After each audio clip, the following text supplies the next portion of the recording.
Chapter 1. The deceased husband has returned. Madam, the young master has returned, Wang Ma exclaimed, rushing in with palpable excitement. Zhou Fuxuan jolted upright, causing her manicurist to abruptly cease her work. What? What did you say? The young master is alive, he's come back. Wang Ma reiterated, her enthusiasm unabated. Zhou Fuxuan felt her legs weaken, nearly stumbling, but fortunately, a nearby maid steadied her. This is disastrous. Pei Yance has returned. If he discovers that she has secretly given birth to his child while pretending to be his beloved and residing in his opulent mansion, he will undoubtedly seek her demise.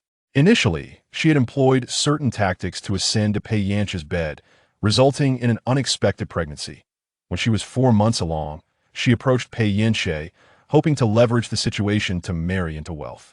Yet, Pei Yance remained indifferent to the child, mockingly jeering at her before tossing a $1 million check in her face that he demanded she terminate the pregnancy, warning her that should she dare to give birth in secret, he would make her life a living hell.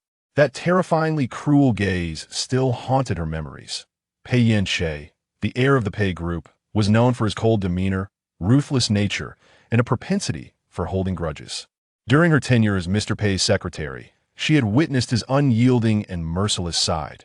Now, not only had she given birth to the child she was supposed to terminate, but she also brazenly posed as Mr. Pei's clandestine lover, residing in the Pei family's lavish estate. A sheen of cold sweat broke out on Zhou Fuxuan's forehead, her complexion paling. How could the man who was supposed to have perished in a helicopter crash return?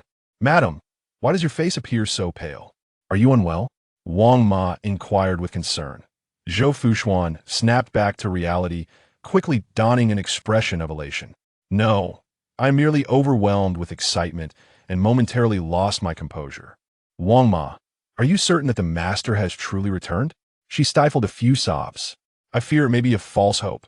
Absolutely, this news comes from the old residence the young master was rescued. Zhou Fuxuan's eyes flickered with intrigue. If he was rescued, why has he only returned now? Is he gravely injured?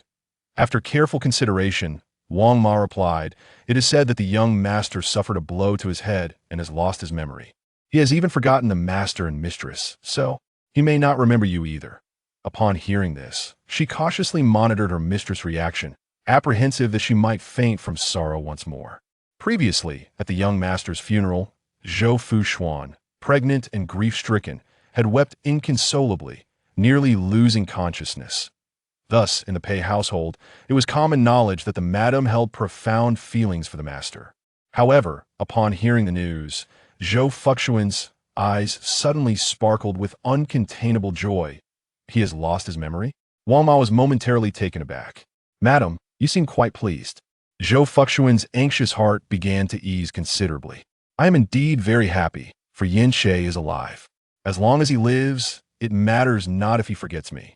She tidied her dress and hair slightly, ensuring that despite her disarray, she still exuded an air of elegance. Prepare the car, I must go to the old residence at once. I in the venerable Pei family residence. A soft, weeping voice shattered the poignant atmosphere of the living room. Zhou Fuxuan stood at the entrance, gazing affectionately at the man who bore an uncanny resemblance to Pei Yance. The man before her had neatly styled short hair, deep-set eyes, and a high-nosed bridge, radiating a blend of ruggedness and gentleness. Gentleness? Was this truly the same Pei Yance, once known for his sharp gaze and commanding presence as the president of the Pei Group? In mere moments of scrutiny, Zhou Fuxuan found herself believing the rumors of Pei Yance's amnesia. How fortunate! Even fate seemed to be on her side. Hearing the commotion, Pei Yance turned to face a woman of breathtaking beauty, her skin as flawless as jade. Her eyes glistened with unshed tears, and her long, wavy hair cascaded messily down her back, giving her an air of vulnerability. Unconsciously, Pei Yance rose to his feet, tentatively asking, "Are you my girlfriend?" This was what his recently reunited parents had informed him, that his girlfriend had resolutely given birth to his posthumous child after the plane crash. Zhou Fuxuan dug her nails fiercely into her palm, the pain coaxing tears to linger at the brink of her eyes. Yes, I am your Xian Yuan, she replied, her voice thick with emotion, trailing off in a choked whisper. In an instant, she dashed into his embrace, calling out, "Yinxing." The man stiffened, instinctively attempting to push her away.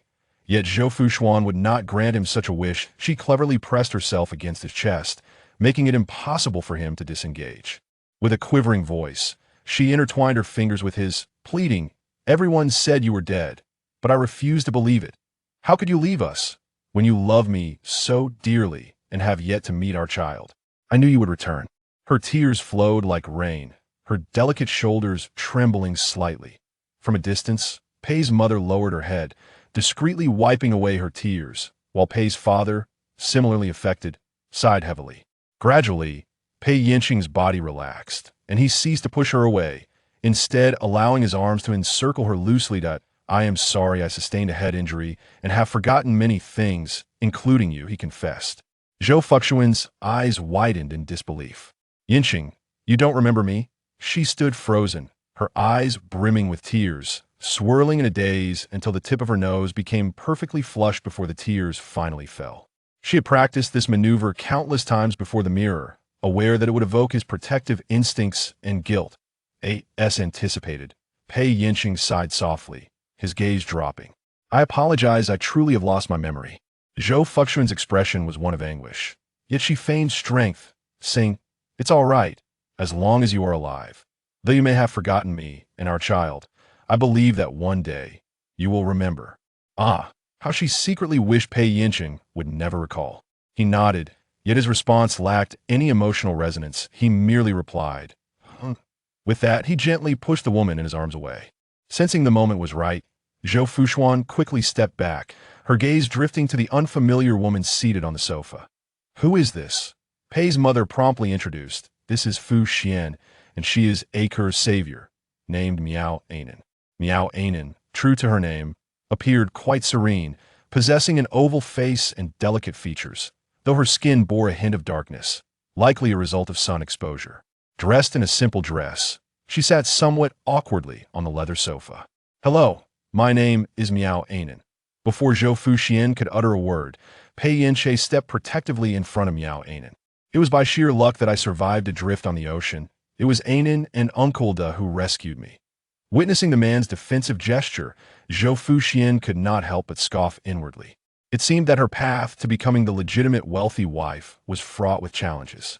Chapter 2. Unexpectedly bringing back a sister 3 years ago, Pei Yanqing was aboard a private helicopter when, for reasons unknown, it tragically crashed. The site of the disaster was the vast ocean. The rescue team toiled for over half a month, recovering only the wreckage of the aircraft and a few scattered remains of the crew. Although Pei Yanqing's body was never retrieved, the likelihood of survival in the boundless sea was almost non-existent. Ultimately, the Pei family announced his demise.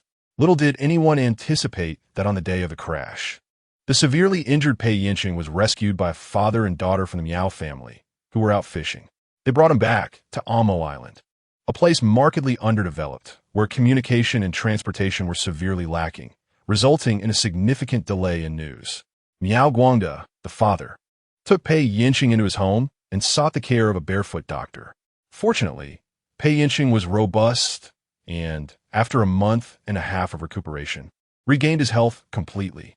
However, he had lost all memory of his identity and took to assisting the Miao family with their daily tasks, integrating seamlessly into their lives. Miao Guangda was thoroughly pleased with his contributions and named him Miao Chuan, nurturing him almost as if he were his own son-in-law.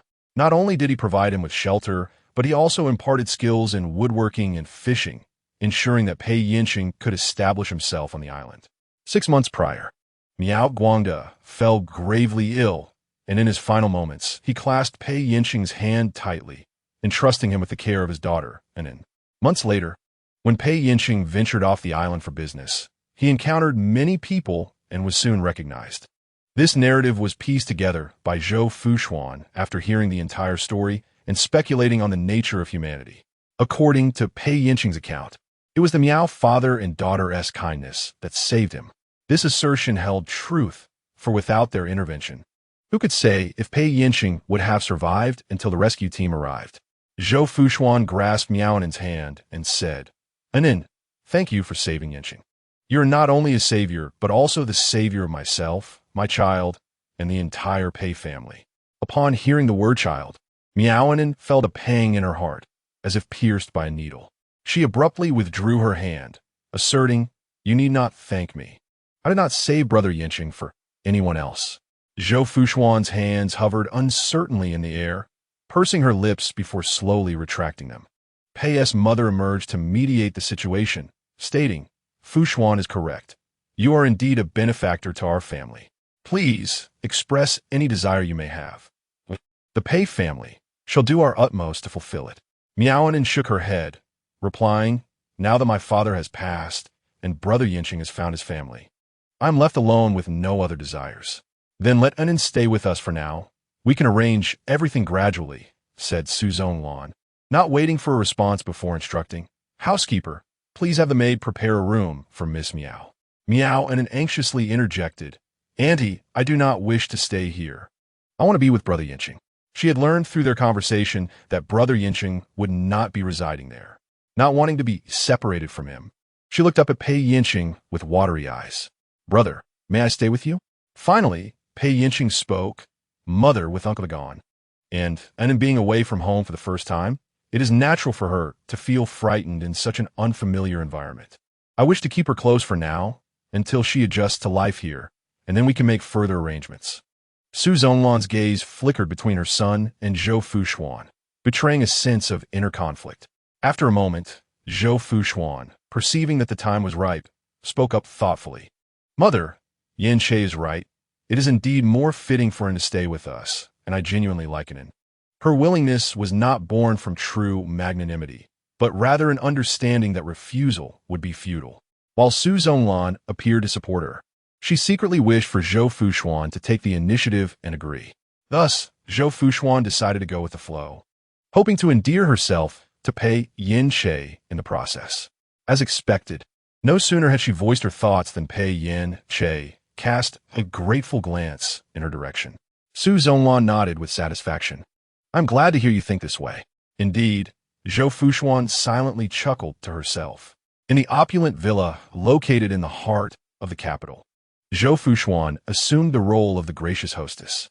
"Butler, please show Miss Miao to the guest room on the east side for her rest." This room was situated quite far from the main living area, requiring at least a 10-minute walk. She deliberately arranged for her to be placed in the furthest room. "Very well," the butler replied, then turned to Miao and Miss Miao. "Please follow me." He gestured for her to proceed. Feeling somewhat out of place in the lavish mansion, Miao Unan looked to Pei Yin Che for assistance. "Brother." Pei Yin Che offered her a reassuring glance. "Go on, you must be tired after such a long day." Upon hearing his words, her anxiety dissipated significantly. "All right, I'm leaving then. Goodbye, brother." With wide eyes, she waved reluctantly, glancing back several times as she departed. Zhou Fuxuan observed this interaction with a forced smile, her expression betraying her true feelings. Once the figure vanished at the end of the corridor, she stepped forward and naturally linked her arm with the man's. "Yin Che, let us go see the baby. He is particularly adorable and bears a striking resemblance to you." A gentle aura enveloped her as she mentioned the child. Pei Yin Che stiffened momentarily before retracting his hand decisively, creating a slight breeze in the process. Zhou Fuxuan's hand lingered in the air for a moment before she slowly withdrew it. This marked the second rejection she faced. First from Miao and now from Pei Yin Che. Was she some kind of menace? Despite her inner musings, the performance must go on. Lowering her gaze, she spoke softly. "I apologize, did I frighten you?" "No, I simply find it difficult to adjust to the proximity of strangers." His voice was low and distinctly distant. "Stranger?" Zhou Fuxuan felt as if struck by lightning, her shoulders sagging in disappointment. Pei Yin Che diverted his gaze. "Did you not just mention wanting to see the baby?" Realizing he had no intention of comforting her, Zhou Fuxuan quickly composed herself. "Very well, let us proceed."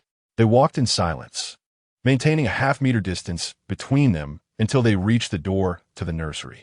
Zhou Fuxuan gently pushed the door open. Upon entering, they were greeted by the sound of the nanny playfully engaging with the little one, whose laughter filled the air. Zhou, mommy is back," Zhou Fuxuan called out tenderly.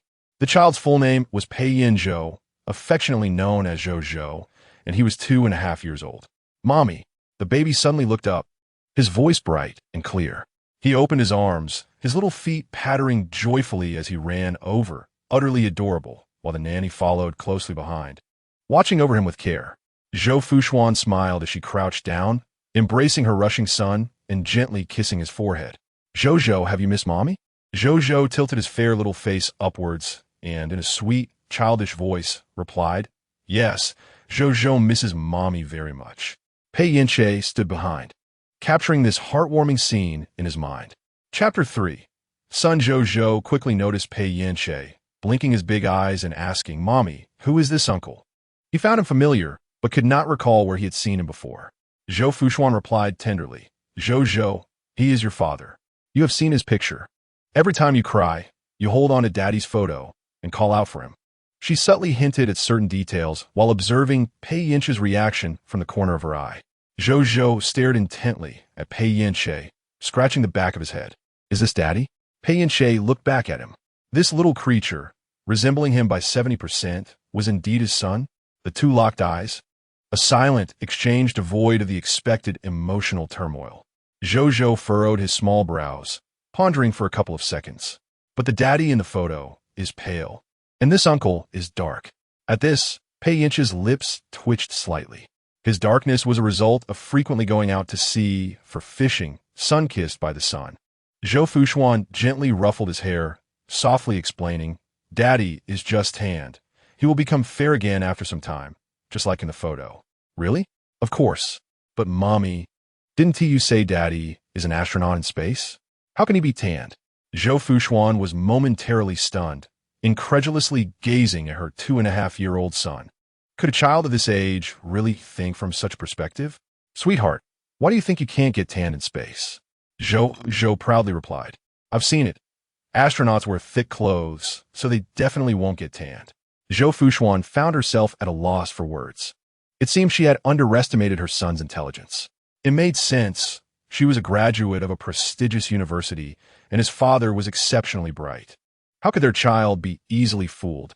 Her eyes darted, and she decided to pass the question to his father. "Why don't you explain?" Pei Yance stared at her for a few seconds before finally squatting down to meet the little one at eye level. "Your mother is right.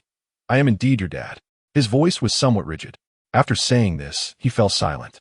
Zhou Fuxuan felt helpless, preparing to weave a narrative to cover the lie. "Daddy!" Zhou suddenly spread his arms wide and leaned towards Pei Yance, exclaiming, "Daddy, hug!" Pei Yance looked at the little one whose eyes brimmed with tears, and a strange sensation surged from deep within him.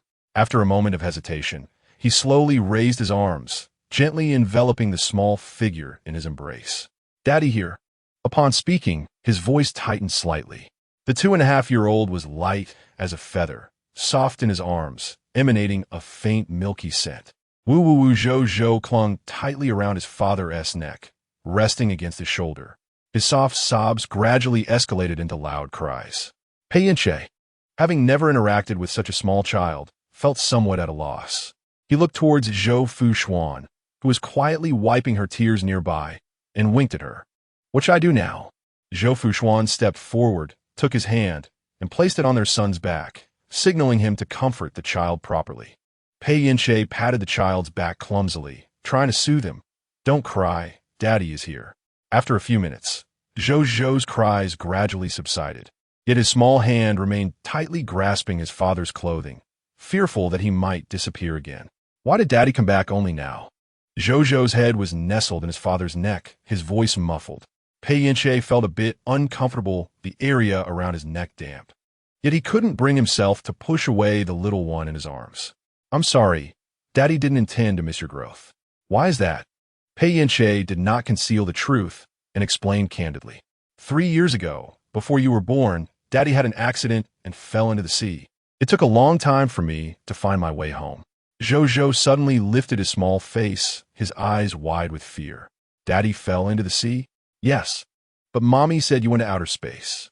"That was her, cough, cough, cough." Zhou Fuxuan gently cleared her throat as a reminder. Why couldn't this man just play along with her lie? Why did he have to expose her in front of the child? Indeed, amnesia does not completely alter one's character. Pei Yance continued, "Regardless of the reason, what matters is that Daddy is back now." "Will Daddy leave again?" No, that's great.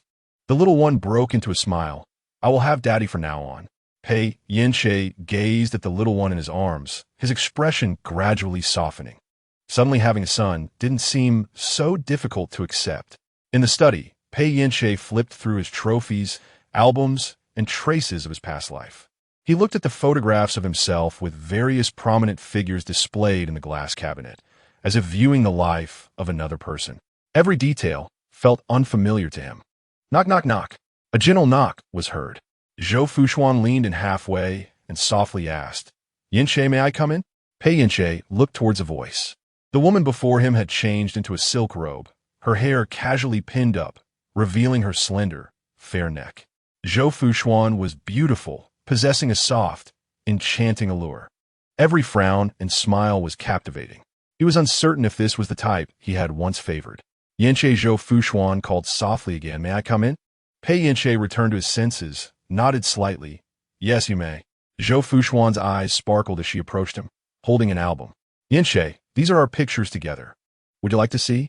Her eyes shimmered with anticipation. Pei Yance regarded her and ultimately reached out to accept the album she offered, turning the pages one by one. The first photograph captured a playful moment, slightly out of focus, yet brimming with warmth. Zhou Fuxuan smiled, playfully blocking the lens with her hand, while he leaned in from behind to steal a kiss on her cheek. The second image was taken in front of the floor-to-ceiling windows of an office, the vibrant nightscape glowing behind them.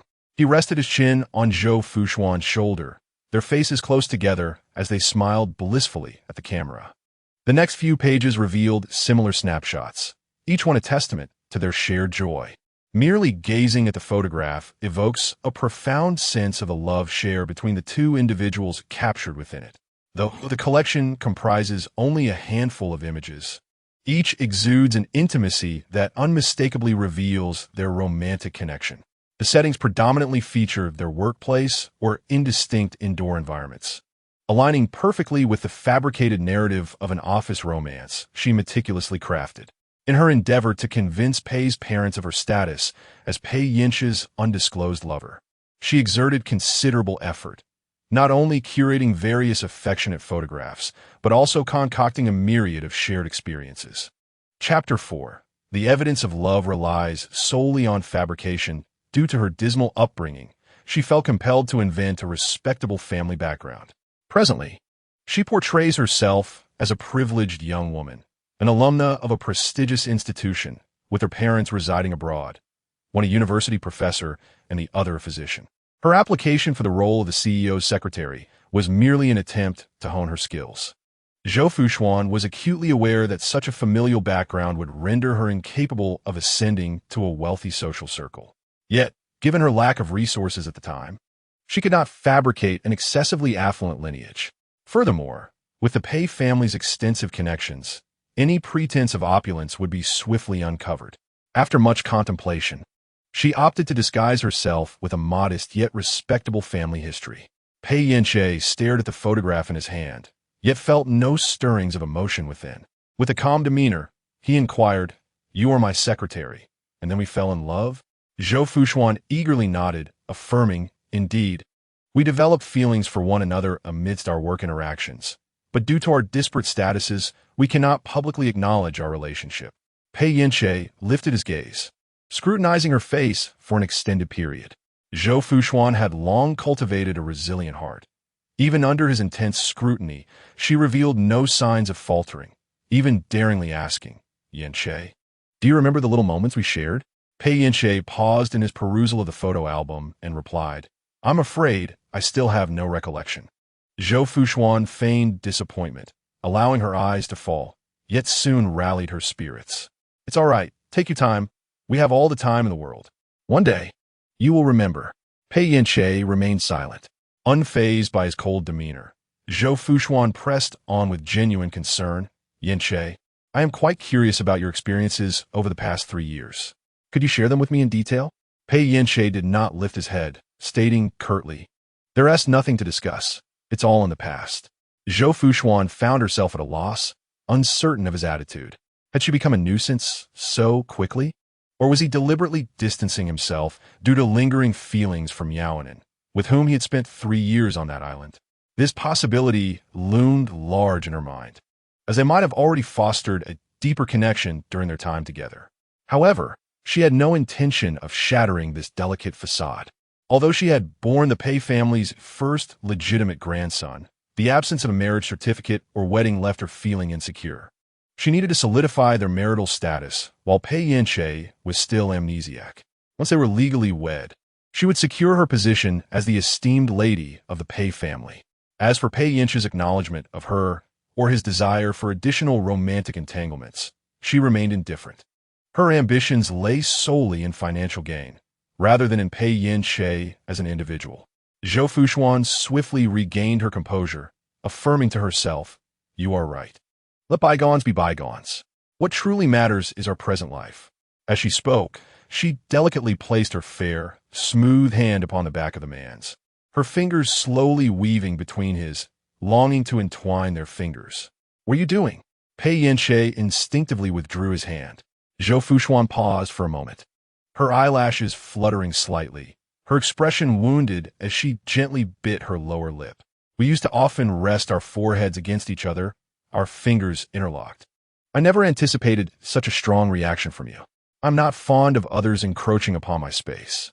Pei Yance took a couple of steps to the side, distancing himself. "Yance, we are husband and wife, not strangers. We have shared the most intimate moments, our love penetrating to the very marrow, blurring the lines between you and me. Everything can be taken slowly, except for the intimacy between us. I cannot yield, not even a little." She spoke those resolute words, yet her tone lingered with a tender cadence, her speech almost ensnaring. Pei Yance gazed at the exquisite face before him. Beneath her porcelain skin, a faint blush glimmered. Her softly pouting lips appeared delectable, and her enchanting eyes perpetually captivated the heart. Truly, she was a rare beauty. His Adam's apple bobbed slightly. "I understand. I will do my utmost to adapt, but I also hope you can grant me some time." Zhou Fuxuan took a step back appropriately. "Very well. I shall strive to restrain my overflowing affection for you. You must be weary. Allow me to prepare a bath for you, so you can soak comfortably." Pei Yance declined. "No need. I can manage such matters myself." Zhou Fuxuan pouted. "All right. If you need anything, do remember to call for me. I am always available." MHM. Pei Yance turned, his long strides quickly carrying him toward the bathroom. Zhou Fuxuan watched the hurried figure of the man depart, a smile playing on her lips. In the opulent bedroom, only a night lamp remained, casting a warm, golden glow. The large bed was occupied by two forms, one large and one small, with gentle breaths occasionally breaking the stillness. "Husband?" Zhou Fuxuan softly called near his ear. "Are you asleep?" Pei Yance lay with his eyes closed, his breathing steady, as if in slumber, though his eyelashes quivered imperceptibly. His lips were tightly pressed, the line of his jaw taut, as if he were deliberately maintaining a state of perfect repose. So artificial. A glimmer of mischief flashed in Zhou Fuxuan's eyes as her fingertips gently teased his eyelashes. Pei Yance remained still, his resolve unwavering. Suddenly, she leaned in closer, her warm breath intentionally brushing against his lips. Pei Yance's eyelashes fluttered once more. Zhou Fuxuan smiled coyly, but her voice was tinged with melancholy as she spoke. "Husband, I am truly frightened that this is but a dream, and when I awaken, you will vanish." As she spoke, she laid upon his chest, her fingers tracing the buttons of his nightwear, twisting them slowly. Her movements were deliberate and unhurried. Pei Yance's muscles tensed, his breathing becoming more rapid. He could no longer contain himself, abruptly opening his eyes and firmly grasping her wrist, halting her movements. In his dark gaze, there was no hint of sleepiness, only an intense, smoldering heat. Zhou Fuxuan did not struggle against his grip. Rather, she leaned in closer, her crimson lips nearly brushing against his ear. "Husband, I fear this is merely a dream. Rest assured, this is not a dream." The man's voice was slightly strained. "However, I cannot feel your presence, which leaves me feeling insecure. I long to sense your existence. My dear husband, let me feel you, will you?" Her voice grew increasingly alluring. Pei Yance remained silent, his gaze fixed on her, as though attempting to see through her very soul. Zhou Fuxuan curved her lips into a smile. gently nibbling at his Adam's apple amidst his tense silence. Chapter 5. Acting cute with my husband the following morning. Zhou Fuxuan slowly opened her eyes and reached out to touch the space beside her. It was icy to the touch. He must have left quite some time ago. Ah, how heartless. Initially, she merely intended to tease him a little to strengthen their bond. Under the same roof, with his sister and him present, Pei Yance would likely not make a move on her. Yet, she had underestimated the man's inherent nature. Love and desire are not necessarily intertwined. Last night, Pei Yance had treated her like a long-restrained bachelor, indulging in her as if he had been starved for years. Just as she drifted into her thoughts, Pei Yance emerged from the bathroom, clad only in a towel, his body exuding moisture, hair damp. Zhou Fuxuan found herself unconsciously admiring him. The man was tall and robust, with broad shoulders and a narrow waist. Every muscle was taut and powerful, radiating a potent masculine aura. In the past, he had been fair-skinned, possessing an enviable set of 8-pack abs, but his demeanor had been more aloof and detached. Now, possibly due to his time at sea, his skin had darkened considerably, adding a wildness to his allure, especially in certain areas. She could barely contain herself. Suddenly, his deep voice broke the silence. Pei Yance spoke, a strange feeling rising within him, causing him to avert his gaze. He was puzzled by how such frivolous words had escaped his lips. In a muck island, he was known as the taciturn Miao Chuan, perpetually labeled as a silent brooder. Yet, somehow, in Zhou Fuxuan's presence, he felt transformed, as if he had regained a part of himself long lost. Was this the essence of his character before his amnesia? Zhou Fuxuan snapped back to reality, realizing she had been staring at his imposing figure. However, there was no hint of embarrassment on her face. "Husband, I've noticed you've become more masculine lately." Pei Yance cleared his throat, diverting the subject. "It's time to get up for breakfast. We need to visit Grandma later." Zhou Fuxuan stretched out her arms, tilting her head back and pouting playfully, insisting that her husband must hug her before she could get out of bed. Pei Yance gazed at the delicate, charming face before him, momentarily frozen, forgetting how to respond. Zhou Fuxuan teased with a sultry expression, "Brother Yance, my legs ache. I can hardly walk."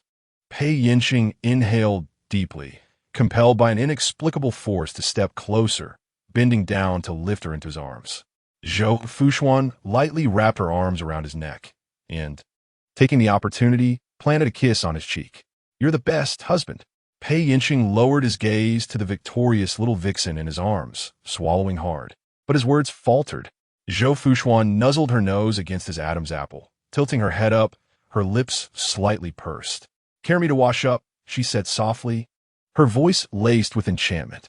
"All right," Pei Yance responded, almost entranced, obeying her command and carrying her into the luxurious bathroom. In the spacious and opulent dressing room, Zhou Fuxuan donned a silk robe, its belt loosely tied, the neckline revealing glimpses of her delicate form. We were to meet the elders shortly. Her slender, porcelain-like fingers danced among a row of shirts, her lips whispering softly. The deep gray exuded a sense of gravitas, while the white appeared more demure. Ultimately, she selected 2 shirts, turning to Pei Yance, "Darling, which one do you prefer?" Pei Yance surveyed the 2 shirts, nearly identical save for their hues. A faint twitch at the corners of his mouth. During his time on Amoy Island, his attire consisted solely of tank tops or t-shirts paired with shorts.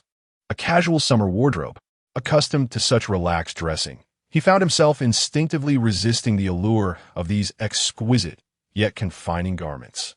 "Darling?" Zhou Fuxuan noted his silence and inquired gently, "Do you dislike both?" Pei Yance returned to the present, his gaze settling upon her soft, refined features, and replied mildly, "You decide." "Well then, let us go with gray," Zhou Fuxuan said, hanging the white shirt back and glancing at the accessories on the other side. "As for the tie, let us keep it casual for the elders. I must choose a suitable watch." She approached an elegant display case filled with luxury timepieces, pondering for a few moments before selecting a Patek Philippe, this one along with a leather strap. Pei Yance stood nearby, observing her selection in silence. Her incessant chatter was far from ordinary. Even in the absence of a response, she continued her musings. Am I responsible for your wardrobe choices? Zhou Fuxuan paused her actions and turned to him. Indeed, ever since we established our relationship, I have been the one selecting your outfits for the day. You even praised my discerning taste, claiming it won your heart. As she spoke, her eyes sparkled with joy. Pei Yance regarded her blissful demeanor, yet felt no stir within himself. He diverted his gaze, surveying the seemingly endless closet. These clothes appear quite new, not worn at all. Zhou Fuxuan chuckled softly, nodding yes. Most of these garments have been acquired over the past 3 years, and indeed remain unworn. Pei Yance furrowed his brow in confusion. While I was away, you continued to acquire new clothing for me? Zhou Fuxuan's smile faltered, her expression shifting to one of melancholy. I have struggled to accept your absence, thus maintaining the illusion of your presence. Whenever your favorite brands released new items, I had them sent over. Gradually, this closet has become nearly overflowing. In truth, she had been spending Pei's family's money to indulge herself in luxury, never anticipating his return, which rendered her acquisitions futile. Zhou Fuxuan's heart ached. Pei Yance had intended to change the subject, yet Zhou Fuxuan brought it back around. He replied simply, taking the chosen attire to the changing room. He stood before the full-length mirror, observing the tall and stately figure reflected before him, his inherent nobility apparent in his features. Zhou Fuxuan stood half a meter behind him, admiring her handiwork through the mirror. It was undeniable. He was strikingly handsome, with chiseled features and an enviable physique. Darling, do you like this outfit? She inquired softly. Pei Yance gazed at his reflection in the mirror, finding it rather suitable. Indeed, your taste is exceptional. As long as you like it, Zhou Fuxuan replied, a gentle smile gracing her lips as she stepped forward to adjust the details of his attire. Pei Yance lowered his gaze to her focused profile, the faint fragrance lingering in the air.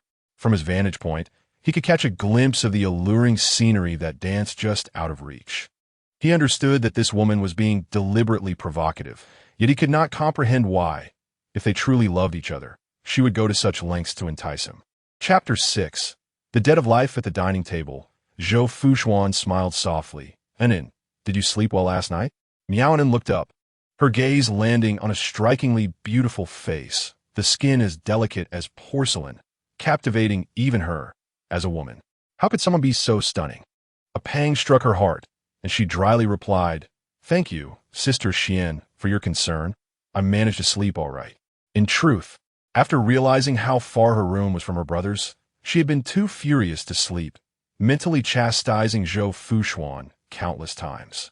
She was aware that the woman was doing this on purpose. However, as a newcomer, she dared not display her feelings too overtly under the same roof. Well, that puts me at ease, Zhou Fuxuan said, taking a sip of milk. By the way, you could just call me sister-in-law. Miaonan in feigned ignorance. But Aunt Sue said you and Brother Yinche aren't married yet. I think it's inappropriate to call you sister-in-law now. Her expression was so innocent and naive that it was hard to associate it with any malice. Yet, Zhou Fuxuan, being well-versed in the art of seduction, could see through the girl's intentions. Internally, she scoffed, but her face displayed a wounded look as she sought help from the man at the head of the table. Pei Yance, sensing her gaze, finally spoke. Anin, Fuxuan is indeed your sister-in-law.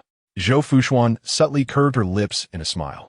Miaonan was momentarily taken aback, her large eyes quickly misting over before she emphatically nodded. All right, I will listen to brother. She then turned to Zhou Fuxuan, her voice ringing clear, good morning, sister-in-law. Is this acceptable? Zhou Fuxuan replied softly. If you are uncomfortable calling me sister-in-law, you may continue to call me sister. After all, it is merely a title. Miaonan thought, what is happening? Initially, she was the one concerned about titles, and now she has turned into the magnanimous one. Just as Miaonan was about to retort, a flurry of hurried footsteps echoed from outside the dining hall, followed by the caregiver's calls. Little young master, don't run so fast. Be careful not to fall. Before the words had fully escaped her lips, a small figure dashed into the dining room, clutching a piece of paper tightly. Daddy! Zhou's eyes sparkled as he rushed forward like a little cannonball, diving into his father's embrace. Pei Yance reacted swiftly, catching the small body as it leapt toward him. Zhou was about to present his drawing but paused, noticing the unfamiliar sister across the table. Curiously, he inquired, "Daddy, who is this sister?" Pei Yance replied, "She is a friend of Daddy's. You can call her Sister Inen." Zhou chirped in his baby voice, "Good morning, Sister Inen." Miaonin's expression paled, and she quickly corrected him, "No, you cannot call me that. I am your father's sister, so you should refer to me as Aunt. Do you understand?" "Huh?" Zhou appeared a bit bewildered, scratching his head. "Dad, is she my sister or my aunt?" Pei Yance glanced at Miaonin and said, "Then you can call her Aunt Inen." "Okay." Zhou called out again, "Aunt Inen, good morning." "Oh." Miaonin forced a smile, "Good morning, Zhou." After completing his task, the little one proudly held up the drawing paper. "Dad, Mom, look at this." "Did you draw this, Zhou?" Pei Yance gently inquired as he took the drawing. On the paper were 3 stick figures colored with crayons. The figures, large, medium, and small, were holding hands against a backdrop of grass and a sun. Zhou nodded enthusiastically. "Yes, this is our family portrait. This is Dad, this is Mom, and this is me." He excitedly pointed to the stick figures in the drawing. Pei Yance felt a stir in his heart as he looked down at the little one in his arms. The child was gazing up at him, his eyes like dark grapes filled with joy and anticipation. "Dad, is my drawing beautiful?" Pei Yance's expression softened. "Zhou, it's truly wonderful." Zhou Fuxuan observed the interaction between father and son, her gaze gentle, a faint smile gracing her lips. Miaonin felt a rush of emotions upon seeing the small child, who was almost a miniature version of her brother. What a beautiful and adorable child. How wonderful it would be if she were the one to give birth to him. "Dad, I want to eat this." Zhou, sitting in his father's lap, pointed to the sandwich before him. "All right." Pei Yance, with a tone of affection, cut a small piece of the sandwich and fed it to the little one. Zhou Fuxuan smiled. "Honey, don't spoil him. He can eat by himself. A time or 2 doesn't matter." Pei Yance continued to feed his son with delight. Miaonin felt a pang in her chest, her fingers tightly gripping the knife and fork, her stomach churning with sourness. Ah, how affectionate he sounds calling her that. What a warm family of 3. Yet this endearing title and the warmth of the scene should have belonged entirely to her. How did it come to this, with her brother now recognizing kinship, transforming their relationship into the current situation? Miaonin's gaze involuntarily drifted towards Pei Yance. He was focused on cutting the steak, his profile sculpted to perfection, exuding gentleness. Unfortunately, this gentleness was not directed at her. Memories of the first encounter with her brother 3 years ago surfaced in Miaonin's mind. That day, she had set out to sea with her father, as usual. "Let's try that area today." Miao Guangda pointed to the southeast. "Yesterday, Uncle Li's boat caught quite a few fish there." Miaonin nodded, skillfully adjusting the heading as the diesel engine roared steadily. At 19, she had been fishing at sea with her father for 10 years, becoming well acquainted with these waters. Upon reaching their destination, she stood at the bow, scanning the surface of the sea for fish schools, when she suddenly spotted something floating in the distance. "Dad, it looks like there's something over there." She pointed at the object. Miao Guangda squinted to see, his expression changing. "Oh no, it seems to be a person. Is that true?" Miaonin's heart tightened as she swiftly adjusted their course, moving closer. As the distance closed, she finally discerned that it was indeed a person. Moreover, it was a young man, clad in a life jacket, floating supine upon the sea's surface. His complexion was as pale as parchment, and his eyes were tightly shut, with only the slight rise and fall of his chest attesting to his continued existence. "Dad, he is still alive. We must save him." Miaonin turned to her father, her face etched with urgency. Miao Guangda furrowed his brow, clearly apprehensive. Who knows the man's origins? What if he were a smuggler or a fugitive? Wouldn't we be putting ourselves in danger? Miaonin gazed at the man's face. Despite his pallor and the damp hair clinging to his forehead, it did nothing to diminish his striking handsomeness. He was the most handsome man she had ever seen in her 19 years, far surpassing any film star on a DVD. "Dad, he doesn't look like a bad person. Let us help him," Miaonin implored, her hands clasped in prayer. Chapter 7. The brother found is gone. Just like that, Miao Guangda's frown deepened, his expression conflicted. "Anin, let us not meddle in such matters. We need to leave swiftly." "Dad, please save him." "No. If you want tea, I will, Miao Anin declared, preparing to leap into the sea to rescue the man. Hey, Miao Guangda quickly seized her. Exasperated. All right, I'll go save him. You stay here. He shot a stern glance at his daughter, retrieved a life ring, and dove into the water, swimming towards the man. In a short while, Miao Guangda managed to haul the man onto the deck of the fishing boat.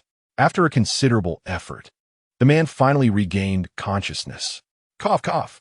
He gasped violently, expelling mouthfuls of seawater, his eyelids fluttering open.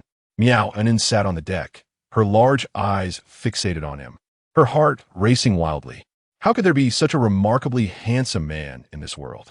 Even with his pale complexion and drenched attire, his rugged charm and noble demeanor shone through. How do you feel now? Miao Anin attempted to approach him, but her father pulled her back. Anin, why are you doing this? You stay put. I have questions for this fellow. Dad, Miao Anin protested. Silence. Miao Guangda raised his voice. Miao Anin huffed, but obediently stood behind her father.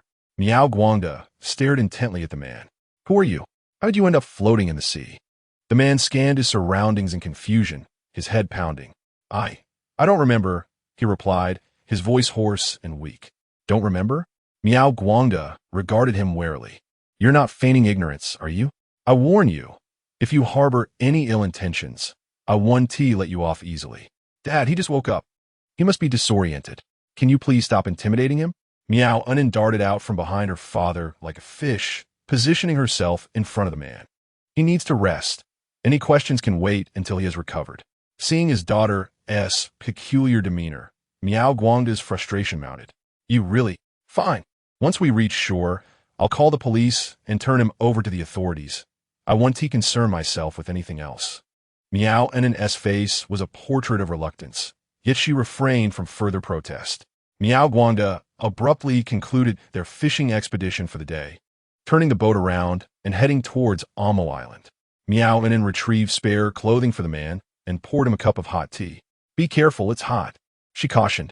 Thank you, he replied as he accepted the steaming cup. Big brother, do you truly not remember anything at all? Miao Anin inquired. The man glanced around, as if straining to recall something, but was met with a wave of headache, clutching his head as he winced. Are you all right? Miao Anin asked, her expression filled with concern. If you can't remember, then don't force it, she added. Miao Guangda shook his head repeatedly, bemused. Indeed, a beautiful man could easily captivate a girl's heart, leaving her utterly spellbound, something he, as a father, had never experienced. For the rest of the time, Miao Anin remained transfixed by the handsome stranger, her admiration bordering on infatuation. Suddenly, an idea flashed through her mind.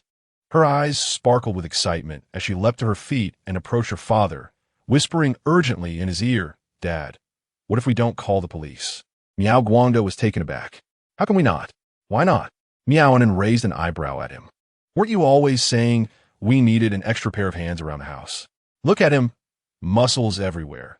He is obviously strong enough to help us out. Miao Guangda turned to scrutinize the man for a moment, pondering her words. Finally, he relented. All right then. Wonderful. Miao Anin exclaimed, nearly jumping for joy for aboard the ship. She had to restrain her excitement. Ultimately, the father and daughter brought the man home, naming him Miao Chuan, and they interacted like family. Miao Chuan gradually acclimated to the harsh lifestyle on the island. Initially, Miao Anin felt a tinge of fear towards her taciturn, occasionally fierce-eyed big brother. Yet, his striking good looks drew her ever closer, and her trepidation faded with time. Moreover, Miao Chuan was formidable in combat. Ever since he joined their household, he had dealt with those who had previously tormented him and his father, ensuring that no one dared to bully them again. Regrettably, Miao Chuan regarded her solely as a sister, remaining indifferent to her affections. Nonetheless, this did not deter her. After all, they would be together for a lifetime, and the nature of their relationship seemed inconsequential. Over the past 3 years, she had silently envisioned Miao Chuan as her future husband. Following her father's passing, she leaned even more on Miao Chuan as her lifelong support. Yet now, she learned that Miao Chuan's true name was Pei Yance, that he had a fiancée and a child, and was no longer exclusively hers. This revelation struck her like a bolt from the blue, leaving her utterly unprepared. Anin, is the food unpalatable? Came a gentle, concerned inquiry from his side. Meowing snapped back to reality, noticing Zhou Fuxuan's hostess-like smile. A wave of irritation surged within her. No. Well, if there's anything you wish to eat in the future, you can tell Wang Ma. She will inform the kitchen. No need. Meow uninterrupted, her tone sharp. I'm not that picky. It's just breakfast. As long as it fills my stomach, it's fine. My brother and I have never been choosy. Zhou Fuxuan was momentarily taken aback, but said nothing further, continuing her meal. However, Pei Yance suddenly interjected. And then, Fuxuan is only concerned for you. You shouldn't respond in that manner. Meowinen felt her breath hitch. This was the second time her brother had reprimanded her for this woman's sake. She felt an overwhelming sense of grievance, and her innermost thoughts slipped from her lips. What is wrong with my attitude? I speak nothing but the truth. I have never been particularly finicky about my diet. Must I be reprimanded for that as well? An abrupt chill enveloped Pei Yance's tone. Enough, I have had my fill. Meowinen set down her chopsticks. You may continue your meal at your leisure.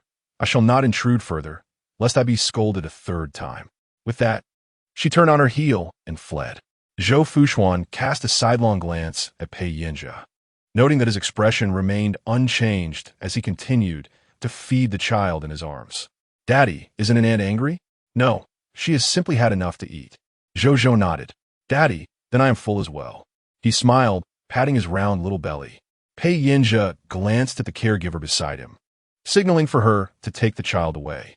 The restaurant was left with just the two of them. Once satiated, Zhou Fuxuan set down her chopsticks. Yance, could you share some insights about Nin with me? I wish to understand her better, so we may reduce conflicts in the future. Pei Yance did not lift his gaze. There is no need. Do not pay her any mind. That is simply her nature. It is best she be left to herself. Zhou Fuxuan felt a twinge of confusion. This was not right. Why was Pei Yance so indifferent towards the person who had saved his life? Chapter 8. Grandma Ji Miao stormed back to her room, plopping heavily onto the sofa and grabbing a cushion to cover her face. She found it impossible to accept the disparity of her current situation. After her father's passing, she relied solely on her brother. Though their lives were not affluent, they were filled with a comforting sense of security. Now, she deeply regretted not heeding her father's advice. In his final moments, he had implored her to ensure that Miao Chuan never left Amur Island, or else he would be lost to her. Yet, she had stubbornly dismissed his warnings, convinced her brother would never leave. The reality had struck her hard. Upon his first departure from the island, her brother had utterly vanished from her life. Not only had he become the heir to the day group, Pei Yance, but he had also established a family. Although her brother had not formally married that woman, they had a son, making marriage an inevitability. If only I had listened to father and never left the island. She lamented. Regret was futile now. Meow and then touched the pendant around her neck, a keepsake from her father. Whenever she felt lost, she would hold it, drawing some solace from its presence. Suddenly, she recalled her father's parting words. Above all, do not lose this pendant, or your bond with Miao Chuan will be severed. Knock, knock, knock. Miss Miao, I am here to clean your room. May I come in? The household's cleaning staff would typically enter during breakfast to tidy up. While she was halfway through her work, the door had been shut behind her. Hearing the voice, Miao and hurriedly wiped her face with her sleeve, shoved the cushion behind her, and cleared her throat. Come in. The lock turned gently, and a middle-aged woman in uniform entered, carrying cleaning supplies. Her gaze lingered on Miao and N's slightly reddened eyes for a moment before quickly dropping. Miss, I will tidy up and be out in no time. I promise not to disturb you. Her voice was soft, laced with caution. Miao Anin remained silent, her gaze following the cleaner as she wiped the table. Suddenly, she spoke. Auntie, how long have you been working here? The cleaner looked up. I've been working for 5 years. Miao Anin straightened her posture, realizing that this was even earlier than that woman had arrived. That woman? I mean the biological mother of the young master. The cleaner paused for a few seconds before responding. You mean the madam? She hasn't even registered her marriage with my brother. How can she be called madam? That's rather presumptuous, don't you think? The cleaner appeared flustered. We all just call her that as the steward does. We don't really understand the relationships. She wished to offend neither party. Miao and then scoffed lightly, dismissing the issue of titles. Then let me ask you, is that woman truly my brother's girlfriend? Miss Meow, please don't put me in a difficult position. I'm just a cleaner.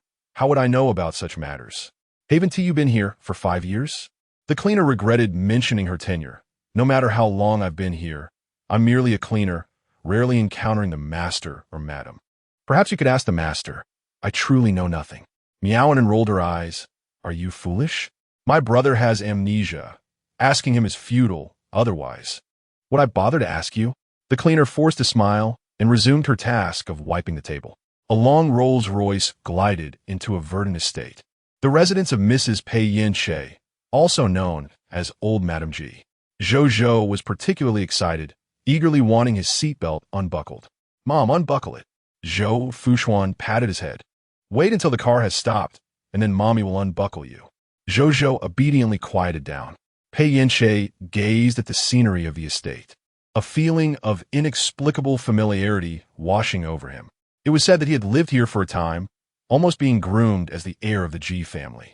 However, he was later reclaimed by the Pei family at the behest of his grandfather. Yesterday, his mother had taken him to the room he once inhabited, recounting many tales from his childhood. For some reason, despite the fond and amusing memories, he found himself increasingly agitated. His intuition suggested that his mother was concealing something from him. The reality could not be as idyllic as it appeared. Otherwise, he would not have left home at the tender age of 14 to study abroad in England. Subsequently, his mother spoke of the family's circumstances. His grandfather, Pei Rongxing, was a legendary figure in the business world, having built the Pei family's empire from scratch. He married only in middle age, taking the formidable Ji Mingyan, the eldest daughter of the Ji family, as his wife, the grandmother he was about to meet. Their union was a powerful alliance, and together they elevated each other's careers to new heights. Today, both the Pei and Ji families are among the foremost aristocracies. Yet, in the 10th year of their marriage, they suddenly announced their divorce. Even after his grandfather's passing, the reasons for their separation remained undisclosed. His mother was also vague on the matter, merely stating that their personalities were too strong to coexist harmoniously. Both his grandfather and grandmother were career-driven, and in their decade of marriage, they had only one child. His father, Pei Ziyuan. The union between my father and mother was a mere business arrangement, devoid of genuine affection. My mother, gripping his hand tightly, enumerated his numerous transgressions with gritted teeth. It was revealed that my father had a clandestine family outside of our own, cohabiting with a lover and a pair of illegitimate children, an open secret within the affluent circles. Following his downfall, my father began to introduce these children at significant events, repeatedly attempting to have them recognized and reinstated under the family name of Pei. However, due to my mother's vehement protests and pressure from my maternal grandfather, this recognition was ultimately shelved. Despite the lack of formal acknowledgement, the illegitimate offspring successfully secured positions within the Pei group, rising to the role of regional president within 3 years. Had I returned a few years later, it is likely that the illegitimate child would have ascended to the position of group president. Pei Yance narrowed his eyes, fixating on the distance, his gaze gradually hardening. Daddy, we're here, called out Zhou in a childish voice. Upon hearing this, the menacing aura surrounding Pei Yance dissipated instantly, and his expression softened. All right, Daddy will hold you. He reached out to cradle his son from the safety seat. Zhou Fuxuan observed the father and son ahead, her mind clouded with memories of Pei Yance's fierce demeanor. For a fleeting moment, she questioned whether he had regained his memories, though it appeared otherwise. Inside the tea room, an elegantly dressed, silver-haired matriarch sat gracefully in a wrought-tan chair, engrossed in her book. Despite being in her 80s, she radiated vitality. Great-grandma, a sweet, youthful voice echoed from a distance, accompanied by the sound of pattering footsteps.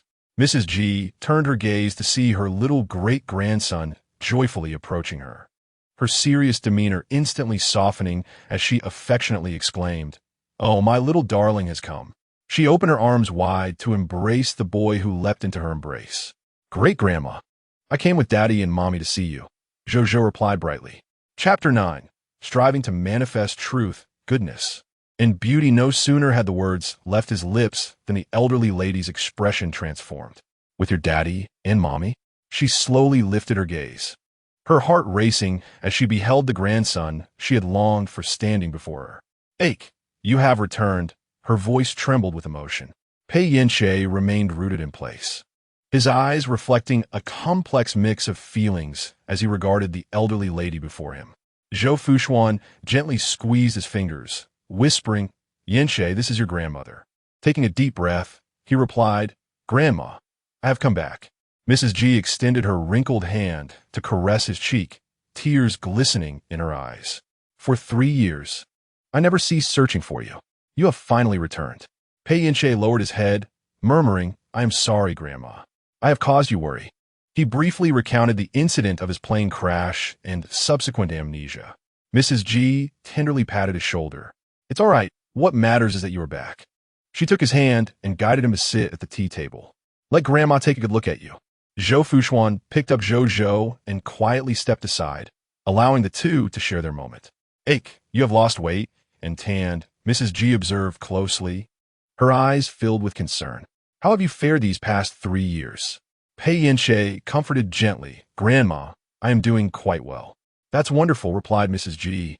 Clasping his hand, her gaze lingering on him, she discerned that her grandson was reluctant to elaborate on the past 3 years, so she refrained from probing further.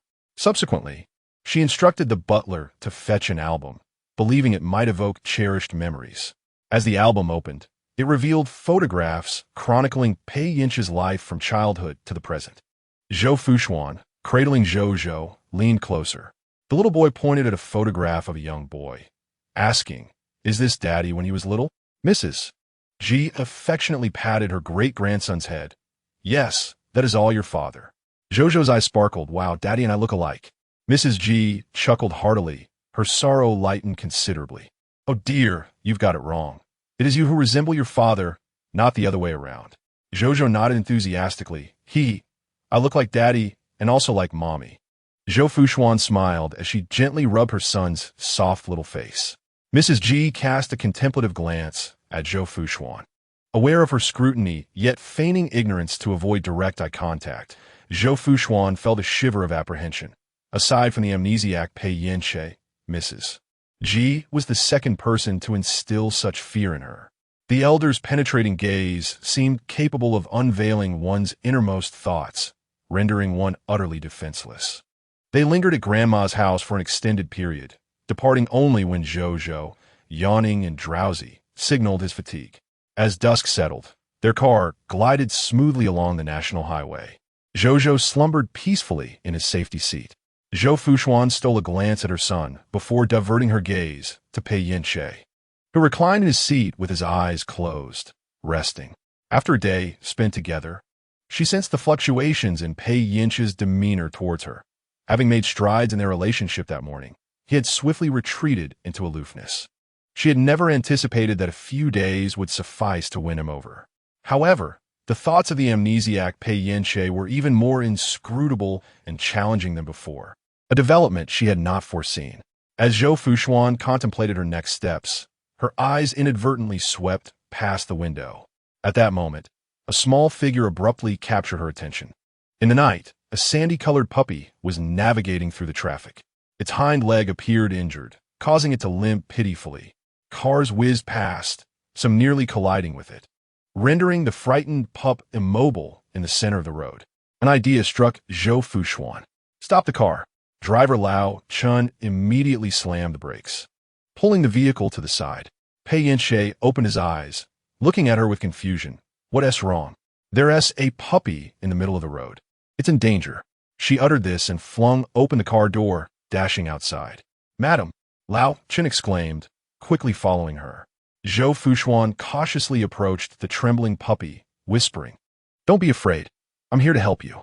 The puppy's large, round eyes were filled with terror as it backed away, hindered by its injured leg.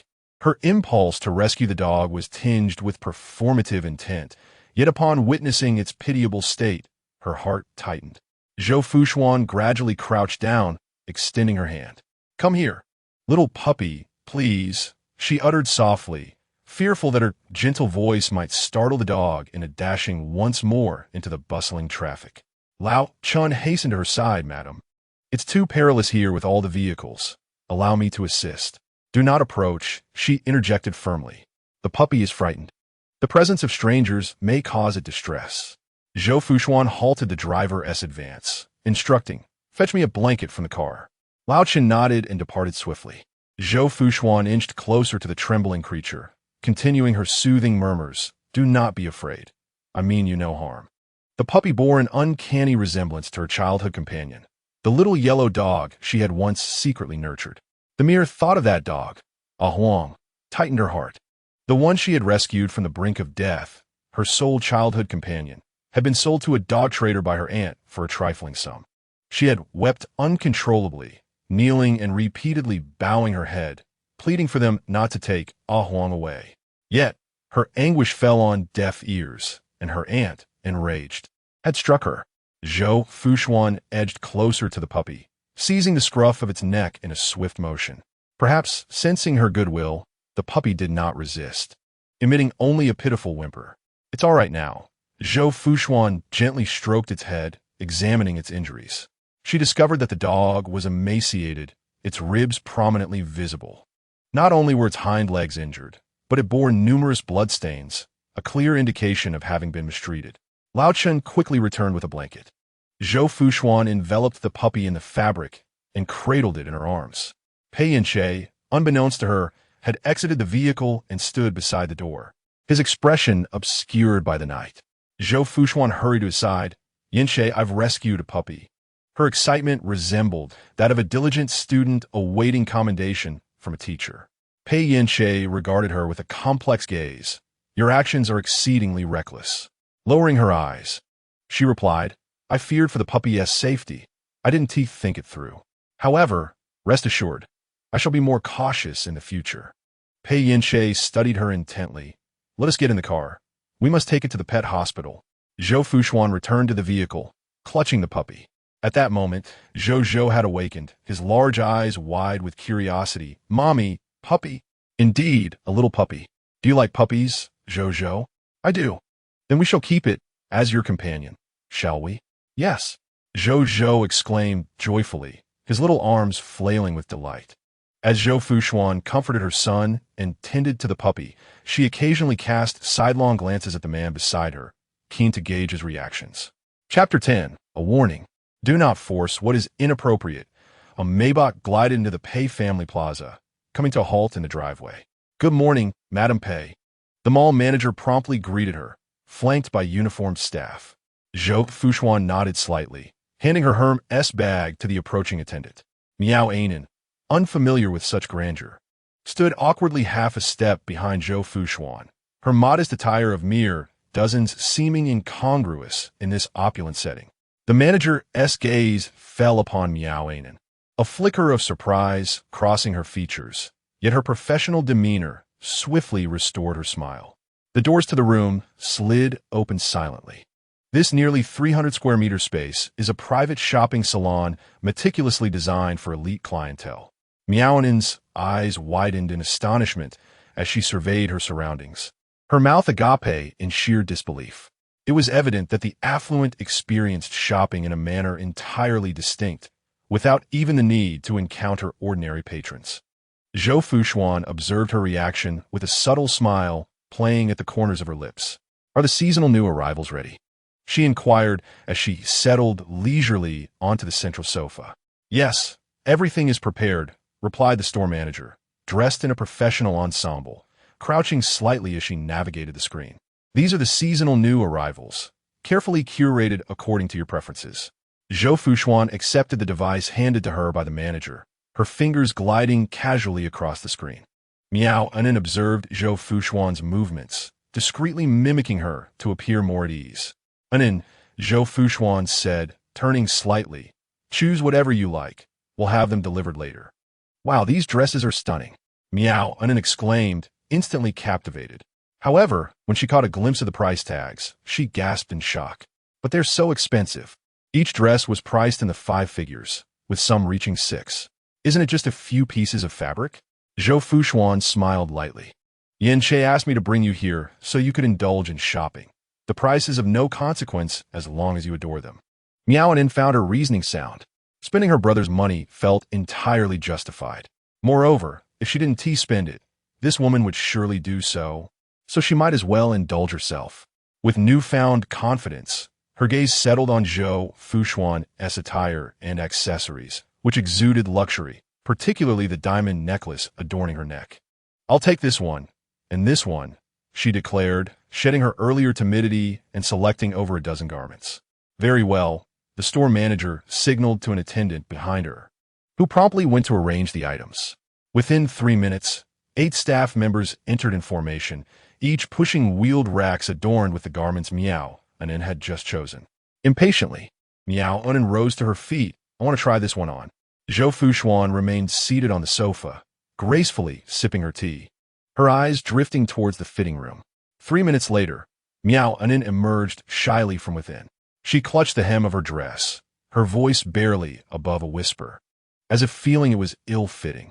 The dress she wore was quite similar to Zhou Fuxuan's, a deliberate choice on her part.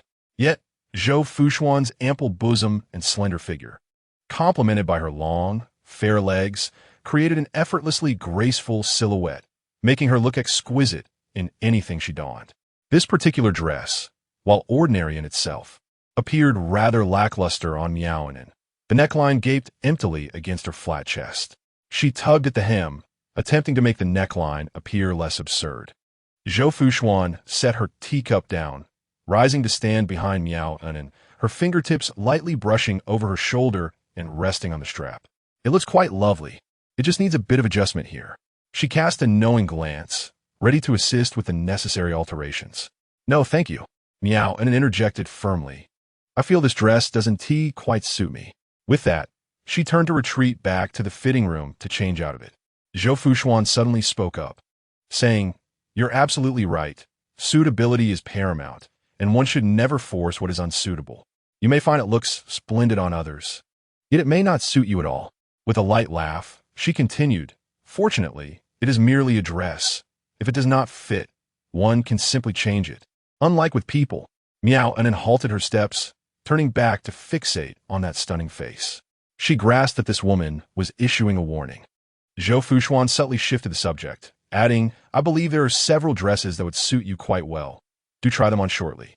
Miaonin gritted her teeth and hurried back to the fitting room, slamming the doors shut with a resounding bang. The others exchanged glances, taken aback. For the next hour, Miaonin's shopping fervor surged. She purchased indiscriminately, regardless of suitability. From ready-to-wear clothing to accessories, and from handbags to shoes, her acquisitions were executed with remarkable ease. Zhou Fuxuan observed the proceedings, sipping tea and perusing fashion magazines, all while spending the wealth of the Pei family. She merely existed as a canary in the gilded cage of the Pei household, relishing their opulence, yet unable to pocket a single penny. The financial reins were firmly held by her future mother-in-law, Su Zonlan. Each month, she was allotted a mere few thousand in pocket money. Any desire for luxury goods necessitated tapping into the Pei family's account. Every expenditure was scrutinized by Madame Pei. Zhou Fuxuan had contemplated the idea of acquiring luxury items, discreetly selling them off, and substituting them with replicas. However, the household was staffed entirely by those appointed by Madame Pei, and her luxury items and jewelry were managed by designated individuals. The notion of clandestine dealings was fraught with difficulty.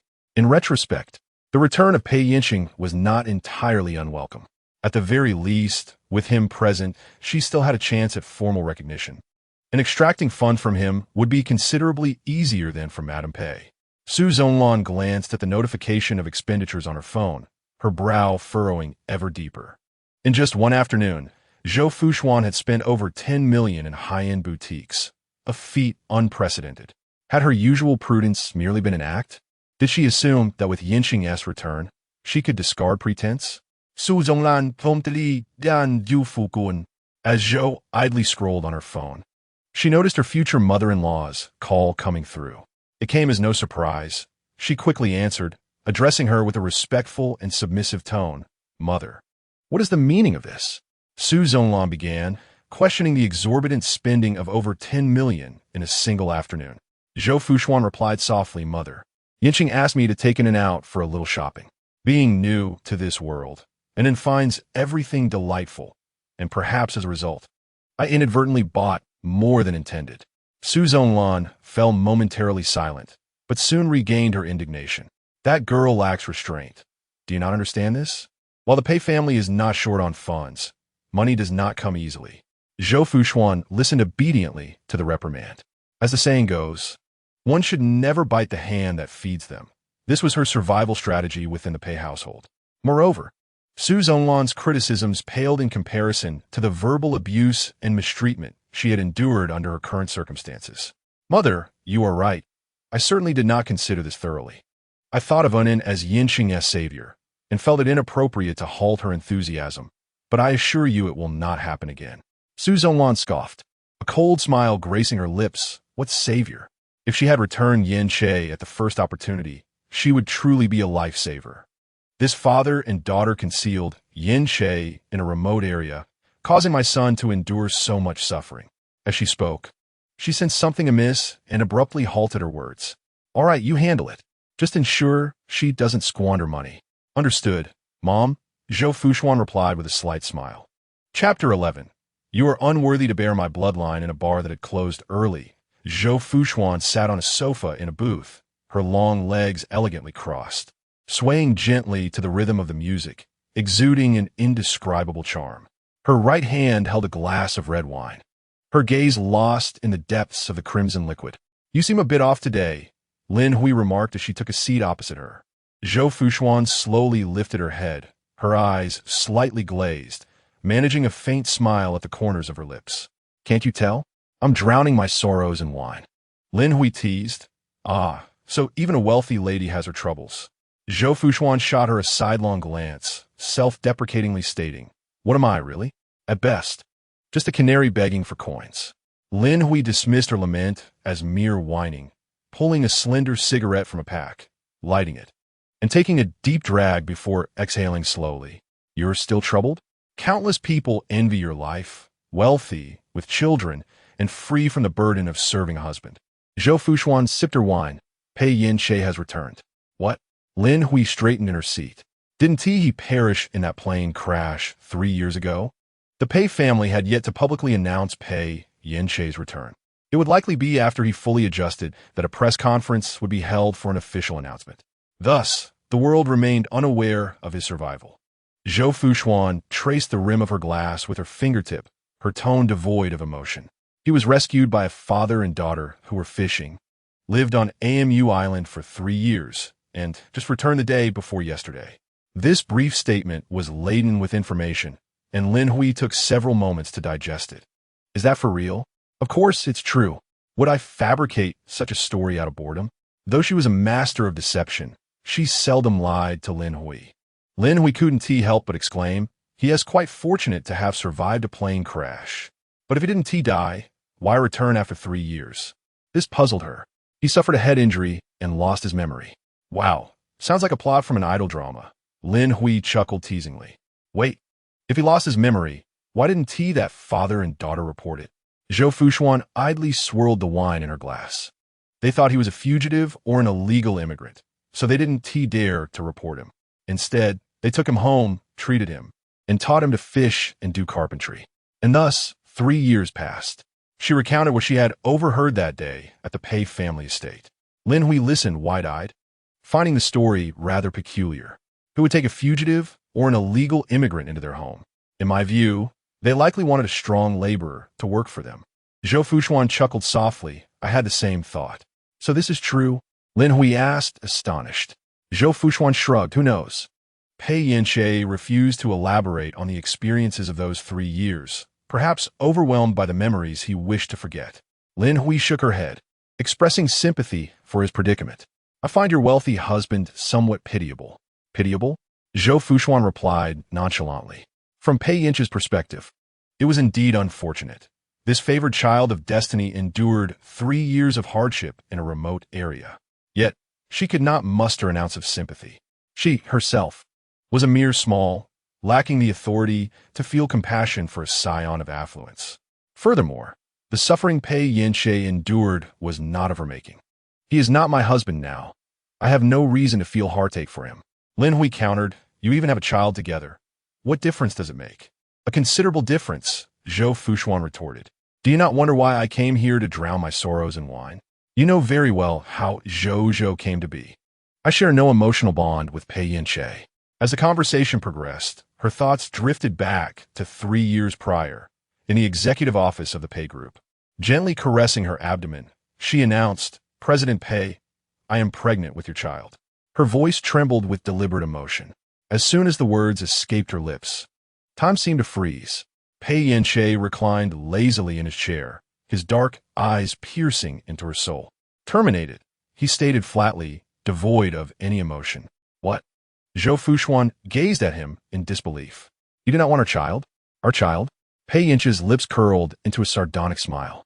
I cannot be certain of that. Secretary Zhou is quite adept at seduction. She does not appear to be a novice, perhaps seasoned by experience. Zhou Fuxuan clenched her fists. You were fully aware that night was my first. Pei Yance raised an eyebrow, his tone dripping with disdain. Isn't this something that can be remedied by surgery? I have never been with anyone else. You are my first and only, I swear it. Oh, how fortunate I am, he remarked, slowly approaching her. But that does not alter the fact that you must terminate this child. Zhou Fuxuan staggered back a few steps. You cannot be so heartless. Why not? Pei Yance grasped her chin, applying pressure that felt as though it might crush her bones. It hurts. Zhou Fuxuan clutched his wrist, desperately attempting to push him away. But to no avail. Leaning closer, he whispered coldly, Tomorrow at 9 in the morning, I will arrange for you to have the procedure. Zhou Fuxuan's face drained of color, her voice quivering with desperation. Can we wait? I'm not ready. His grip tightened. From the moment you seduced me, you should have anticipated this outcome. The bloodline of the Pei family is not something just anyone can taint. With that, he released her, allowing Zhou Fuxuan to collapse helplessly to the ground. He produced a checkbook, scribbled a series of numbers, tore the page, and flung it at her face. The paper, though light, carried an overwhelming weight of humiliation. The check fluttered to the ground, boldly displaying the sum of 5 million. Zhou Fuxuan's pupils constricted, her heart racing, her gaze affixed to the paper. Observing her reaction, Pei Yance's contempt deepened. Do not blame me for not warning you. Should you dare to secretly give birth to this child, his voice may be soft. It carries an icy chill that penetrates to the bone. I possess ample means to ensure you pay the price. Zhou Fuxuan clenched her fist and then released it, bending to pick up the check, her voice having regained its steadiness. Mr. Pei, rest assured, I shall attend to it. She carefully placed the check in her bag, expressing her gratitude for his generosity. As her thoughts returned to reality, Zhou Fuxuan glanced at her close friend opposite her. Initially, she had accepted the money with the intention of terminating the pregnancy, but ultimately, she could not bear to do so and chose to keep the child, aspiring to raise him herself. The superior genetics of Pei Yance, coupled with her yearning for a familial connection, rendered the baby in her womb her sole beacon of hope. It was the first time she did not wish to regard her unborn child as a mere bargaining chip. However, she had not anticipated Pei Yance's sudden accident, which compelled her to alter her strategy and present herself at the Pei residence with her burgeoning belly. Now that Pei Yance had returned, she was once again forced to live in trepidation, fearing the moment he might regain his memories. Chapter 12. Zhou Fuxuan's Past. Lin Hui furrowed her brow. Are you afraid that upon regaining his memories, he will kick you out? Kick me out? Zhou Fuxuan chuckled self-deprecatingly. I fear he might wish to end my life instead. This was due to her having borne a child he deemed unworthy. Surely not. You have given him such a delightful baby, even if there is no merit. Surely there is some toil, Lin Hui remarked. Zhou Fuxuan merely smiled in silence, feeling somewhat perverse as she observed Pei Yance showering affection upon Zhou. Lifting him high into the air, an odd sense of exhilaration welled within her. Lin Hui extinguished her cigarette. You should never have provoked Pei Yance. It is not so easy to ascend to the heights of a wealthy family. With your beauty and prestigious education, if you exert yourself, You might carve out a successful career. Exert myself? Zhou Fuxuan pondered internally. Had she not strived sufficiently? Yet, did effort truly yield results? Memories of darkness surged forth like a tidal wave. Shortly after her birth, her mother vanished, and her father, in his quest to find her, entrusted the infant Zhou Fuxuan to her uncle and aunt. For the subsequent years, her father toiled while searching for her mother, sending money periodically but never returning. Throughout her childhood, she endured ridicule from villagers as an orphan child. By the time she reached the age of 7, she was struck with the devastating news of her father's accidental death on a construction site. She had become utterly bereft of parental support, losing her last vestige of reliance. Her uncle and aunt not only misappropriated over 500,000 yuan of her father's death compensation, but also subjected her to abuse. In that dark, damp room, she never experienced a full meal, yet was burdened with endless chores. The aunt's scornful taunts, the uncle's drunken violence, and her cousin's repulsive gaze gradually warped her psyche. She became calculating, adept at deceit, able to speak sweetly to anyone, whether human or ghost. And even in the face of her aunt's vitriol, she wore a smile. At times, she would despise herself, yet survival necessitated such behavior. During that period, she held steadfastly to the belief that knowledge could alter her fate, convinced that diligent study would liberate her from suffering. However, upon her acceptance into a prestigious high school, her uncle and aunt ceased to provide her with any financial support, coercing her to drop out. She was unwilling to yield. While attending school, she utilized her after-class hours to collect and sell scrap materials for money. With her initial capital, she began to act as a middleman, selling items from outside the campus to the boarding students.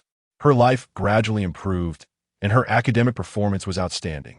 However, everything changed when she turned 17. During a holiday visit home, she overheard her uncle and aunt plotting to drug her and sell her to a lonely old man in the mountains. In that instant, her blood ran cold, and she felt an overwhelming chill wash over her. Thoughts of reporting them crossed her mind, but she quickly dismissed the idea. Without concrete evidence, even if she went to the police, they would merely offer a verbal admonition, and she would inevitably be sent back home. The implications of this were dire. Not only would she face beatings and scolding, but she could also be confined, leaving her with no chance of escape. After a tumultuous internal struggle, she resolved to run away from home ahead of schedule.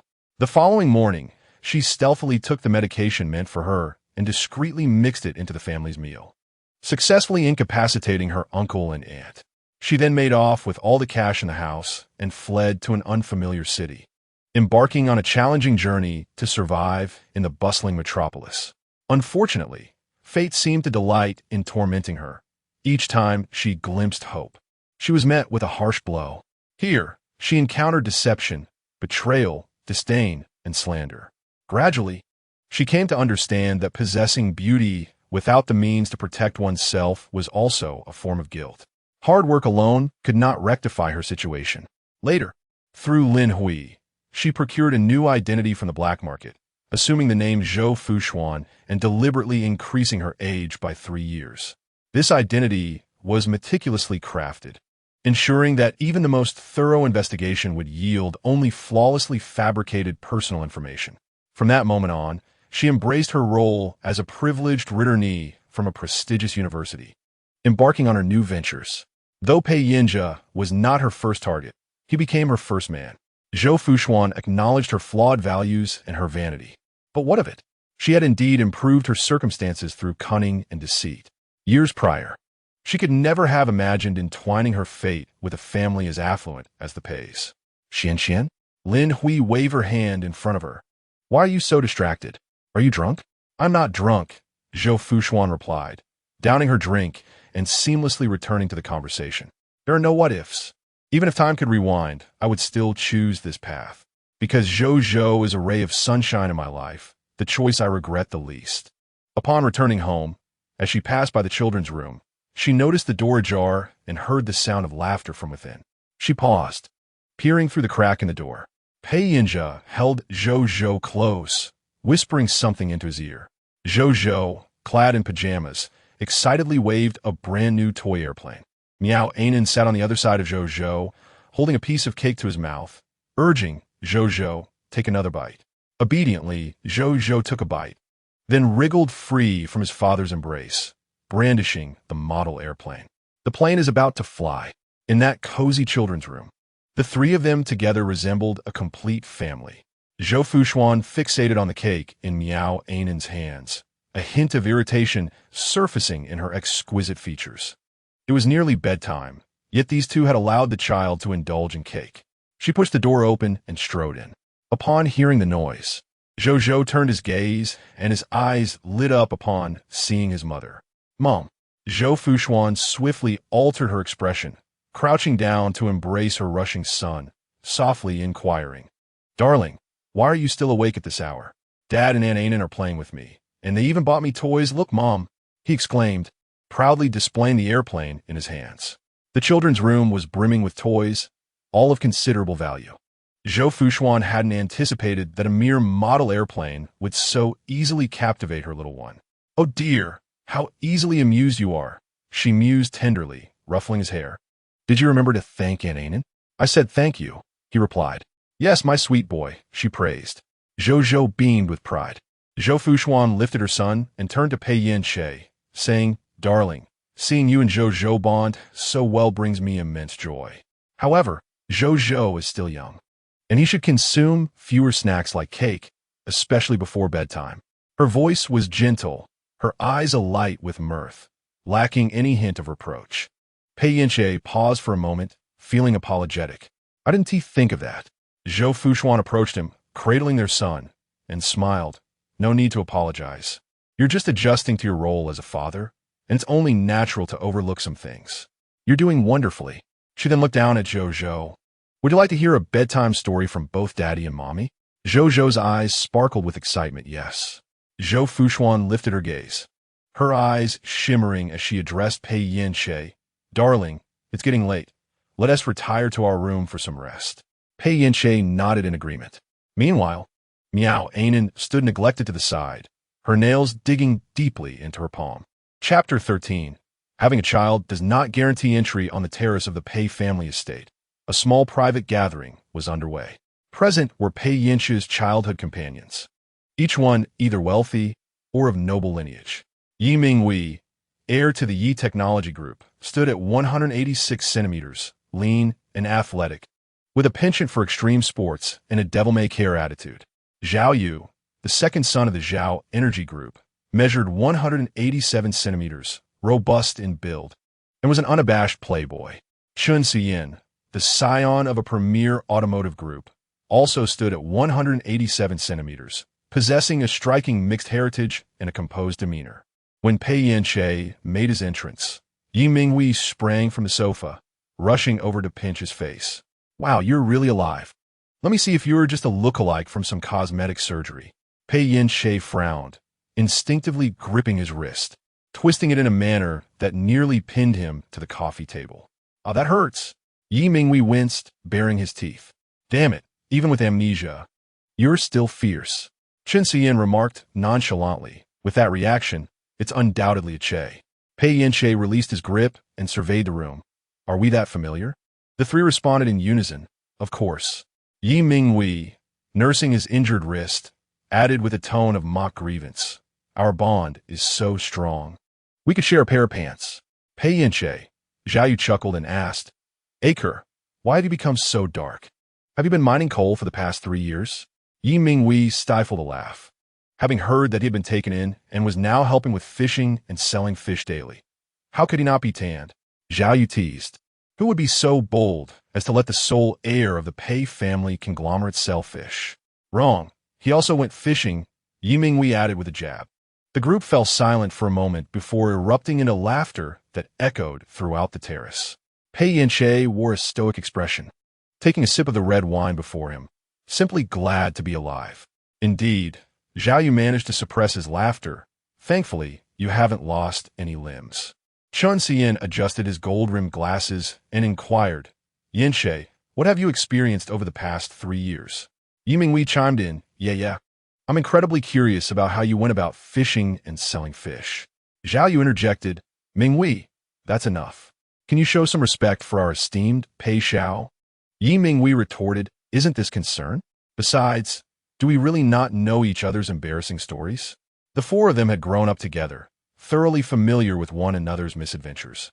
It's all in the past. There's nothing worth discussing, Pei Yance replied, his interest waning and his tone indifferent.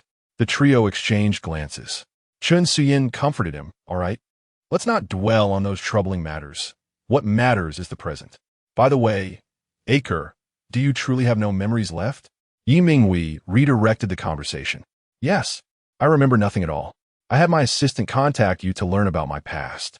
Yi Minghui confidently patted his chest, assuring, you've come to the right people. We three know everything about you. Do you remember that time in Sanya when you insisted on deep-sea diving and ended up getting stung by a jellyfish on your backside? Ha ha ha. Yi Minghui laughed so hard he nearly knocked the table over. You insisted you were fine, yet ended up with a fever of 40 degrees that night, and your backside was swollen. Pei Yance's mouth twitched. Did you make that up?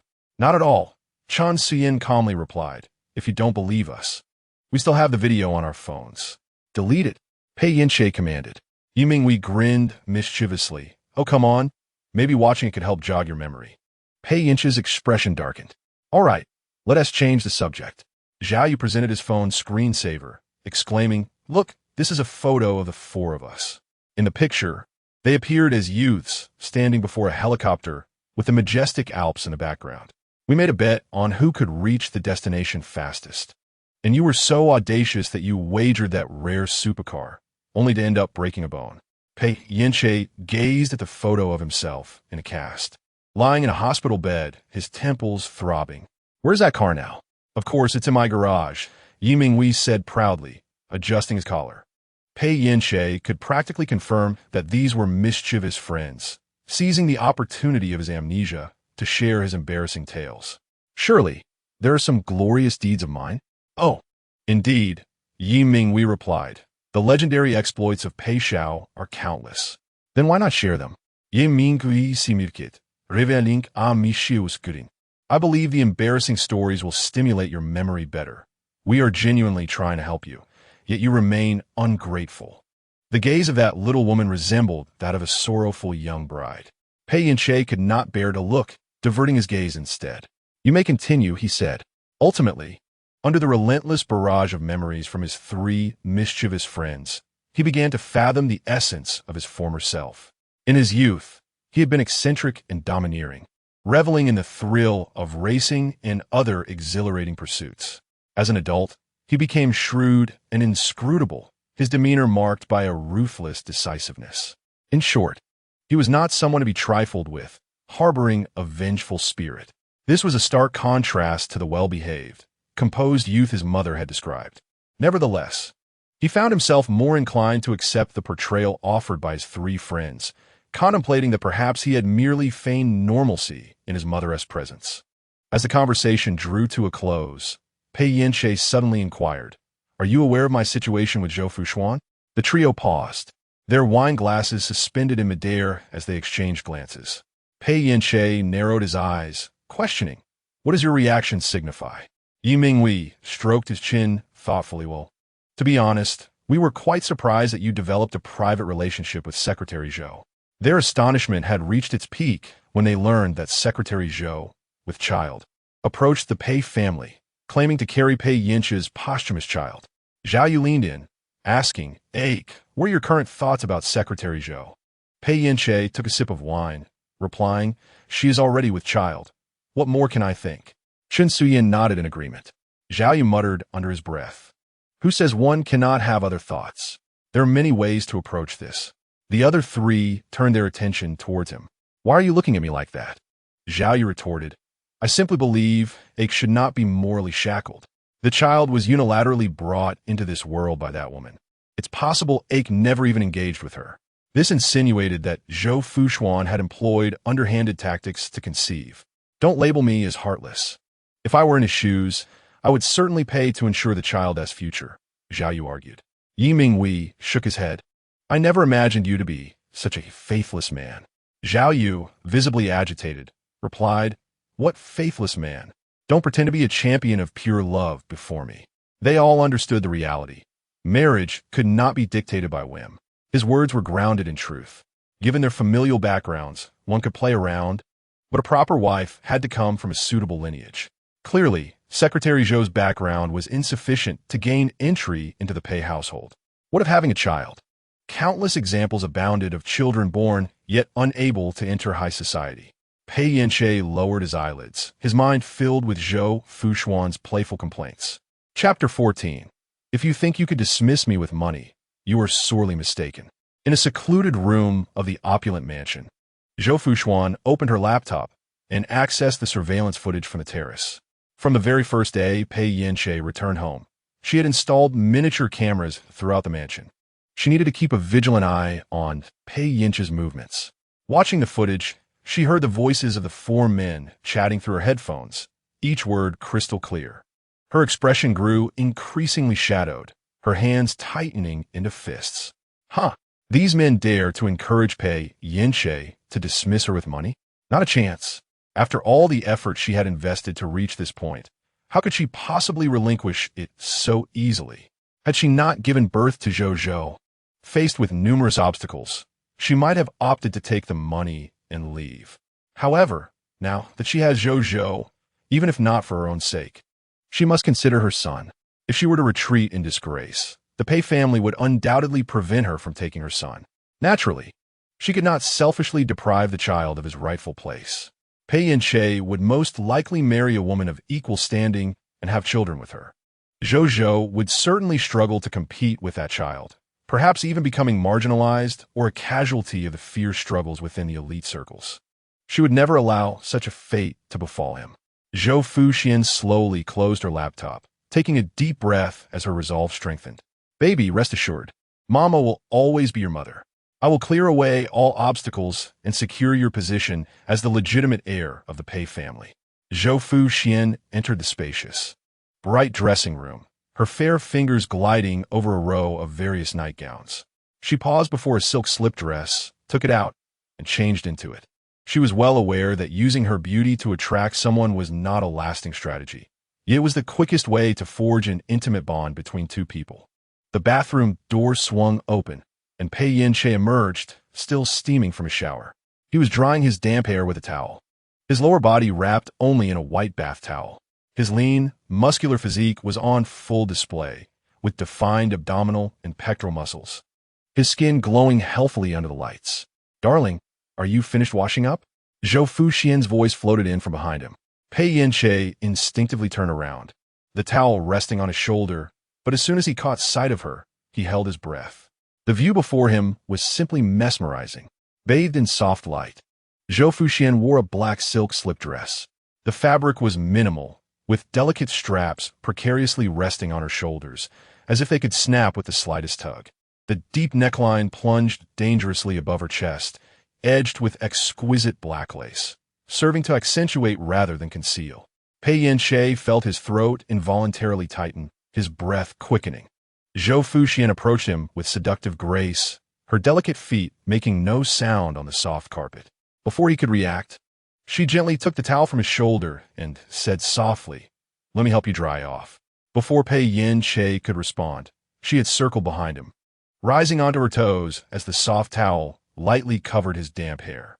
Her touch was gentle, her fingertips occasionally brushing against his ear, sending shivers down his spine.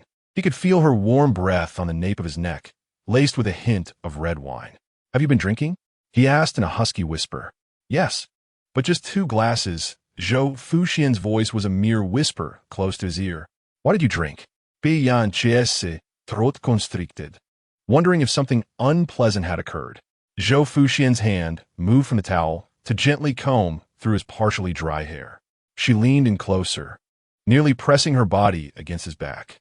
Fuxuan, he started to turn, but she gently embraced him from behind.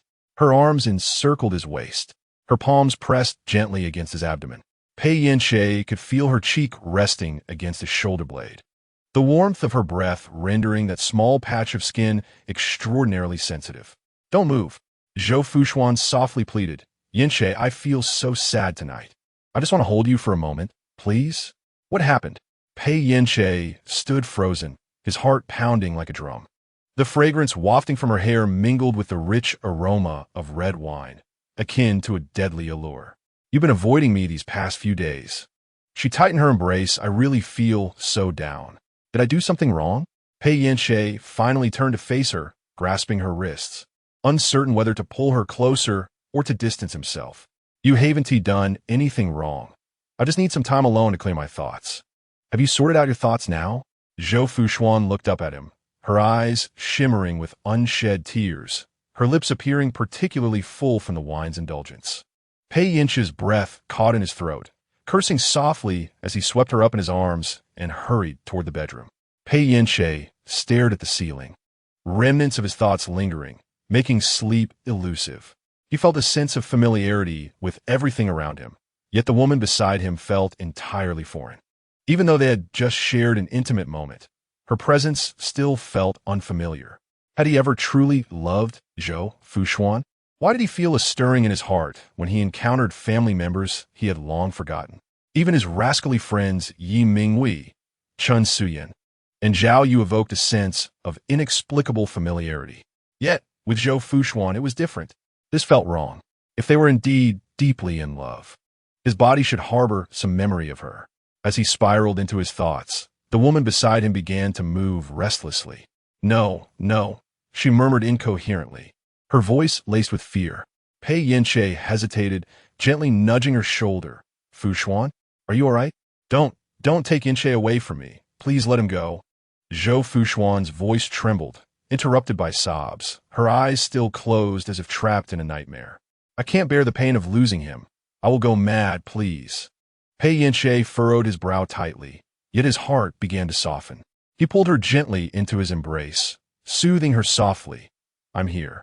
No one's taking me away. Don't be afraid.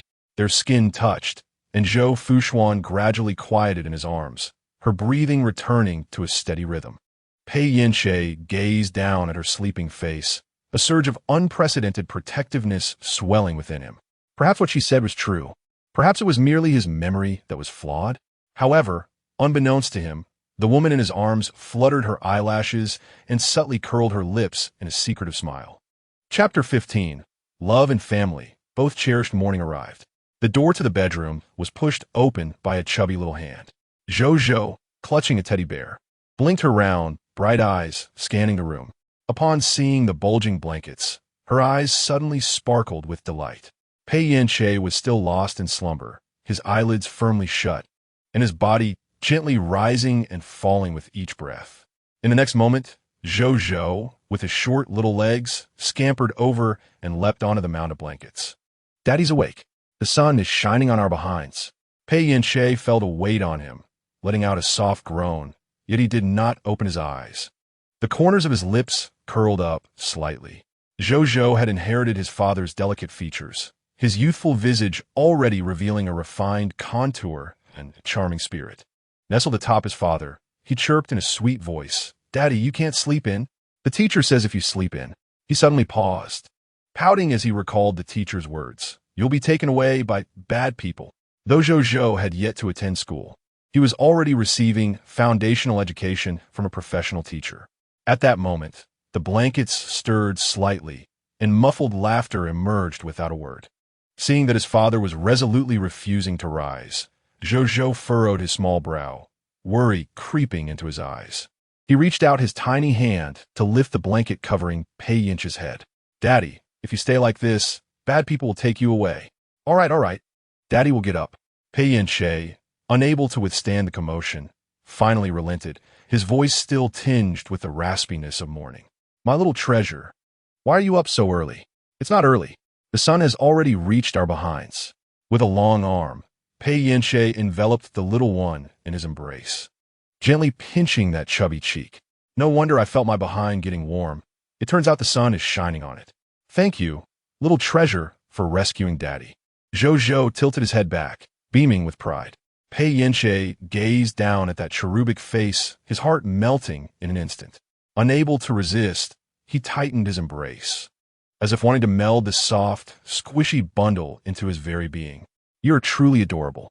Yet Zhou, restless, wriggled about, kicking his short legs. Daddy, I can't breathe. Apologies, I got a bit carried away. Pei Yance chuckled, loosening his hold. The father and son frolicked on the bed, sharing laughter and joy. Eventually, the little one grew tired, resting his face against his father's neck, softly murmuring, "It's wonderful to have Daddy." Upon hearing these words, Pei Yance's heart skipped a beat, and he leaned down to plant a kiss on his forehead. "Daddy will always be here for you." Zhou suddenly looked up, his eyes wide and sparkling. "Really? Of course it's true. Then let us make a pinky promise." Excitedly, he extended his chubby little pinky. Pei Yance enveloped his small fist with his larger hand, gently linking their pinkies. "All right, pinky promise." Zhou's expression turned serious as he recited in his sweet voice, "Pinky promise, if you break it, you'll hang for 100 years." Finally sealing their promise. "It's done. From now on, Daddy will always be with me and Mommy," he declared, snuggling closer to his father's neck. Zhou vowed to be the best with his father in the world. Zhou Fuxuan leaned against the bedroom door, observing this heartwarming scene with a gentle smile on her lips. She deliberately instructed the nanny to bring Zhou over, aiming to strengthen the bond between father and son. Luring was merely the initial step.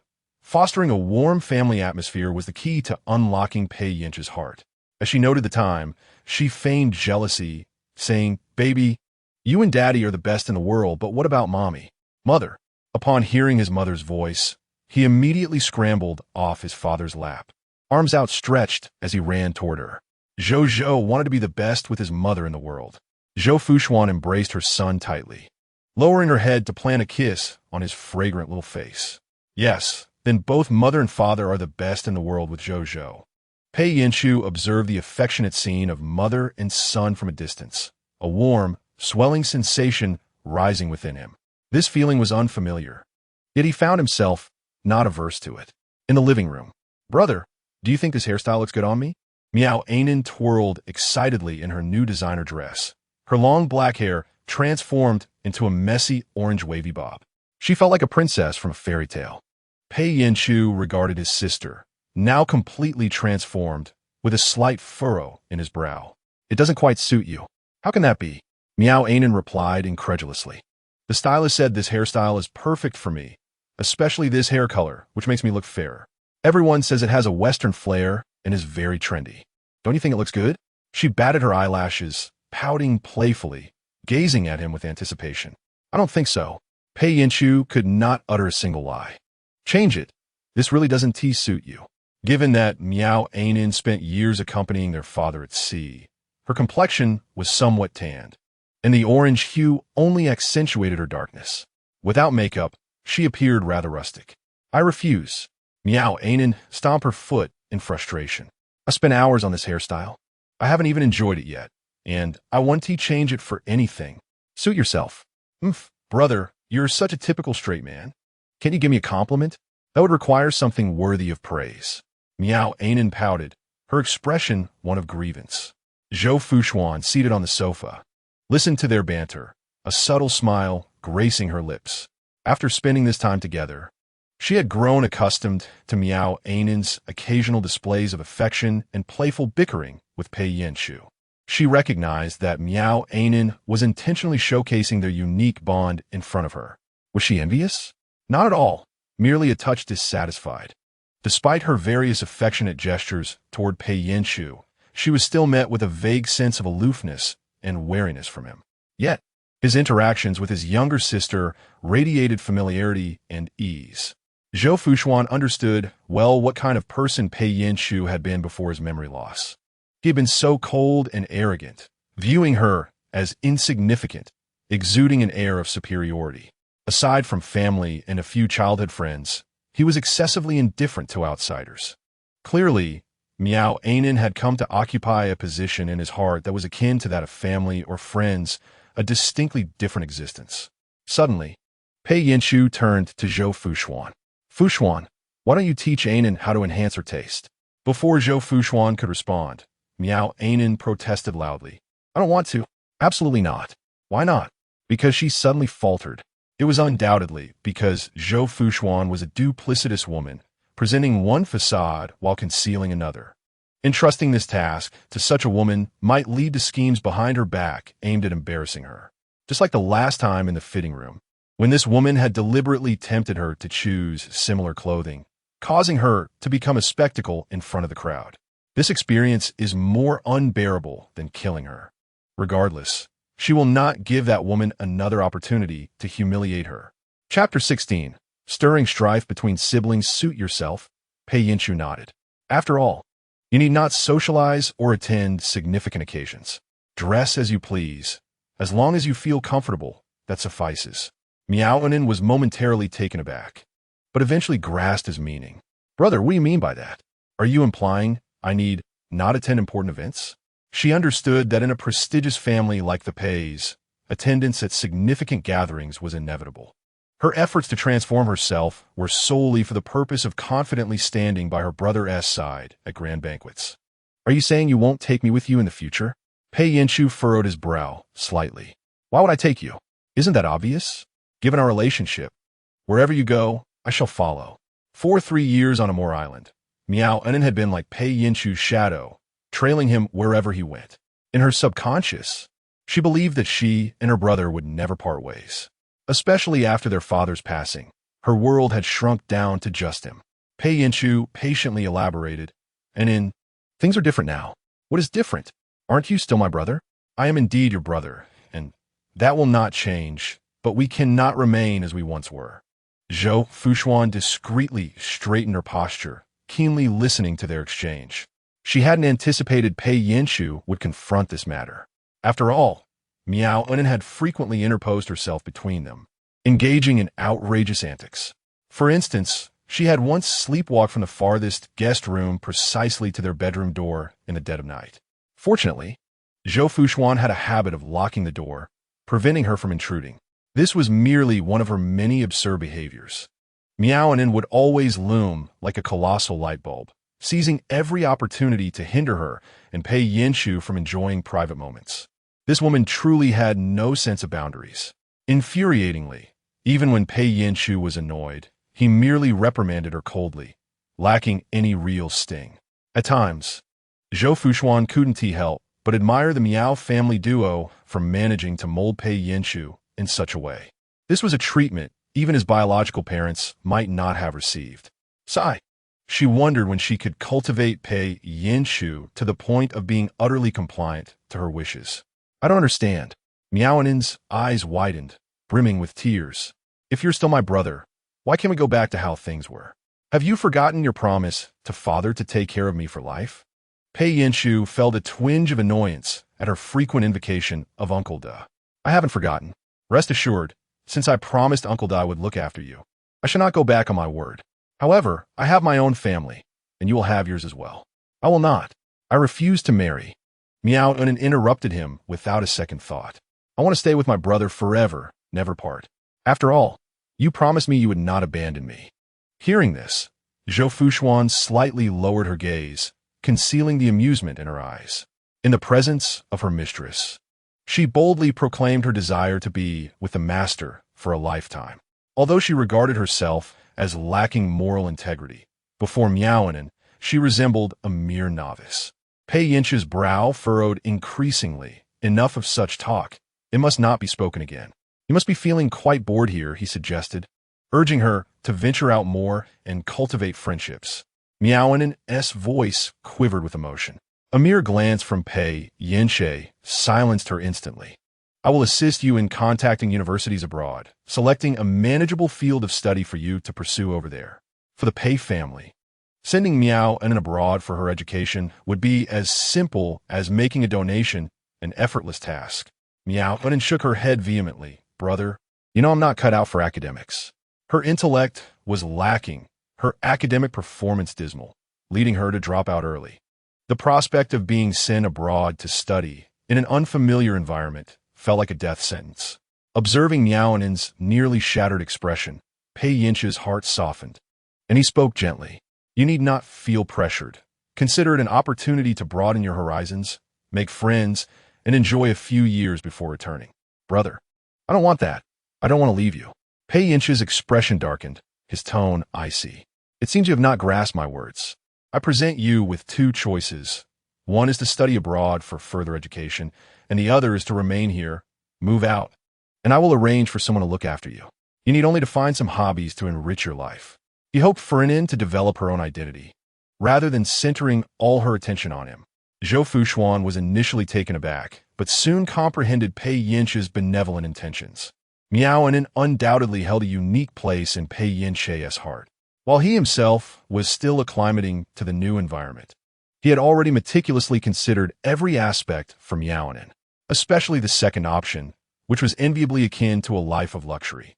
To attain such a lifestyle, one must employ various means, ingratiating oneself before Pei's parents. Yet Miao Anin seemed to receive it effortlessly. To claim that it didn't sting would be a falsehood. Yet what did it matter? Throughout her life, she had never been favored. Whatever she desired, she had to cunningly seize for herself. This reality had long been acknowledged by her. Rather than wallowing in self-pity, it was more prudent to contemplate how to secure greater benefits for herself and her child. Zhou Fuxuan was acutely aware of her desires. She sought wealth and the position of the Pei family's eldest daughter-in-law, not the man Pei Yance himself. Therefore, his kindness towards any sister was of no consequence to her. With this realization, Zhou Fuxuan's emotions swiftly stabilized, and the bitter pang she had felt moments ago dissipated. However, it appeared that Miao Anin had not understood Pei Yance's intentions. She stood frozen, as if struck by lightning, her face pale. "Brother, do you truly wish to rid yourself of me? Do not speak such nonsense. I have vowed to care for you, and I shall keep that promise." Pei Yance asserted firmly.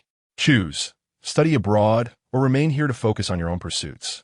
Miao Anin's eyes filled with tears, unable to hold back any longer. She wept uncontrollably. "Brother, I don't want to choose. I just want to stay by your side." With a heart full of despair, "I solemnly swear I will no longer create a scene. Please do not cast me away. Will you?" Pei Yance's resolve was unwavering. "I shall grant you some time to ponder. Inform me once you have come to a conclusion." With that, he turned and exited the living room. "Brother, do not go." Miao Anin collapsed onto the floor, her cries piercingly heart-wrenching. One might mistakenly believe Pei Yance had met his demise. Out of the corner of her eye, Miao Anin caught a glimpse of Zhou Fuxuan's lips curving into a faint smile on the sofa. She abruptly whirled around, questioning, "Did you just smile?" Chapter 17. Zhou Fuxuan's provocation. Zhou Fuxuan swiftly mastered amusement at the instant Miao Anin turned her head. "Not all." Miao Anin widened her eyes in disbelief, retorting, "You are lying. I clearly saw you smile." "Oh, is that so?" Zhou Fuxuan maintained her innocent facade. "You must have misseen." Her leisurely manner of speaking ignited a fire within Miao Anin, prompting her to rise abruptly. "I did not missee. You are reveling in my misfortune. How can you be so adept at feigning innocence?" "Oh, now I understand." She pointed a finger at Zhou Fuxuan, gritting her teeth and declaring, "You have undoubtedly been slandering me before my brother, inciting discord, which led to my being cast out. You wicked woman.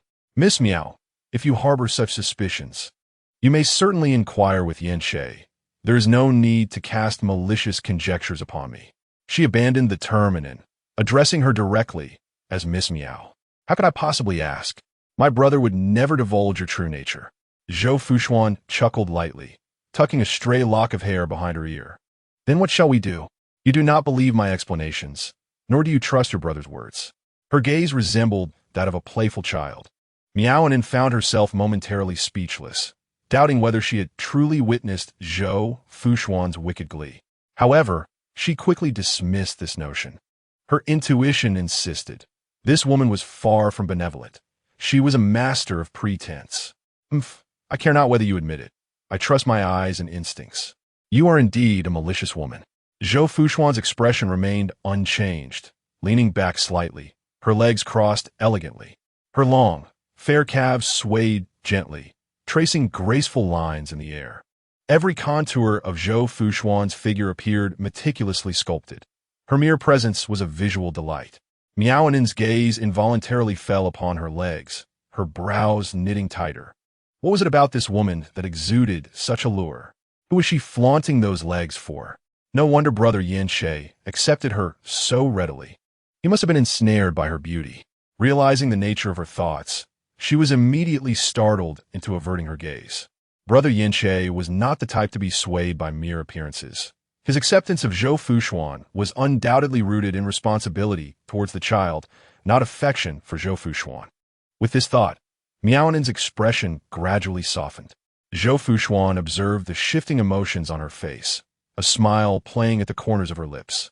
To be candid, she bore no animosity towards Miaonin. In fact, there was no necessity for her to harbor such feelings. The malice in Miaonin's heart was evident on her face. Even her attempts at disguise were clumsy, rendering her no match for Zhou Fuxuan. She glanced at the watch on her wrist and slowly rose to her feet. Well, I have said everything I needed to say. Whether you choose to believe it is entirely up to you. Are you really leaving just like that? Miaonin stood as well, her tone insistent. Shouldn't you provide me with an explanation? Our conflict remains unresolved. You cannot simply walk away. Zhou Fuxuan was about to retort when she caught a glimpse of a familiar figure at the corner of the living room entrance. A glimmer of insight flashed in her eyes as she swiftly altered her strategy. In the next moment, her shoulders drooped slightly, her tone resigned. I have explained everything that needed explaining. If you choose not to believe me, I am powerless to change that. What have you explained? Miaonin scoffed, an edge of mockery in her voice. You're clearly refusing to admit your fault. I just saw you suppressing a laugh. Aren't you afraid I will expose your hypocritical nature to Brother Yinchen? Zhou Fuxuan allowed a hint of anger to surface on her face. Miss Miao, as I said, I did not laugh, and I will not confess to something I did not do. Why are you pursuing this relentlessly? Miaonin stood tall, her conviction unwavering. I demand an apology from you, followed by a confession to Brother Yinchen about your ulterior motives. Apologize? Confess? Zhou Fuxuan's brows furrowed as she struggled to contain her emotions. Why should I apologize for your unreasonable antics? What is there for me to confess? Simply because, Miss Miao, Zhou Fuxuan interrupted, not giving her a chance to continue. You are exceedingly rude. Regardless of the circumstances, I am your sister-in-law. Out of respect for Yincheng, I have chosen not to hold this against you. Yet you persist in your insolence, showing no regard for your elders. Is this how your parents taught you to conduct yourself? Miaonin's eyes widened in indignation. I will not allow you to speak of my parents in such a manner. You have no right. Moreover, you are not my sister-in-law. You are not legally married to him. Zhou Fuxuan momentarily gasped, turning slightly to ensure the figure at the corner could see her trembling shoulders. Miaonin, believing she had struck a nerve, felt a rush of satisfaction and pressed on. As far as closeness is concerned, you cannot compare to me. You have merely been with Yincheng for a few months, perhaps even less, whereas I— She paused, her expression triumphant, have been with him for over 3 years. Nearly inseparable. What gives you the right to act superior in front of me? Who knows, you might just find yourself cast aside. Enough. A low, chilling voice suddenly interjected. Pei Yincheng strode in, his expression dark. Upon hearing the voice, Miaonin stiffened, turning her neck to see the newcomer, her face paling instantly. Brother, what are you doing here? What did you hear? Her mind raced as she tried to recall the words she had just spoken. Pei Yincheng ignored her and instead turned his concerned gaze toward Zhou Fuxuan. Are you all right? I'm fine, Zhou Fuxuan replied, shaking her head, lightly biting her lip, appearing to suppress her emotions. Pei Yincheng's brow furrowed slightly as he turned to Miaonin, his gaze growing colder. Anin, your behavior is unacceptable. Fuxuan is my wife. That does not require your scrutiny. Apologize to your sister-in-law at once. Why should I apologize? Miaonin raised her voice. Brother, you must not have heard the entire conversation. She was not exhibiting this attitude just moments ago. It is all an act now. She is so furious that she stutters. Brother, you must believe me. The anger on Pei Yinche's face intensified. After hearing everything, what I perceive is you causing an uproar. In truth, he had returned partway and did not hear the entire conversation. However, this was inconsequential to him. If it were to remain here, it would be detrimental to both Fuxian and in Chapter 18. Zhou Fuxian's performance showcase, am I causing an uproar? Miaonin gazed at him in disbelief. How can you say such a thing about me? Where have I been unreasonable? I attempted to clarify, but Pei Yinche interrupted, stating enough. I think it would be best for you to move out as soon as possible. As for the 2 options I just provided, feel free to call me once you've made up your mind. With that, He turned to the butler who had just arrived. Have her belongings packed and deliver her and her luggage to the house at Wanyuan. This was a luxurious seaside apartment under his name. Meow, one was utterly panicked. Brother, are you so eager to send me away? Pei Yance averted his gaze, taking Zhou Fuxuan's hand as he prepared to leave the living room. Brother. Miaonan dashed in front of them, arms outstretched in an attempt to block their path. I refuse to leave. You promised to take care of me for a lifetime. How can you go back on your word? If father were no, he would surely be heartbroken. Zhou Fuxuan sneered inwardly. It was truly bewildering how Miao and still clung to the notion of leveraging gratitude, completely unafraid of provoking resistance. As expected, Pei Yance's expression darkened significantly. I do not require your incessant reminders. I will fulfill my promises, and what I am doing now is honoring my commitment to Uncle Da. I have a clear conscience. Miaonan met the man's dark gaze, trembling in fear. She had never encountered such an expression before. It felt profoundly unfamiliar. With a quivering voice, she implored, Brother, that is not what I meant. I am simply terrified. In this unfamiliar environment, you're my only anchor, and I am afraid of losing you. Pei Yance took a deep breath and replied solemnly, I have explained this matter numerous times and do not wish to reiterate. Are you going to apologize or not? Tears streamed down Miao and Anne's face as she struggled to speak, her apology barely audible. Louder. Pei Yance was evidently dissatisfied. Zhou Fuxuan, standing behind him, gently tugged at his fingers, suggesting, Let it be. I do not require your feigned sympathy. Miaonan suddenly raised her voice, glaring at Zhou Fuxuan. Zhou Fuxuan pretended to be startled and shrank back behind the man. Pei Yance's previously furrowed brow tightened even further. Fine. If I cannot reach you, then do as you wish. With that, he took Zhou Fuxuan's hand, leaving the living room without a backward glance. Zhou Fuxuan had initially intended to give Miao a provocative smile, but restrained the impulse. Given Pei Yance's resolute stance, she deemed it unnecessary to exacerbate the situation and invite further risk. As soon as Pei Yance stepped out of the living room, he released his grip and advanced a few paces, creating distance between himself and Zhou Fuxuan. A chill swept through Zhou Fuxuan's palm as she gazed at the man who had already distanced himself, her expression dimming as she quickened her pace to catch up. The two walked back to the room in silence, one after the other. Are you satisfied? Pei Yance finally spoke, his tone suddenly frigid. Zhou Fuxuan's eyes flickered momentarily, and she looked at him with an innocent expression. Dear, what do you mean by that? Pei Yance's gaze bore into her, his eyes icy. I know Anne's temperament. She can indeed be capricious and domineering, but she would not harbinger malice without cause. Zhou Fuxuan widened her eyes in disbelief as she regarded the man before her. So, you think I intentionally provoked her animosity towards me? Her voice quivered. Am I the villain here? Pei Yance scrutinized her intently, and after a moment, he replied, I hope that is not the case. Zhou Fuxuan's pupils constricted slightly, yet she displayed no outward sign of her surprise. It seemed she had underestimated Pei Yance's intellect. After all, amnesia does not equate to diminished intelligence. He was still astute. It was said that he possessed a keen business acumen even in the fish trade, nearly embarking on supply chain management. Such a man could hardly be deceived by her. From this point forward, she would need to tread with greater caution.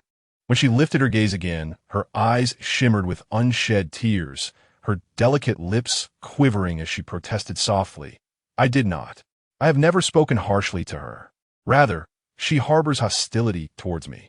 As for the source of that animosity, I trust you are aware of it. Upon finishing, she sniffled, raising a hand to wipe away the moisture from her eyes, quietly lamenting, You take advantage of my affection for you, knowing I would comply with your every wish. And you bully me. The barely audible sob echoed distinctly in the stillness of the master suite. Pei Yance was momentarily taken aback, a flicker of panic crossing his features. Fuxuan, his voice softened unconsciously. I have been preoccupied with matters concerning the corporation lately, which has made me irritable. I may have spoken too harshly. Please do not take it to heart, all right? Zhou Fuxuan bowed her head in silence, another sob escaping her lips, this time more pronounced, as if she were stifling something within. Pei Yance observed her, suddenly filled with uncertainty. Could it be that he had truly misjudged her? Was An's hostility towards Fuxuan a consequence of his own actions, making her so aggressive? Pei Yance's throat constricted, leaving him momentarily at a loss for words. He reached out, intending to comfort her slender, slightly trembling shoulders, but halted midair. Zhou Fuxuan abruptly lifted her head. Aside from the slight redness at the corners of her eyes, her face bore no trace of tears. She even smiled at him, offering a gentle expression. I apologize. I'm not usually like this. I don't know why I couldn't hold back my tears this time. I understand you. So I will make an effort to manage my relationship with him better, to spare you any discomfort. This sudden shift in emotion left Pei Yance feeling increasingly unsettled. He attempted to regain control of the conversation. You are not at fault. I was too hasty earlier. I apologize. Zhou Fuxuan feigned nonchalance. I have cried. You have apologized. Let's consider the matter settled. She then added, most couples are like this. Pei Yance opened his mouth, still wishing to say something more. At that moment, a vibration from his phone interrupted the silence.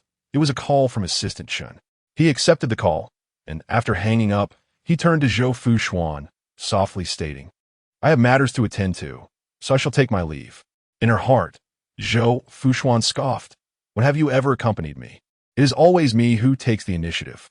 She nodded obediently, replying, all right, you go ahead with your tasks. She did not forget to remind him. Make sure to rest, even when busy. Do not overexert yourself. Pei Yance paused momentarily, but did not turn back, merely giving a barely perceptible nod. Once the bedroom door closed, the smile on Zhou Fuxuan's lips gradually faded. The hint of vulnerability and grievance in her slightly reddened eyes vanished entirely. Chapter 19. Brother, I want to be a star. Zhou Fuxuan sank into the sofa, tilting her head back and closing her eyes. Indeed, men often feign ignorance. Despite Miao Anen's repeated mentions of her lack of a marriage certificate, Pei Yance appeared to be oblivious. Clearly, he had no intention of marrying her. Was he doubting the authenticity of her role as a lover, or did he have someone else in his heart? From her observations and investigations over the past few days, it was evident that Pei Yance harbored no romantic feelings for Miao Anen, nor did he have any confidant on Amo Island. Thus, the only possibilities remaining were that he simply did not like her or was harboring doubts. Dislike? She was confident in her ability to discern whether a man favored her. For now, it seemed that Pei Yance did hold some attraction for her. Thus, it was likely that his doubts were the source of concern. However, such suspicion was not unwarranted. If she were to lose her memory and suddenly find herself with a man claiming to love her, she too would question his identity and motives. The current priority was to dispel Pei Yance's doubts. Zhou Fuxuan opened her eyes, grabbing a cushion and holding it to her chest, a flurry of strategies racing through her mind. Suddenly, she felt something nudge gently against her foot. Looking down, she discovered the little dog she had just brought back from the pet hospital yesterday, gazing up at her with its big, round eyes, its tail wagging like a propeller. How did you get out? Zhou Fuxuan asked in surprise, then recalled that she might have forgotten to secure the gate. She glanced at the time. Was it hungry?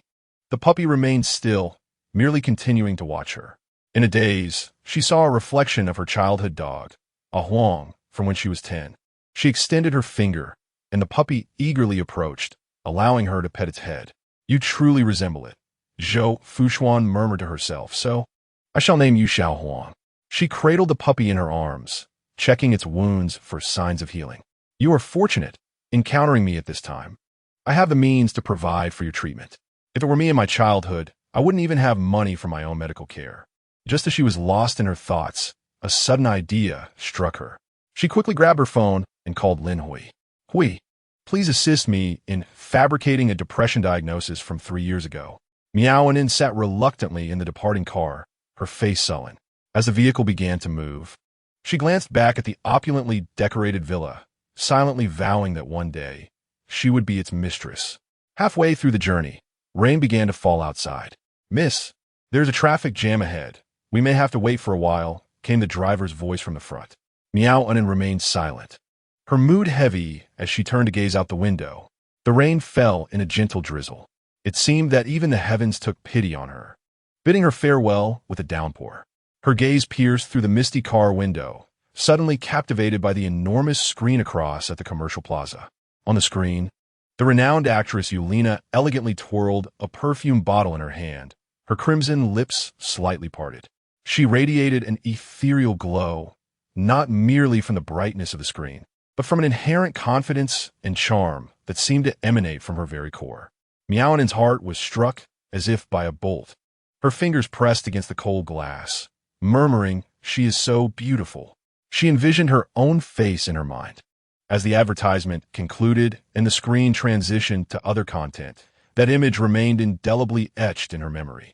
She cast a glance down at her own somewhat coarse, sallow skin and her unruly orange curls. The words of her brother, Yance, echoed in her ears, along with Zhou Fuxuan's scornful gaze and the stifled laughter of the store attendants in the fitting room. These images flickered continually in her mind.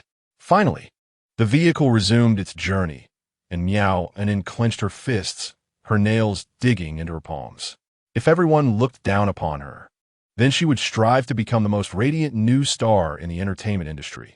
Just like Yulina, brilliant and commanding admiration from all, with resolve firm in her heart. She retrieved her phone and searched for posts on how ordinary individuals could ascend to stardom. She discovered that many popular celebrities were not conventionally attractive during their ordinary days, but blossomed into beauty after achieving fame. This revelation filled her with immense encouragement. Eagerly, she dialed Pei Yance's number. After several seconds, the call connected. "Is there something you need?" came the indifferent voice on the other end. Miaonin suppressed the bitterness in her heart. "Brother, do you still stand by what you said before?" "What did I say?" "You mentioned you would support my passions." A 2-second silence followed. Have you found your passion?" "Yes, I have found my direction." Her voice resonated with unwavering determination. "I want to be a star." Pei Yance was taken aback. "But you can't say that I'm not suitable." Miaonin interjected. "Stars are made through packaging. My conditions are not lacking. As long as a good agency supports me, I will surely achieve remarkable success." Pei Yance fell silent for a few moments, refraining from dissuading her. "All right, I promise you." "Really?" Miaonin's eyes sparkled with delight. "I told you, I never go back on my word." A radiant smile blossomed on Miaonin's face. "I knew my brother still cared for me. But don't rejoice too soon. Being an artist is no easy feat." Pei Yance doused her enthusiasm with a cold splash of reality. "Fame requires luck. The heights you can achieve depend entirely on your fortune." However, Miaonin remained confident. "Brother, rest assured, as long as you are willing to invest resources in me, I will undoubtedly shine brightly." She had researched and discovered that the Pei Group owned a highly reputable film and television company that had launched numerous popular stars. With her status as the president's sister, she was certain that resources would never be a concern for her in the future. She has begun to envision a dazzling life in the entertainment industry. Pei Yance continued, "I will arrange for an agency for you. But whether you're suited for this industry will be determined by them." Miaonin snapped out of her reverie. "Brother, what do you mean by that? If they think I'm not suitable, you won't support my debut?" "Of course not," Pei Yance replied candidly. "I will not promote you at the expense of the company's interests." "Brother," Miaonin lamented. "Enough." Pei Yance did not wish to argue further. "Let's leave it at that. I have matters to attend to." After hanging up, there was a knock at the door, and Assistant Shun entered with documents in hand. "President Pei, here are the financial reports for the group over the past 3 years." Just place them here," Pei Yance said, dismissing the distractions and immersing himself back into work. Chapter 20. Products with no attributes in the private room of a high-end beauty salon. Zhou Fuxuan reclined on the beauty bed, her eyes gently closed as she savored the esthetician's treatment. Beside her, Lin Hui lay on another bed. Lin Hui suddenly turned her head and softly called, "Xian." "What's wrong?" Zhou Fuxuan did not open her eyes, but replied softly, "The diagnosis you requested is ready." Lowering her voice, Lin Hui continued, "I've managed to get it."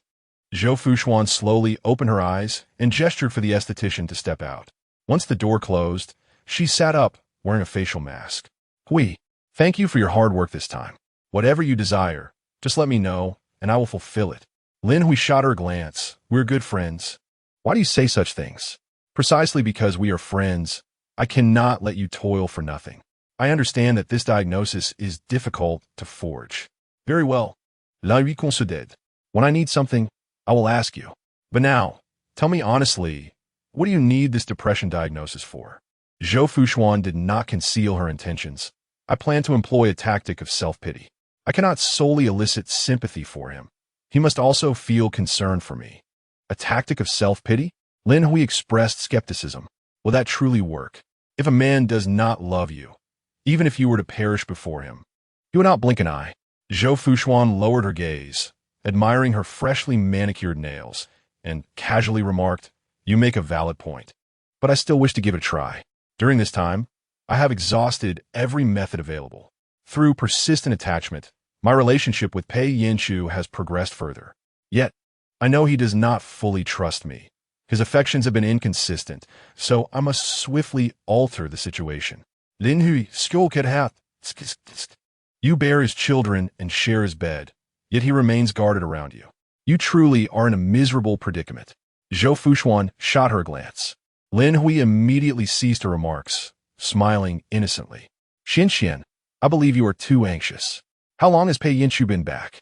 You have already been overly attentive. If he does not suspect you, who would? There's a saying, flattery without cause is either deceitful or suspicious. You should take it easy." "What do you mean by flattery without cause?" Zhou Fuxuan furrowed her brow. "I am his nominal lover. If we're to play the role, I must consistently demonstrate my affection for him. Otherwise, I risk shattering my facade and inviting doubt. Moreover, he has a sister who is a savior, constantly calling him brother without regard for my presence. Can I truly be devoid of a sense of crisis? In the present day, Pei Yance's character increasingly resembles that of his amnesiac self under the repetitive stimuli of a familiar environment. Regaining his memories is merely a matter of time." La Redistend.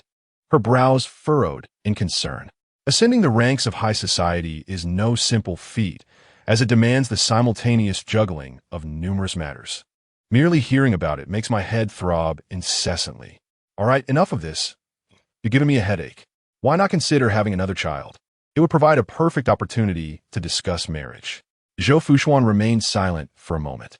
"I have contemplated this method as well, but Pei Yance has taken every precaution to ensure no leaks." Lin Hui chuckled. "That's easily remedied. Just poke a few holes in the umbrella." "That won't do." Zhou Fuxuan shook her head. Such a crude tactic would be seen through by Pei Yance in an instant. If he sees through it, so what? Is it wrong to desire a child? But my concern is that no matter how many children I bear, they may never gain entry into the Pei family. Lin Hui frowned. "How about you make a clean break and take a substantial sum from the Pei family as a severance? Leave the child behind. They would undoubtedly fare well, eventually inheriting the family fortune, allowing you to benefit as well. With that money, you could do anything, live a carefree life without having to endure the scrutiny of your in-laws." Zhou Fuxuan sighed softly. "I once entertained such thoughts, but now that I have Zhou, I must plan for him. I cannot simply walk away. I believe you are overthinking it. Zhou is the legitimate grandson of the Pei family and cannot be easily bullied. That is uncertain. Pei Yance may one day marry and have children, placing Zhou's position in jeopardy. In high society, even blood brothers can turn against each other for personal gain, not to mention half-siblings. If Pei Yance is the root of the problem, why not simply eliminate him?" Lin Hui lowered her voice, narrowing her eyes as she made a slicing gesture across her neck. "What do you think? I have my connections." Zhou Fuxuan shot her a glance. "Not a chance." Setting aside the immense difficulty of such an endeavor, even if it succeeded, it would yield no benefit for either me or Zhou, while only serving to enrich others. Regardless of his flaws, Pei Yance is still Zhou's father. She had not forgotten her future father-in-law's illegitimate children, Shen Yinian and Shen Luoyan. These two posed the greatest threat to Zhou, though it was likely that once Pei Yance regained his memories, he would cast her aside and produce siblings for Zhou. That was yet to come. She would be foolish to consider eliminating Pei Yance merely to secure her own position. Lin Hui shrugged. "That's simple enough. If we resolve them all, Zhou would face no potential threats." Zhou Fuxuan recognized the jest in her tone. "Why was I unaware of your remarkable capabilities to dispose of people so casually?" Lin Hui smiled. "I merely thought the atmosphere was rather heavy, so I aim to lighten your spirits. as she spoke. She reached for her bag and retrieved a thick diagnosis of depression. Here, this is what you requested. Zhou Fuxuan accepted the diagnosis, flipping through a few pages and nodding. This is so convincingly forged. Of course, when I take action, you can rest assured. However, do not blame me for not warning you. Do not overact, or else the multitude of lies may become too convoluted to manage. Zhou Fuxuan, undaunted, mused that if her identity was fabricated, she had little concern for a few more lies. Lin Hui extracted a small spray bottle from her bag and placed it in Zhou's palm. This is for you as well. Zhou inspected the diminutive spray, asking, what is this? It is a hypnotic spray.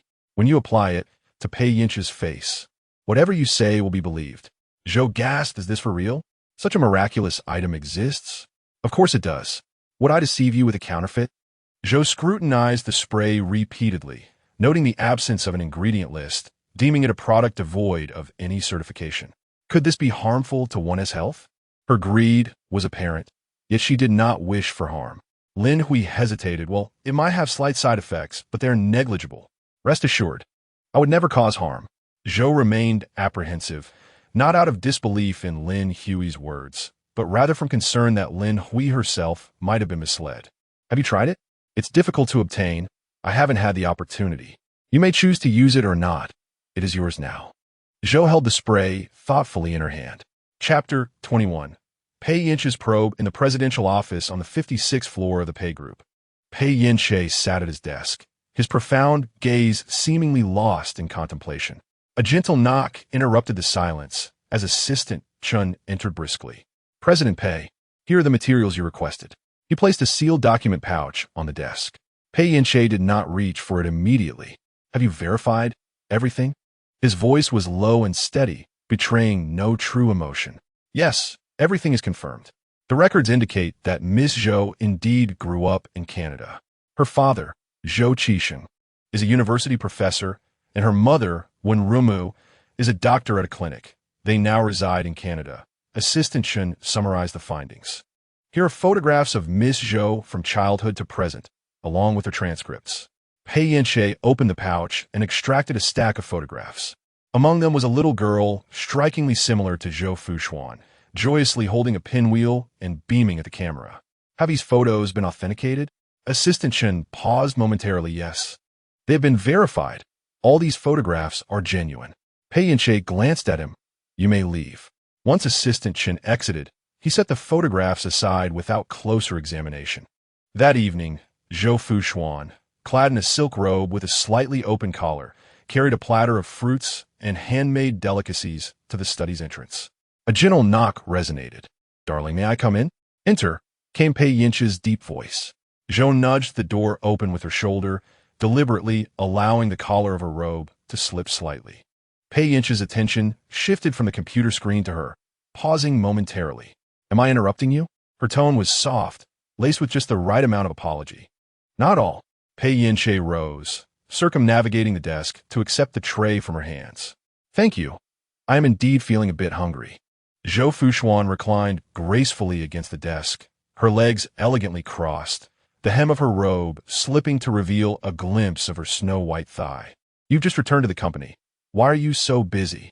Pei Yance's gaze lingered momentarily on that pale expanse, his Adam's apple bobbing slightly as he replied in a hoarse voice, I wish to get back on track soon. During his absence of over 3 years, the management of Pei Corporation underwent a significant overhaul. His allies were scattered, demoted, or reassigned, greatly diminishing his influence within the company. The orchestrator of this upheaval was none other than his father, all to pave the way for that illegitimate son, Shun Enian. Perhaps the accident 3 years prior was not merely an accident. Pei Yance's gaze darkened, a chilling aura emanating from him, revealing his murderous intent. Zhou Fuxuan stifled her fear, her delicate hand resting on the back of the man's veined hand, softly calling, Darling, are you all right? Pei Yance's thoughts returned to the present as he looked down at the slender hand resting on him, his eyes gradually softening. I am fine. Eliminating the menace that is Shun Enian is merely a matter of time. There is no need to rush. Yes, everything will be all right. Zhou Fuxuan took his hand and gently pressed it against her cheek. The man's palm bore the faint calluses of 3 years of hard work. Pei Yance's chest visibly rose and fell, his thumb gently caressing her cheek. Changing the subject, Zhou Fuxuan asked, "Didn't you say you're hungry? How about these pastries? If they don't suit your taste, I can have the kitchen send up something else." Pei Yance took a bite of a pastry, nodding in approval at the flavor. Zhou Fuxuan chuckled lightly. "You used to love this, so I had the kitchen prepared specially." Pei Yance paused, trying to recall, but found himself at a loss. "I can't remember, but I do indeed like it." "That's great. I've been worried your tastes might have changed, and I wouldn't be able to accommodate you in time." Pei Yance set down his fork. "Fuxuan, in truth, you need not accommodate me in every regard. I am quite easygoing about daily matters." After enduring hardships on Amor Island for over 3 years, he had long shed his former extravagance. "I don't intentionally accommodate you. I simply feel happy when I see you happy, and that brings me joy, compelling me to act this way." Pei Yance gazed at her, a complex array of emotions flickering in his eyes. "Darling, why do you look at me like that? Is there something on my face?" "No." He stepped closer. "Fuxuan, I've always harbored a question." "What question?" "Do we truly love each other once?" At this, Zhou Fuxuan's pupils dilated in shock, but she quickly regained her composure. "Darling, why do you ask that? Do you dislike the current me?" Her voice carried a touch of grievance. Pei Yance fixed his gaze upon her, as if attempting to see through to her very soul. "I do not dislike you. You are so beautiful and considerate. I believe no man could resist you. And you?" Zhou Fuxuan held her breath, her enchanting eyes sparkling with anticipation. "I only care about your thoughts." Pei Yance replied resolutely. "I certainly am no exception." Zhou Fuxuan exhaled in relief, feigning excitement. "Darling, is what you said true? Do you like me?" "Yes, I like you." "That's wonderful." Zhou Fuxuan suddenly flung herself into the man's embrace, the silken fabric cascading halfway down her shoulder. "I knew, even in the absence of memory, you would still harbor affection for me." Pei Yance's gaze lingered on her exposed shoulder as he raised his hand to caress it gently. "Recently, I have been delving into the depths of my former self, discovering that I was a cold and arrogant individual prior to my amnesia. This version of me stands in stark contrast to the lover you have portrayed. It is difficult for him to fathom how such a lofty and unapproachable person could privately indulge a woman, especially his own secretary. Not only did he engage in a sweet romance with her, but he also captured intimate photographs." Zhou Fuxuan tilted her head back, pressing her fingertip against his lips. "You mustn't speak of yourself in such a way. You are merely cold in front of others. That is merely a fade. In truth, you are a wonderful person." Pei Yance's fingers brushed against her collarbone. "Then tell me, in what ways am I good?" Zhou Fuxuan felt a wave of dizziness. How could she compliment him? She needed to swiftly conclude this topic. The more she spoke, the more flaws would emerge. "Your goodness is something to be felt with the heart." She rose on her tiptoes, whispering in his ear. It cannot be articulated with words. The warm fragrance brushed against the man's ear, igniting a subtle shiver. "Darling, love is not merely spoken. You must truly feel it." At that moment, all of Pei Yance's restraint crumbled. He grasped the back of Zhou Fuxuan's head with one hand while encircling her waist with the other, pinning her against the bookshelf. "All fervent kishensod," resounding through the solemn study, occasionally interrupted by passionate sounds. Chapter 22. Fabricating depression. Morning light filtered in. Pei Yance awoke languidly, instinctively reaching to his side, only to find it devoid of the familiar softness. Suddenly, his eyes flew open, revealing the adjacent space empty, leaving behind a faint trace of fragrance, causing a sense of emptiness to wash over him. He sat up, rubbing his temples, instinctively reaching for his phone. It lay flat on the edge of the bedside table, a third of its body suspended in the air. As his fingertips grazed the device, it unexpectedly tipped, crashing to the floor with a resounding thud. Pei Yance was fully alert now. As he bent down to retrieve the phone, his peripheral vision caught a glimpse of a narrow crack in the drawer of the bedside table. These drawers in the bedroom were used by Zhou Fuxuan, and he had occasionally seen her pull them open. However, he had never paid much attention to their contents. Today, for some inexplicable reason, A curiosity compelled him to pry open the drawer. With that thought, he acted upon it. He opened the drawer to find a collection of miscellaneous items. Alongside a hospital diagnosis report, Pei Yance paused, perplexed as he picked up the diagnosis report. It boldly stated, Zhou Fuxuan, female, 23 years old, diagnosed with moderate depression, accompanied by anxiety disorder. The professional terminology and red stamp appeared strikingly authentic, with the diagnosis dated 3 years prior. The most striking detail was a line within. The patient reports emotional breakdown due to the loss of a partner, compounded by postpartum depression, exhibiting mild self-harm behavior, requiring close observation. Attached to the diagnosis was a prescription note listing several medications along with their dosages and administration methods. Pei Yance's brow furrowed increasingly tighter. Self-harm? Zhou Fuxuan had never mentioned such matters to him. Throughout their recent interactions, he had detected no traces of her harboring pessimistic sentiments. What could possibly be amiss?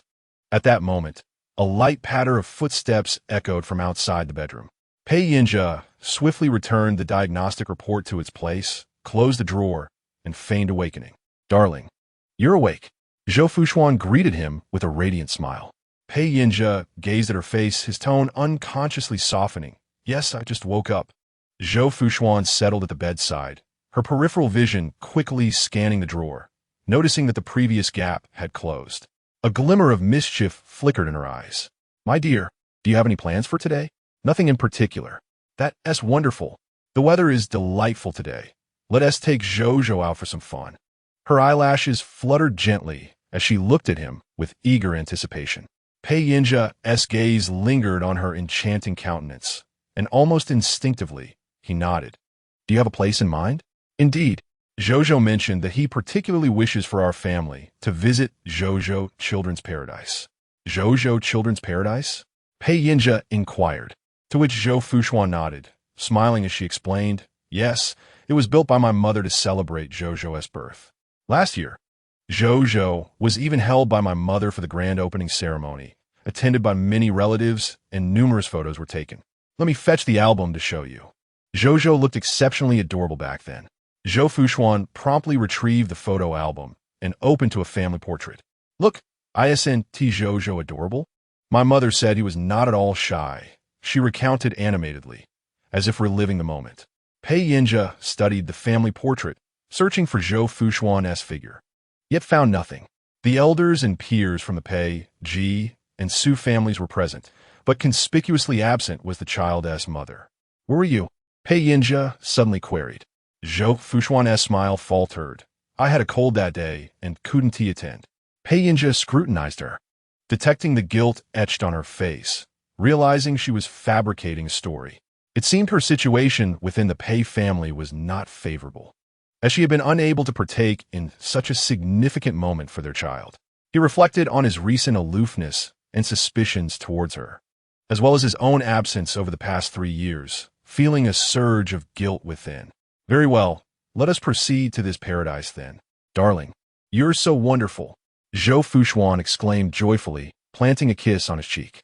Pei Yance hadn't anticipated that a mere trip to an amusement park could bring her such delight.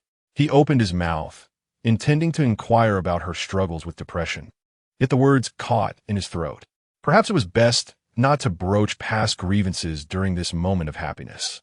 Their vehicle gradually entered the parking lot of Zhou Children's Paradise. President Pei, we have arrived, the driver respectfully announced as he opened the car door. Pei Yance exited first, then extended his hand to assist Zhou Fuxuan before lifting Zhou out. The park manager had been waiting at the entrance and approached them swiftly. President Pei, welcome to Zhou Children's Paradise. We have meticulously planned the optimal route for you and your family, with a dedicated guide accompanying you throughout. Rest assured, we will maintain an appropriate distance to ensure your family's privacy. Pei Yance inclined his head slightly. No need for a guide. We shall explore on our own. Very well.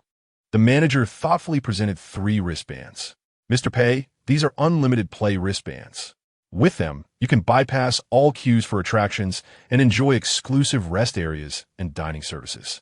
Zhou Fuxuan accepted the wristbands, appreciating the manager's consideration.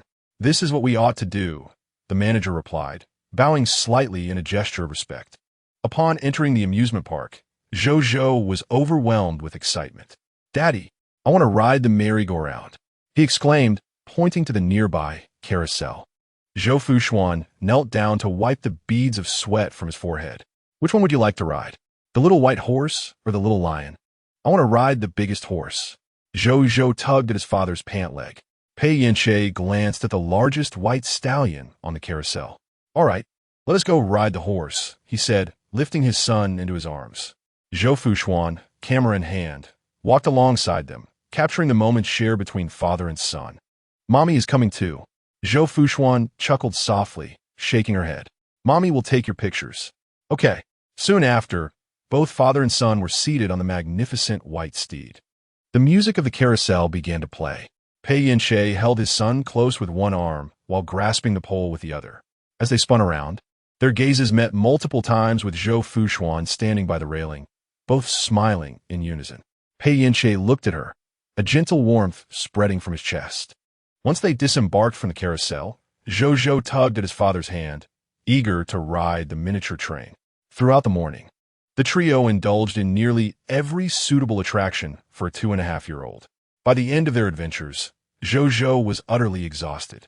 While dining at the restaurant, he barely managed a few bites before leaning against his father's chest, yawning. "Shall we head back to the hotel for a rest?" Pei Yance gently rubbed his son's sleepy face and whispered to Zhou Fuxuan.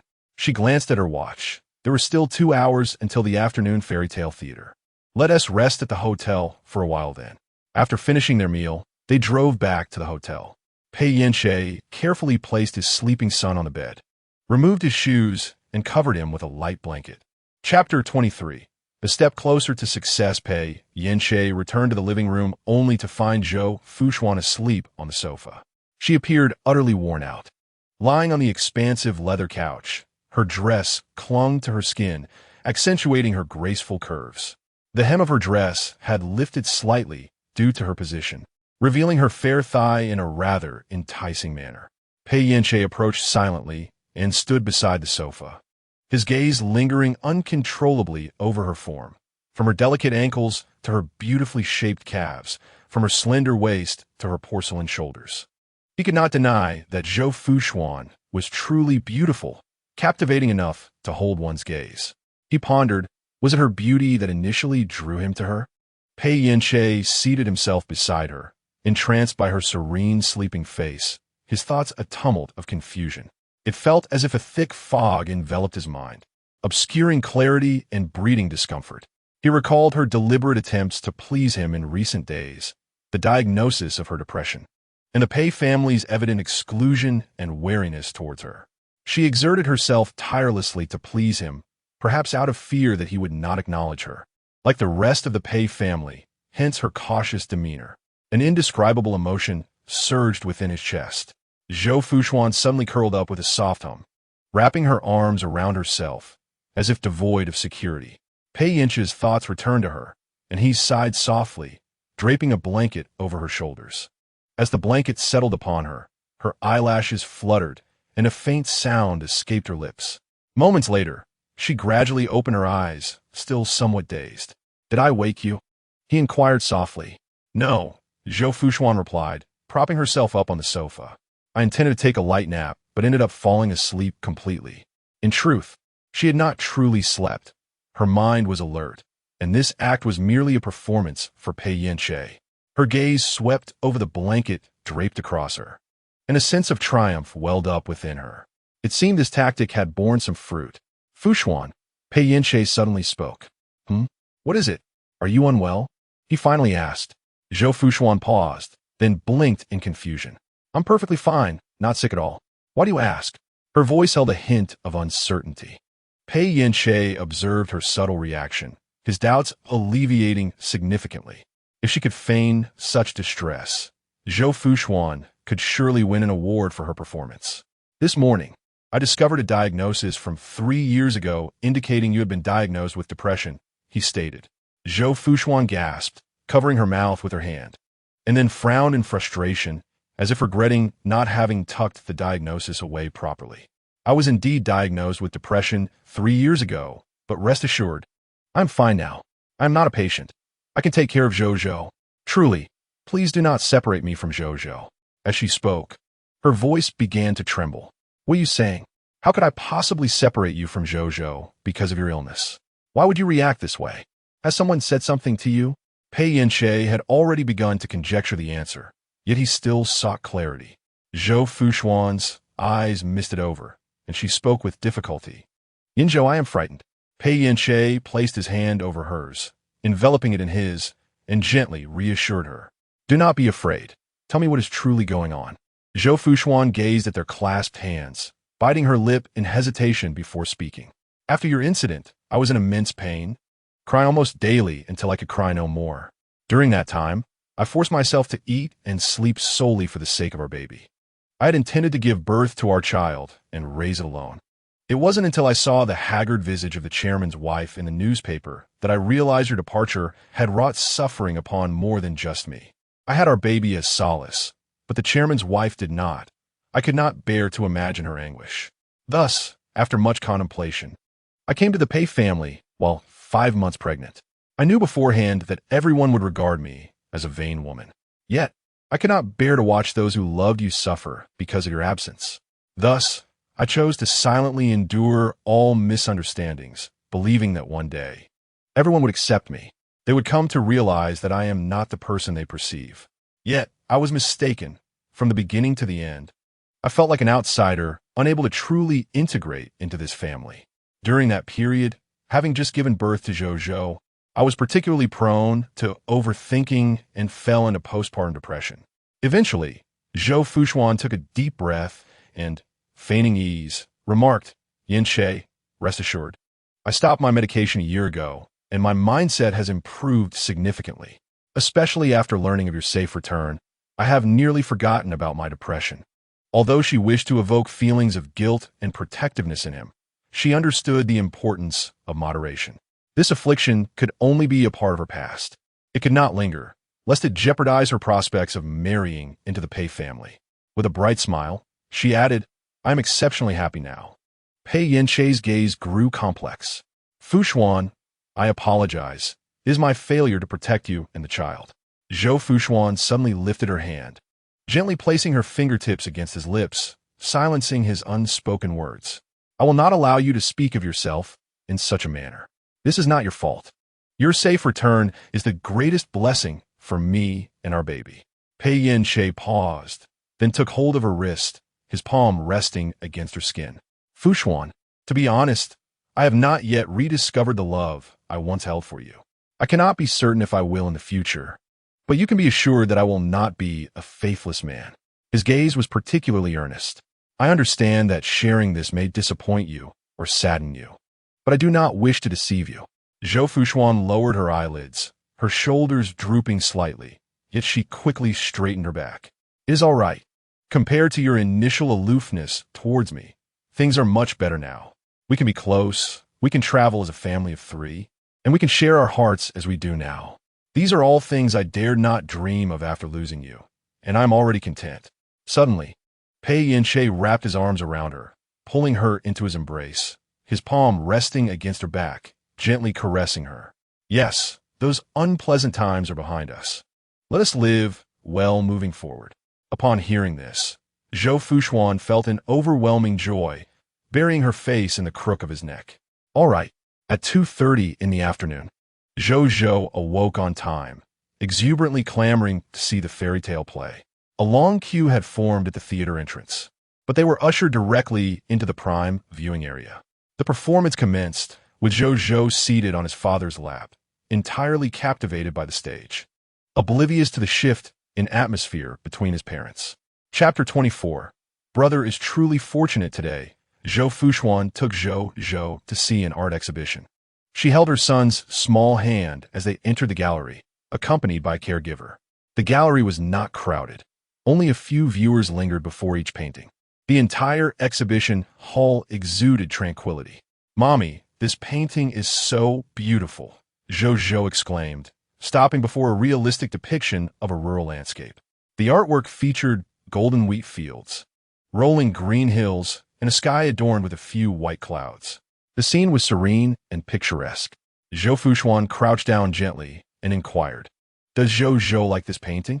If you do, I shall purchase it. Aside from a few masterful photographs, all the artworks here are available for acquisition." Zhou nodded and shook his head. Confused, Zhou Fuxuan pondered the meaning of his gestures. In a sweet, childish voice, Zhou expressed, "I adore this painting. It is beautiful, and I wish to play inside it with Mommy and Daddy." Realizing her son's desire for a family outing, she affectionately tousled his hair, saying, "All right, when Daddy has some free time, we shall visit the place depicted in the painting." "Great!" Zhou exclaimed joyfully, bouncing in excitement. Zhou Fuxuan stood up and continued to hold her son's hand as they walked forward. However, after only a few steps, a low, amused voice called from behind, "Sister-in-law." The man's voice was warm, yet slithered like a serpent through her ears, causing a sense of discomfort. Zhou Fuxuan paused momentarily. Recognizing the infamous illegitimate son of the Pei family, Shun Yinian, standing behind her. "Sister-in-law, why are you ignoring me?" he asked, stepping around to face her. Zhou Fuxuan swiftly adjusted her expression, her lips curving into a polite, yet distant smile. "Mr. Shun, I did not expect to encounter you here."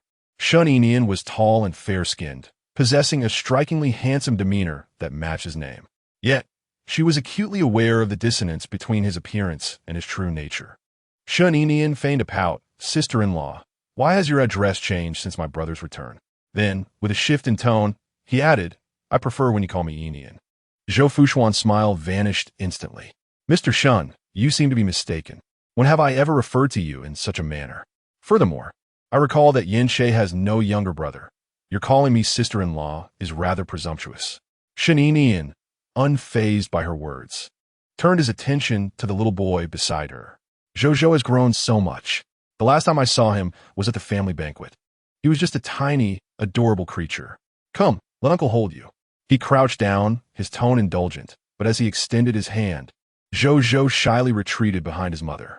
Shun Yinian withdrew his hand, irritation flickering in his eyes before he masked it with his usual demeanor.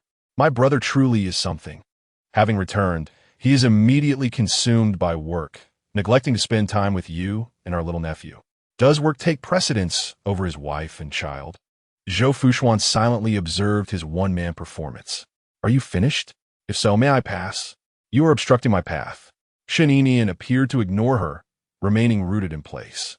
"Sometimes, I genuinely envy my brother for having such a considerate and caring partner like you. Even in his absence, you willingly bore his child and endured years of solitude. Now that he has returned, you remain steadfast, devotedly attending to him." He shook his head, lamenting, "If only I possessed half of my brother's fortune." Zhou Fuxuan smiled sweetly. "Mr. Shun, with your charm, acquiring such fortune should be effortless. You could meet your demise, be it through an accident or illness, and there would certainly be a lovely lady willing to bear your posthumous child, and perhaps even more than one." Shun Yinian's expression stiffened momentarily before he let out a low chuckle, seemingly relishing her retort. His sister-in-law possessed a tongue as sharp as a blade. One could only wonder if his elder brother would suffer from her venomous words when he kissed her. Zhou Fuxuan's patience had worn thin.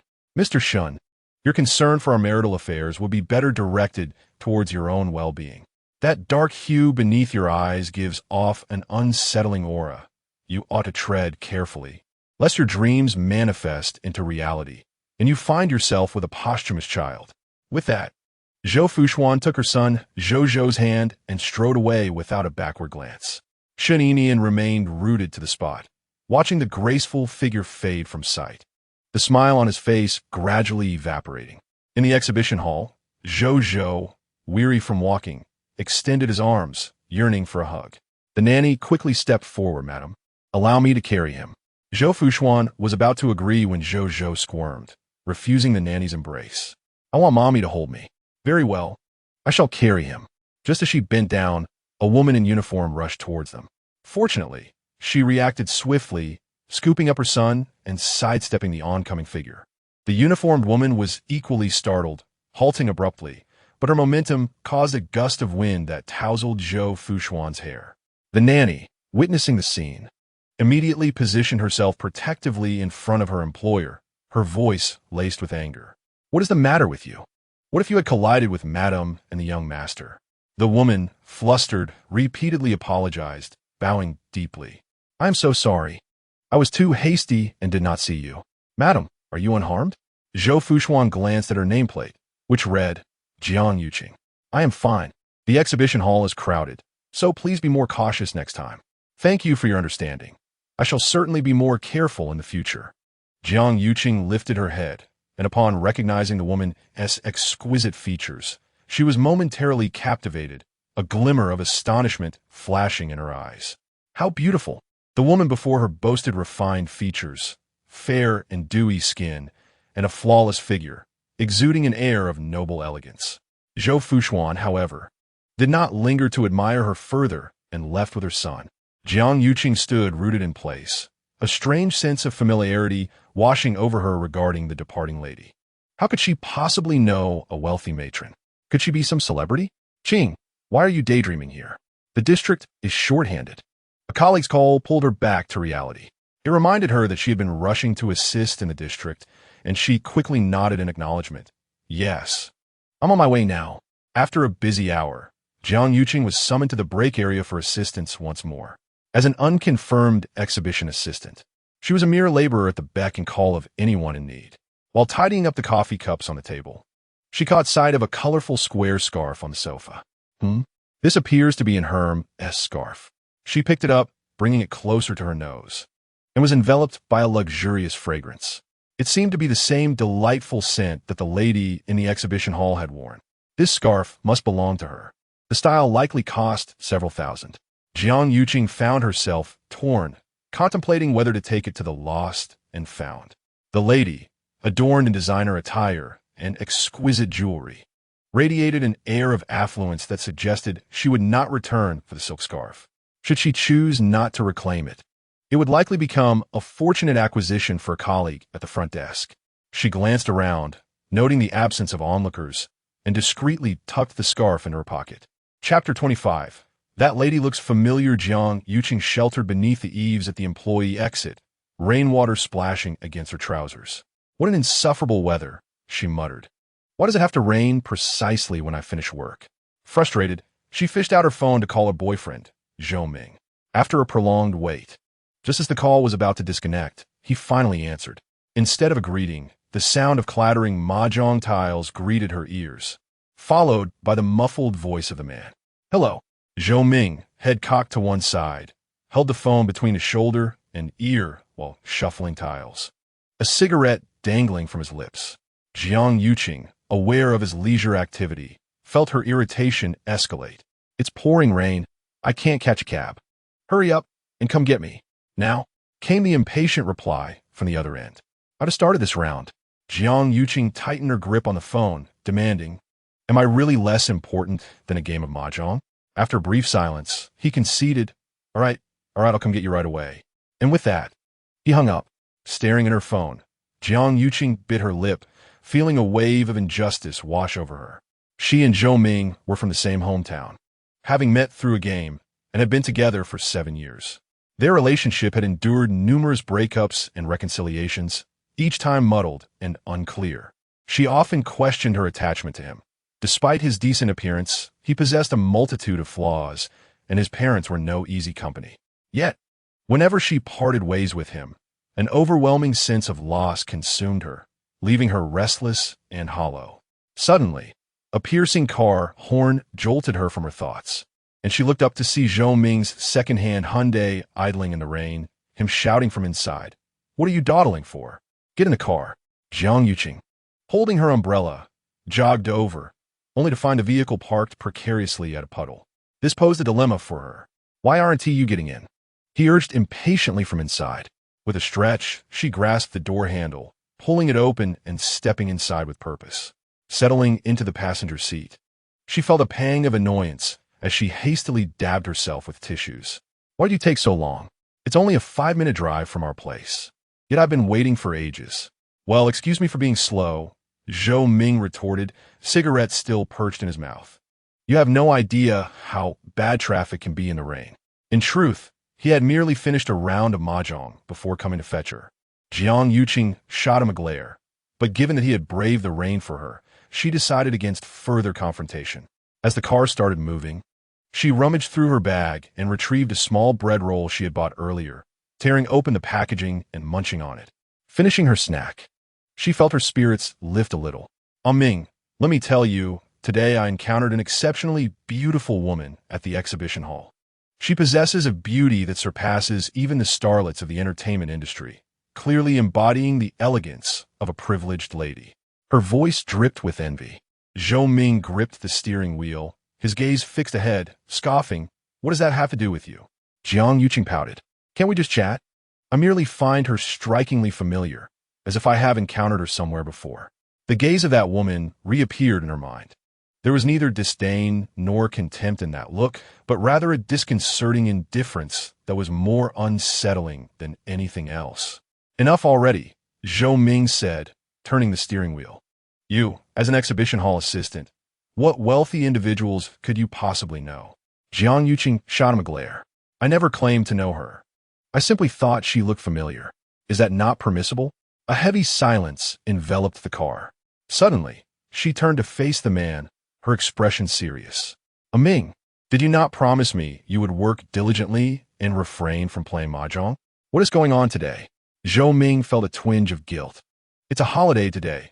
I was bored and played a few rounds with the guys. I even won over 500. Let us go out for a late-night snack to celebrate." Jiang Yuqing scoffed. "You won over 500, but lost over 5,000, didn't you? Such gloomy talk. My luck is finally turning around. You'll see." Jiang Yuqing couldn't help but laugh at his audacity. "Zhou Ming, are we even living our lives? I have been with you for 7 years, and you still act so nonchalantly. What about our future?" Zhou Ming, vexed by her insistence, furrowed his brow tightly. "Will you ever be done? I merely played a game of mahjong. Is this truly worth your incessant criticism? I even braved the heavy rain to pick you up, and yet you continue to nag." Jiang Yuqing opened her mouth to retort, but found the thought uninteresting and fell silent, turning her body aside. Upon returning to their rented apartment, they opened the door to a brightly lit room, where a familiar figure sat on the couch. Zhou Ming exclaimed in surprise, "Mom?" He-Wan immediately sprang from the sofa, her face beaming with a smile. "Ming, you're back." However, her expression darkened upon noticing Jiang Yuqing standing behind her son, revealing her displeasure. Jiang Yuqing forced a smile. "Hello, Andy." He-Wan deliberately chose to ignore her. Zhou Ming interjected to ease the tension. "Mom, what brings you here?" He-Wan shifted her gaze from Jiang Yuqing to her son, her demeanor brightening once more. "My son has bought a house in the big city. As his mother, I naturally had to come and enjoy the blessings." She proudly surveyed her surroundings. Jiang Yuqing's eyes widened in disbelief. This apartment was clearly rented by the two of them, and she had even paid the deposit. When did it become Zhou Ming's property? "Mom," Zhou Ming swiftly interrupted, "you've been in the car all day. You must be tired. Let us head inside and chat." Turning to his girlfriend, he added, "Yuqing, please go wash some fruit in the kitchen while I talk with Mom." Reluctantly, Jiang Yuqing turned and walked toward the kitchen. Inside, as she opened the refrigerator to retrieve grapes, she could clearly overhear the conversation in the living room. "Ming, why is this woman still living here?" He-Wan showed no intention of lowering her voice, seemingly speaking deliberately for Jiang Yuqing's benefit. "My father and I have scrimped and saved to purchase your wedding house. How can you allow outsiders to reside here?" "Mother, Yuqing is not an outsider." "How can she not be an outsider? You are not even married." He-Wan's voice escalated in pitch. "The girls I previously introduced to you were wonderful. One is a nurse at the county hospital and comes from a wealthy family. Yet you insist on pursuing someone who works in the city who is also orphaned." Jiang Yuqing's hand suddenly froze in midair, her body trembling with anger as she clenched her jaw tightly. Zhou Ming lowered his voice. "Mother, the girls you introduced all require a bride price. Only Yuqing does not. If you can come up with a bride price of over 100,000, I assure you I will heed your wishes and marry whoever you choose." Upon hearing this, He-Wan's shoulders sagged, and she muttered bitterly. If that wretched girl hadn't run away, she could have been sold for 100,000, and you wouldn't be lacking in bride price. The thought of it filled her with resentment. That wretched girl even stole money from our home. Chapter 26. The Shen family mother and son at 8 o'clock in the evening in the yoga studio. Inhale, stretch. Zhou Fuxuan sat on her yoga mat with closed eyes. her spine extending segment by segment to its utmost. To maintain her perfect figure and posture, she rigorously controlled her diet and engaged in fitness activities, yoga, and Pilates. Beyond these external pursuits, she utilized her spare time to complete various courses. Though her academic credentials were fabricated, her knowledge was genuine. As her right leg lifted backward, her phone vibrated suddenly. It was Zhou Fuxuan calling. Zhou Fuxuan gently lowered her leg, picked up the phone, and answered. "Mother, do you need something from me? Come to my place at 7 tomorrow morning. We are going to Yunnan Temple to fulfill our vows." Zhou Fuxuan's tone was as commanding as ever. Zhou Fuxuan furrowed her brows slightly, but responded obediently, "All right, mother." She refrained from inquiring about what vows were to be fulfilled or for whom. After 3 years of interaction, she had already discerned Zhou Fuxuan's temperament. It was best to say little, ask little, and simply follow her directives. Don't be late. As soon as she finished speaking, the call was abruptly disconnected, leaving only a tone of busy signal. Zhou Fuxuan tossed her phone onto the yoga mat, her eyelids half closed. Arriving at the Pei family's main residence, by 7 meant she would have to rise by 5 at the latest. What a hassle. How long has Pei Yance been back? Only now does he think about going to the temple to fulfill his vows. Zhou Fuxuan always acted on impulse. If only she would redirect her energy spent on her toiling daughter-in-law towards dealing with the outside mistresses and illegitimate children, they wouldn't be so close to intruding upon their lives. In the dead of night, the study of the Shun family villa remained brightly lit. Shen Yinyan's long fingers tapped away at the keyboard, the computer screen displaying a project proposal. He rubbed his throbbing temples and reached for the cup beside him, only to find the coffee within had run dry, stirring a sense of irritation within him. Just then, there was a gentle knock at the study door. "Guomin." Shen Yinyan did not look up, assuming it was the housekeeper bringing him a late-night snack. "Yinyan, why are you still awake at this late hour?" Hearing his mother's gentle voice, Shen Yinyan's tense shoulders relaxed slightly. He immediately lifted his head. Shen Xiaorong donned a delicate lavender robe. Her hair loosely gathered at the back of her head. Fine lines had begun to etch the corners of her eyes, yet traces of her youthful beauty remained evident. In her hands, she cradled a blue and white porcelain bowl, steam gently rising from it. "Mother, what brings you here?" Shen Yinyan inquired as she approached him with measured steps. "I heard from the housekeeper that you requested a late-night snack from the kitchen, and I thought you must not have had a proper dinner. Thus, I instructed the kitchen to replace the greasy fare with seafood congee. It will be more soothing for you this evening." "Mother, your thoughtfulness is always appreciated." Shen Yinyan replied with a warm smile, rising to accept the porcelain bowl. He leaned down to inhale its fragrant aroma. Indeed, it was delightful. He then took generous sips, the warmth of the congee providing a temporary alleviation to his stomach discomfort. Observing the dark circles beneath her son's eyes, Shen Xiaorong felt a pang of sorrow. "How many nights have you toiled? How can your body endure this relentless pace?" With his gaze fixed on the congee, Shen Yinyan's voice emerged muffled. "The project in the Western District has reached a critical juncture. I must ensure its absolute success. My father entrusted me with this significant endeavor to demonstrate my capabilities to the board to earn their recognition. Failure is not an option." Shen Xiaorong sighed softly, casting a glance at the documents scattered across the desk. "You have always been this way, striving for excellence in all your pursuits." Shen Yinyan's eyes rested on the proposal displayed on the screen. This project was paramount for the group, and its success would irrevocably alter his standing within it. He had to outperform Pei Yance. Throughout his life, the label of bastard had shadowed him. No matter how many schools he attended, rumors regarding his mother would inevitably circulate. He was acutely aware that such whispers were the handiwork of the Pei family, a mother and son duo. When his father had introduced him to the Pei Corporation, the disdainful gazes had felt as though they could pierce him. The stigma of being an illegitimate child of the Pei family was a mark he could not shed. Pei Yance remained perpetually arrogant, viewing him with contempt, as if he were nothing more than refuse. Even in his humble attempts to seek peace, he received not an ounce of respect. "Yinyan," his mother's voice pulled him back to the present. "What were you just thinking about?" "Nothing of consequence," he replied as he finished the seafood congee, pushing the bowl aside. I am full. Shen Xiaorong studied her son's haggard visage and sighed once more. Alas, it is my fault for not providing you with a better start in life. Mother, Shen Yinian interrupted, I have never regretted being your son. Shen Xiaorong's eyes glistened with unshed tears, her voice quavering.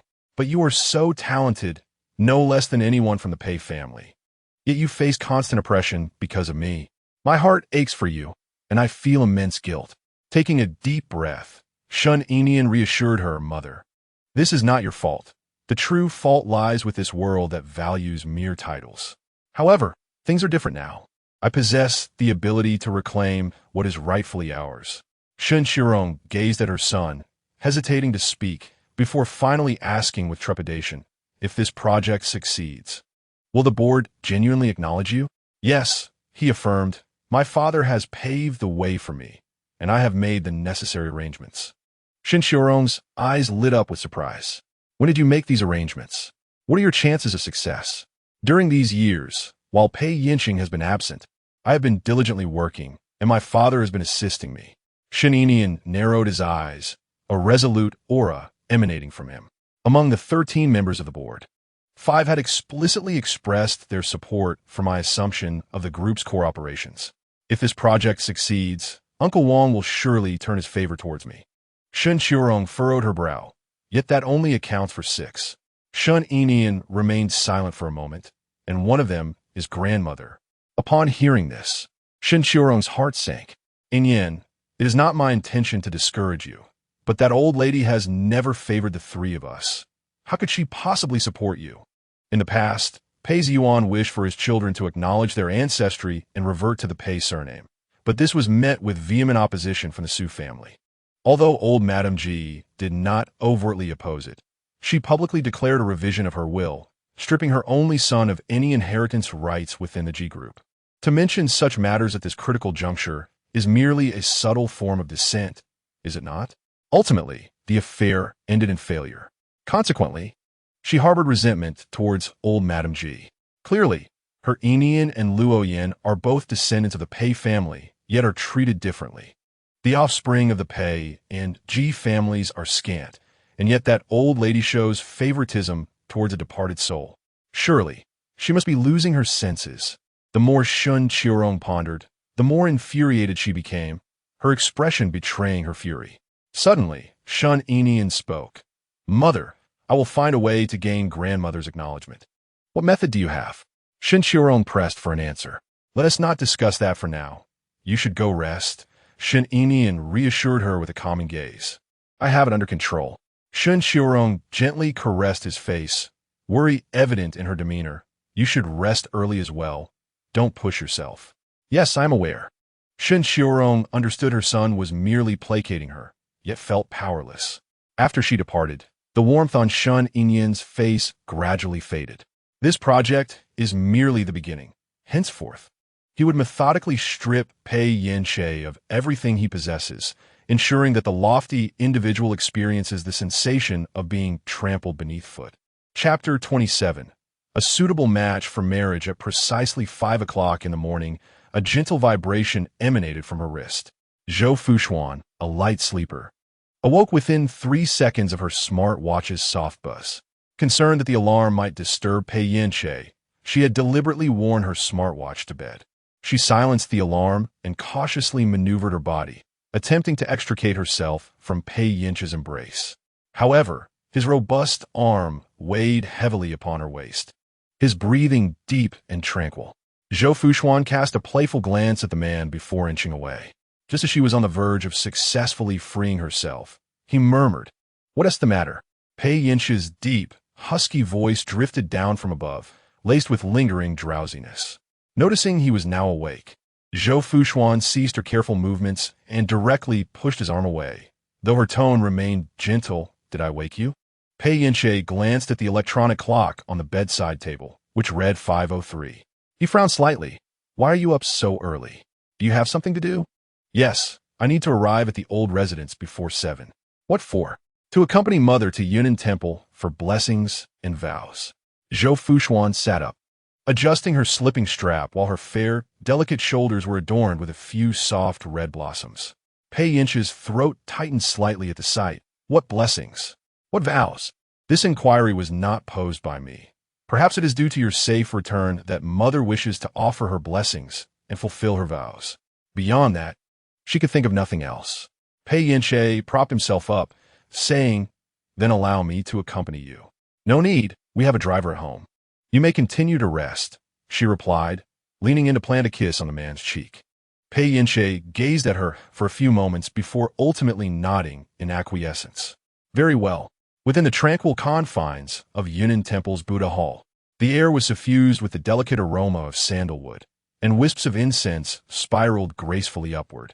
Zhou Fuxuan knelt upon the meditation cushion, her head slightly tilted back, palms pressed together in reverent supplication before the statue of the Buddha.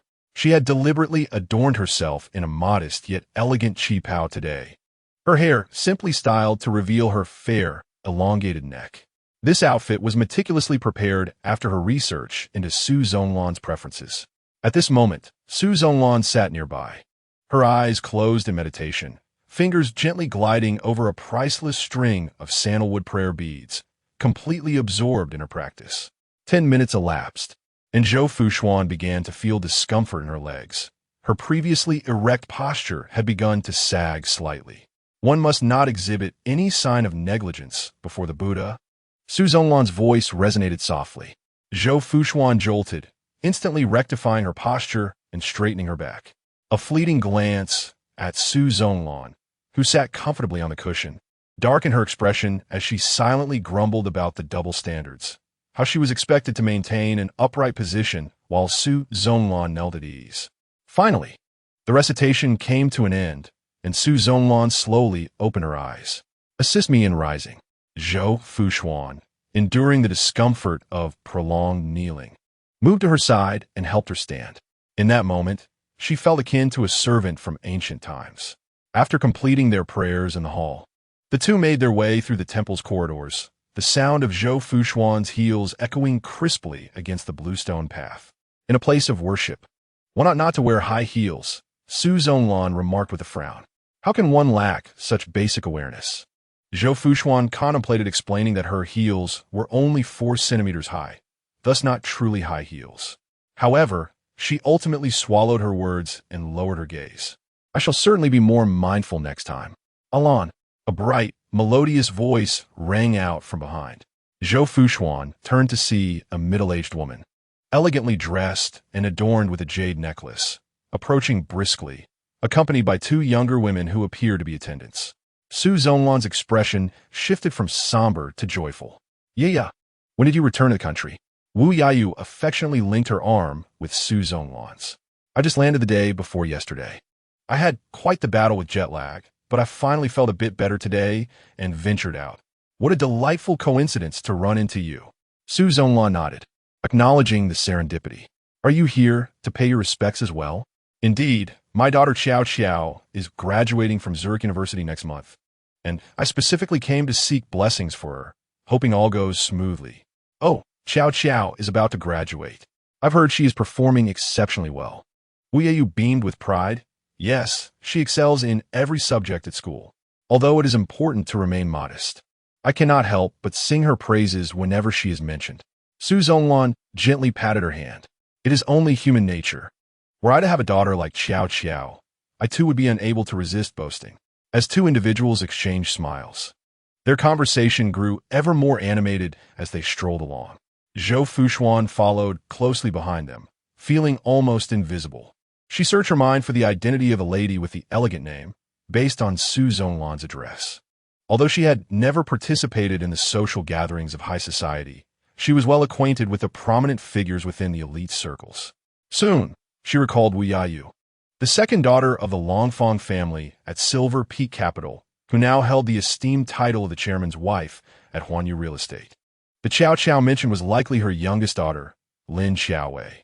Our Qiao Qiao has turned down her father's arrangements, declaring her desire to forge her own path. Wu Yayu remarked with a hint of exasperation, masking her pride. "Being a girl, I advised her against such recklessness, yet she remains resolute, leaving me at a loss." Su Zhonglan's smile waned slightly. Xiao Xiao has always been determined and capable. Perhaps she truly will achieve great things. Nonsense. She is merely playing around. Such pursuits hardly constitute a career, Wu Yayu replied with a dismissive wave of her hand. Oh, Aya, do not be modest. Young people like Xiao Xiao, who are both exceptional and intent on self-reliance, are indeed a rarity, Su Zhonglan noted, casting subtle glances at Zhou Fuxuan, her tone laden with nuance. Wu Yayu followed her gaze, feigning surprise at noticing Zhou Fuxuan standing behind them. After scrutinizing her for a moment, she offered a knowing smile. Along, who might this be? She inquired. She is Aker's girlfriend, Su Zhonglan replied, aware that few knew Zhou Fuxuan's identity, as she seldom brought her to such elite gatherings. Xian. This is the chairman's wife of Huanyu Real Estate. The vague introduction, lacking a surname or proper title, suggested a disparity in status, akin to presenting a subordinate to a superior. Zhou Fuxuan remained unfazed. She would address her as Su Zhonglan deemed fit. Good day, chairman's wife, she greeted. Wu Yu's gaze lingered on her face for a moment, noting her striking beauty. Thank you for the compliment, Zhou Fuxuan responded graciously.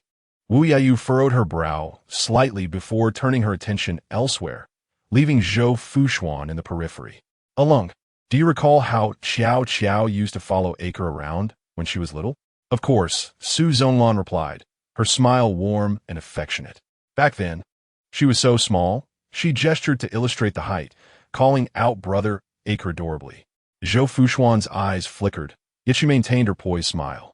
Suddenly, Wu Yayu produced her phone, scrolling through her daughter's album. Along, take a look. These photos were taken by Xiao Xiao last week. Su Zhonglan accepted the phone, nodding in approval. Indeed, Xiao Xiao is growing more beautiful by the day. If all goes well, our Aker and Xiao. She deliberately left her words hanging, allowing implications to linger. The two exchanged knowing glances before turning to walk along the corridor, leaving Zhou Fuxuan in solitude. By the way, Wu Yu lowered her voice just enough for those behind to hear. What are your plans regarding Aker's marriage? Su Zhonglan sighed and shook her head. This is a long story. She cast a glance behind her. Initially, I believed that Archer was in grave danger. It was merely for the sake of the Pei family's lineage that such thoughts were entertained, speaking cautiously, fearful of being understood, yet equally wary of being misunderstood. Wu Yu gently patted her hand, but now that Archer has returned safely, certain matters must be reconsidered. After all, marriage is a significant affair, emphasizing compatibility. Su Zhonglan cleared her throat a couple of times, suggesting they postpone the discussion for later. Zhou Fuxuan observed the two engaged in their interplay, a chill rising from her feet. Inside the car, Su Zhonglan cast a sidelong glance at Zhou Fuxuan. Do not take my previous remarks to heart, she advised. Zhou Fuxuan scoffed inwardly, who had just spoken with veiled implications before her and sighed in private lament. Now, to be told not to take it to heart was quite amusing. Nonetheless, she concealed any negative emotions, wearing a gentle smile on her face. Mom, I was lost in thought while you were chatting, so I didn't catch everything. Su Zhonglan was momentarily taken aback. Then it's nothing. The car glided along the road. Zhou Fuxuan, feeling rather bored, gazed out the window, her thoughts lingering on Zhou. How are you and Archer getting along now? Has he remembered you? Su Zhonglan's voice broke through her reverie. Zhou Fuxuan turned to look at Su Zhonglan, blushing slightly as she replied, We are doing quite well. Although Yin Che has yet to remember me, he has fully accepted me, just as he did before his memory loss. Su Zhonglan studied her, seemingly assessing the truth in her words. Well, then you may rest assured. We shall devise a long-term plan once Archer recalls everything. She only spoke of a long-term plan, still refraining from suggesting that Zhou Fuxuan should enter the family. Zhou Fuxuan tentatively inquired, Mom, what if Yin Che never remembers? Su Zhonglan's voice turned frosty. If he does not remember, then continue to wait. What? Do you intend to seize the opportunity to marry him while he is still amnesiac? Zhou Fuxuan maintained her gentle demeanor. Mom, how could you say that I am trying to take advantage of his memory loss? Yin Che and I are in love. Does love automatically equate to marriage? Su Zhonglan did not grant her the chance to evade the question. Zhou Fuxuan acquiesced, choosing to remain silent to avoid sealing her fate. After all, her target was Pei Yance, not Su Zhonglan. Su Zhonglan, noticing her feigned ignorance, felt a surge of frustration and spoke directly. Fuxuan, I understand your position, but I hope you can comprehend mine as well. Initially, I accepted you to ensure that Archer's lineage would continue, providing you with what you desired. You are an intelligent person. You need not have me elaborate further. Despite your parents holding respectable jobs, there remains a substantial disparity between them and our Pei family. Tears welled in Zhou Fuxuan's eyes, her words caught in her throat. Su Zhonglan, observing her distress, softened her tone, placing her hand gently over Zhou Fuxuan's. Fuxuan, rest assured, given that you bore Zhou under such circumstances, perpetuating the Pei family's bloodline, I could never treat you unjustly. When the news of Pei Yance's demise reached her, Su Zhonglan felt as though the world was collapsing around her, fainting on the spot. He was her only son, yet Pei Yuan had a love child, born of that wretched woman. The illegitimate child has long coveted the position of the group president. When Pei Yance was alive, his maternal family was powerful, and his personal capabilities were formidable, effectively suppressing the outside illegitimate offspring who dared not act recklessly. Now that he has passed away, Pei Yuan is scheming to bring back the illegitimate children from outside. It was only after her loud crying and even threatening with her maternal family that Pei Yuan reluctantly ceased his plans. Yet she understands that the arrival of those illegitimate children is only a matter of time. Fortunately, Zhou Fuxuan unexpectedly appeared, visibly pregnant and claiming to be Yance's girlfriend, carrying his child. Though she had her doubts about Zhou Fuxuan's words, the results of the paternity test were indisputable. Since her son had already died, delving deeper into these matters seemed pointless. Thus, she welcomed Zhou Fuxuan into the Pei family. However, now that her son has returned, she must reconsider her stance. As Su Zhonglan finished her comforting words, her tone grew serious. You indeed have a debt of gratitude towards our Pei family, but the position of the eldest daughter-in-law is not one that just anyone can assume. Her message was clear. While she could compensate Zhou Fuxuan generously, it was impossible for her to be recognized as a member of the Pei family. Zhou Fuxuan, feeling a surge of indignation, replied, Mother, I understand your words. However, matters of the heart cannot be controlled. I truly love Yance and cherish Zhou. I am willing to wait for the day he remembers me. If he no longer loves me, I promise I will not cling to him. Su Zhonglan, seeing her unyielding demeanor, was instantly infuriated. Are you pretending to be foolish? Or are you genuinely so? I'm telling you clearly, whether he regains his memory or not, there is no need for you to persist in this futile endeavor, wasting your youth. She continued, You are still young. I can offer you a sum of money sufficient to ensure your comfort for a lifetime. Mother. Zhou Fuxuan tightened her grip on the hem of her dress, striving to contain her emotions. I'm not clinging stubbornly. It is simply that I love Yance, and I have Zhou with him. I cannot leave because of your words. Su Zhonglan scoffed in anger. Ah, it seems your previous compliance was all an act. No, Mother. I still hold you in high regard, but I cannot easily relinquish my lover and child. That is only natural. So you imply that I lack even the most basic human sentiments. Is that correct? Su Zhonglan raised her voice. Mother, that is not what I mean. Stop the car. Su Zhonglan, Su Renli Gongman. The driver brought the vehicle to a steady halt at the roadside. Su Zhonglan coldly regarded her, stating each word with precision. Get out of the car. Zhou Fuxuan found it hard to believe her ears. Mother, what are you saying? I said get out. Su Zhonglan repeated. Since you refuse to heed my words, do not linger here to vex me. Chapter 29. Cast out midway, Zhou Fuxuan stood by the roadside, watching the Pei family's car drive away, leaving a gust of wind that tousled her hair. With a serene expression, she tucked the disheveled strands behind her ear and surveyed her surroundings, realizing she was in a bustling commercial district. Quite nice, she murmured to herself. At least I haven't been abandoned in a desolate place. Dressed in a simple qipao and possessing striking beauty and grace, she stood out amidst the crowd, attracting frequent glances from passers-by. Yet she remained unfazed, retrieving her phone from her bag and pausing above the name husband in her contacts. After a moment's hesitation, she ultimately locked the screen.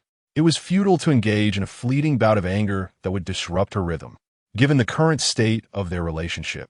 Even if she were to report the matter, Pei Yance would only feel a momentary pang of sympathy for her, perhaps offering some minor compensation elsewhere. Zhou Fuxuan was, after all, his mother. Bringing this issue to light would only exacerbate the tension between mother-in-law and daughter-in-law, making her future aspirations of marrying into the Pei family all the more difficult. Zhou Fuxuan took a deep breath, slightly raised her chin, and allowed her expression to relax. So what if she had been unceremoniously ejected from the car? This was merely a consequence of her own vanity, and there was no reason for her to feel aggrieved.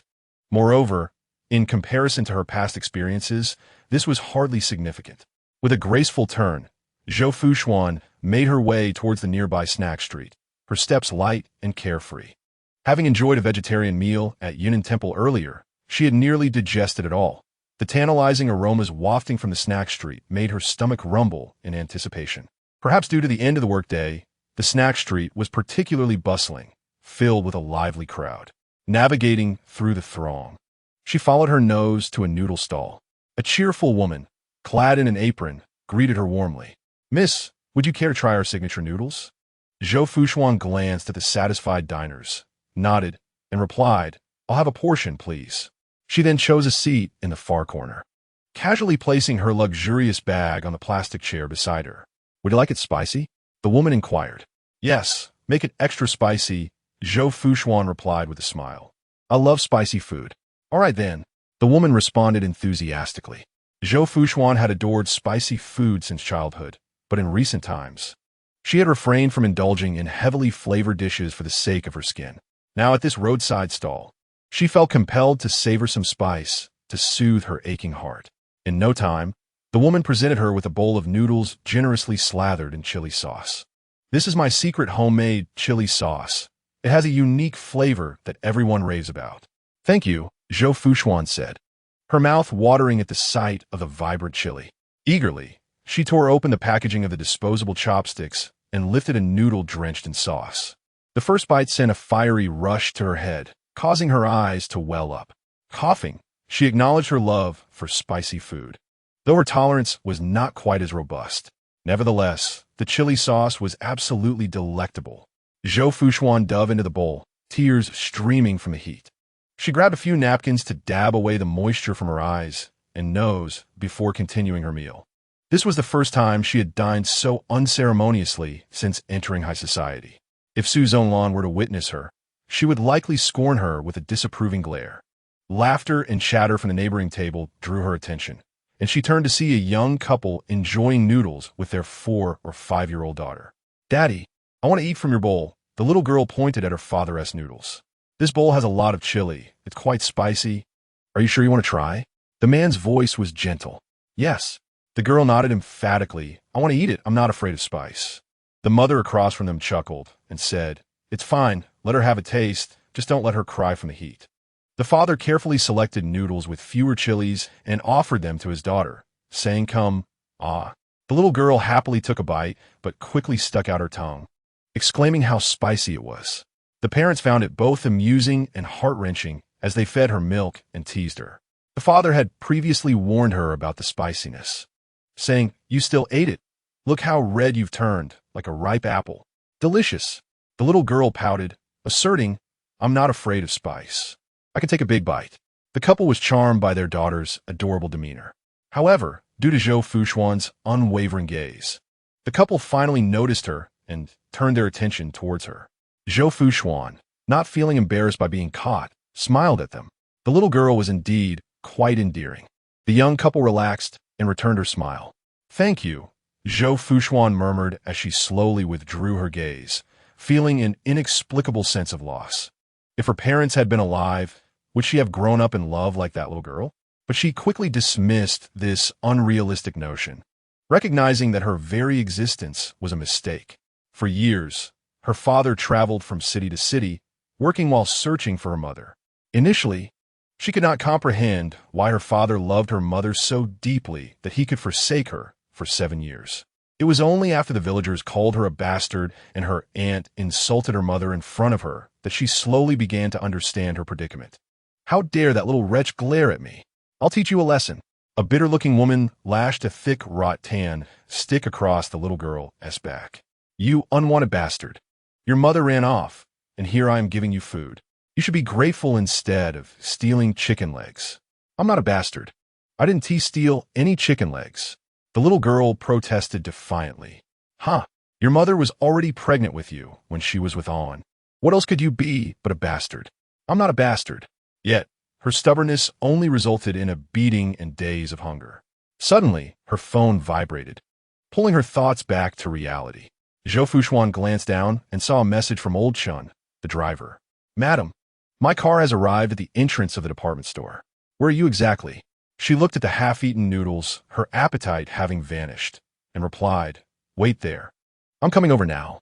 Grabbing her bag, she stood up, walked to the stall, scanned the QR code, and paid for the family at the neighboring table. In the bustling food street, Jiang Yuqing linked arms with Zhou Ming, smiling brightly. Ming, what do you want to eat? Anything, Zhou Ming replied nonchalantly, a cigarette dangling from his mouth. Jiang Yuqing was immersed in the joy of her birthday and did not notice his indifference. Suddenly, Zhou Ming's attention was drawn to a slender figure several dozen meters away. Upon closer inspection, he was struck by how much she resembled Xiao Jin. Rubbing his eyes vigorously, he found the resemblance even stronger, and a surge of excitement welled up within him. Chapter 30. Do you remember her? Ming, let us eat this. I'm particularly craving barbecue today. Jiang Yuqing was about to pull the man beside her toward the barbecue stall. At this moment, Zhou Ming abruptly shook off his girlfriend's hand and hastened after that fleeting figure. Ming, where are you going? Jiang Yuqing shouted anxiously from behind. Zhou Ming paid her no heed, quickening his pace and forcefully forging a path through the crowd. Get out of my way. Move aside, he bellowed, rudely shoving aside pedestrians who were unwittingly obstructing him. His fierce demeanor and volatile temper made those bystanders merely seethe in silence. Ouch! Cried a little boy who had been knocked to the ground, his ice cream tumbling from his hand.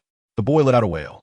Zhou Ming cast a cold glance over his shoulder, choosing to ignore the scene, and was about to stride past the boy when suddenly, a firm grip seized his collar.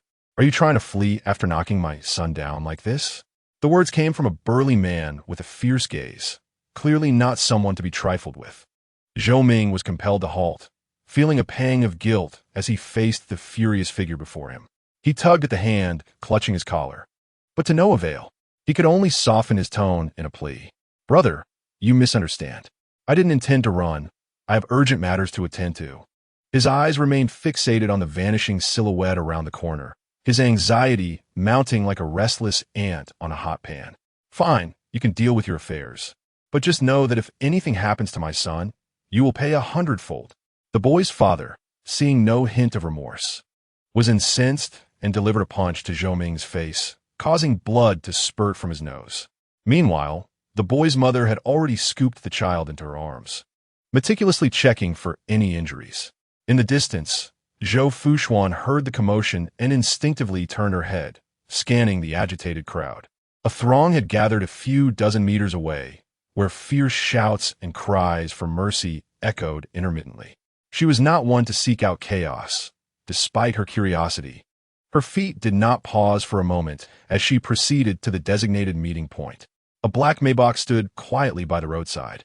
Madam, Old Chun waved her over and respectfully opened the rear door. Zhou Fuxuan nodded slightly, lowering herself into the car, a rush of cool air enveloping her. The opulence within the vehicle contrasted sharply with the bustling street food market she had just left. Shall we head back directly? The driver inquired from the front seat. Zhou Fuxuan glanced at her watch. It was 8:30 in the evening. Yes, let us return home. Upon her arrival, she was greeted by an eager voice. Mama! A cherubic voice called out as Zhou dashed over to cling to her leg, followed closely by the childcare nanny and the early education teacher. They greeted her with utmost respect. Good evening, madam. Zhou Fuxuan inclined her head slightly. You may all attend to your duties. I will take care of Zhou myself. Understood. The nanny and teacher responded in unison before departing. Zhou Fuxuan knelt down, forcing a smile. My dear, how did you know Mommy was back? Because I felt Mommy's presence, Zhou replied, his round, sparkling eyes wide with innocence. Wow, my little one is so remarkable, able to sense Mommy, Zhou Fuxuan exclaimed, her heart swelling with pride. Hee. Zhou giggled with delight, nestling into his mother's neck. Mama, I missed you so much. Zhou Fuxuan buried her face in her son's shoulder, longing for her beloved Zhou. After a while, she lifted her head and carefully examined Zhou's small face. As she gazed, a pang of emotion struck her nose, and her eyes welled with tears. Mom, are you unhappy? Zhou reached out his tiny hand to cradle his mother's face, his large, dark eyes filled with concern. Zhou Fuxuan chuckled softly and shook her head, assuring him that she was not unhappy, merely tired after a long day.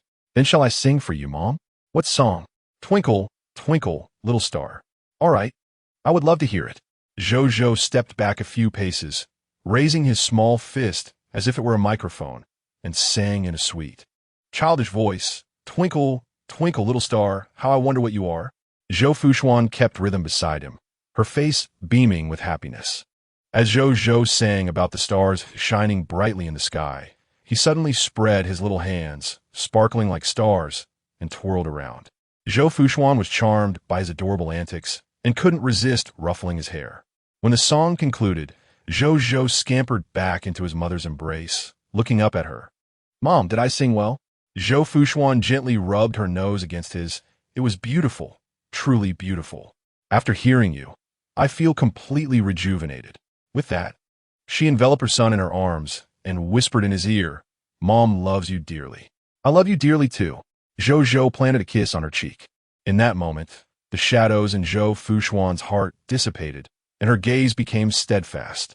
For Zhou, she resolved to become the matriarch of the Pei family, no matter the cost. In the bedroom, Zhou Fuxuan lay half across Pei Yance's chest, listening to the steady rhythm of his heartbeat. Pei Yance rested his chin on her head, gently stroking her smooth back. They basked in the tranquility that followed their exertions. Suddenly, Zhou Fuxuan shivered slightly. Cold. Pei Yance's voice was husky. A bit. He reached out with his long arm to pull over the thin blanket they had kicked to the foot of the bed and draped it over them. After a moment of silence, he spoke up. Fuxuan, was the prayer today successful? Zhou Fuxuan lifted her head to look at him, pondering the intent behind his words. This was not her first time accompanying Su Zonlan back to the ancestral home. Pei Yance had never shown concern before. Did he already know about her being dismissed from the car by Su Zonlan? Everything went quite smoothly today. We even encountered the chairman's wife of Huanyu Real Estate on the way. Mom chatted with her for quite a while, and I listened from behind, hearing many amusing and embarrassing tales from your childhood. I never imagined you were such a mischievous child, scaring girls with a snake during holidays. She conveyed this with an overly optimistic tone, subtly revealing her sideline status. Pei Yance furrowed his brow. The girl you mentioned, was it Lin Xiaowei? Zhou Fuxuan's smile faltered, and she looked up in disbelief. You remember her? Chapter 31. How I wished to strangle him to ease my anxiety. Pei Yance met her gaze and smirked slightly, a hint of mockery in his expression. Yes, I remember her. At last, with a heart-rending touch, she added, Can you not feel joy for me as I reminisce about the past? Zhou Fuxuan hesitated, her lips quivering slightly before she managed to utter, Of course. I am happy for you. It seems she holds considerable significance in your heart. Surely, the two of you have shared countless beautiful memories. Ha! Even my parents are forgotten. It is the childhood sweetheart that lingers in my mind. Her voice was soft, yet tinged with an almost imperceptible bitterness, leaving her unsure whether she was performing or expressing genuine emotion. Pei Yance chuckled softly at her despondent and jealous demeanor, teasingly stating, I was merely jesting. I do not recall her at all. It was only upon perusing childhood albums, while sorting out my relationships, that I came to know of her. Zhou Fuxuan paused for a few seconds, processing his words before feigning disappointment. I thought you had regained your memories. I was truly happy for you. Pei Yance chuckled lightly, his fingers playfully brushing against the tip of her nose, a contradiction of words and feelings. When you first heard me mention another woman, you looked as if you might weep from distress. Faced with his sudden affection, Zhou Fuxuan found herself at a loss for a response. Typically, she was the one to initiate flirtation, while Pei Yance would passively accept. Now that he took the lead, she felt flustered. Burying her face back into the crook of his neck and feigning shyness, What are you talking about? I am genuinely delighted. Pei Yance remained silent, his fingers weaving through her long hair, absent-mindedly grooming it. By the way, I checked the calendar. Next Wednesday seems to be your mother's birthday. A flicker of panic crossed Zhou Fuxuan's eyes, but she quickly regained her composure, exclaiming in surprise, Yance, you actually remember my family's birthdays? Indeed, Pei Yance replied in a low tone. As your fiancé, it is only natural for me to keep track of such significant dates. Fiancé? Zhou Fuxuan's heart skipped a beat, but she swiftly shook off the thought. After all, he was not marrying her. What did that title signify? Pei Yance continued, having returned for quite some time. I have yet to formally visit your parents, which is rather inappropriate. Therefore, I thought we could take this opportunity to bring Zhou to Canada to celebrate your mother's birthday. Zhou Fuxuan's heart raced, her mind racing to find a suitable response. Her identity was fabricated. The parents in the photographs were indeed real, but they were both actors.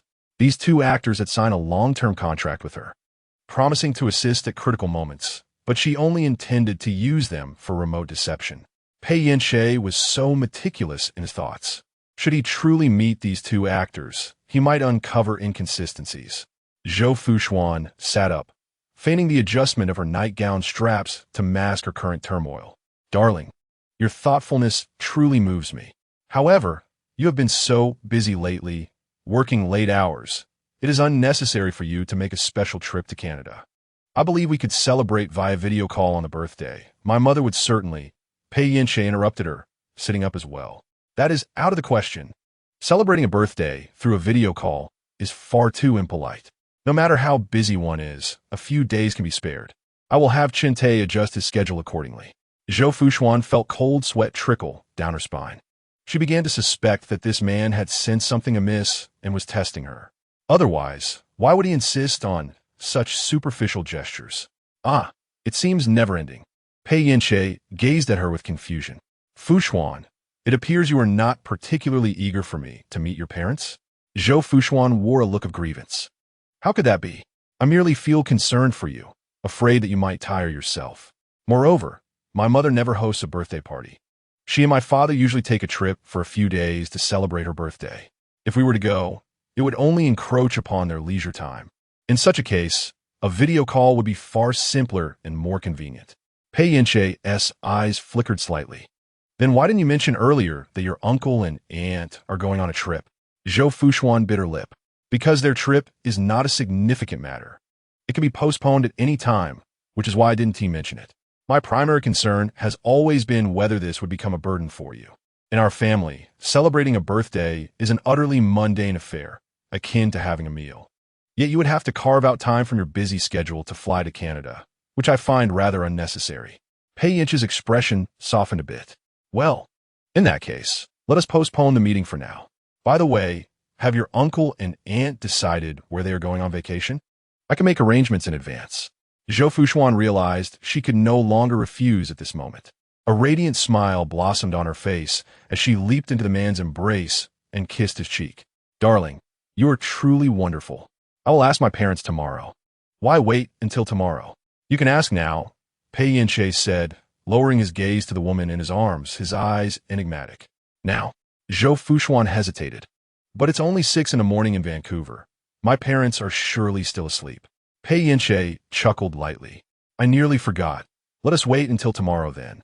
Zhou Fuxuan let out a quiet sigh of relief, pecking his lips lightly. Then let us retire early. With that, she swiftly turned off the bedside lamp, promptly halting their conversation. In the darkness, Zhou Fuxuan lay awake, her mind racing, while the man beside her gradually settled into a steady breath. She propped herself up slightly, tracing the contours of his deep features with her gaze in the dim light. Suddenly, her eyes fixated on his neck, and driven by an impulse, she reached out to grasp it lightly. That insufferable man. Perhaps I should just choke him, to spare myself the constant anxiety. At that moment, Pei Yance unexpectedly extended his long arm, pulling her into his embrace, tightening his hold.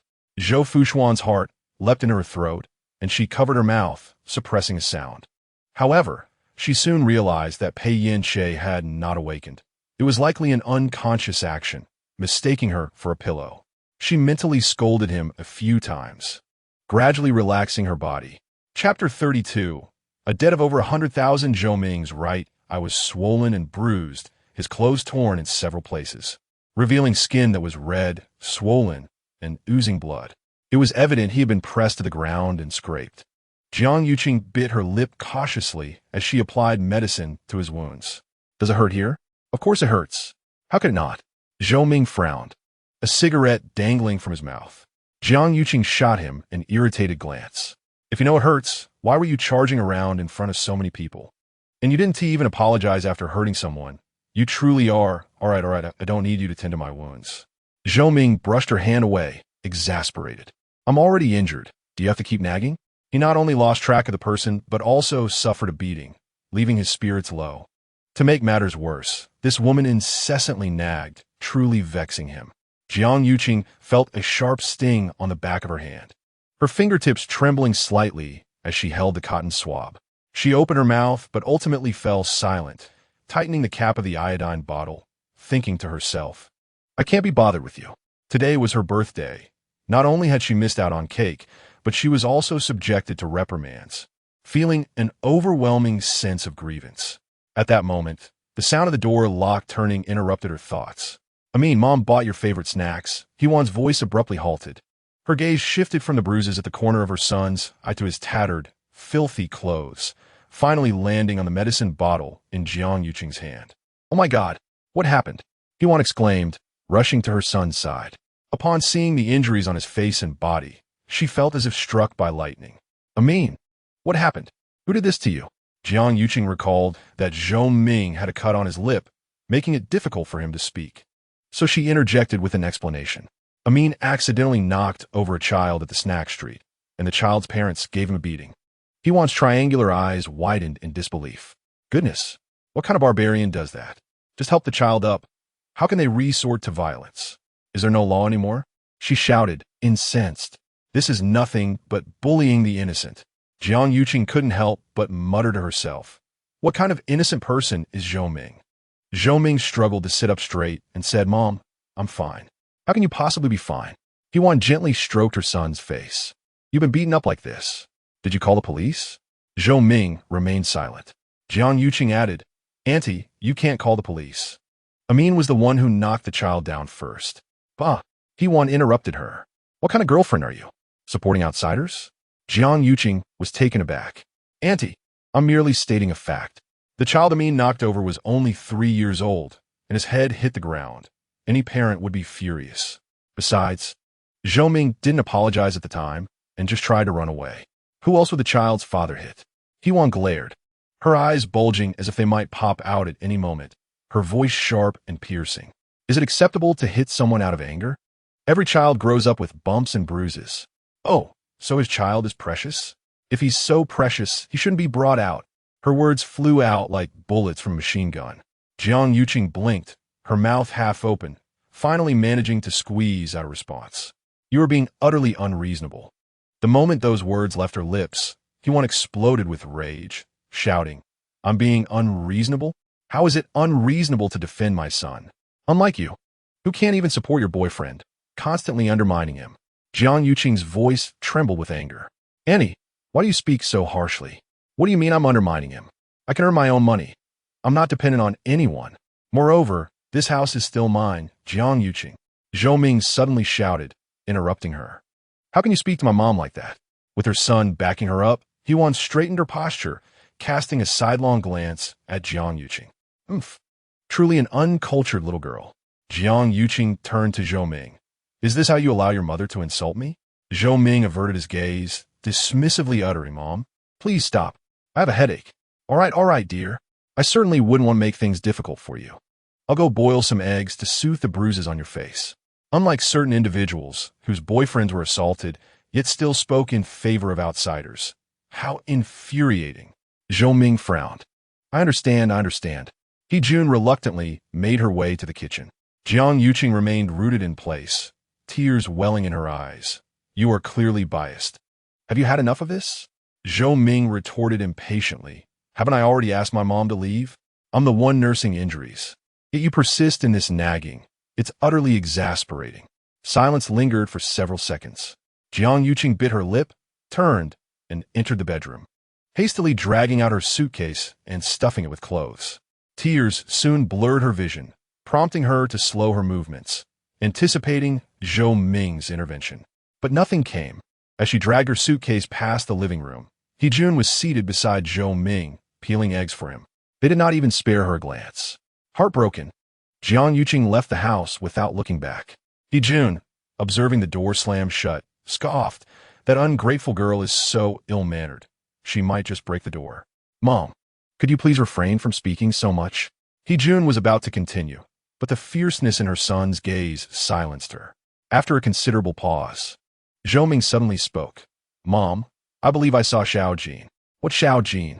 Hejun momentarily failed to comprehend, continuing to peel the eggs. The daughter of Uncle. Zhou Jin. What? Hejun's voice rose. You found that wretched girl, Zhou Jin? Zhou Ming frowned, rubbing his ear. I merely saw a woman who resembled her. I have yet to confirm if she is indeed Zhou Jin. Then where is she? Hejun inquired, her emotions heightened. I spotted her at the snack street. It was quite crowded.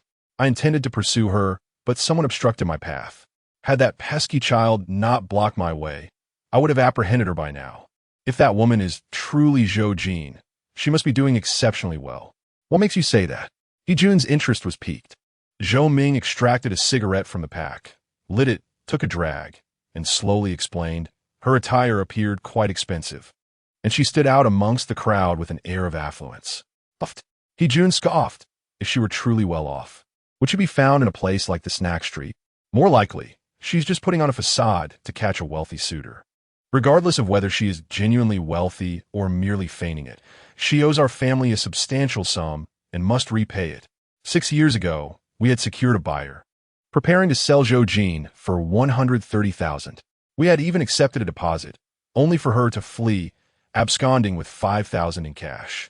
This incident kept me awake for many nights, and I vowed that once I found that girl, I would reclaim every penny owed with interest. Chapter 33. Problems Resurface, Part 1. The following morning, Zhou Fuxuan rose early, applying a meticulous layer of makeup to conceal the dark circles from the previous night's vigil. As Pei Yance entered the dining room, a flawless smile adorned her face. Good morning, my love. Pei Yance's gaze lingered on her face for a few seconds. Do you have plans today? At home, Zhou Fuxuan typically wore little to no makeup, reserving it for outings. Now, adorned with makeup, it was highly likely she intended to leave. Zhou Fuxuan smiled. Yes, I have a meeting with friends today. Pei Yance nodded and took a seat at the dining table, quietly enjoying his breakfast. An unspoken silence enveloped them, broken only by the delicate clinking of silver cutlery against porcelain. By the way, Pei Yance casually inquired, have your uncle and aunt decided where to spend their vacation? Zhou Fuxuan paused momentarily while slicing her fried egg, gazing at him with gentle eyes. I haven't asked yet. I plan to find an appropriate time later to video call them. After speaking, she continued to fix her gaze upon Pei Yance. Why do you look at me like that? Pei Yance took a sip of his coffee. Is there something you wish to say? Zhou Fuxuan gently shook her head, her smile as soft as water. I am merely a bit overwhelmed by your attention. Overwhelmed? Pei Yance looked at her in confusion. Zhou Fuxuan elaborated, since last night. Your thoughts have been on me. You not only remembered my family's birthdays, but also inquired about vacation plans, showing a desire to do something for me, which deeply moves me. You are easily touched. Such matters are simply my duty, Pei Yance replied, wiping the corner of his mouth with a napkin. I have a meeting this morning. I must leave now. Zhou Fuxuan stood up to adjust his tie, as she always did. They stood close together. Pei Yance lowered his gaze to admire her focused profile, suddenly lifting her chin with his hand. Zhou Fuxuan obediently looked up, her eyes brimming with affection.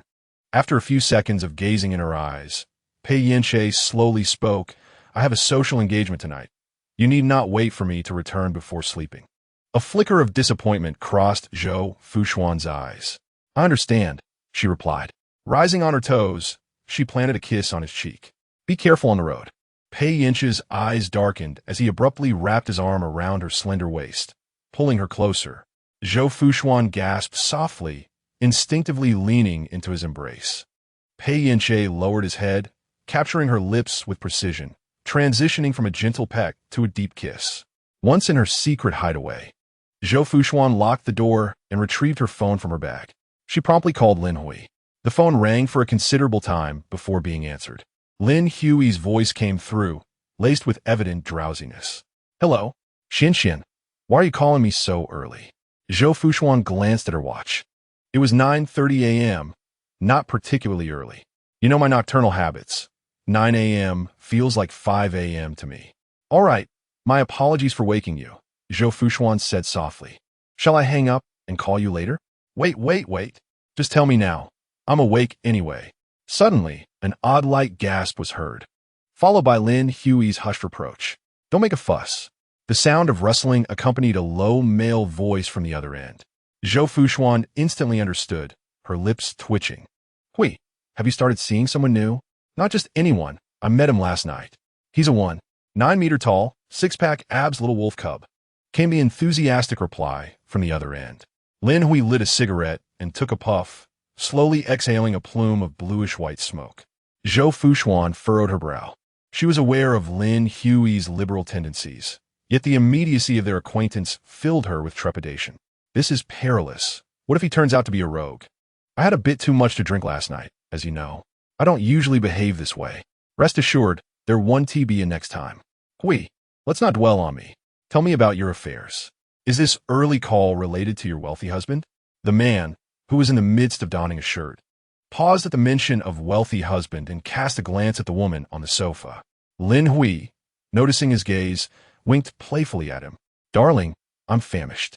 Hurry downstairs and fetch me breakfast. I want soy milk and fried dough sticks, plus a mushroom meat bun." She gestured nonchalantly towards the wallet on the table. The man wore an innocuous smile, his charming eyes slightly raised. "Sister, rest assured, I still have money for breakfast." "That won't do. Since I've offered to take care of you, I must follow through. You shouldn't spend a single penny. You are truly wonderful to me, sister." He ceased to protest and obediently took the money before heading out, not forgetting to bid farewell. "Sister, goodbye." Lin Hui blew him a kiss and waved playfully. Zhou Fuxuan, listening to the conversation on the other end of the line, felt her temples throb. "Hui, how old is he?" Lin Hui curled a strand of hair around her finger, casually responding, 18 or 19. "Anyway, he is 7 or 8 years younger than me. A runaway kid." Zhou Fuxuan inquired, "How did you meet?" "He came to my bar last night, drank excessively, and when he couldn't pay, I decided to keep him." "All right then." Lin Hui shifted the conversation back. "Stop asking about my affairs and tell me about yours. What is going on?" Zhou Fuxuan sighed. "Last night, Pei Yance suddenly announced he wanted to fly to Canada to celebrate my mother's birthday." "Which mother?" "Naturally, the fabricated one, Wenrumu. To this day, I still don't know where my real mother has disappeared to, whether she is dead or alive." "Oh, I almost forgot about that." Lin Hui sat up a bit straighter. "Did you agree?" "I managed to sidestep it by saying they could video call instead." Lin Hui exhaled in relief. "Video calling is simple enough. You call me early, and I thought it was something significant." "Xiaoxian, you can rest easy. They are both professionals, adept at improvisation, and will ensure no slip-ups." "I'm not worried about that," Zhou Fuxuan said, her brow furrowed. "What concerns me is the potential for things to unravel when they finally meet." Lin Hui flicked the ash from her cigarette. "We'll deal with future matters when they arise. Didn't you mention last time that your relationship had progressed? He is now bringing up your parents and wishes to visit Canada to meet them, which indicates he is starting to value your relationship. This is an exceptionally good sign. Perhaps discussions of marriage will soon be on the table." Chapter 34, Problems Resurface, Part 2. Zhou Fuxuan shook her head. "Things aren't as straightforward as they seem. He was subtly probing me, and fortunately, I reacted swiftly. Otherwise, I would have fallen into the trap he meticulously set." Lin Hui exhaled a puff of smoke. Dismissing the matter, if he was testing me, it indicated a lack of evidence. In the absence of evidence, what was there to fear? Zhou Fuxuan replied, "Of course I'm afraid of him. He could crush me as easily as an ant." Lin Hui retorted, "Knowing he is dangerous, why did you provoke him in the first place? You should have chosen a man with a more manageable temperament. With your determination, you wouldn't still be fretting over the marriage certificate." Zhou Fuxuan chuckled lightly Not a single man in the upper echelons is easy to handle. The mere fact that I managed to win over Pei Yance was a stroke of luck. Otherwise, I would never have reached the Pei family.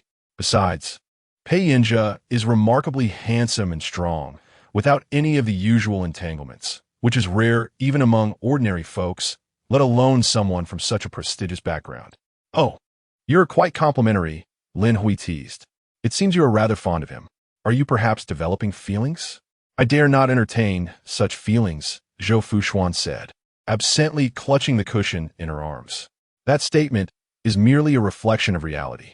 Lin Hui suddenly lamented, Xian, when I say you possess morals, you deceive. When I say you lack morals, you sometimes have a commendable perspective. Zhou Fuxuan was taken aback to hear someone describe her as having a proper worldview. Me? With a proper worldview? Indeed, quite commendable. I provided you with a hypnosis spray, yet you refused to use it, fearing it might harm someone. Even when choosing whom to associate with, you ensure they are single, terrified of becoming a third party. Sometimes, I truly wonder why you adhere to these principles when you're already entangled with the elite. Are you complicating your own life?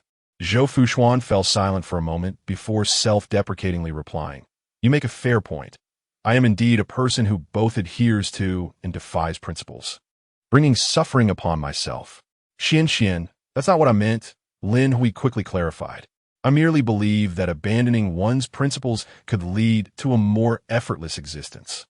Zhou Fuxuan was well aware that discarding her principles would yield a lighter life. Yet she sighed.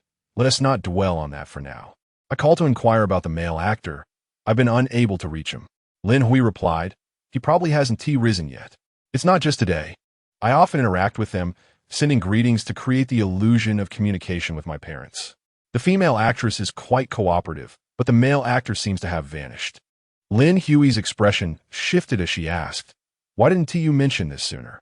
I was preoccupied with other matters, and didn't pay much attention to those too. She explained.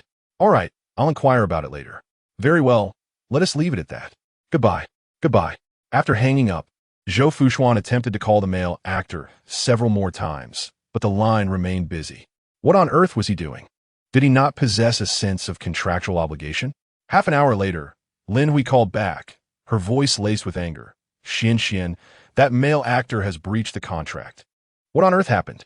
Zhou Fuxuan inquired. They informed me that he secured a wealthy patron last year and has now gone full-time with her. So he refuses to continue working with us, Lin Hui relayed. He even mentioned that he could pay the penalty for breaking the contract. He simply will not collaborate with us any longer. Zhou Fuxuan frowned. Is there no way to increase his compensation for one more collaboration? I conveyed my thoughts to him. Yet he obstinately refused, insisting that during this period, he must accompany his wife on a world tour. Lin Hui tugged at her hair in exasperation. This individual lacked any professional integrity. However, we were powerless against him, for the wealthy woman he had recently aligned himself with was reportedly formidable. If we pushed him too hard, he might very well retaliate against us. This collaboration was inherently fraught with deceit, lacking legal standing. Xian, perhaps we should arrange for this character to meet with an accident, thus eliminating his need to appear again. Zhou Fuxuan swiftly dismissed this proposal. No, if he dies, I would have to observe a 3-year mourning period, rendering me unable to marry. Ah, I nearly overlooked that detail. Lin Hui had been detached from family matters for so long that she had forgotten such social customs. Suddenly, a scheme flashed through Zhou Fuxuan's mind, and a smile crept onto her lips. No worries, his absence is actually fortuitous. That evening, in her bedroom, Zhou Fuxuan monitored the real-time surveillance. On the screen, Pei Yance's car slowly entered the underground garage. 2 minutes later, he took the elevator, preparing to ascend. Upon witnessing this, Zhou Fuxuan swiftly grabbed another phone and pressed the video call button. The screen illuminated with the image of a woman possessing a gentle demeanor. Her features reminiscent of Zhou Fuxuan's own. She was the actress portraying her mother, Wenrumu, albeit under a pseudonym. The two exchanged a knowing glance, their silence brimming with understanding, as they had long rehearsed their script, eagerly awaiting the moment to perform for Pei Yance. As Pei Yance approached the bedroom, a mere 10 meters away, Zhou Fuxuan winked at the woman on the screen. The performance commenced. Mother, Does father still refuse to forgive me? She deliberately raised her voice. Her tone choked with emotion. When Rumu sighed deeply, adhering to the script, you know well your father's temperament. From the beginning, both he and I oppose your decision to bear a child without any commitment. Pei Yance, passing through the living room, followed the sound of muffled sobs to the bedroom door, peering through the crack. Zhou Fuxuan, catching a glimpse of him in a strategically placed mirror, felt tears welling up as she stammered. Mother, you know that if it weren't for the baby, 3 years ago, I would have gone with Yinqing. She wept quietly, straining to hear any sounds from outside the door. When Rumu continued, her emotions heightened. It was precisely because of this that we compromised and agreed to your having a child. We believed he loved you. Had it not been for that unfortunate incident, you would have found happiness together. However, now that he has returned, he shows no intention of marrying you. You occupy no place in his heart. Your father and I genuinely feel sorrowful for you and regret the sacrifices you have made over the years. Zhou Fuxuan bit her lip, shaking her head. Mother, Yinqing simply has amnesia. He does not wish to avoid marrying me. Aside from when Rumu resonated through the speaker, you are truly blinded by love. If he were a responsible man, even in his state of amnesia, he should not be indifferent after fathering a child with you. Xian, you must awaken to reality. The Pei family is not one we can aspire to. Chapter 35, Let Us Marry. Zhou Fuxuan admired the actress in her heart, who portrayed a mother's love for her daughter with profound depth, even moving her to tears. Mom, do you truly believe that I am clinging to the Pei family solely for a life of wealth and comfort? She sobbed, casting glances at Pei Yinqing's reflection in the mirror. Unfortunately, the distance was too great for her to discern the man's expression clearly. When Rumu continued, of course not. Your father and I both understand how deeply you care for Pei Yinqing, but our awareness alone is insufficient. Our family and the Pei family are worlds apart. Even if you were to enter his household, you would inevitably face grievances. Please, listen to your mother and leave him. We shall not endure such indignities, shall we? No, Zhou Fuxuan cried, shaking her head vehemently. I will never leave Yinqing and Zhou. This is my home. Mom, the truth is, Yinqing truly cares for me and holds you in high regard. Last night, he even mentioned flying to Canada to celebrate your birthday, but considering Dad's feelings, I merely deflected the conversation. Still, he insisted on taking care of all your vacation arrangements and wanted me to ask where you would like to go. Upon hearing this, Pei Yinqing's right eyelid twitched slightly. When Rumu looked at her with a helpless expression, Xian, you still haven't grasped my words. It's futile. If you are willing to sacrifice everything for him, how could I possibly sway you with mere words? As for the vacation, let that be. Your father and I will not accept it. We do not lack for money. Mom, Zhou Fuxuan pleaded through her tears while subtly winking at the person on the screen. This was a signal indicating that it was time to end the call. All right, when Rumu acknowledged the cue.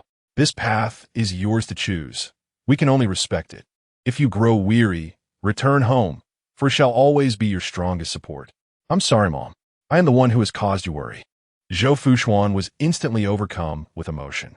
Silly child, if we do not worry about you, whom should we concern ourselves with?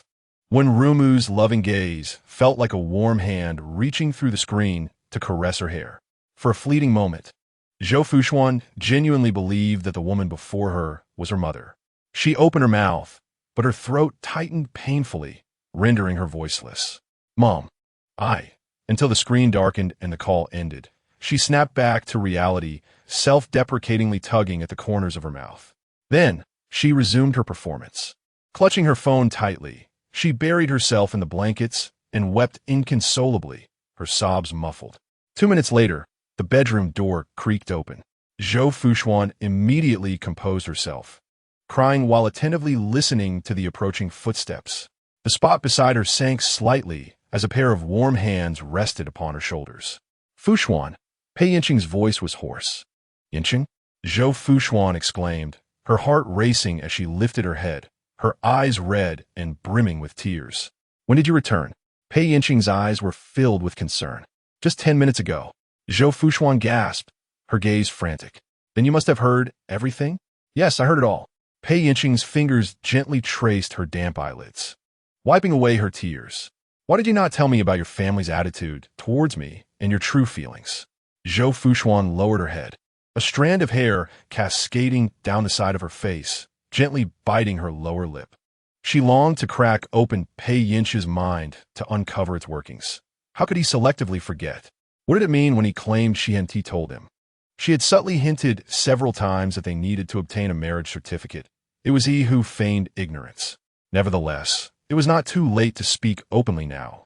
Zhou Fuxuan stifled a few sobs, seemingly striving to regain her composure. You've been so busy lately. I didn't want to burden you with these matters, believing I could manage on my own. I just didn't anticipate that you would witness me in such a disheveled state. Her voice dwindled, almost fading into a whisper. Pei Yance enveloped her in his embrace. Silly girl. His voice resonated above her. How could your matters be a burden? I realize I haven't done well these past few days. I haven't provided you with sufficient security. Zhou Fuxuan rested her head against his chest, a triumphant smile gracing her lips. Yet, when she lifted her gaze, her face radiated only gratitude. No, you have been more than sufficient. You lost your memory, oblivious to everything, yet you still bore the responsibility of me and Zhou. I am certain you have felt fear and uncertainty. Had I been in your shoes, I would have found it equally challenging. Pei Yance gazed deeply into her eyes, a tumult of emotions swirling within him, and with sudden resolve declared, Fuxuan, let us marry. Zhou Fuxuan was momentarily taken aback, and upon regaining her composure, she was nearly overwhelmed with excitement, struggling to contain her expression.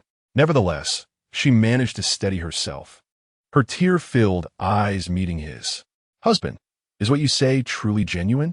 Since you've already called me husband, how could it be otherwise? Pei Yance replied, a tender smile gracing his lips. Zhou Fuxuan's eyes brimmed with tears, cascading down her cheeks in torrents. Oh, why am I crying again? Pei Yance, somewhat flustered, cupped her face in his hands, gently wiping away the falling tears. Zhou Fuxuan's tears flowed even more fiercely.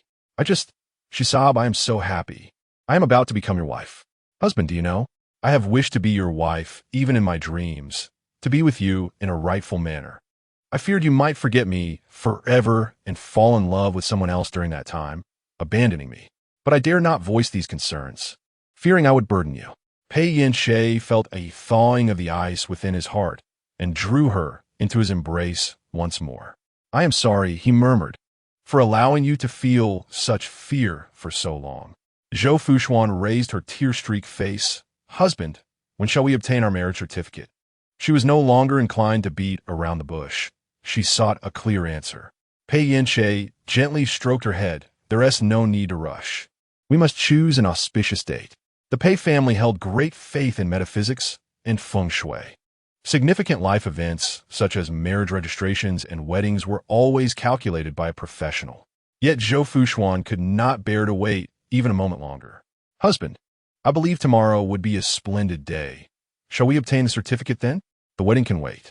Pei Yance smiled, a touch of helplessness in his expression. He understood her eagerness, but hadn't anticipated such urgency. Tomorrow is too soon. I must first discuss this with my family. Yet, I truly yearn to become your wife as swiftly as possible. Zhou Fuxuan remains unwilling to relent. Dear husband, obtaining a marriage certificate is a swift affair. Heaven knows how long she has awaited these words. How could she easily let go? Pei Yance gently caresses her face. Madam Pei, you are already my wife. Upon hearing this appellation, Zhou Fuxuan's heart quivers momentarily, yet the words linger on her lips, unspoken. It seems that tonight, she can only hint at her desire. She cannot candidly express that Pei's father and mother might oppose their union. Should she utter such a sentiment, Pei Yance would undoubtedly question the authenticity of tonight's conversation.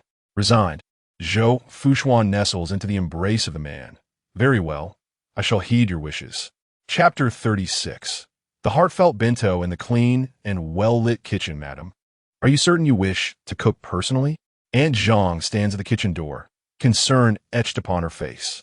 Indeed, Zhou Fuxuan gracefully dons an apron, tying a lovely bow at her waist. Today marks the 4th anniversary of my acquaintance with my husband. I wish to cook his favorite dishes and present them to him. She deftly gathers her long hair into an elegant updo, revealing her fair neck.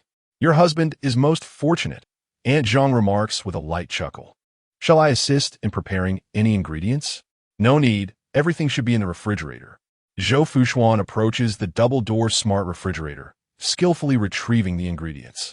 A prime cut of steak, fresh black truffles, and a bundle of vibrant asparagus. She arranges the ingredients meticulously on a marble countertop, washing them with care before picking up the chef's knife to commence her culinary endeavor. Since ascending the grand tree of the Pei family, where every need is catered to, she has not cooked in quite some time. The motions of chopping feel somewhat unfamiliar, yet they do not hinder her. Her culinary skills remain intact. Aunt Zhang observed from the side. Madam, shall I take over? No, you may leave. Zhou Fuxuan dismisses her. Though Aunt Zhang feels a twinge of concern, she cannot insist against her mistress's wishes and departs after offering a few words of caution. In the kitchen, Zhou Fuxuan gradually finds her rhythm, her movements becoming increasingly adept. Olive oil sizzles in the pan. As it heats, minced garlic is added. The aroma spreads instantly amidst the crackling sounds. She gently shakes the pan, waiting for the garlic to achieve an even golden hue before adding the sliced mushrooms. When the moment is right, a splash of white wine is introduced, and flames leap up dramatically. Zhou Fuxuan skillfully tosses the ingredients, allowing the flames to dance along the edges of the pan, perfectly evaporating the alcohol. After an hour of diligent effort, she completes 4 dishes and a soup, carefully packing them into a thermal lunchbox. Recently, Pei Yance has been particularly busy. According to Assistant Shun, there are times when he becomes so engrossed that he forgets to eat. This is an opportune moment to express her affection, especially since he has agreed to marry her. She must put in extra effort. Madam, we have arrived. The driver opens the car door, bowing respectfully. Zhou Fuxuan steps out, holding the thermal bag, and gazes up at the towering Pei Corporation building. For a brief moment, she feels a pang of nostalgia. 3 years have passed, and the place remains largely unchanged, bustling with activity, though the faces at the front desk have become unfamiliar. With graceful strides, she approaches the exclusive elevator for the president. Upon reaching the elevator, she suddenly recalled that she had returned her access card upon resignation. Do you need assistance, ma'am? Inquired the security officer with courteous politeness. Zhou Fuxuan smiled and shook her head. No, thank you. She pulled out her phone from her bag, scrolled through her contacts, and located Assistant Chen's number. After a few rings, a surprised male voice came through. Secretary Fuzhou. Suge, it has been a long time, Zhou Fuxuan replied softly. Upon hearing the title, the person on the other end fell silent for a moment. What can I do for you? His voice carried an undercurrent of anticipation. I am downstairs and wish to deliver something to Yance, but I lack an elevator card. Could you come down to receive me? Assistant Chun was momentarily taken aback. Suge, are you listening? Yes, he quickly regained his composure, recalling that President Pei had inquired about Secretary Zhou. Connecting the dots, a guess formed in his mind, which startled him. All right, I will be right down. Moments later, the door to the presidential elevator opened slowly. Assistant Chun nearly jogged to Zhou Fuxuan, tentatively calling out, Mrs. Pei. Zhou Fuxuan chuckled lightly. Yance and I are not married yet. You may call me Miss Zhou. The flicker of anticipation in Assistant Chen's eyes vanished instantly, replaced by a tone of greater respect. Miss Zhou, I will take you up immediately. Zhou Fuxuan noticed his change in demeanor, but chose to ignore it. The 3 young women at the front desk stared wide-eyed as they watched her being personally escorted by the president's assistant, taking the exclusive elevator reserved for only a select few. Who is she? Sumingi whispered. I don't know. She must be here for President Pei. As I see, she is carrying a food container, Lu Xiaoxue remarked. Delivering food? Zhang Ting exclaimed in astonishment. Could she be the housekeeper for President Pei? Impossible. Have you ever seen a housekeeper dressed in designer labels and so beautiful? President Pei's wife? But President Pei isn't married, is he? I heard he has a son. Oh right, that child appeared during his first birthday celebration, accompanied by the chairman and his wife. How come I didn't know that? There's much you don't know. The Pei family is inherently discreet, and news surrounding them is often shrouded in mystery. So, is she the young master's mother? Perhaps, or perhaps not. Isn't that just stating the obvious? The group engaged in spirited conversation, yet failed to arrive at any conclusion. Inside the elevator, Assistant Chen stole glances at Zhou Fuxuan a few times, hesitating to speak. Zhou Fuxuan pretended not to notice his scrutiny, calmly fixated on the fluctuating floor numbers. They had previously worked together, and their relationship had been amicable. Assistant Chen had harbored feelings for her, but they had been politely rebuffed once she became aware. He recalled not long ago when President Pei had asked him to look into Secretary Zhou. At that time, he had thought President Pei intended to bring Secretary Zhou back to work, similar to his own experience of being reassigned to his original position with a significant salary increase.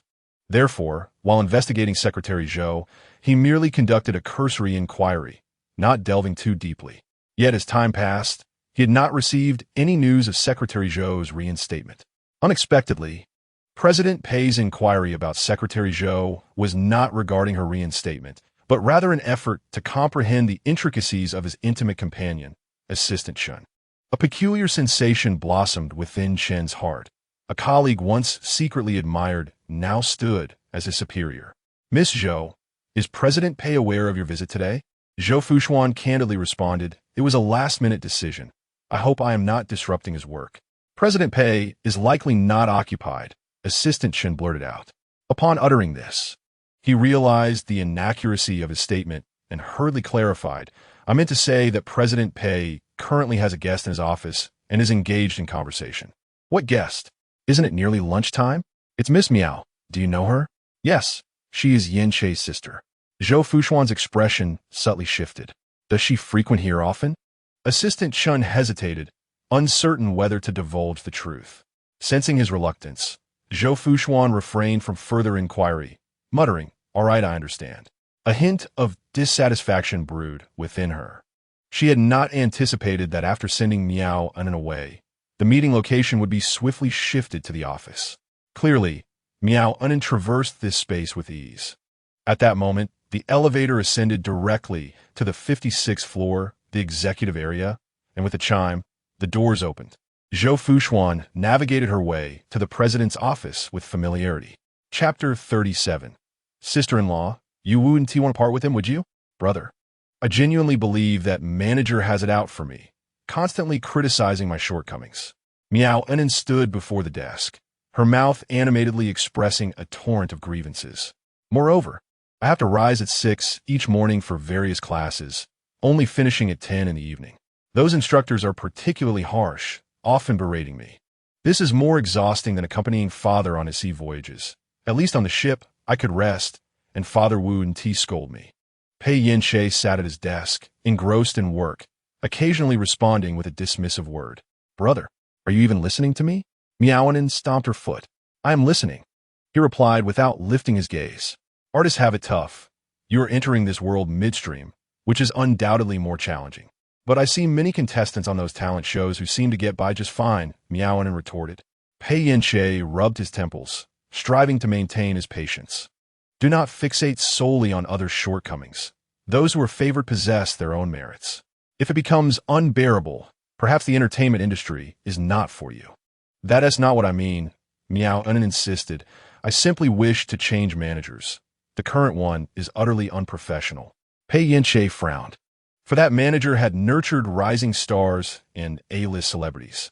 If she were deemed unprofessional, it would indeed be challenging to find a suitable replacement. Miaonen remained unconvinced. "But she speaks so harshly, constantly belittling my appearance and criticizing my clarity in delivering lines. It feels as though she renders me worthless." She pouted in indignation. "I'm on the verge of becoming withdrawn from all her scolding." Pei Yance glanced at her. Truth can be difficult to accept. Once you enter the entertainment sphere, online harassment can be far worse. If you cannot endure this, perhaps relinquishing the pursuit would be wiser. Miaonen opened her mouth, at a loss for a rebuttal. It indeed seemed to resonate with her, yet she was reluctant to acknowledge the reality. "Brother, you're the president of the Pei Group. They are bullying me without regard for your status." Pei Yance coldly responded, "Miaonen, do not play these games with me." Seeing this tactic was futile, Miaonen pouted and tried to sweeten her approach. Is there no straightforward way for me to achieve instant fame and success? Pei Yance looked exasperated, wishing he too could bypass decisions and efforts to see a flood of funds deposited into his account. Miao Anin fell silent, huffing and pouting her lips. Brother, how about you just arrange a role for me? I don't want to debut through auditions. I want to be an actress, without solid foundational skills. Even if I grant you a role, you would not perform well. Then at least let me have a chance to try. Miao Anin persisted. I only need a small role. Let me see if I'm suited for it. If not, I will obediently return to training, okay? Pei Yance paused for a moment, finally conceding, all right, I will have someone arrange a role for you. Perhaps witnessing the disparity between herself and professional actors would dissuade her from this unrealistic aspiration. Miao Anin joyfully leaped up, circumventing the desk, eager to embrace her brother. Pei Yance quickly raised his hand to block her. Just then, a gentle knock echoed through the room, and a few seconds later, Zhou Fuxuan entered. Miao Anin and Pei Yance simultaneously looked toward the door. Fuxuan? A flicker of surprise crossed Pei Yance's eyes, quickly replaced by evident delight. What brings you here? Zhou Fuxuan wore a gentle smile, lifting the insulated bag in her hand. I brought you lunch. Miao Anin rolled her eyes dramatically and muttered under her breath. The cafeteria isn't lacking food. Is it necessary to deliver a meal personally? This woman is clearly using the guise of delivering food to get closer to Brother Yance. What a scheming girl. Pei Yance had already risen, moving around the desk towards Zhou Fuxuan, naturally accepting the lunchbox. What prompted you to bring me food? Today marks the 4th anniversary of our acquaintance, so I cooked and brought it to you. I'm sorry, I forgot. A hint of regret flickered in Pei Yance's eyes. It's fine, as long as I remember. Pei Yance leaned down to kiss her forehead gently. You've worked hard. Anin is watching. Zhou Fuxuan blushed and playfully pushed him, though not with much force. Miao Anin's face darkened, nearly dripping with ink. This woman is doing it on purpose. Her eyes darted with mischief. Sister-in-law, did you really cook yourself? Yes. Zhou Fuxuan nodded affirmatively. Wow, that is impressive. I've never cooked in my life. It's always been my father and brother who prepare meals for me. Zhou Fuxuan feigned discomfort, lightly biting her lip. Although this display was for Pei Yance's benefit, she was genuinely surprised that he had ever cooked for Miao Anin. Pei Yance's expression darkened as he turned to Miao Anin. If you have nothing else to do, you should head back. Brother, Miao Anin pouted. I'm hungry too. I want to eat. There's a cafeteria on the 12th floor with all kinds of dishes. You can go eat there. I don't want to eat in the cafeteria. I want to eat the food sister-in-law made. She turned to Zhou Fuxuan and asked sister-in-law, you wouldn't deny me a bit to eat, would you? Zhou Fuxuan felt an urge to slap her, but maintained a dignified smile. It's just a meal. Why speak of reluctance? That seems rather distant. Had I known you would be here, I would have prepared more. Unfortunately, I only made enough for 2. That's perfect then. Miao Anin interjected. Both my brother and I can share. Anin. Before Zhou Fuxuan could respond, Pei Yance's cold voice interrupted. Do not make me repeat myself. Miao Anin shrank back, pouting defiantly. If I don't eat, then I won't. No need to be so fierce. With a haughty snort, she grabbed her bag and left without looking back. Once Miao Anin departed, Pei Yance's expression softened slightly as he gently reassured her. You need not concern yourself with her words. It's merely her nature, spoiled by Uncle Da. She truly means no harm. Is that what you call no malice? Her intentions are practically overflowing with it. Zhou Fuxuan scoffed inwardly, though she revealed nothing on her face. She shook her head lightly. You needn't worry about me. I never dwell on such matters. Let us eat, or the food will grow cold. Indeed, Pei Yance took her hand and led her toward the sofa area. As he opened the thermal box, a delightful aroma wafted through the air. The meal consisted of 4 dishes and a soup, each a feast for the senses. Pei Yance picked up a piece of beef and tasted it, his eyes lighting up and quite delicious. I'm glad you like it. Zhou Fuxuan offered him a piece of sweet and sour ribs. Try this. It's one of my specialties. Don't just focus on me. You must eat as well. Very well. The two enjoyed their meal in comfortable silence. As they neared fullness, Pei Yance suddenly spoke. Once we finish eating, we should celebrate. Celebrate? Zhou Fuxuan feigned ignorance. Pei Yance clarified. Since today marks the 4th anniversary of our acquaintance, It deserves a celebration. Zhou Fuxuan's eyes sparkled with excitement. Darling. Chapter 38. Praise and Emotional Fulfillment. Pei Yance sat behind the wheel, hands gripping the steering wheel, his focus unwavering on the road ahead. Zhou Fuxuan occupied the passenger seat, her gaze flitting between the man's profile and the scenery outside. She could not deny the undeniable handsomeness of this man. With his side profile showcasing prominent brow bones, long curled lashes, a high nose, and a gracefully pursed lip, he exuded an extraordinary charm. Her initial attraction to him had stemmed from this striking visage. She mused that even if she did not marry into a wealthy family, experiencing a fleeting romance with such a handsome man was hardly a loss. Fortunately, she had remained rational, not swayed by the lecherous director's promises of entering the entertainment industry, with resources at her disposal to ensure her stardom. Zhou Fuxuan was not fooled by such empty words. Having navigated the lower rungs of society for years, she had encountered all manner of unsavory characters. She understood all too well that a woman like her, possessing beauty but lacking connections, would be devoured whole if she entered the industry without a solid backing. Of course, one could maintain their principles, but it would mean a lifetime of obscurity. Given this reality, it seemed wiser to leverage her wits to infiltrate the upper echelons of society. This approach, though risky, promised substantial rewards, which is precisely how she managed to break through. Zhou Fuxuan smiled subtly. Darling, where are we headed? Pei Yance glanced at her with a mysterious smile. You will know when we arrive. How enigmatic. She pondered, curiosity piqued. Once more, she cast her gaze out the window, her eyes sweeping over the buildings lining the street. Why does this route seem somewhat familiar? Up ahead, it appears to be the Civil Affairs Bureau. Could it be that Pei Yance's surprise involves taking her to obtain a marriage certificate? The mere thought of this possibility sent a flutter of excitement through Zhou Fuxuan's heart. The car made a smooth left turn, entering a road she knew all too well. It seemed they were indeed headed to the Civil Affairs Bureau. She hurriedly pulled a small mirror from her bag, meticulously checking her makeup and hairstyle. Her appearance was stunning today, and her hair remained perfectly in place. Pei Yance noticed her little antics and asked, "Why are you smiling so foolishly?" "Because I'm happy," Zhou Fuxuan replied, unable to suppress the upward curve of her lips. Pei Yance had not anticipated that a 4th anniversary could bring her such joy. It was evident that she truly cherished their relationship. He gently placed one hand over her hand, saying, "Yes, I am quite happy too." This declaration acted like a stimulant, further igniting Zhou Fuxuan's excitement. As they approached the Civil Affairs Bureau, the cream-colored building loomed larger with each passing moment. 300 meters, 200 meters, 100 meters. Almost there? Zhou Fuxuan's fingers grazed the seatbelt clasp, ready to unbuckle it the instant the car came to a halt. In her mind, she envisioned the two of them walking hand in hand into the Civil Affairs Bureau. Finally, they reached the entrance. However, the car did not decelerate. Zhou Fuxuan watched in disbelief as the cream-colored edifice sped past the window, quickly fading into the distance. It felt as though she had been pressed into a pause, her expression fracturing momentarily. Just like that, it zoomed by. Pei Yance noticed her frozen stare fixed outside. "Fuxuan?" Zhou Fuxuan, hearing his voice, slowly turned her somewhat stiff neck, the smile on her face now strained. "Darling, where are we actually going?" Pei Yance no longer concealed the truth from her, stating, "We are heading to the dock." The dock?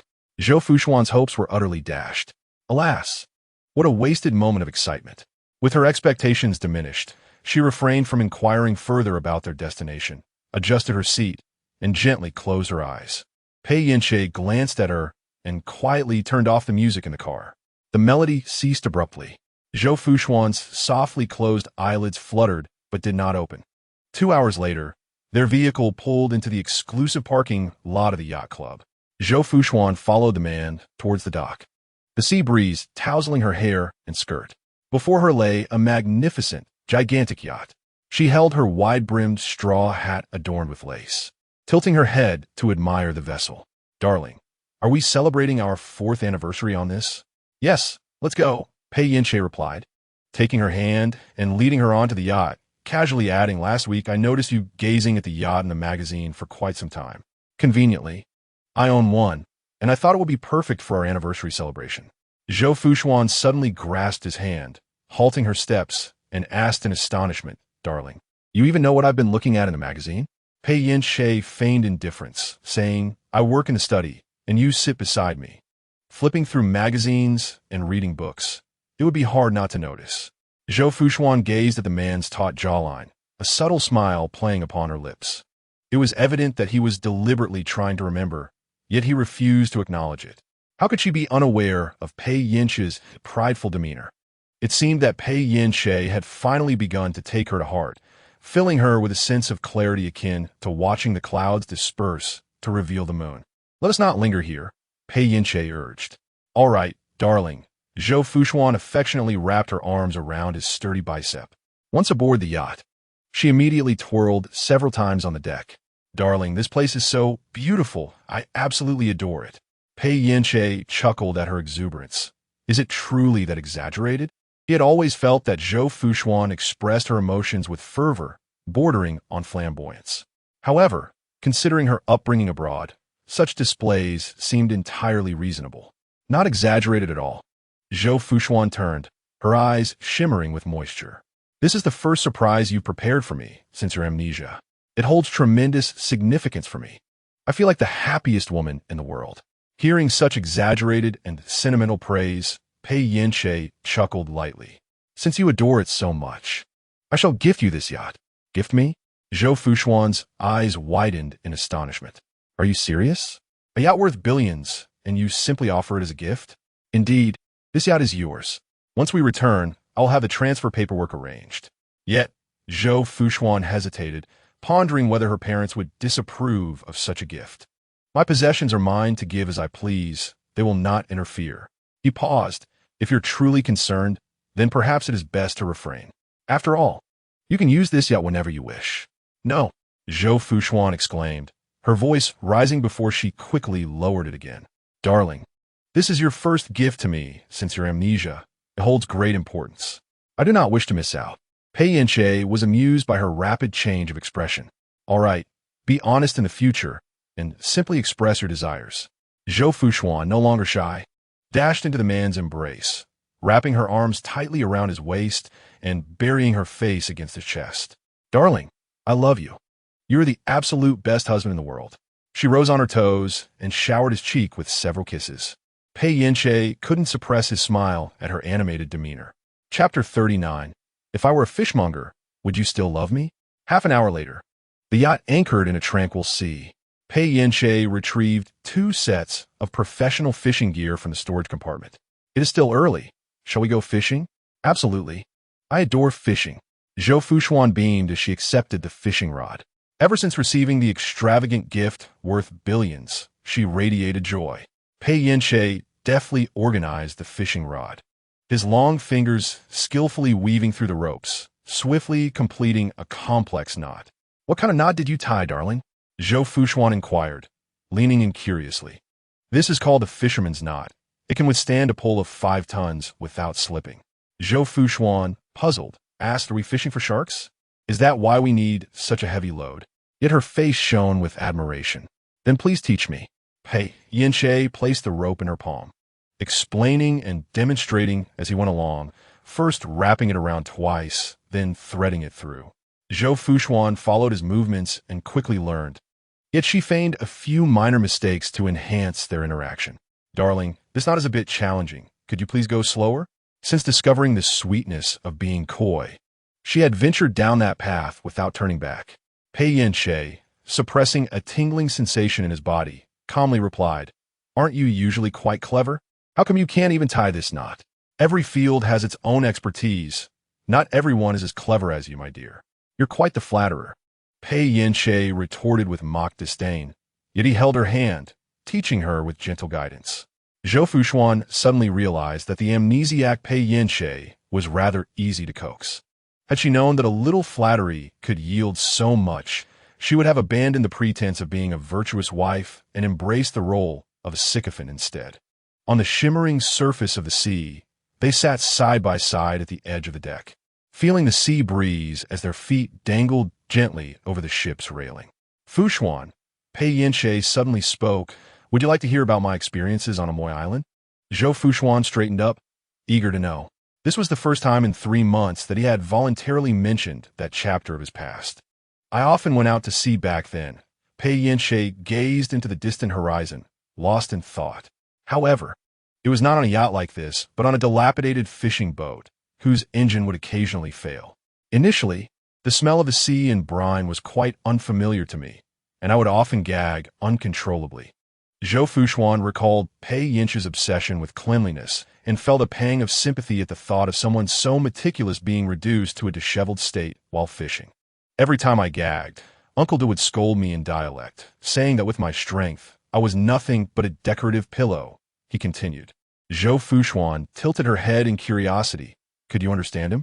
Not at first, Pei Yance replied nonchalantly, but after a few reprimands, I eventually understood. Zhou Fuxuan couldn't help but laugh, picturing the once lofty man being chastised by an old fisherman. Weren't you angry? Pei Yance's smile abruptly faded. Of course I was angry. There was even a time when I harbored thoughts of violence. Zhou Fuxuan gasped, recalling how well he treated Miaonan, and I thought we were getting along quite well. Pei Yance countered. Zhou Fuxuan nodded yes. In truth, she had gotten along well with them, and she was surprised by his sudden thoughts of violence. I often find myself harboring violent thoughts. I subconsciously suspect I might be a fugitive, perhaps of a particularly heinous kind. Zhou Fuxuan felt a chill run down her spine at this admission, but dared not reveal her unease. After a moment, she bit her lip and asked, Is this why you haven't reported anything in the past 3 years? It's rather amusing, isn't it? Not amusing at all. It's simply human nature. Pei Yance glanced at her and continued. Since then, I have been restraining my negative emotions. Gradually, those extreme feelings have become rare, and my mindset has calmed significantly. Zhou Fuxuan nodded thoughtfully. No wonder Pei Yance's personality seemed so different after his amnesia. Life had indeed dulled his edges.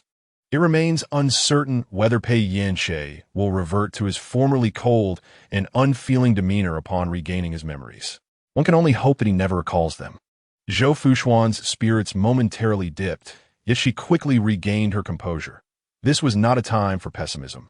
Darling, over the past 3 years, have you not briefly remembered anything at all? She inquired cautiously. No, Pei Yance replied, shaking his head. My head sustained a blow, leaving my memories in a void. I possess knowledge, the ability to think, and emotions, yet I cannot find a single relevant person or memory. It is a desolate feeling. Zhou Fuxuan propped her chin on her hand, struggling to fathom such a state. If possible, she too would wish to forget everything, particularly the unpleasant past. Darling, why not share your experiences of fishing and selling fish? I'm quite curious about that. Pei Yance paused, no longer resisting as he had before. There is nothing remarkable to recount about fishing and selling fish. It is rather tedious. He turned to gaze at Zhou Fuxuan for 3 seconds. Why do you look at me like that? Is there something on my face? Fuxuan, if I were merely a fishmonger, would you still love me? He asked earnestly. Zhou Fuxuan thought to herself, if you were a fishmonger, I would certainly not spare you a glance. Yet in reality, she gazed at him affectionately. Darling, do you know the wedding vows? For better or for worse, in sickness and in health, we shall stand together, never to part. Though we have yet to enter into matrimony, I have internalized these vows in my heart. No matter how you may change, my love for you will remain unwavering until death. Pei Yance looked at her and said, All right, then I shall take you to Amoy Island to experience a few days of life as a poor couple. Zhou Fuxuan thought, shouldn't he propose a date for the wedding right now? What is there to experience about hard times? I have endured enough of that in the first half of my life. After a moment of silent contemplation, she nodded firmly, her gaze sincere. Wherever you go, I shall follow. Before Pei Yance could respond, she felt a sudden tug on her fishing line. Something's on. It seems a fish has bitten. Zhou Fuxuan's eyes brightened, and she stood to reel it in. I'll help you, Pei Yance said, rising to encircle her from behind, grasping the fishing rod. With a series of expert maneuvers, they managed to haul in a sizable sea base. Wow, what a big fish! Zhou Fuxuan exclaimed, jumping in excitement and nearly colliding with Pei Yance's chin. Be careful. A single fish has you this joyous, he chuckled, rubbing his chin. Although the sea base was not particularly valuable, Zhou Fuxuan reveled in the moment for quite some time. As night fell, the two had just finished a candlelit dinner. "I will step outside for some fresh air," Pei Yance said, rising and turning back to advise her. "The wind is quite strong outside. You should stay here." Zhou Fuxuan obediently nodded, watching him walk toward the deck. She settled on the sofa, observing through the glass as Pei Yance stood at the ship's edge, gazing out at the sea. The night breeze howled fiercely, causing the yacht to sway gently. In truth, she harbored a certain trepidation towards the dark expanse of the sea at night, an abyss of inky blackness that emanated an eerie and terrifying aura. Were it not for the resplendent neon lights of the colossal yacht and the opulent interior decor that mitigated the surrounding dread, she would scarcely have dared to open her eyes. Zhou Fuxuan, resting her chin on her hand in a daze, was abruptly jolted back to reality by a sudden and violent lurch. Was it merely an illusion? Why did it seem as though the vessel was swaying more severely? Instantly alert, Zhou Fuxuan steadied herself against the sofa and rose. The night sky crackled with lightning and thunder. In an instant, torrential raindrops pelted the deck. The waves surged violently, causing the yacht to jolt between the crests and troughs. Zhou Fuxuan stumbled precariously, nearly losing her footing. How could the weather shift so abruptly? When she looked up again, she observed Pei Yance struggling to return to the cabin. The yacht, stretching over 100 meters in length, made his position at the far end of the deck, several dozen meters from the cabin, seemed deceptively close. Yet, the tumultuous rocking of the vessel and the relentless battering of the waves rendered each step a Herculean task, especially over such a considerable distance. After a brief moment of contemplation, Zhou Fuxuan made a daring decision. She would rescue Pei Yance. This was an unparalleled opportunity to penetrate the fortress of his heart. Such moments are fleeting and must be seized without hesitation. As the saying goes, fortune favors the bold. She gritted her teeth and, braving the torrential downpour, sprinted towards him. "What are you doing out here?" Pei Yance's expression shifted dramatically upon seeing her, urging her urgently to retreat. However, Zhou Fuxuan had already dashed out, the yacht swaying incessantly, leaving her nearly unable to maintain her balance, let alone retreat. Rooted in place, she gazed pitifully at the man in the distance. "What a fool!" Pei Yance muttered under his breath, the wind quickly swallowing his words. Zhou Fuxuan strained to hear him, her heart pounding as she shouted, "Yance!" It was impossible to discern whether the moisture on her face was rain or tears of fear. She felt utterly bewitched, desperate to seize every opportunity, yet oblivious to her own limitations. Pei Yance hurriedly approached Zhou Fuxuan, grasping her wrist with a firm grip, shielding her from the brunt of the wind and rain. The massive yacht continued to rock violently, appearing diminutive against the vast, pitch-black sea. Barefoot and drenched, Zhou Fuxuan struggled to maintain her footing on the slick deck. Pei Yance's arm encircled her waist like a vice, half dragging, half cradling her towards the cabin. As they neared the entrance, a colossal wave surged forth, tilting the yacht perilously. Zhou Fuxuan felt her feet slip beneath her, and she was on the brink of being thrown overboard. Pei Yance, witnessing the imminent danger, exerted all his strength to propel her towards the cabin, only to be flung against the metal railing by the force of his own action. "Yance!" Zhou Fuxuan gasped in horror, her eyes widening as she watched Pei Yance lose his balance and collide forcefully with the ship's railing. Another massive wave struck, propelling part of his body through the gap in the railing. Pei Yance's left arm met with a bone-crushing impact, rendering it useless, and he could only cling to the railing with his right hand, desperately preventing himself from being swept away. As Zhou Fuxuan witnessed this harrowing scene, an unprecedented fear surged within her. In that moment, all her calculations crumbled to dust. She was utterly oblivious to the fact that she had dashed outside. Struggling to maintain her balance, she crawled forward, appearing particularly disheveled. Why did 10 meters feel so insurmountable? Zhou Fuxuan painstakingly crawled to Pei Yance, grasping his wrist with one hand while the other clutched a fixed rope tightly. The torrential rain seemed to have lessened, yet the waves showed no sign of abating. "Let go! If you don't, you'll fall with me." Pei Yance shouted amidst the storm, his gaze fixed intently on the point where their hands intertwined. I refuse. Zhou Fuxuan gritted her teeth, every muscle in her body straining. It was her fault that he was in danger. She absolutely could not let go. She was unaware of where she found the strength to hold on for so long. All she knew was that she mustn't release her grip. Another wave crashed in, violently throwing her body to the side, yet she clung on resolutely. Pei Yance's eyes brimmed with a tumult of emotions, as the swaying diminished slightly. He gritted his teeth and leveraged himself back onto the deck. Zhou Fuxuan reached out, embracing him, and they both tumbled onto the slick surface. Instinctively, Pei Yance shielded her beneath him. In the tempest, their eyes met, breaths intertwining. Have you lost your mind? Pei Yance's voice trembled with residual fear. I can swim. Even if I fall into the sea, I can manage. And the crew will be here shortly to rescue me. If you fall, there is no way out. His eyes were aflame with urgency, breaths coming in rapid bursts.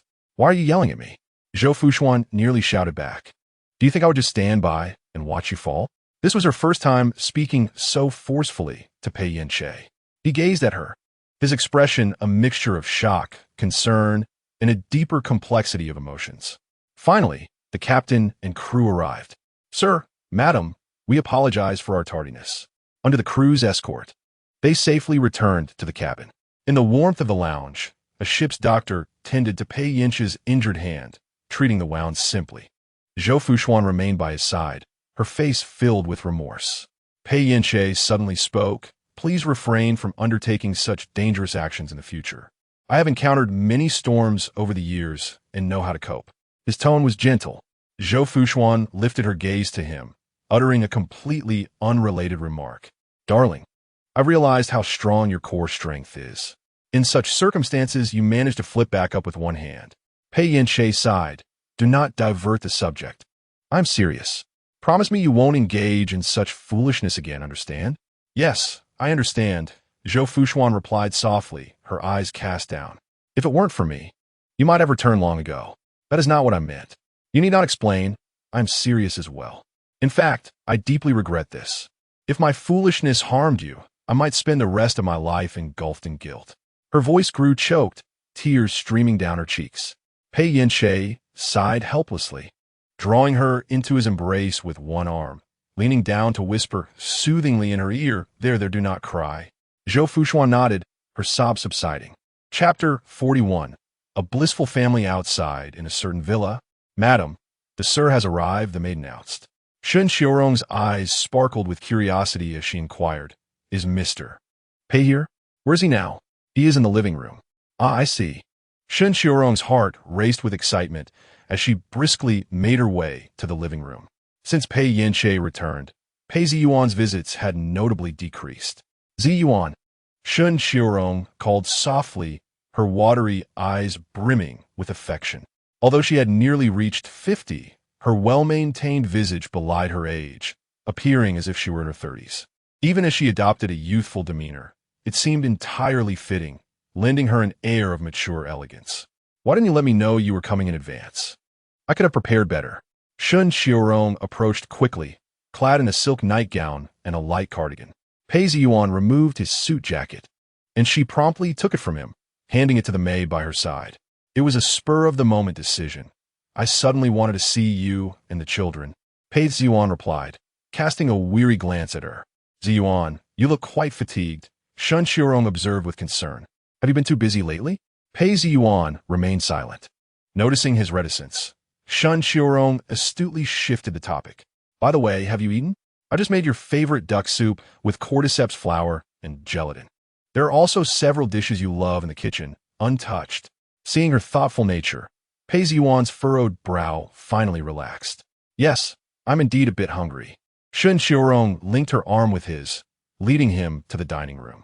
Prior to this, she had instructed the servants to prepare everything, a skill she had mastered over the years to ensure a man's comfort and relaxation. Pei Ziyuan surveyed the table, laden with fragrant and appetizing dishes, and felt thoroughly content. Arong, you're always so considerate. Here I can truly unwind, compared to his wife at home, who wore a stern expression and was devoted to religious rituals with a domineering personality. The gentle attentiveness of a woman before him resonated deeply within his heart. Shen Qiurong blushed shyly, her hands never ceasing their movements. After serving him the soup, she gently placed the bowl in front of him. This soup has been simmered to perfection. Do give it a taste. Pei Yuan sipped the broth and nodded in approval. Delicious, just right. I'm glad you like it. Shen Qiurong beamed with satisfaction. Pei Yuan set down the soup bowl and inquired, by the way, where are Yin and Xiao Yan? Shen Qiurong settled beside him, serving the dishes as she spoke. Yin has been working overtime lately, focused on a new project, and is still at the corporate building. Xiao Yan is attending a socialite party tonight. She just asked the driver and is on her way back. Pei Yuan nodded, but refrained from further comment. Observing his lack of inquiry, Shen Qiurong continued. Yin has been working so hard. He stays in the study until the early hours for that project. She sighed deeply, her eyes filled with concern. He is so driven, always wanting to achieve results to show you. Pei Yuan took another sip of soup. I am well aware of Yin's capabilities. I trust him with this project. Indeed, who in the boardroom doesn't praise his competence? Shen Qiurong added, serving him a piece of steamed fish. However, she hesitated, her words lingering on the tip of her tongue.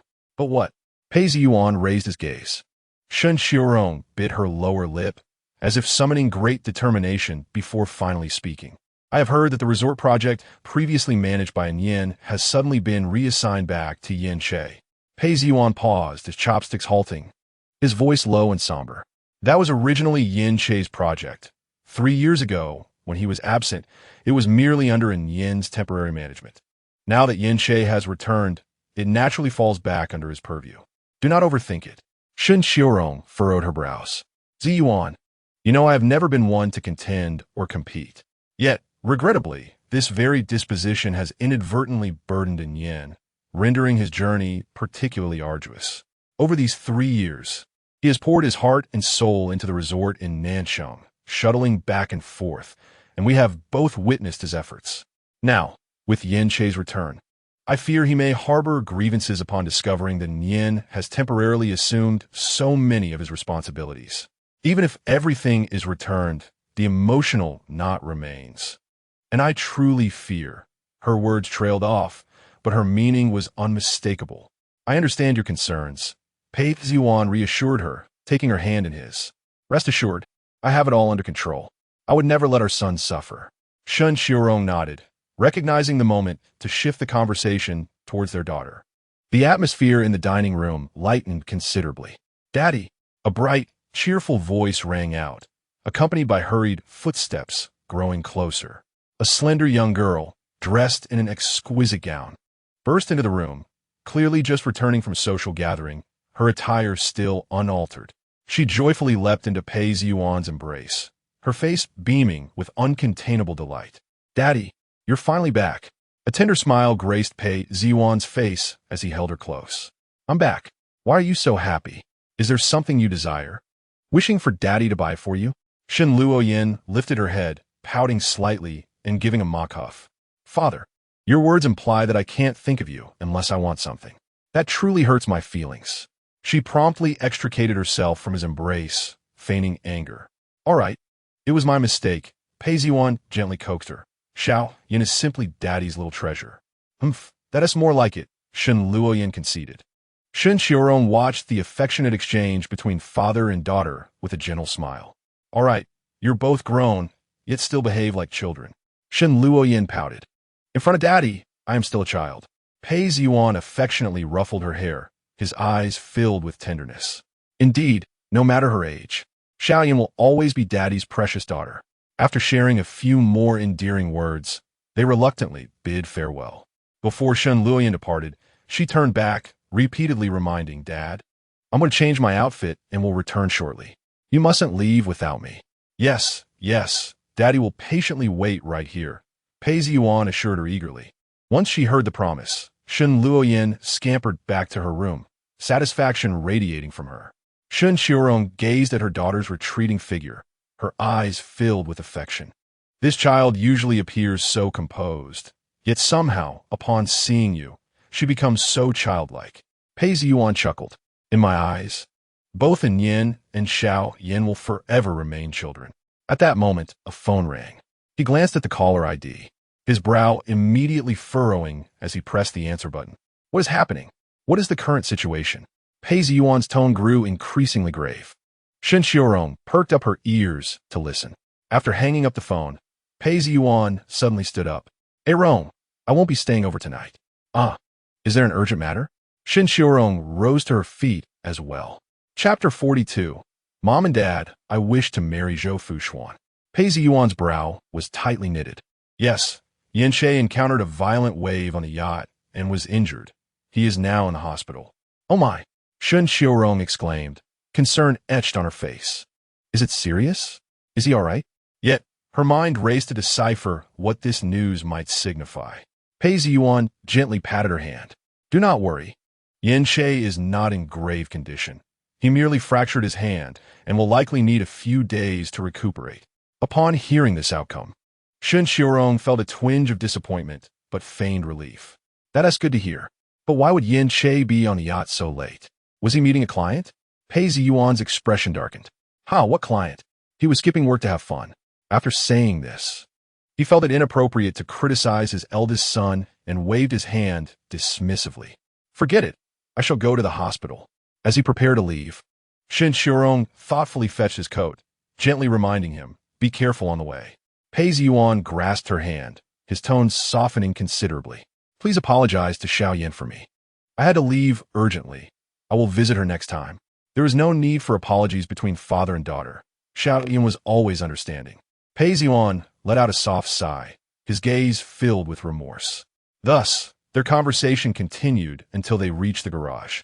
Once the car exited the garage, the feigned worry on Shen Xiaorong's face vanished, replaced by a glimmer of schadenfreude. In a high-end private hospital room, Pei Yin Che lay on the bed, his injured left hand receiving more specialized treatment. Zhou Fuxuan sat beside him, guilt-ridden as she said, had I known it was merely a 4-year anniversary, I would have chosen differently. Pei Yin Che smiled lightly. Why not celebrate? I find it quite amusing. Zhou Fuxuan gazed at him, about to speak when the door to the room swung open abruptly. Su Zhonglan strode in, her high heels clicking rapidly, her exquisite makeup failing to conceal the panic and anger on her face. Pei Yuan followed closely, his expression equally grim. Mom, Dad, you're here. Pei Yin Che straightened his posture, his voice regaining its usual steadiness. Su Zhonglan's gaze sliced through the entwined hands of the two, finally landing on Zhou Fuxuan. Before coming, she had instructed the housekeeper to investigate the events of the evening, learning that it was Zhou Fuxuan's doing. Through gritted teeth, she questioned Zhou Fuxuan. What exactly do you intend to do? Yin Che has just returned, his old injuries not yet healed, and now he is hospitalized because of you. You truly are a harbinger of misfortune. The words harbinger of misfortune had not fully escaped her lips before Pei Yin Che interrupted. Mom, the yacht was my arrangement. You should not blame Fuxuan. Do not defend her. Su Zhonglan's voice turned stern. I know your character. You would never engage in such trivialities. It is certainly her insistence that led you to date on the yacht, her finger pointing accusingly at Zhou Fuxuan. Pei Yinja furrowed his brow, questioning why his rendezvous with Fuxuan should be deemed an insipid affair. Moreover, had it not been for Fuxuan's desperate grasp, he would have already plunged into the depths of the sea, serving as fodder for the fish. Su Zhonglan's eyes widened in disbelief. She saved you? How could such a slender girl rescue you? Pei Yinja nodded affirmatively. Indeed, it was Fuxuan who saved me. At that moment, I was thrown against the railing by the waves, my entire body hanging perilously over the edge. It was Fuxuan who held on to me with all her might. Were it not for her, you would not be seeing me here now. Zhou Fuxuan gazed at Pei Yinja, listening to his earnest lies as he attributed all the credit to her. A peculiar warmth, tinged with a hint of bitterness, swelled within her. Throughout her life, she had seldom received kindness, let alone such steadfast protection. This only deepened her sense of guilt, prompting her to lower her gaze in silence. Upon hearing this, Su Zhonglan's expression shifted dramatically. Do you truly believe I would accept this? Mother, whether you believe it or not is inconsequential. The truth remains as such. Su Zhonglan's face flushed with embarrassment, realizing she could not blame Zhou Fuxuan, and thus redirected her ire towards the crew. What are those people on the ship doing? In such perilous circumstances, they failed to come to your aid. Pei Yance replied, they were inside the cabin. It would take some time for them to arrive. I do not care where they were. Their failure to respond promptly constitutes dereliction of duty. Coughing lightly, Pei Ziwan interjected, enough, enough. The yacht belongs to Yinja, and the crew are his subordinates. He will manage them without our interference. The important thing is that he is unharmed. Su Zhonglan scoffed, but refrained from further comment. Pei Ziwan turned to his injured son, though his face bore little trace of concern. Yinja, as the president of the corporation, you must conduct yourself with greater prudence. You should avoid placing yourself in such hazardous situations. Are you aware of the repercussions if news of your misfortune were spread? The impact on the company's stock could be catastrophic. Pei Ziyuan. Su Zhonglan's voice escalated suddenly. You show no concern for your son, who has sustained such grave injuries. And yet you dare to lecture him. Do you even possess a heart? Pei Ziyuan's expression darkened abruptly. What do you mean by not caring? If I were indifferent, would I have appeared here at this late hour? Your words are utterly ludicrous. Su Zhonglan retorted, her anger palpable. Do you wish to remain absent? As a father, your son is gravely injured, whether by nightfall or even if you were in the embrace of that vixen. You ought to be here. What nonsense is this? You are utterly unreasonable, Pei Ziyuan exclaimed, his temples throbbing with frustration. Unreasonable, am I? Su Zhonglan stepped closer, glaring at him. It appears I have struck a nerve. You're feeling guilty. Because your son is in distress, I summoned you from that vixen's side, and now you're taking your frustration out on me and our son. How am I taking it out on you and our son? Pei Ziyuan pointed accusingly at her. Su Zhonglan, can you not speak with some sense? The two began to bicker in the hospital room before the injured party, their words clashing like a rolling wheel, escalating in intensity. Zhou Fuxuan furrowed her brows, casting a worried glance at Pei Yance. Pei Yance met her gaze, his demeanor calm. You must be tired tonight. You should rest, he said, his voice subdued, yet powerful enough to quell the clamor of arguments. The room fell into an immediate silence. Zhou Fuxuan nodded, glancing at Pei's parents. Dad, Mom, I'll take my leave now. Pei Ziyuan gave a slight nod, while Su Zhonglan merely murmured in acknowledgement, not sparing her glance. Once Zhou Fuxuan departed, the atmosphere in the ward grew noticeably chillier. Pei Yance broke the silence first. Dad, Mom, I have something to discuss with you. Both Pei Ziyuan and Su Zhonglan turned their attention towards him. Pei Yance continued calmly. I intend to register my marriage with Fuxuan. Do you have any preferences regarding the date? His words struck like thunder on a clear day, causing both parents' expressions to shift. No, I disagree. Su Zhonglan was the first to voice her opposition, her tone resolute. Chapter 43. I like her and wish to marry her, Pei Yance frowned. Mom, why do you oppose this? Fuxuan and I already have a child together. Marriage is merely a matter of time. Su Zhonglan scoffed. Who says having a child necessitates marriage? Pei Yance's gaze darkened. Mom, are you implying that you never considered allowing Fuxuan into our family? Why would I? Su Zhonglan zito defianti. You've been back for a while now. You must understand the situation. Our family values social standing. Not just anyone can marry in. Pei Yance's eyes turned icy as he challenged her. If you look down on her, then why did you consent to her having the child in the first place? Why? Su Zhonglan couldn't help but laugh, finding her son's naivety amusing. She thought back to a time when Pei Yance would never have posed such a question. He would have been even more ruthless and decisive than she. If it weren't for the paternity test, she would have believed the person before her was merely someone who resembled her son. Once comforted by her son's gentler disposition, she now lamented his loss of the rationality he once possessed. Fine, let me explain why. Growing weary, Su Zhonglan found a chair to sit upon, crossing her legs, yet maintaining her imposing aura. You are my only child, the embodiment of all my hopes. Your maternal grandparents and I have high expectations for you. When an accident occurred, and I nearly lost you, the pain and despair I felt were beyond your comprehension. You have no idea how dire my circumstances were back then. Her eyes began to glisten with unshed tears as she cast a sidelong glance at Pei Ziyuan, who wore a pallid expression but remained silent. Su Zhonglan redirected her attention and continued. Zhou Fuxuan, pregnant, came to the Pei family, claiming to bear your bloodline. I ask you, what would you have chosen in such a situation? Would you have agreed to let her have the child or urged her to terminate the pregnancy? Pei Yance remained silent. Gazing at her, Su Zhonglan answered for him. Who could bear to let go? That child is your only legacy in this world, regardless of her humble background. Even if she were a beggar, I would have allowed her to give birth. I have done nothing wrong, nor have I mistreated her. Is that not enough? Su Zhonglan never believed the Pei family owed Zhou Fuxuan anything. Rather, she felt she had been exceedingly generous. Others would merely abandon the child with a sum of money to send them on their way, but she had not acted in such a manner. Although Zhou Fuxuan held no official status in the Pei family, she enjoyed all the privileges accorded to her and was able to live with her child. What more could she desire? To audaciously aspire to the position of the Pei family's daughter-in-law is truly an insatiable greed. Pei Yance's gaze softened slightly. Mother, what you speak of is merely the past, while I confront the present reality. The reality is that I cherish Fuxuan, wish to marry her, and desire to provide Zhou with a complete family. It is as simple as that. Su Zhonglan's pupils contracted imperceptibly. Have you regained your memory? Do you recognize Zhou Fuxuan? Not yet, but that does not hinder my affection for her. Although Su Zhonglan felt a pang of despair, she was not surprised by this outcome. It is only natural for two individuals in constant proximity to develop feelings for one another.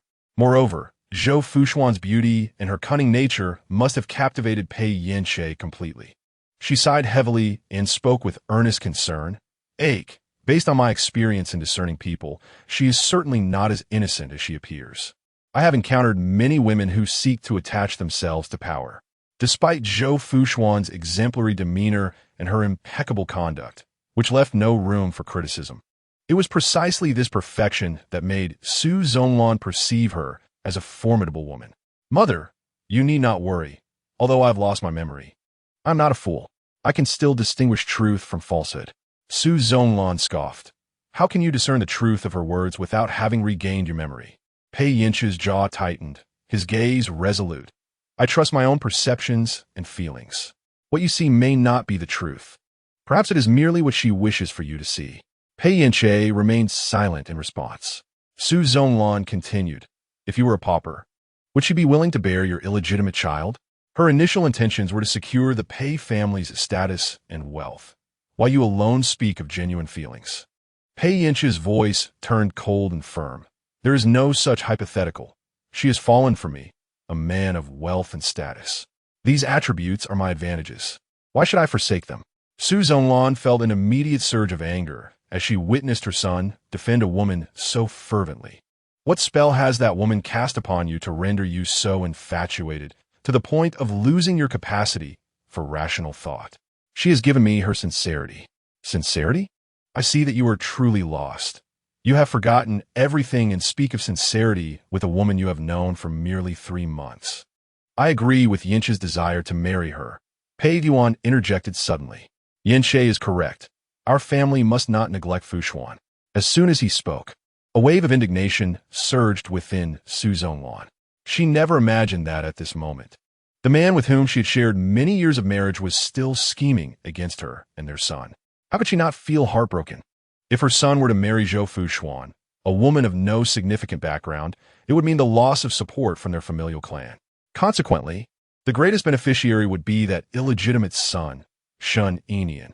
She could never allow such a situation to unfold. Turning to point an accusing finger at Pei Yuan, she rebuked fiercely. What do you mean by agreeing? On what grounds do you consent? Let it be known that I am willing to provide compensation. I assure you she will not be wronged, but allowing her into our family is absolutely out of the question. It matters not. She will enter through my door, and no one else's approval is required. Pei Yance's stance was resolute, showing no inclination to yield. Su Zhonglan trembled with rage, demanding to know the meaning of his words. Do you intend to oppose me for that woman? I have never contemplated opposing you, yet you must understand that no one can dictate the course of my life. I am your mother. I possess the right to intervene in your marriage. Enough, Pei Yuan interjected. Yance is an adult. Matters of marriage are his prerogative. So cease your constant interference. Pei Yance, silence yourself. Su Zhonglan fumed. Do not presume I am unaware of your ulterior motives. You would prefer Yance to marry a woman of no benefit to him, thereby increasing the odds for your illegitimate child. Your thoughts are utterly repugnant, a disgrace to fatherhood. Pei Yance's face turned pale with indignation. What nonsense are you spouting? I harbor no such intentions. It is your own twisted mind that concocts these absurdities and unjustly assigns blame to me. You are truly unwell. Chapter 44. Marriage is possible. Yet a prenuptial agreement must be signed as expected. Su Zhonglan and Pei Yance erupted into a fierce argument. They began to dredge up past grievances. Su Zhonglan accused him of caring nothing for their son, favoring his illegitimate child, a true dereliction of fatherly duty. In turn, Pei Yance attacked her for lacking the grace befitting a lady of high society, labeling her temperament as extreme and her demeanor akin to that of a shrew. Having been married for nearly 30 years, they knew precisely how to strike at each other's vulnerabilities. Pei Yance observed them coldly. Witnessing for the first time the discord between his parents since returning to the Pei household, he had long been aware of their troubled relationship, but had not anticipated it to be so dire. If they so loathed each other, wishing for the other's demise, why did they not seek divorce? As he watched, his vision began to distort. The scene before him shifted unpredictably, and he heard his mother's cries. The floodgates of memory were forcibly pried open, and a torrent of images surged forth. At the age of 5, he had hidden in the wardrobe of his bedroom, peering through the cracks as his parents quarreled. His mother pointed an accusatory finger at his father, berating him. Pei Yance, how could you behave so recklessly? I turned a blind eye to your indiscretions, yet you have the audacity to father an illegitimate child. What does this mean for me, the Su family, and Yance? Pei Yance showed no sign of remorse, hands clasped behind his back. And what of it? My child does not alter your or Yance's positions. Why shout so futilely? Do you derive pleasure from making this public knowledge? Su Zhonglan gasped for breath. Pei Yance, are you even speaking human words? You are in the wrong. Yet you show no hint of guilt. Why should I feel guilt? Was it not you who insisted on marrying me? Had it not been for you, I would never have parted ways with a wrong. Now you reap what you have sown. Su Zhonglan's eyes widened in shock. You, who could not withstand family pressure, now cast the blame upon me? Are you even a man? Pei Yance maintained his cold demeanor. Since our union was merely a matter of mutual benefit, you possess even less right to complain. You scoundrel. Su Zhonglan raised her hand and swung it fiercely, only to have it caught by the man. Pei Yance abruptly shook off her wrist, causing Su Zhonglan to stagger back a few steps, nearly falling to the ground. Startled, he rushed out from the wardrobe, his small frame positioning itself protectively in front of his mother. Do not bully my mother. His father regarded him coldly, finally letting out a scoff, saying nothing further as he turned to leave. In the end, his mother embraced him, weeping for a prolonged period. On his 8th birthday, the family organized a celebration, and he reveled in the facade of happiness. However, a phone call shattered this warm illusion. Before the birthday festivities could commence, his father hurriedly departed, having received news that the illegitimate child had fallen ill and needed to go to the hospital. After his father left, his mother, filled with rage, smashed the cake against the wall. Wearing a birthday hat, he watched as the cake slid down from the wall. From that moment on, he never celebrated another birthday. These memories churned in his mind, the sounds of quarrels and weeping piercing his head with excruciating pain. Enough! Pei Yance suddenly shouted. The two individuals engaged in argument instantly halted, turning in disbelief toward their son on the hospital bed. How many years have you two been fighting? Aren't you tired? If you must argue, do it elsewhere, just not in front of me. Pei Yance pressed his forehead, his lips pale. Su Zhonglan expressed concern. Achoo, do you feel unwell? Gao. Pei Yance's voice was laced with frost. Pei Yance, feeling somewhat embarrassed, donned a sullen expression and quickly exited the room without a hint of hesitation.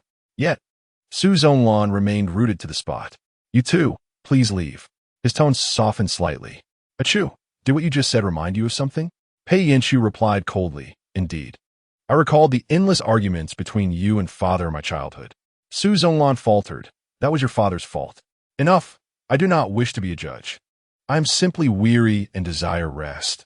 His voice carried a note of exhaustion. In his memories, the small boy had shielded his mother on numerous occasions, standing up against his father. But each time, it was his mother who first betrayed him. He had grown weary of it. Su Zhonglan noticed his impatience, feeling a tightening in her chest.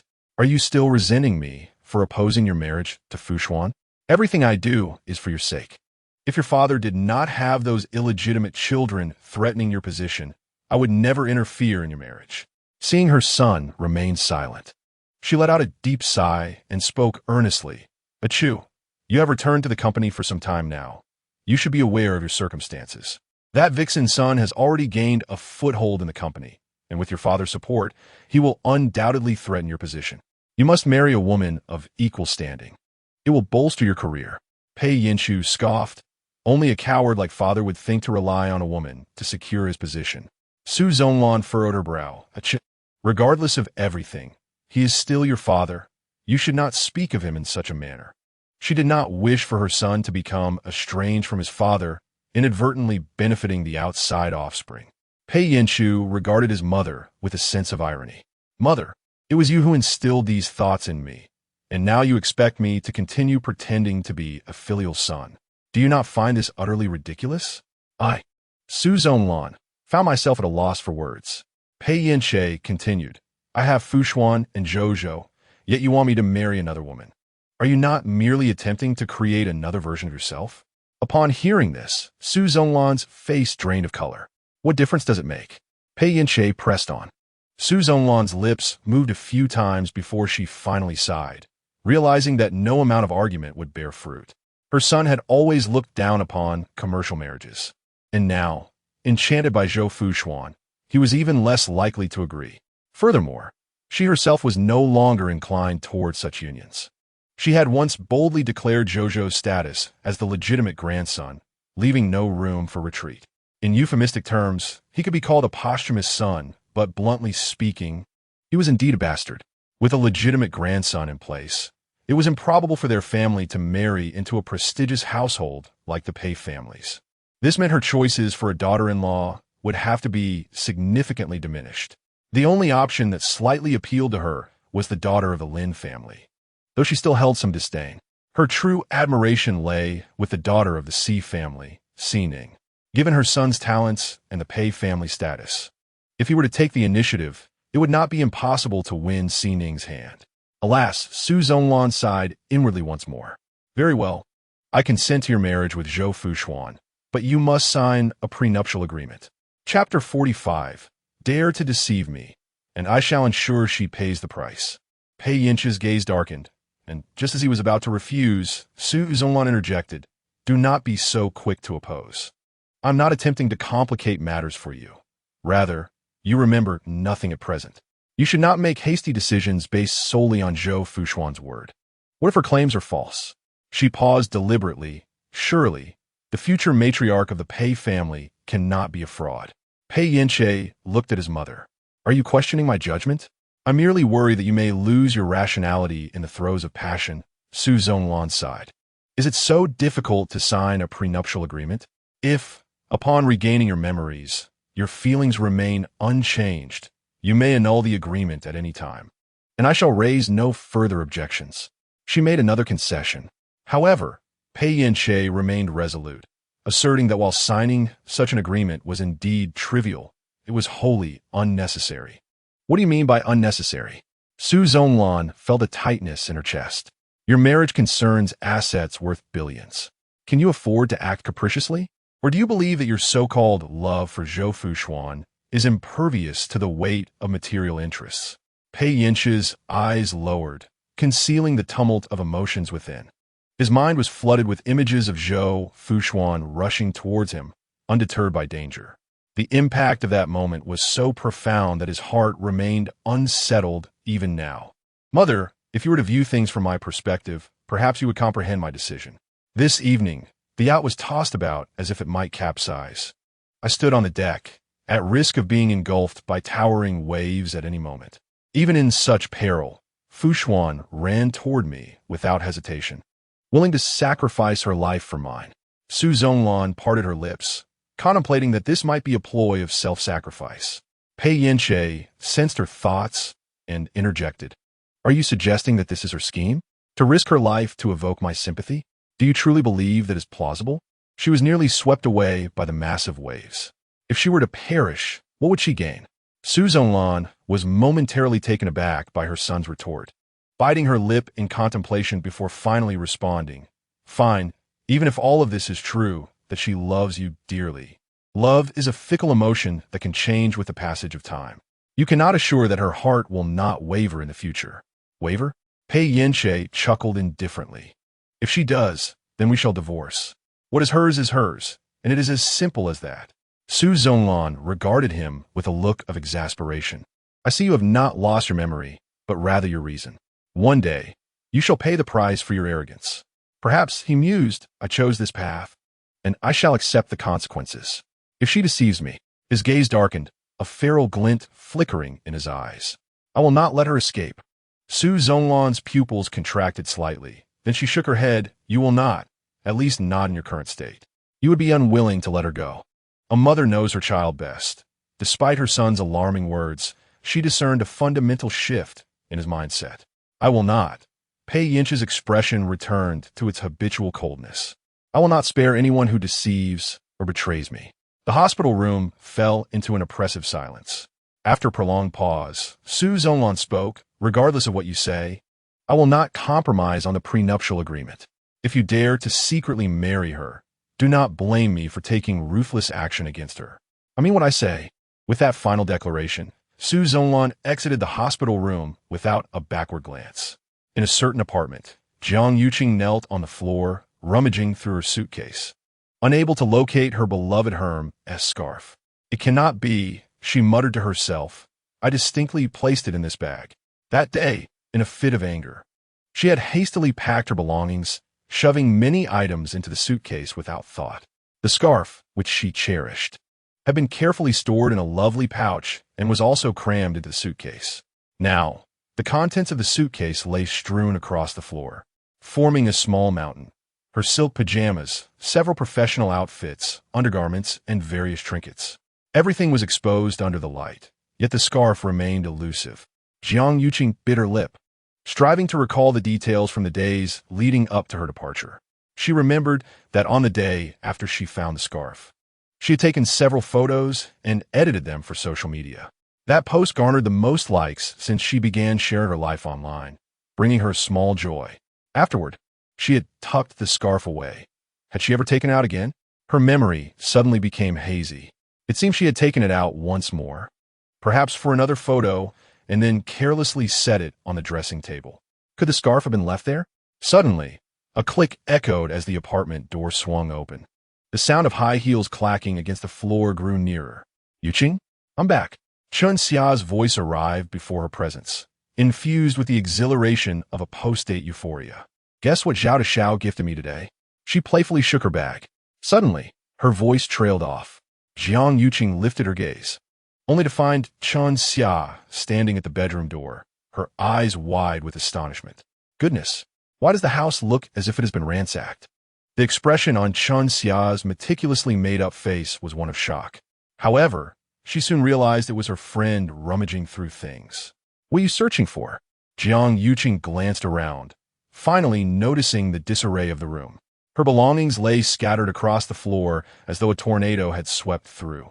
Xia, I apologize. Once I find my handkerchief, I will tidy this up, Jiang Yuqing said with an apologetic look. Chun Xia, puzzled, questioned, is a handkerchief really worth such a frantic search? She stepped into the room, carefully avoiding the clothing strewn about, and settled onto the sofa. What handkerchief? Do tell, perhaps I have seen it. Jiang Yuqing hesitated for a moment, then retrieved her phone to show a previously taken photo. Here, it looks like this. Chun Xia took the phone, glanced down, and her expression subtly shifted. An Hermes scarf? Being a luxury store associate, I can tell at a glance that this is authentic. How did you come by such a piece? Jiang Yuqing shook her head. It wasn't tea purchased. I found it. Found it? Chun Xia's face displayed a moment of distaste, but quickly returned to normal. Where did you find it? At the art museum where I work. It was left behind by a young lady. Shouldn't you have turned it in to the lost and found at the museum? I feared it might be misappropriated, so I decided to keep it safe for now. I intended to return it to the lady when I next encountered her, but I ended up misplacing it. She lamented with drooping brows. Chun Xia continued to scrutinize the photo, growing increasingly familiar with it. Yuqing, does this young lady happen to be surnamed Zhou? Jiang Yuqing appeared bewildered. I don't know her. I've only seen her once, but she was exceptionally beautiful. Chun Xia nodded. That must be Madame Pei. Our store frequently delivers to her. This scarf is exclusive to clients, and this particular design is one of a kind. Who is Madame Pei? Jiang Yuqing leaned in to inquire. Chapter 46. Zhou Fuxuan, you are truly kind in the hospital room. Zhou Fuxuan lay curled up on the spacious bed. Her forehead nestled against Pei Yance's neck. Their posture was exceedingly intimate. In the middle of the night, Pei Yance's breathing suddenly became rapid, beads of perspiration forming on his forehead. Zhou Fuxuan, in a light sleep, quickly sensed the disturbance beside her and opened her eyes, sitting up in bed. She noticed Pei Yance's brow furrowed, his cheeks flushed with an unusual redness. A pang of anxiety gripped her heart as she reached out, placing her hand on his forehead, feeling the intense heat radiating from it. Why is it so hot? She gasped. Could he be running a fever? At that moment, it seemed Pei Yance was murmuring something in his sleep. Zhou Fuxuan leaned closer to discern his words. Get lost. All of you, just get lost. His voice was soft yet laced with a fierce intensity. Zhou Fuxuan was taken aback. Why must he be so fierce even in his dreams? Taking a deep breath, she gently shook his shoulder. Darling, wake up. Are you having a nightmare? Pei Yance opened his eyes abruptly, gasping for breath, as if he had just been pulled from the depths of water. His expression was bewildered, unable to distinguish between dream and reality. Fuxuan? His voice was so hoarse it was almost inaudible. I'm here. Did you just have a nightmare? Zhou Fuxuan, soothing him, pressed the call button beside the bed. Pei Yance did not respond. He attempted to sit up, but fell back heavily onto the bed due to a wave of dizziness. You have a fever. Please don't rush to move, Zhou Fuxuan said, gently pressing her hand on his shoulder to keep him down. The doctor will be here soon. Just lie still. Pei Yance's hospital gown was soaked with cold sweat, clinging to his body, his chest rising and falling rapidly. Thirsty. What? I'm thirsty, Pei Yance managed to say with great difficulty. Oh, all right, just a moment. Zhou Fuxuan got out of bed, fetched a cup of warm water, and carefully lifted his head, bringing the rim of the cup to his lips. Here is some water. Take a sip. Drink slowly. Don't rush, she gently reminded him. Pei Yance managed to drink a few sips, water trickling down his chin as Zhou Fuxuan wiped away the droplets at the corners of his mouth. After drinking, his gaze gradually sharpened, and he seemed to revive, though his forehead remained burning hot. Just then, the night shift doctor and nurse entered, and upon seeing Pei Yance's condition, they began their examination. 402 degrees. The doctor frowned at the thermometer. We need to treat this urgently. Zhou Fuxuan stood by, watching as the nurse deftly inserted a catheter into his hand, setting up in 4 drip. After a flurry of activity, the doctor stated, All right, we need to monitor closely. He turned to Zhou Fuxuan. Mrs. Pei, we will check his temperature every half hour. Yes, I understand. After thorough checks and instructions, the medical staff finally left, and the ward fell silent once more. With the 4 drip, Pei Yance's condition improved significantly. His breathing became steadier, though his forehead still felt somewhat hot. Fuxuan, Pei Yance spoke weakly. What is it? Zhou Fuxuan leaned closer, as his voice was barely audible. My clothes are wet and sticky. It's uncomfortable. I want to take a shower. He had a cleanliness obsession and could hardly bear the sensation of being sticky. You're running a fever. How can you take a shower? Are you trying to endanger your life? But I feel uncomfortable. Zhou Fuxuan looked at his frail appearance and felt a pang of sympathy. Then let me help you clean up. It will also help to cool you down. She fetched a basin of warm water, soaked a towel, wrung it out, then unbuttoned his hospital gown and began to wipe him down gently. She was meticulous, moving the towel slowly from his chest to his abdomen, avoiding the hand with the needle.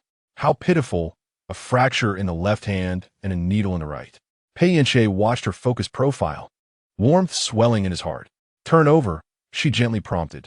Pei Yance complied, feeling the towel glide across his back. How do you take such good care of people? Did you work as a caregiver before? Zhou Fuxuan paused her movements and chuckled softly. Yes, I used to volunteer often, so I'm quite attentive. Pei Yance recalled how she had risked her life to save a little stray dog, whispering, "You're truly kind." Kind? Upon hearing those words, Zhou Fuxuan felt a hint of amusement. Her remarkable ability to care for others stemmed entirely from her childhood experiences. After she had carefully dried him off, she moved to button his hospital gown. "There's no need for that. Just help me change into something else," he insisted. "You are on it for." "It's not convenient to change clothes." She attempted to dissuade him from the idea. Yet, Pei Yance was resolute in his desire to change, struggling to rise and prepare to do it himself. "All right, let me assist you," Zhou Fuxuan interjected firmly, preventing his actions. "Please, don't move." She guided him to cooperate as she helped him remove his clothing and put on a fresh outfit. Although the process proved somewhat cumbersome, they managed to complete it successfully. With the damp attire replaced, Pei Yance's condition visibly improved. "Fuxuan, you've worked hard," he expressed gratefully.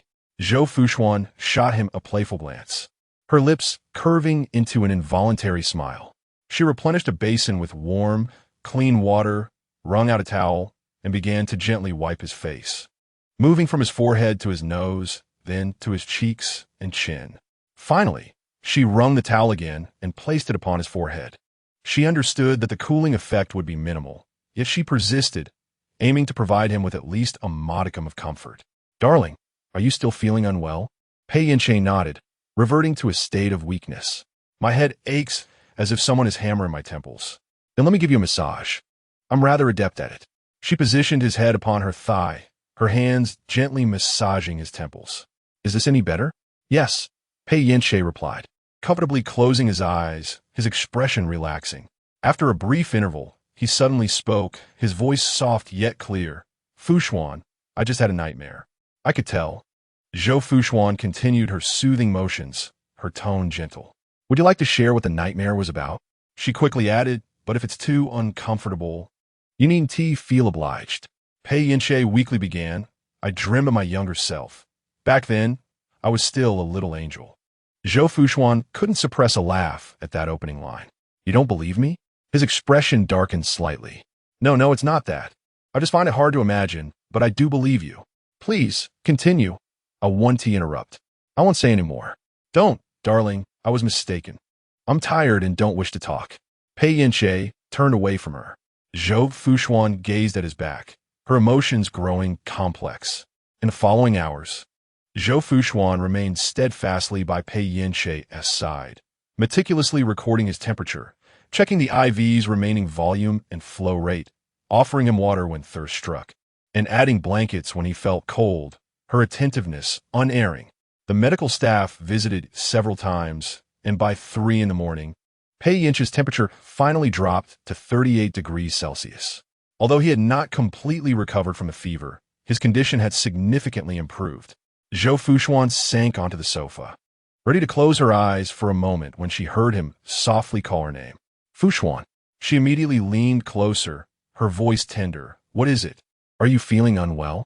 Pei Yance shifted aside, patting the bed with his forehand. "Come, let us sleep together." "I'm not tired. I must stay awake," Zhou Fuxuan asserted, trying to muster her spirits, yet she could not suppress a yawn.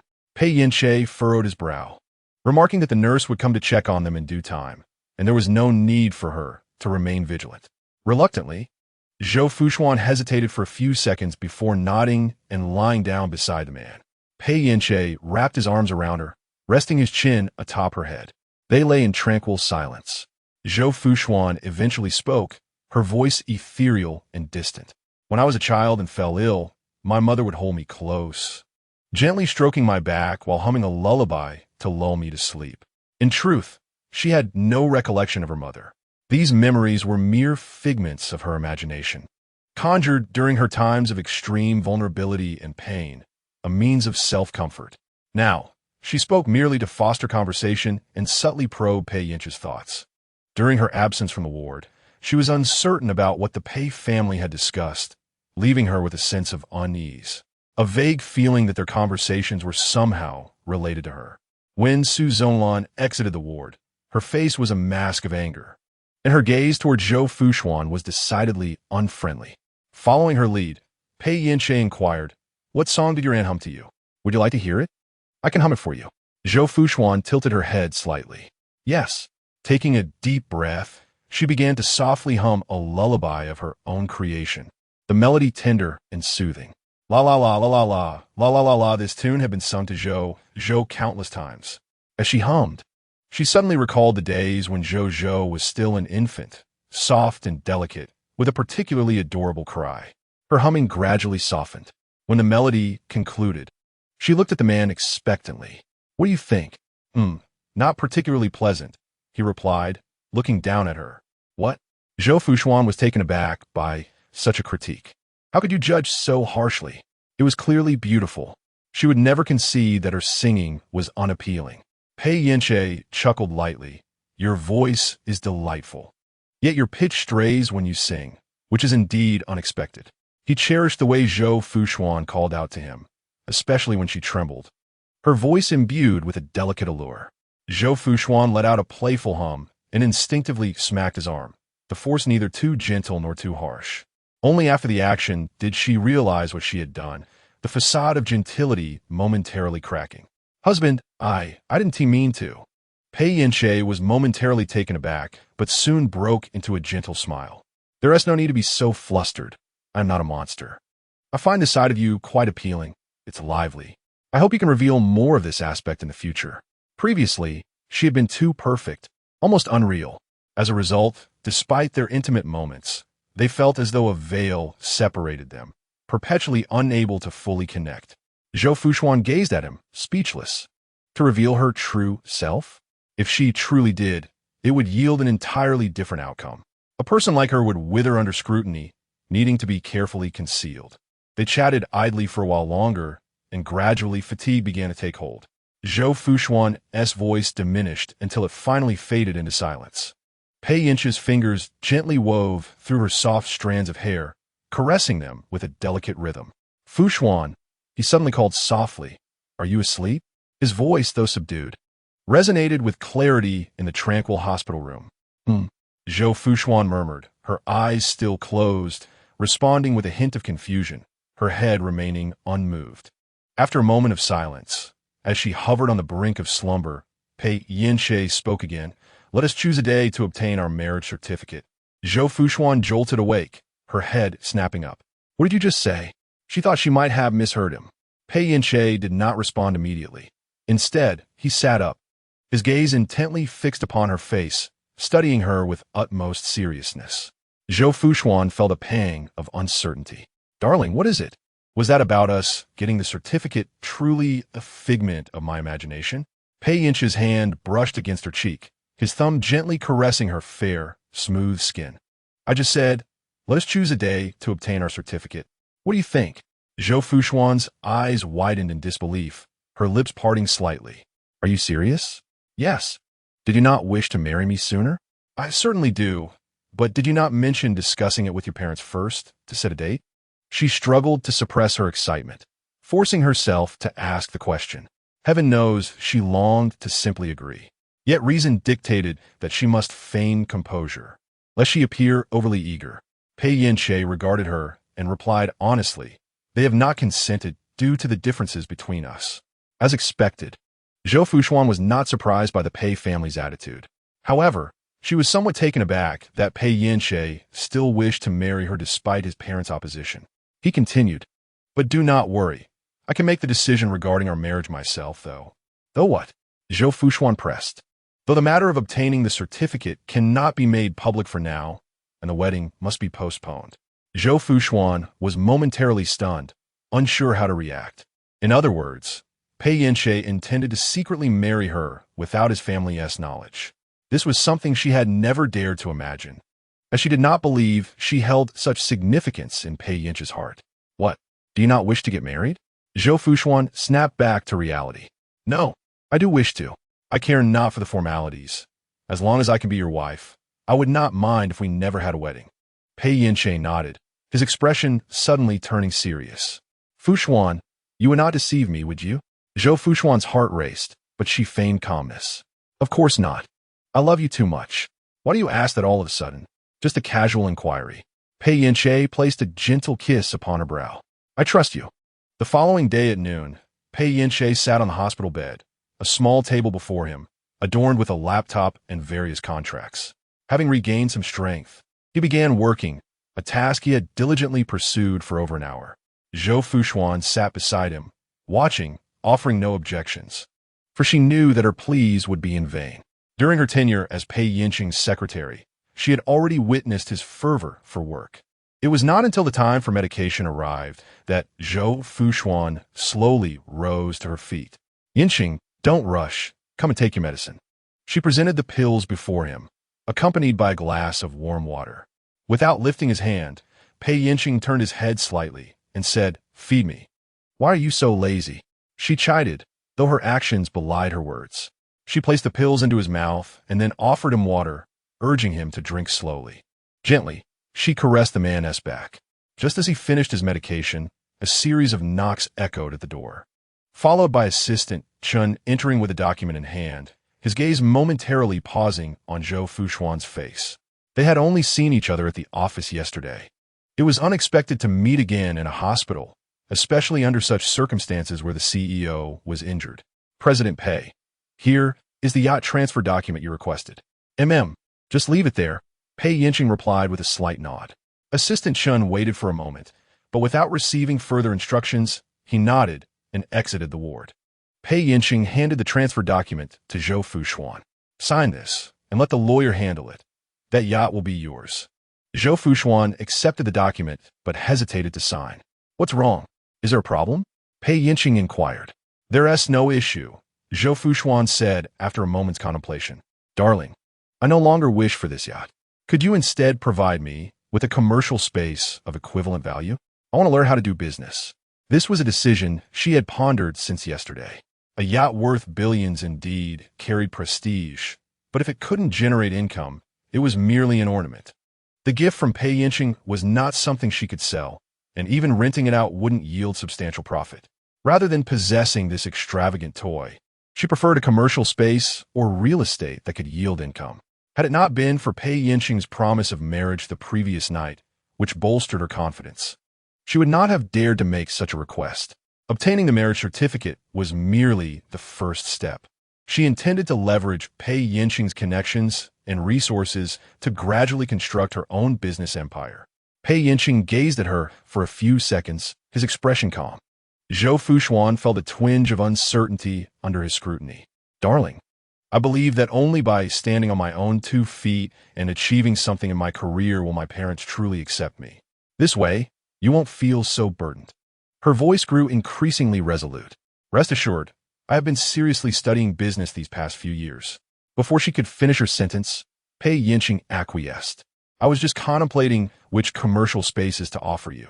I've decided to start you off with a few locations in the western part of the city.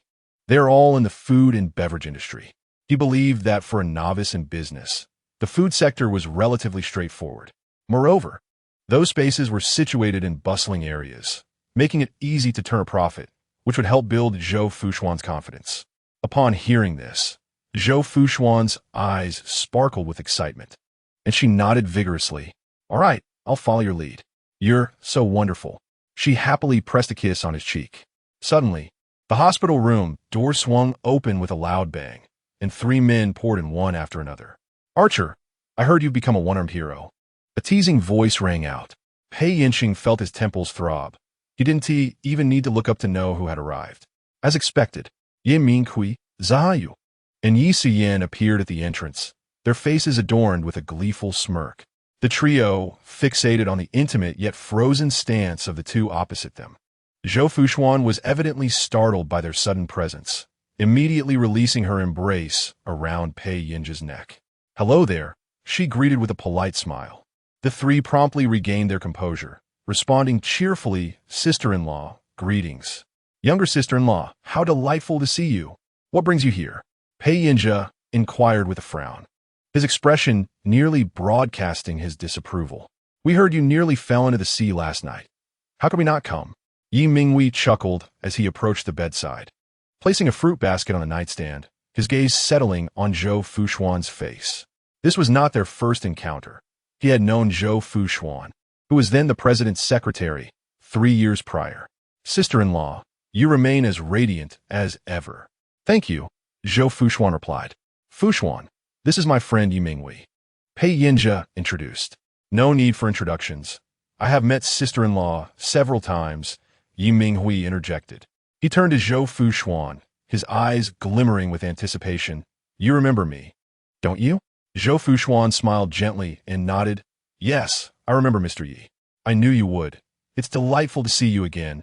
Yi Minghui grinned with pride. However, Mr. Yi feels rather formal. Please call me Minghui. Zhou Fuxuan nodded with a slight smile, maintaining a polite distance. Yi Siyin extended his hand. Younger sister-in-law. Greetings. I am Yi Siyin, also a good friend of Aker. Zhou Fuxuan shook his hand, responding, hello.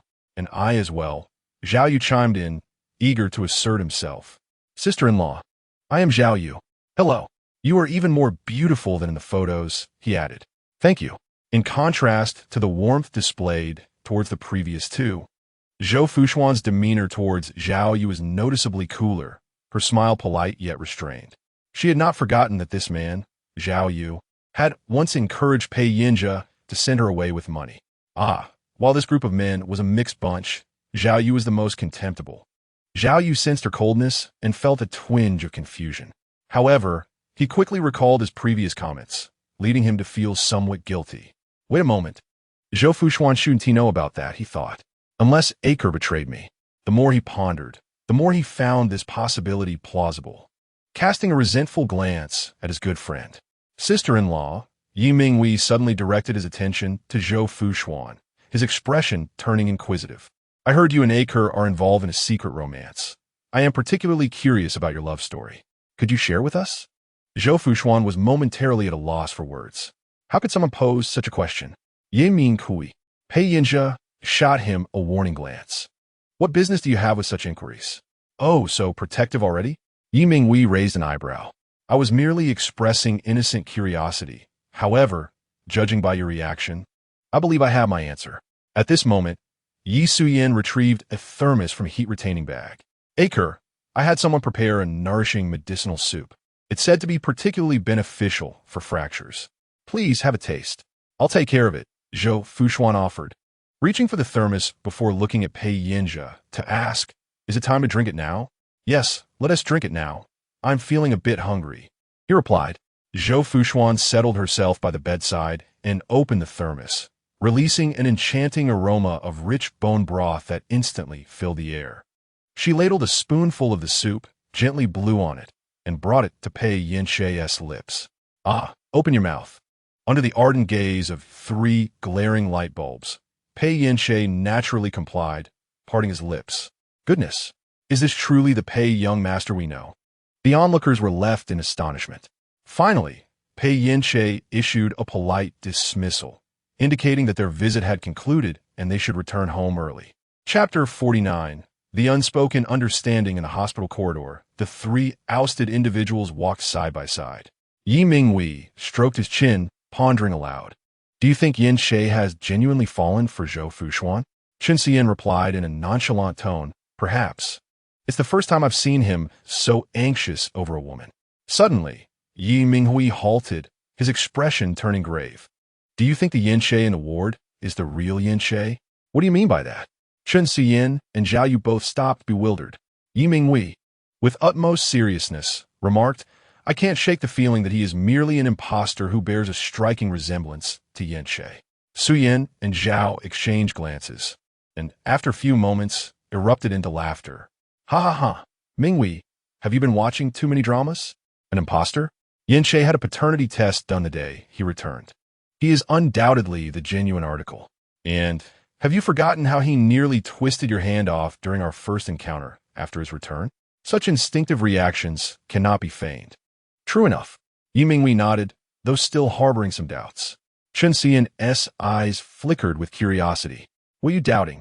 Doubting whether amnesia can truly cause such a significant transformation in a person. We all know Yance's temperament, and now he is too what? Yi Minghui struggled to articulate. I cannot precisely define it, he admitted. Chun Siyen, adjusting his gold-rimmed glasses with a deliberate motion, added, his demeanor has softened, infused with a sense of humanity. Yi Minghui's eyes sparkled with realization. Yes, that's an accurate description. It's not merely a sense of humanity. I even perceive gentleness upon his face. Do you understand the sheer shock of witnessing tenderness in the eyes of the Pei young master? He asked gentle. What is there to be excited about? Zhao Yu scoffed. He is only gentle with Zhou Fuxuan. Look at how he treats us. It's as if he has reverted to his pre-amnesia self. Or perhaps even less amiable. When the four of us used to gather, our chances to reunite have now become exceedingly rare. Yi Minghui and Chun Siyen exchanged glances. Acknowledging the painful truth of this reality, Yi Minghui continued, while this change is rather pleasant, I worry that Yin Che may struggle to accept everything he has done once he regains his memory. Zhao Yu frowned, unable to contain his concern. Minghui, what else with you today? Since leaving the ward, you've been talking nonsense. First, you suspect Yin Che is an imposter, then you question his drastic changes. And now you fret over his ability to accept things after recovering his memory. What is there to be unable to accept? He is still Yin Che, and regaining his memories does not erase his current experiences. Chun Siyen interjected at an opportune moment. Minghui, does your concern relate to Zhou Fuxuan? Yi Minghui smiled with relief, appreciating Su Yin's understanding. What about Zhou Fuxuan? Zhao Yu's gaze flitted between the two. Are you both hiding something from me? It's nothing major. Yi Minghui glanced around to ensure no one was within earshot before continuing. I used to visit Aker's office frequently, and I had a few encounters with Zhou Fuxuan when she was still his secretary. She is quite beautiful, which naturally drew my attention. Zhao Yu bluntly exposed. You're not just paying a little attention. You're interested in her. Yi Minghui vehemently denied. Don't be ridiculous. I would never pursue my good friend's secretary. Despite his words, there was a hint of uncertainty in his voice. Zhao Yu remained skeptical, but chose not to press further. All right, just tell me what you discovered. Yi Minghui didn't hesitate. Aker is rather stern with Zhou Fuxuan. There is none of that typical male-female dynamic. He raised an eyebrow. You know what I mean? Zhao Yu inquired. In what way is he stern? Yi Minghui replied. Once when I visited the office to see Aker, I could hear him reprimanding Secretary Zhou from a distance. His words weren't particularly harsh, just a standard scolding. But their dynamic was unmistakably one of strict superior and subordinate. There is truly no hint of ambiguity between them. I find it hard to believe they are secretly involved. However, this notion of being involved was solely Zhou Fuxuan's claim, which Yi Minghui found hard to accept. Upon hearing this, Zhao Yu scoffed again. I thought you might have some substantial insight, yet it's merely speculation. Aker, despite his aversion to women, is still a man. And given Zhou Fuxuan's beauty, if there is nothing between them, it would indeed be strange. You know that in a man's world, emotions and desires can be distinctly separate. A man of his stature understands this all too well. Thus, he doubted the nature of Pei Yance's relationship with Zhou Fuxuan, but never questioned the possibility of their affair. Otherwise, where would the child come from? As soon as he finished speaking, an awkward silence enveloped the three for 3 seconds before they all looked up at each other in shock. Yi Minghui whispered, What I mean to suggest is that perhaps they do share such a relationship, which Zhou Fuxuan has cleverly packaged as mutual affection. After all, the dead cannot speak. Zhao Yu frowned deeply. Since you harbor such suspicions, why didn't you mention it during our last gathering? Because it's merely conjecture without concrete evidence. Yi Minghui replied innocently. Besides, Zhu is almost 3 years old. Such speculation is hardly appropriate. Chun Siyen remarked. Aker is inherently suspicious. He has likely considered this possibility long before. Whether you speak of it or not, it makes little difference. Zhao Yu concluded. In that case, let us drop the subject. Just as he finished, his phone rang. He glanced at the screen, noting the name, Chun Xia. After a brief moment of contemplation, he finally recalled who she was. He answered the call, adopting a gentle tone. Darling, do you need something at this hour? The woman's voice on the other end was sultry. Yuga, can I just simply miss you? Certainly. The two engaged in a tender conversation over the phone, setting a time to meet that evening before reluctantly ending the call. Once the line was disconnected, the affectionate expression on Zhao Yu's face vanished in an instant. Have you switched partners again? Yi Minghui casually inquired. Yes. I flirted with Annie while shopping a fortnight ago. Oh, you're quite bold, flirting with another girl in front of your girlfriend. Incorrect. She is my ex-girlfriend. I happened to choose a parting gift for her that day, which led to the current situation. Though he was somewhat unfaithful, he only dated one person at a time, albeit for brief periods, ranging from a mere fortnight to half a year at most. Well, I suppose I must commend your loyalty. The group swiftly shifted the topic to matters of romance, entering the elevator one after the other.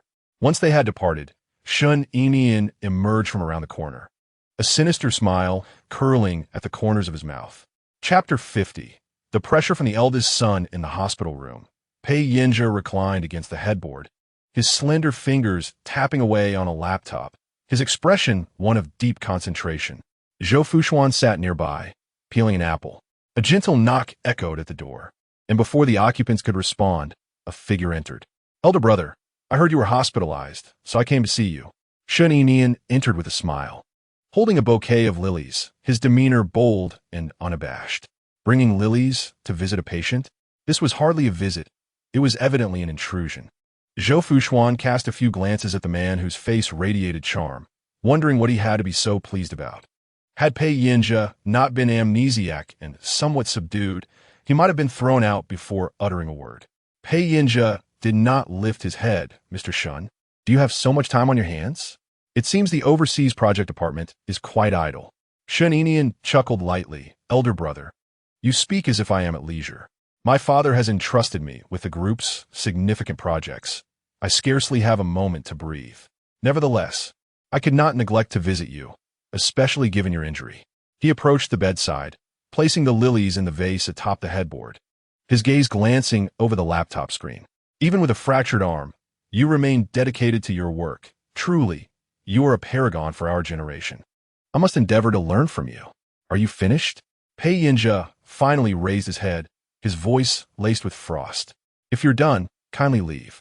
Shun Enian's smile faltered momentarily before returning to its usual state, a hint of grievance in his tone. I have only just arrived, and already you wish to dismiss me. It is rather hurtful. One might think you fear me. Shun Enian, you remain as shameless as ever, Pei Yance replied, closing his laptop. Just like your mother. Zhou Fuxuan's eyelashes fluttered slightly. As shameless as ever? Did Pei Yance regain his memory? Shun Enian's expression darkened instantly, his fingers tightening, yet his voice remained steady. Elder brother, you are unwell and in a foul mood. I comprehend your ire, but do I need your understanding? Pei Yance interrupted coldly. What do you think you are? Since returning to the Pei family, he had felt indifferent towards Shun Enian, the illegitimate son, harboring no particular animosity. In their encounters, he could still greet him with composure. Last night, some memories returned to me. Upon seeing Shun Enian once again, the fury within him could no longer be contained. The atmosphere in the hospital room had become palpably tense. Zhou Fuxuan, having peeled an apple halfway, anxiously perked up her ears. She needed to know what Pei Yance had remembered. Was it merely those childhood incidents? Shun Enian's expression darkened as he gritted his teeth, declaring that despite being what he was, he bore the blood of the Pei family. And you, with your slightly better fate, have merely the support of a formidable maternal family. But what does that matter? Do not forget, the Rishin group bears the Pei surname, not Su. My father stands by my side. He values me more. Pei Yance, you are no longer the irreplaceable one. One day I will. He suddenly halted. What will you do one day? A faint mockery flickered in Pei Yance's eyes. Did you mean to say that one day, this illegitimate child might replace me and become the president of the group? Or even the chairman of Rishin Group? Shun Enian fixed his gaze on Pei Yance, the malevolence in his eyes unmistakable. Indeed, these past 3 years have repeatedly demonstrated that the group functions just the same with or without you. You are not as indispensable as you believe. Thus, I'm entirely capable of replacing you. Zhou Fuxuan's gaze subtly shifted between the two. It seemed Shun Enian had solidified his standing within the Pei family, emboldened to the point of dropping any pretense. Replace me? Pei Yance scoffed. Do you even think you are worthy? Shaninian, I genuinely do not know whether to call you naive or foolish. In my absence over the past 3 years, under my father's care, you merely managed to scrape by as a regional president. But now I have returned.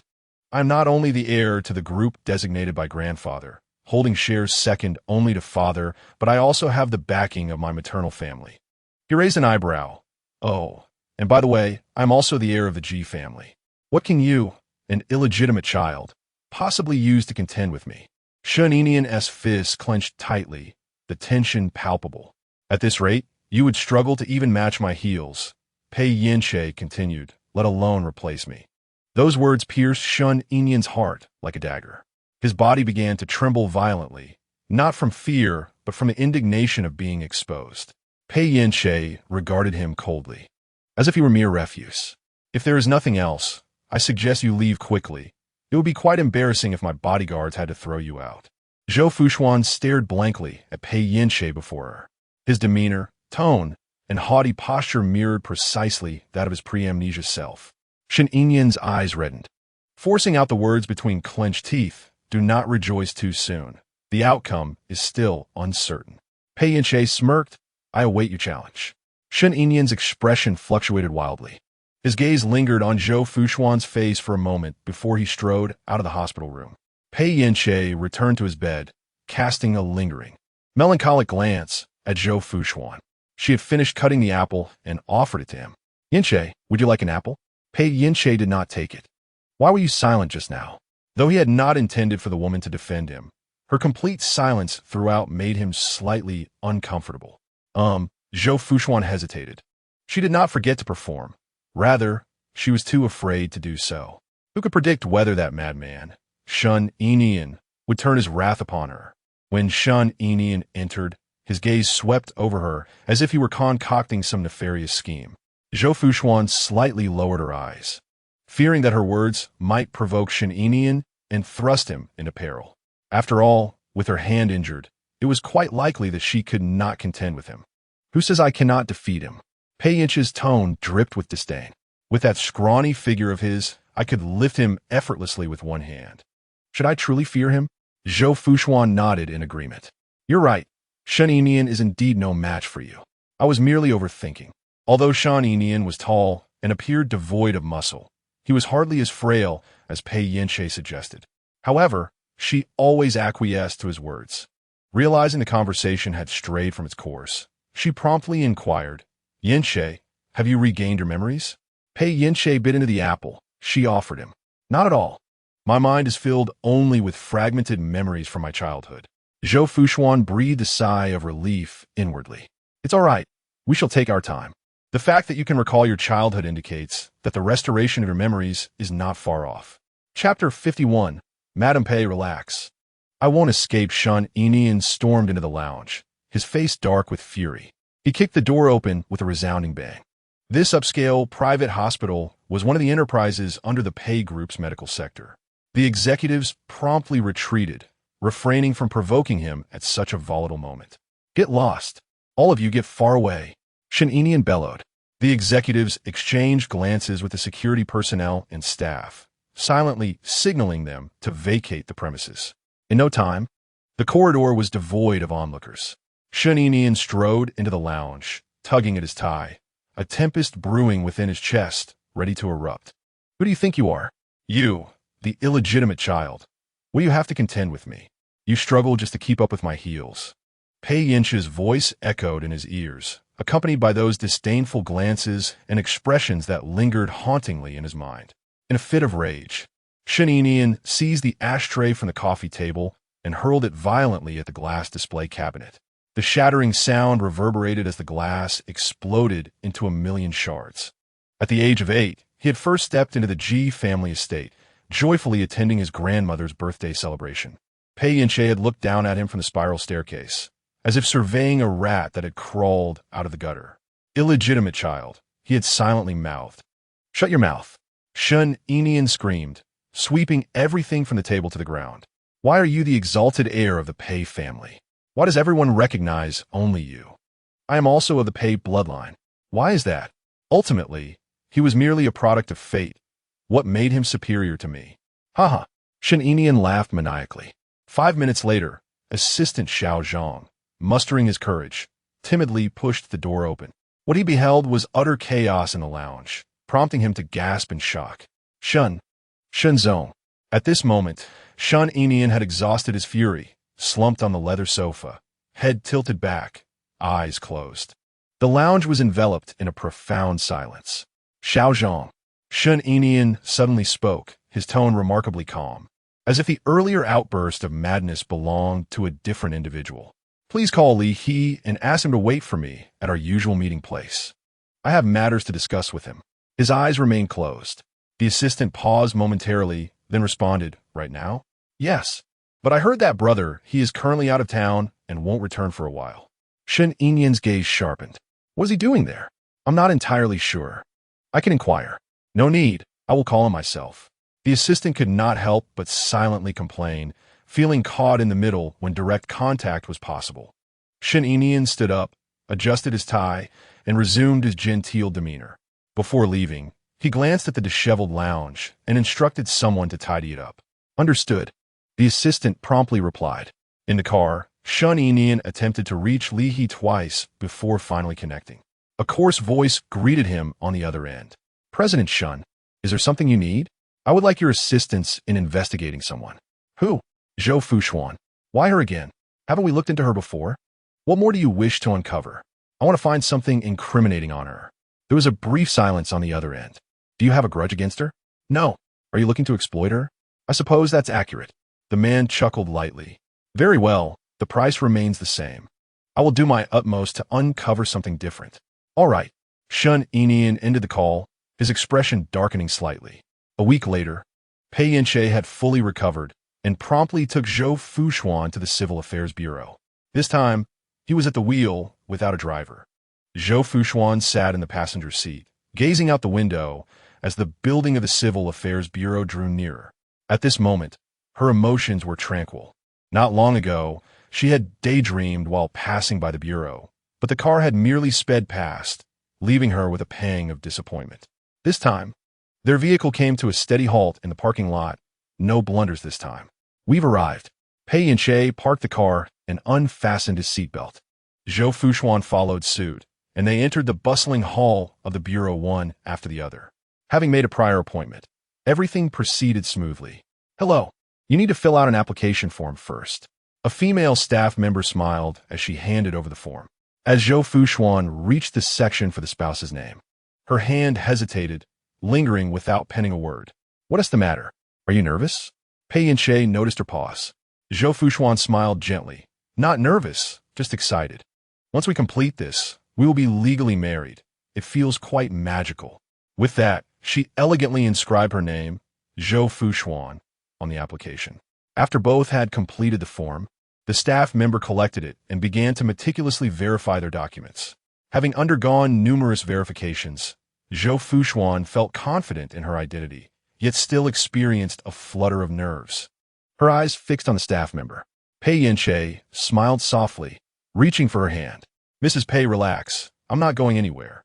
Zhou Fuxuan turned her head, playfully scolding him with a glance. Upon verification, the staff directed the two individuals to the photography area. Just before the photo was taken, Pei Yance reached into his pocket and retrieved a small box, presenting it to Zhou Fuxuan. I almost forgot this, he said. Zhou Fuxuan opened the box to reveal a pair of wedding rings. The female ring featured a 10-carat oval diamond, flanked by triangular side stones, valued at over 10 million. The male ring was a simple band, yet exquisitely crafted, embodying understated luxury. Zhou Fuxuan gazed at the rings, her heart fluttering as if struck by an unseen force. If you don't like it, you can choose another style. Though he spoke casually, Pei Yance's confident eyes hinted that he knew she would adore them. I do like it. Very much, Zhou Fuxuan replied, her voice catching slightly.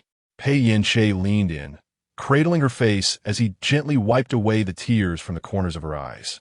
Don't cry. Your makeup will smudge, and the photos won't turn out well. I haven't even put on makeup, Zhou Fuxuan replied, somewhat surprised. You look stunning even without it. Pei Yance was taken aback, realizing only now how beautiful she appeared. Did you just notice? Zhou Fuxuan chuckled through her tears, playfully asserting, "I've always been beautiful." With her striking features, she would be even more captivating with makeup. "All right, let's take the photos," she said, regaining her composure. She extended her slender fingers, and Pei Yance carefully slid the diamond ring onto her ring finger. They alternated in placing the wedding rings upon each other. "Now, move a little closer," instructed the photographer. "That's it, smile." Pei Yance naturally wrapped his arms around Zhou Fuxuan, a smile dancing on his lips, as the flash went off, capturing this tender moment. They completed the process and finally received their marriage certificate. Gazing at the red booklet in her hands, Zhou Fuxuan felt an overwhelming urge to cry. She had successfully married into the Pei family. Chapter 52. Searching for Zhou Jin in the summer snack street. The air was thick with the aroma of spices mingled with cooking oil. Zhou Ming stood at the street corner, beads of sweat dotting his forehead as he irritably tugged at his damp collar. He had been wandering this snack street and the nearby community park for several days, searching every possible location. Yet, he had not spotted the woman who bore a striking resemblance to Zhou Jin. Could it be that he had truly imagined her that day? Lowering his gaze to the photograph in his hand, he tightened his grip. The girl in the picture, clad in a faded school uniform, smiled at the camera, though her smile appeared somewhat forced. "Aiming," Yuan called out as she jogged over, holding a grilled sausage. "Mom bought you a sausage." Zhou Ming glanced at the sausage in her hand, shaking his head, his eyes still scanning the crowd. "I'm not hungry." "How can you not be hungry? You haven't eaten properly all day. Come on, take a bite," she insisted, pushing the greasy sausage toward his lips. With a hint of annoyance, Zhou Ming took the sausage and finished it in just a few bites. "Look at you," dripping with sweat. Yuan pulled out a silk handkerchief from her designer bag, standing on tiptoe to wipe her son's brow. Zhou Ming slightly turned his head, attempting to evade her, but to no avail. Just as he was about to raise his hand to swat it away, he caught a whiff of a delightful fragrance. His gaze landed on the handkerchief in his mother's hand, and he snatched it away, bringing it to his nose to inhale the scent. "Mom, where did this come from?" He could hardly believe that his thrifty mother would spend money on such silk products. A flicker of panic flashed in Yuan's eyes, but she quickly regained her composure, insisting, "Of course I bought it." She deftly snatched the handkerchief back from her son's grasp and hastily stuffed it into her bag. "You bought it?" "Yes." "Where did you buy it?" "I got it from a nearby stall for 10 yuan. I thought it looked nice, so I bought it." Zhou Ming was well aware that his mother was lying, not to mention that the handkerchief appeared far from inexpensive, even if it truly cost only 10 yuan. Given her nature, she would rather cut a rag to wipe her face than spend money on such a thing. This handkerchief was either acquired through dubious means or obtained from Jiang Yuqing. However, he was too apathetic to delve deeper, his gaze still fixed on the street corner, scanning the crowd in search of that familiar silhouette. He once suspected her son had become obsessed with finding someone, her brows knitting together in concern. "Ming, are you sure you didn't TC wrong that day? We've been searching in this vicinity for several days now, and not a single trace have we found." From her initial excitement, believing they could recover their losses, to her current disappointment, she had long contemplated giving up. She spat in frustration. "That wretched girl has been missing for years, making us search high and low. If I find her, I'll sell her off to the mountains. Let us see if she dares to run again." Her expression was fierce as she muttered. Her impression of Zhou Jin lingering on the image of a small girl she could easily mold and manipulate. Zhou Ming straightened up, glancing around, when suddenly he squinted toward a street vendor selling spicy skewers. A woman in a simple long dress stood before the stall, her profile bearing a slight resemblance to Zhou Jin. Without a moment's hesitation, he dashed towards the vendor. "Ming, where are you going?" Yuan shouted after him. Zhou Ming did not respond, striding purposefully towards the end of the street. Yuan quickly followed, panting as she yelled, "Don't run so fast. Wait for me." The distance between them widened to several meters. The girl was just accepting her packaged skewers from the vendor, preparing to leave. Seeing her about to depart, Zhou Ming, in a moment of panic, grasped her shoulder, exclaiming, "Wait! Stop!" The girl screamed in fright, her face a mask of confusion and alarm. "What are you doing?" It was then that Zhou Ming got a clear look at her features, realizing she bore no resemblance to Zhou Jin at all. Just as he was about to release her, the scene was witnessed by her boyfriend, who was nearby purchasing milk tea. He set down his drink and rushed over, forcefully pushing Zhou Ming away. What are you doing? Caught off guard, Zhou Ming stumbled back several steps, drawing the attention of passers-by. Ming, are you all right? Huan hurriedly approached, steadying him. Zhou Ming rubbed his shoulder, which throbbed from the shove, glaring at the man who had pushed him. Huan shot a fierce glare at the couple. What is going on? If my son is hurt, I will certainly report you and ensure you pay for it. The man laughed mockingly. I haven't reported your son for harassing my girlfriend yet. How dare you accuse me first? Huan's voice rose, sharp and accusatory. Harassing? How can you make such baseless claims? I saw it with my own eyes. Your son was gripping my girlfriend's shoulder. That is harassment. Huan opened her mouth, continuing her stubbornness. You say you saw it, but I did not, and neither did anyone else. Who says no one saw it? Everyone around witnessed it. The onlookers retreated, fearful that this verbal conflict might ensnare them. Noticing no one came to her aid, Huan's arrogance swelled further. There are plenty of women who fancy my son. Do you think he would ever be interested in someone like you? Her disdain was unmistakable. The woman, previously hiding behind her boyfriend, stepped forward, gritting her teeth and shouting. You old hag, why is your mouth so foul? Zhou Ming, feeling displeased after being shoved, noticed that his opponent was merely a scrawny figure, which emboldened him. He spat on the ground and approached them menacingly, his gaze fierce. You pushed me, my shoulder still hurts. What do you want? Do you wish to fight? The boyfriend, faced with a clearly stronger adversary, displayed a hint of trepidation. Earlier, he had relied on bravado to push the other away, but now his courage had waned. With a grunt, he took his girlfriend's hand and hastily departed, while Huan continued her tirade behind them. The mother and son lost interest in their search and decided to drive home. Upon arriving at their doorstep, Huan incessantly cursed the couple, interspersed with mentions of Zhou Jin. That wretched girl, so adept at hiding. When I find her, I will give her a beating to see if she dares to run again. The more she thought about it, the angrier she became. Projecting the frustrations of the past half-month onto Zhou Jin, her language growing increasingly vulgar. Zhou Ming, with a cigarette dangling from his mouth, paid no heed to his mother's foul words, focusing instead on retrieving his keys. When he inserted the key into the lock, he noticed the door was ajar. Stunned for a moment, he frowned and pushed the door open. The living room lights were on, and two women occupied the sofa, Jiang Yuqing, who had run away for half a month, and her friend Xinxia. Huan was the first to react, her voice sharp. How dare you return? Jiang Yuqing stood up, arms crossed defiantly. This is my rented apartment. Why should I not come back? Huan, still unyielding, retorted, so what if it's rented? Since you moved out, don't even think about coming back. Jiang Yuqing scoffed. If you wanted to move out, fine. But you must first return my rent. I paid for 6 months, and there are still 3 left, which amounts to 9,000. Furthermore, your son owes me half the rent, which is 4,500. As for utilities and other miscellaneous expenses, I won't bother calculating them. Just return the total of 13,500 to me. Xinxia interjected. Yuqing, don't forget the deposit. Indeed, I almost overlooked that. Since I won't be living here anymore, there's no reason to withhold my deposit.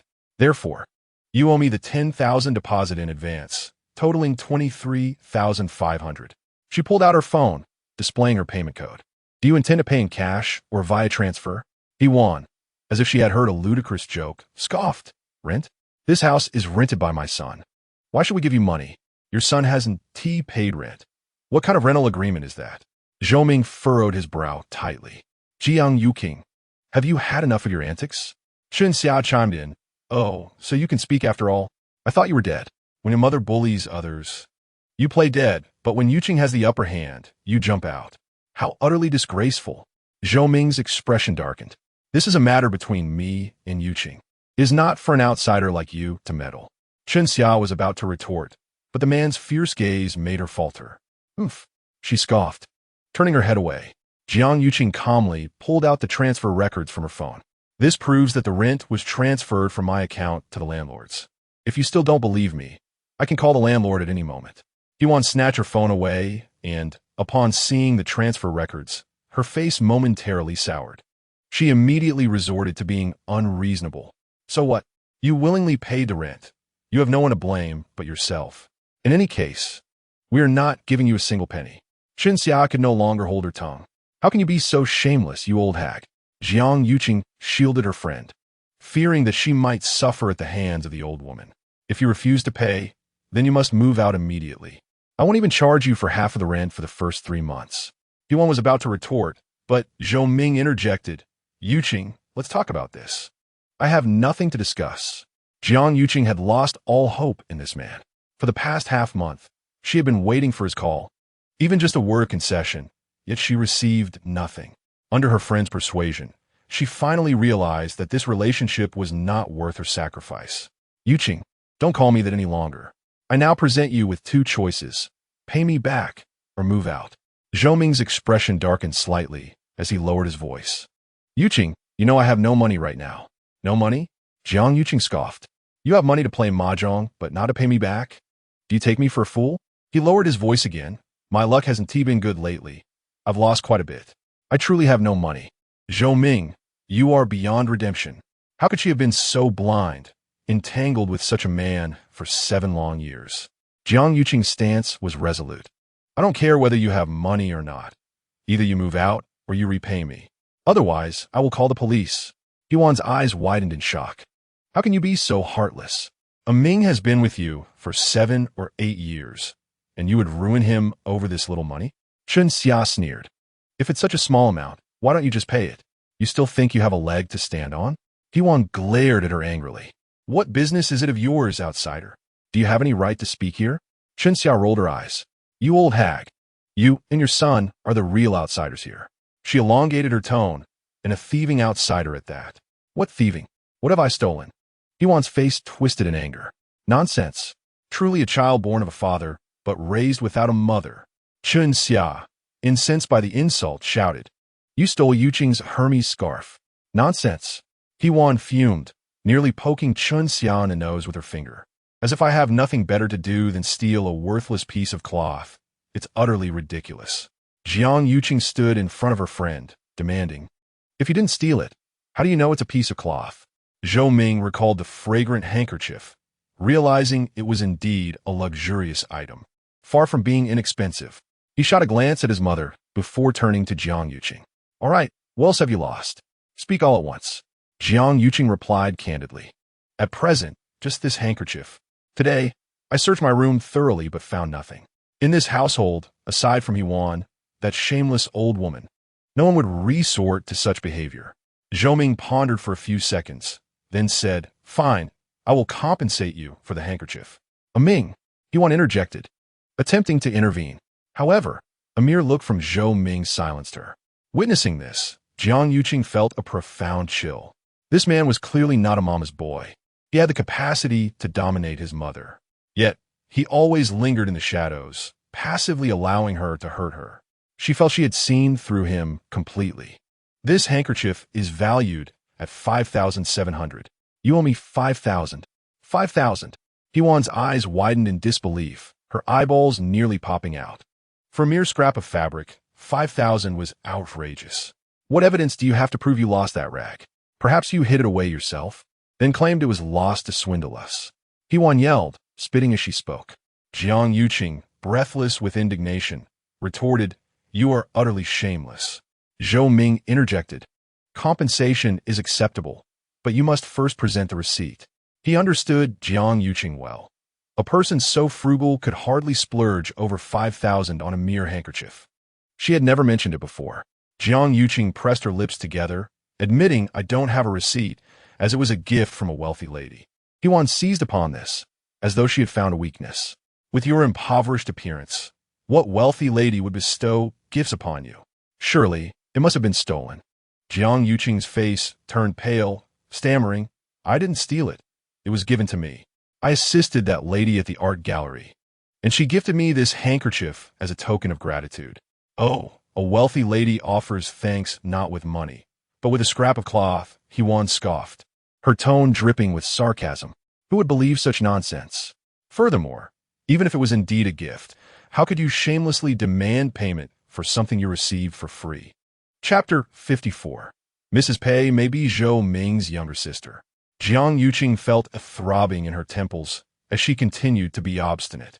Believe it or not, I consider myself unfortunate. I won't demand compensation from you. Just get out of my sight.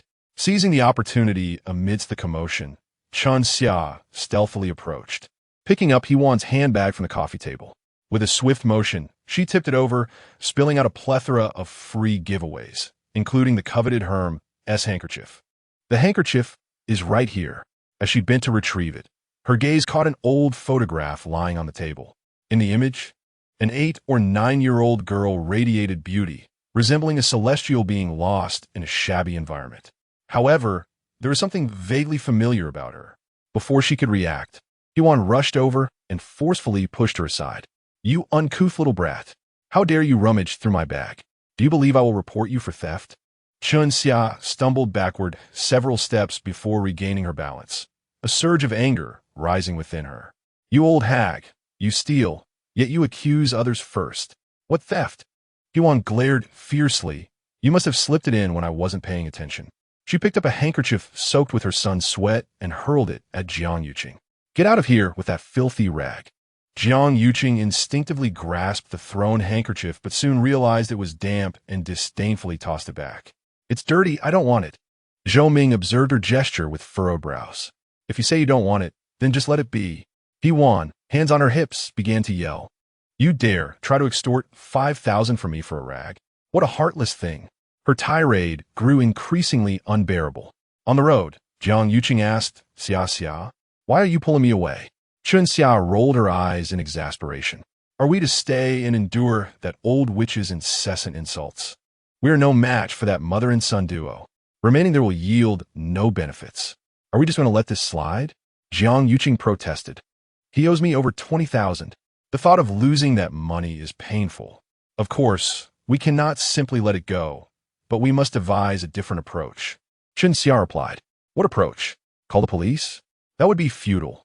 They consider this a family dispute and refuse to intervene. Then shall we sue them?" Chun Xia shook her head. "That mother and son are clearly the type to evade responsibility. Even if we win the case, we may never recover the money.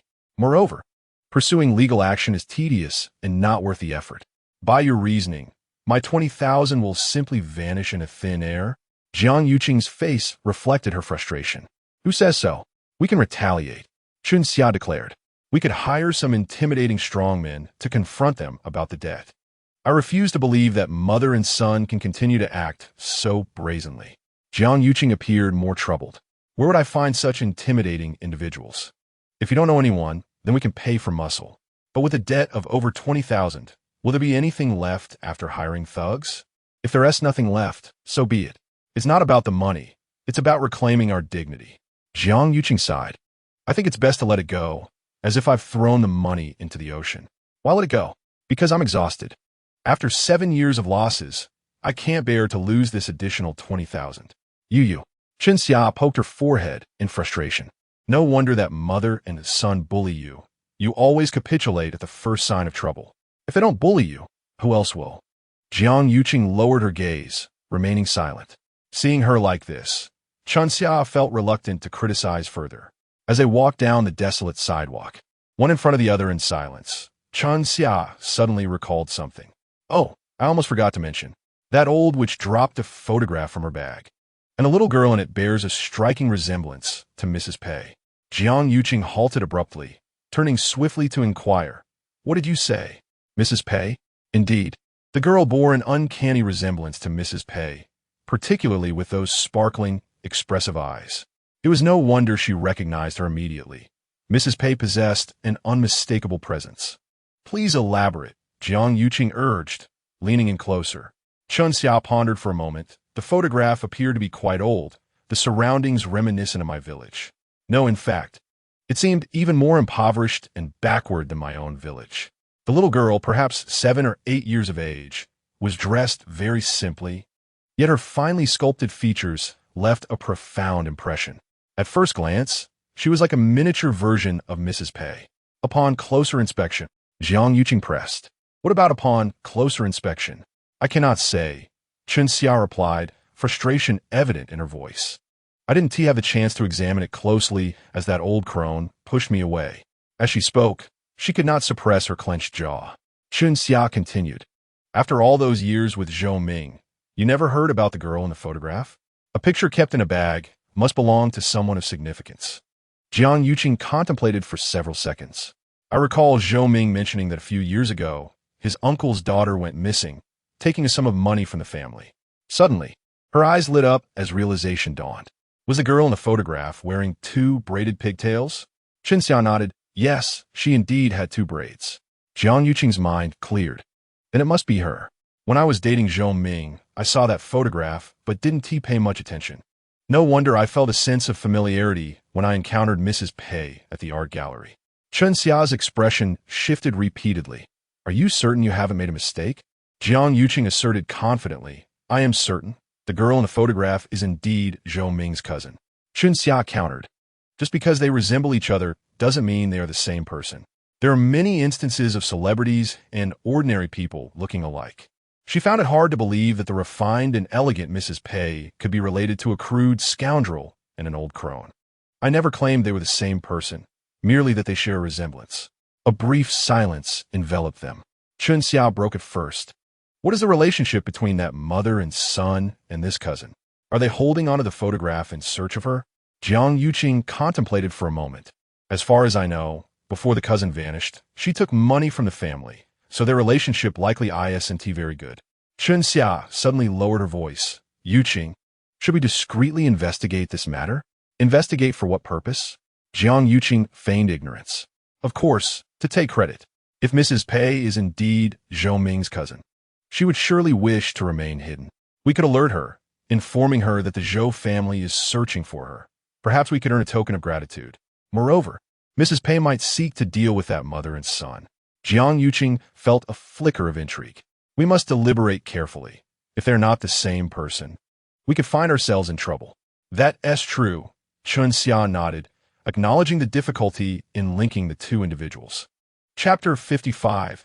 Jiang Yanlin Hui awoke naturally from her slumber, lingering in bed for a while before gradually rising from her cocoon. Her long, wine-red curls lay untamed around her. She stretched languidly, the straps of her camisole slipping down her smooth skin, revealing half of her snowy shoulder.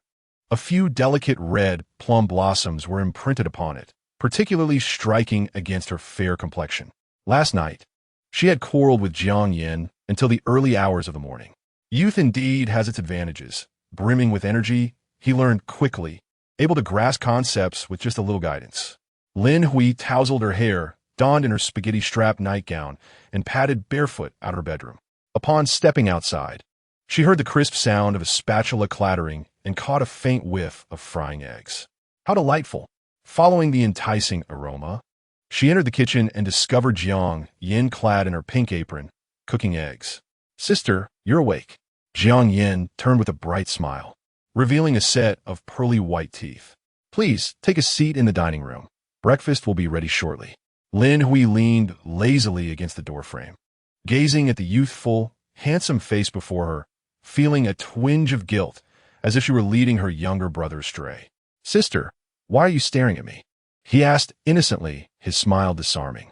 Lin Hui's gaze lingered on his features, scrutinizing him, before casually responding, I realize you resemble a friend of mine, especially in the eyes. Jiang Yan's smile faltered slightly. Is your friend male or female? His voice unconsciously deepened.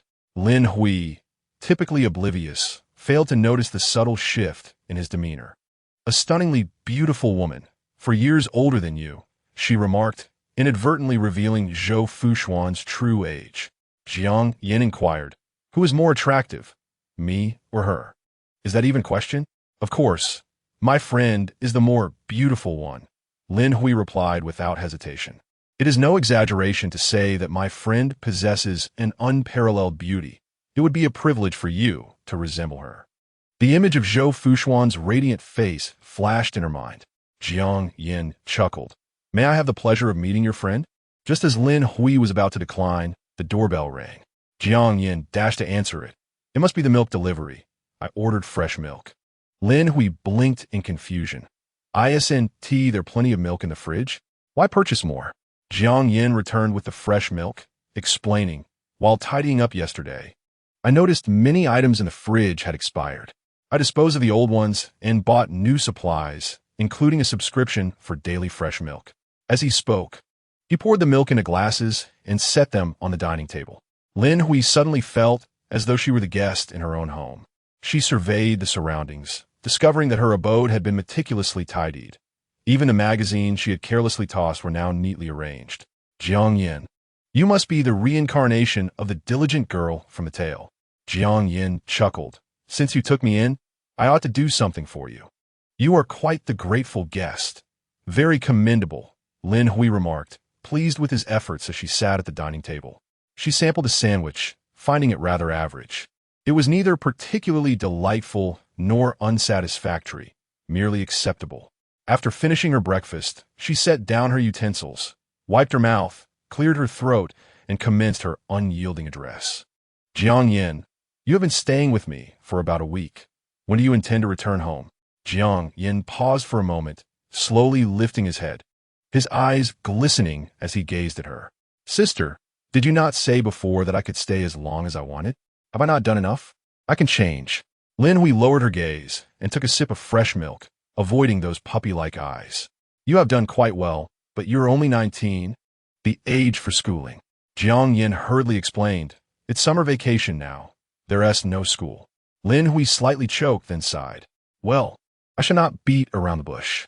I indulge in vices, living a life turned upside down, surrounded by a motley crew of friends. You, however, are a good child and should not associate with someone like me, understand? Initially, she had sought novelty, wanting a younger companion for amusement. Yet, after a week of interaction, she discovered he was a good-hearted boy, and her conscience began to trouble her. She did not wish to lead him astray. Though reluctant, she recognized their association was inappropriate. Jiang Yin shook his head. No, sister. I believe you are a wonderful person. In contrast, I am not a good child. I smoke and drink. My academic performance is dismal, and my friends are all delinquents. My family has ceased to care for me. Lin Hui was taken aback.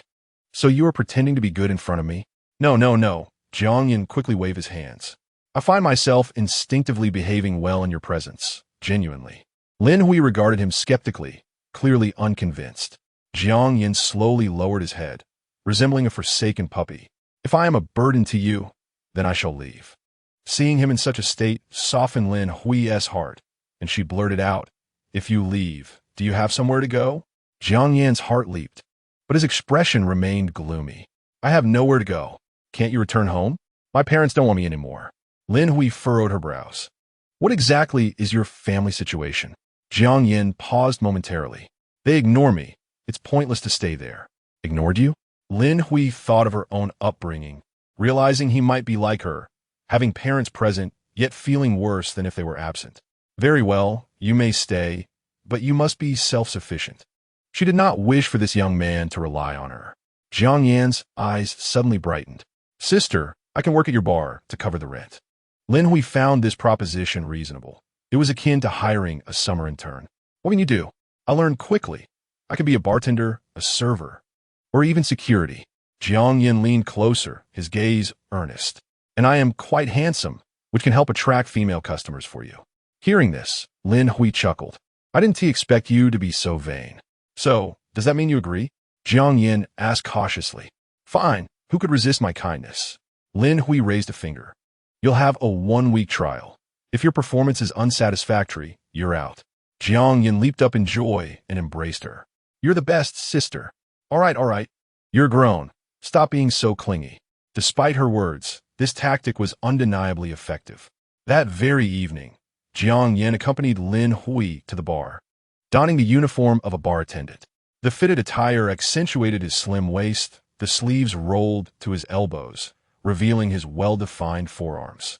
Sister, do I look good? Jiang Yin wore an expression of excitement, his enchanting peach blossom eyes slightly raised. Lin Hui's gaze lingered on his face for a few moments, unable to look away, before she feigned composure. All right, enough with the self-admiration. Let us get to work. Jiang Yin winked at her. Chapter 56. Am I not a green tea? By the end of the night, Lin Hui realized that Jiang Yin was far more than just satisfactory. The female patrons at the bar were noticeably more animated than usual, with an exponential increase in their ordering frequency.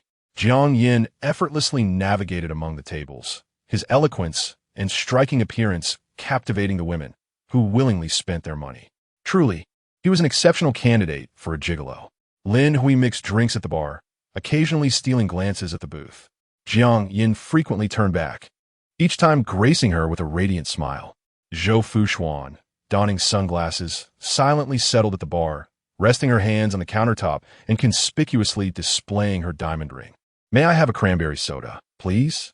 As Lin Hui was preparing a drink, she heard the familiar voice and looked up to see Zhou Fuxuan. "Oh, what brings you here?" Zhou Fuxuan pushed her sunglasses up, casually fiddling with her fingers. "I'm in a good mood today and thought I'd come for a drink with you." Lin Hui's gaze was quickly drawn to the dazzling diamond ring. "Wow, that's a massive stone. No wonder you're in such a good mood." Raising an eyebrow, she lowered her voice to inquire, "Did your wealthy husband give that to you?" Zhou Fuxuan nodded smugly, extending her hand. "Isn't it beautiful?" "Absolutely," Lin Hui exclaimed, admiring the ring. "Why did he give it to you? Did he propose?" Upon hearing this, Zhou Fuxuan could no longer contain her smile. "Not only did he propose, but we also got our marriage certificate." Lin Hui's eyes widened in disbelief. "Are you serious?" "Of course." Without hesitation, Lin Hui dashed around the bar and embraced her. "Ah, I knew you would succeed." The two of them hugged, gleefully bouncing around. Fortunately, the bar's booming music masked their excitement, though a pair of eyes in the distance watched them intently. Lin Hui called over her colleagues to mix drinks while she pulled Zhou Fuxuan into a private room. "Quick, tell me the details. How did you manage it? I thought you'd need more time to sort things out." Once in the booth, Zhou Fuxuan removed her sunglasses, revealing that a bit of luck played a part in her story. She recounted her recent experiences, including the perilous rescue she undertook on a yacht. Lin Hui listened, her heart racing with anxiety. "How could you be so reckless? What if you had been swept into the sea by a giant wave?" "I can swim." "Is that even the point?" "It's the ocean, a vast and treacherous sea at night, and it was pouring rain. If you fell in, not even a deity could save you." The more Lin Hui pondered, the more frightened she became, which only fueled her anger. "You truly don't value your life at all." All right, Zhou Fuxuan soothed her. "I promise I won't put myself in danger for a performance again." "Oomph. You better not." Lin Hui shot her a warning glance. "There won't be a next time, I assure you." Zhou Fuxuan made a solemn gesture of swearing, her expression imbued with sincerity. Upon hearing the assurance, Lin Hui ceased her critiques, recognizing the futility of her words. Zhou Fuxuan was adept at verbal charm, often leaving others exasperated. Yet in private, she was as stubborn as a mule. At times, Lin Hui found herself quite irked by this dissonance between her words and actions. With a beaming smile, Zhou Fuxuan exclaimed, "I have some delightful news to share with you." "What good news?" "Pei Yance gifted me a yacht worth over $1 billion, along with several high-end dining establishments. On that day, when she suggested trading the yacht for the restaurants, Pei Yance simply waved his hand and granted her all of them." Lin Hui was momentarily taken aback, suddenly finding merit in her audacious rescue. "Indeed, fortune favors the bold," she remarked with a hint of admiration. "Well, it seems you truly deserve this wealth." Jiang Yin carried a tray adorned with champagne and a fruit platter, making his way towards the private room at the end of the corridor. The door was ajar, faint sounds of laughter echoing from within. Unable to discern the conversation, he knocked lightly on the door. "Come in." Lin Hui's voice floated through the door. He pushed it open to reveal Lin Hui reclined languidly on a leather sofa, while the woman opposite her wore sunglasses, her demeanor calm. He raised an eyebrow at the oddity of someone wearing sunglasses indoors. Was she perhaps a celebrity? "What are you daydreaming about?" "Just set it down there." Lin Hui gestured toward the coffee table. Jiang Yin snapped back to reality. "Sister, is this the friend you said resembles me?" Zhou Fuxuan lifted her gaze, her eyes peering through her sunglasses at him for a few seconds. "Hui, who is this?" "Oh, this is Jiang Yin, my little brother," Lin Hui replied casually, swirling her glass. "He is currently working in my bar to pay his rent." "Oh, so it's him." Zhou Fuxuan's lips curled into a subtle smile. "Sister, do you know me?" "I do not." "Sister, may I ask you a question?" "What question?" "Are you a star? I noticed you always wearing sunglasses." Zhou Fuxuan took a sip of champagne, her lips lifting slightly. "Little brother, I advise you to refrain from prying into matters of the underworld. You wouldn't want to end up missing a limb. Jiang Yin was momentarily stunned. Lin Hui burst into laughter. Jiang Yin, my friend here is quite entrenched in the underworld, so do tread carefully. I can't guarantee your safety. Jiang Yin smirked. Sister, you have quite the sense of humor. Who is joking with you? Lin Hui waved her hand dismissively. Go fetch me a pack of cigarettes. I forgot them at the bar. All right, I'll be right back. Once the door closed, Lin Hui immediately turned to Zhou Fuxuan. So, what do you think of this little brother? Zhou Fuxuan gently shook her head. He is quite pretentious. Is he? I don't think so. Zhou Fuxuan chuckled lightly. I'm a green tea girl myself. How could I not recognize it? I've employed those tricks countless times. Hearing this, Lin Hui rolled her eyes. You've been in the elite circles for too long, seeing everyone as insincere. Don't underestimate him. That guy is far from the harmless facade he presents. Whatever. Lin Hui shrugged nonchalantly. I'm not dating him. It's merely a bit of fun. If he enjoys playing the part, let him. I'm the one reaping the benefits. She could perfectly embody the role of a wealthy individual akin to Pei Yance, receiving flattery and genuine attention. Zhou Fuxuan cast a sidelong glance at her and inquired, You say he resembles me. What do you mean? Lin Hui stuffed a grape in her mouth and replied, You two really do bear a striking resemblance. If you don't believe me, take a closer look later. Just then, a gentle knock echoed at the door. Jiang Yin entered, holding Lin Hui's cigarettes, his face adorned with that harmless smile. Sister, your cigarettes. Thank you. Lin Hui accepted the cigarettes, lighting one. Zhou Fuxuan scrutinized Jiang Yin's face for several seconds. Sensing her gaze, Jiang Yin met her eyes, and they shared a fleeting moment of connection. Zhou Fuxuan calmly diverted her gaze, taking a delicate sip of her champagne. All right, if there is nothing else, you may leave, Lin Hui said, ushering him away. Chapter 57. Mrs. Pei, do you know Zhou Ming? Zhou Fuxuan emerged from a luxury boutique, accompanied by a female assistant who carried her shopping bags. Mrs. Pei. A hurried voice called out from a distance. Zhou Fuxuan paused, catching sight of a stranger approaching her briskly. She slowly turned, her expression a blend of confusion and caution usually reserved for unfamiliar faces. Are you calling for me? Jiang Yuqing arrived before her, adopting a harmless demeanor and slightly bowing. Mrs. Pei, do you remember me? Who are you? Zhou Fuxuan failed to recall her. Jiang Yuqing smiled politely. Hello, I am Jiang Yuqing, a staff member at the Muyu Art Museum. About a month ago, I nearly bumped into you while heading to assist with the next exhibition. Oh, it's you? Zhou Fuxuan finally recognized her. Do you need something from me? Madam, I am here to return this to you. She raised a pink paper bag to Zhou Fuxuan. What is this? Zhou Fuxuan did not take it. This is the scarf you left at the museum the other day. I have been searching for an opportunity to return it to you. However, after waiting for quite some time, without seeing you at the museum again, I had no choice but to carry it with me in hopes of encountering you. Fortunately, I have finally found you, and it can be returned to its rightful owner. Jiang Yuqing beamed with an overly enthusiastic smile. Thank you. Zhou Fuxuan reached for the paper bag, casting a faint glance before handing it to her assistant. In truth, she had not even realized the scarf was missing. Naturally, she did not believe the woman's words. It was implausible that anyone would exert such effort merely to return a stranger's belongings. If they did, there must be ulterior motives. Despite her suspicions, she maintained a pleasant demeanor and refrained from making the other woman uncomfortable. How about this? I will pay you 50 for the scarf as a token of gratitude. No, there's no need, Jiang Yuqing insisted, shaking her head. What do you want then? Zhou Fuxuan smiled. If it's reasonable, I will agree. Jiang Yuqing bit her lip, cautiously asking, Madam, may I ask you a question? What question? Do you know Zhou Ming? Zhou Fuxuan's expression momentarily cooled, but she quickly regained her composure, responding in a nonchalant tone, I do not know him. Upon hearing this, Jiang Yuqing felt a pang of disappointment, yet steeled herself to continue speaking. In truth, he is my ex-boyfriend. During this period, he and his mother have been searching for his missing cousin. As she spoke, she observed Zhou Fuxuan's reaction.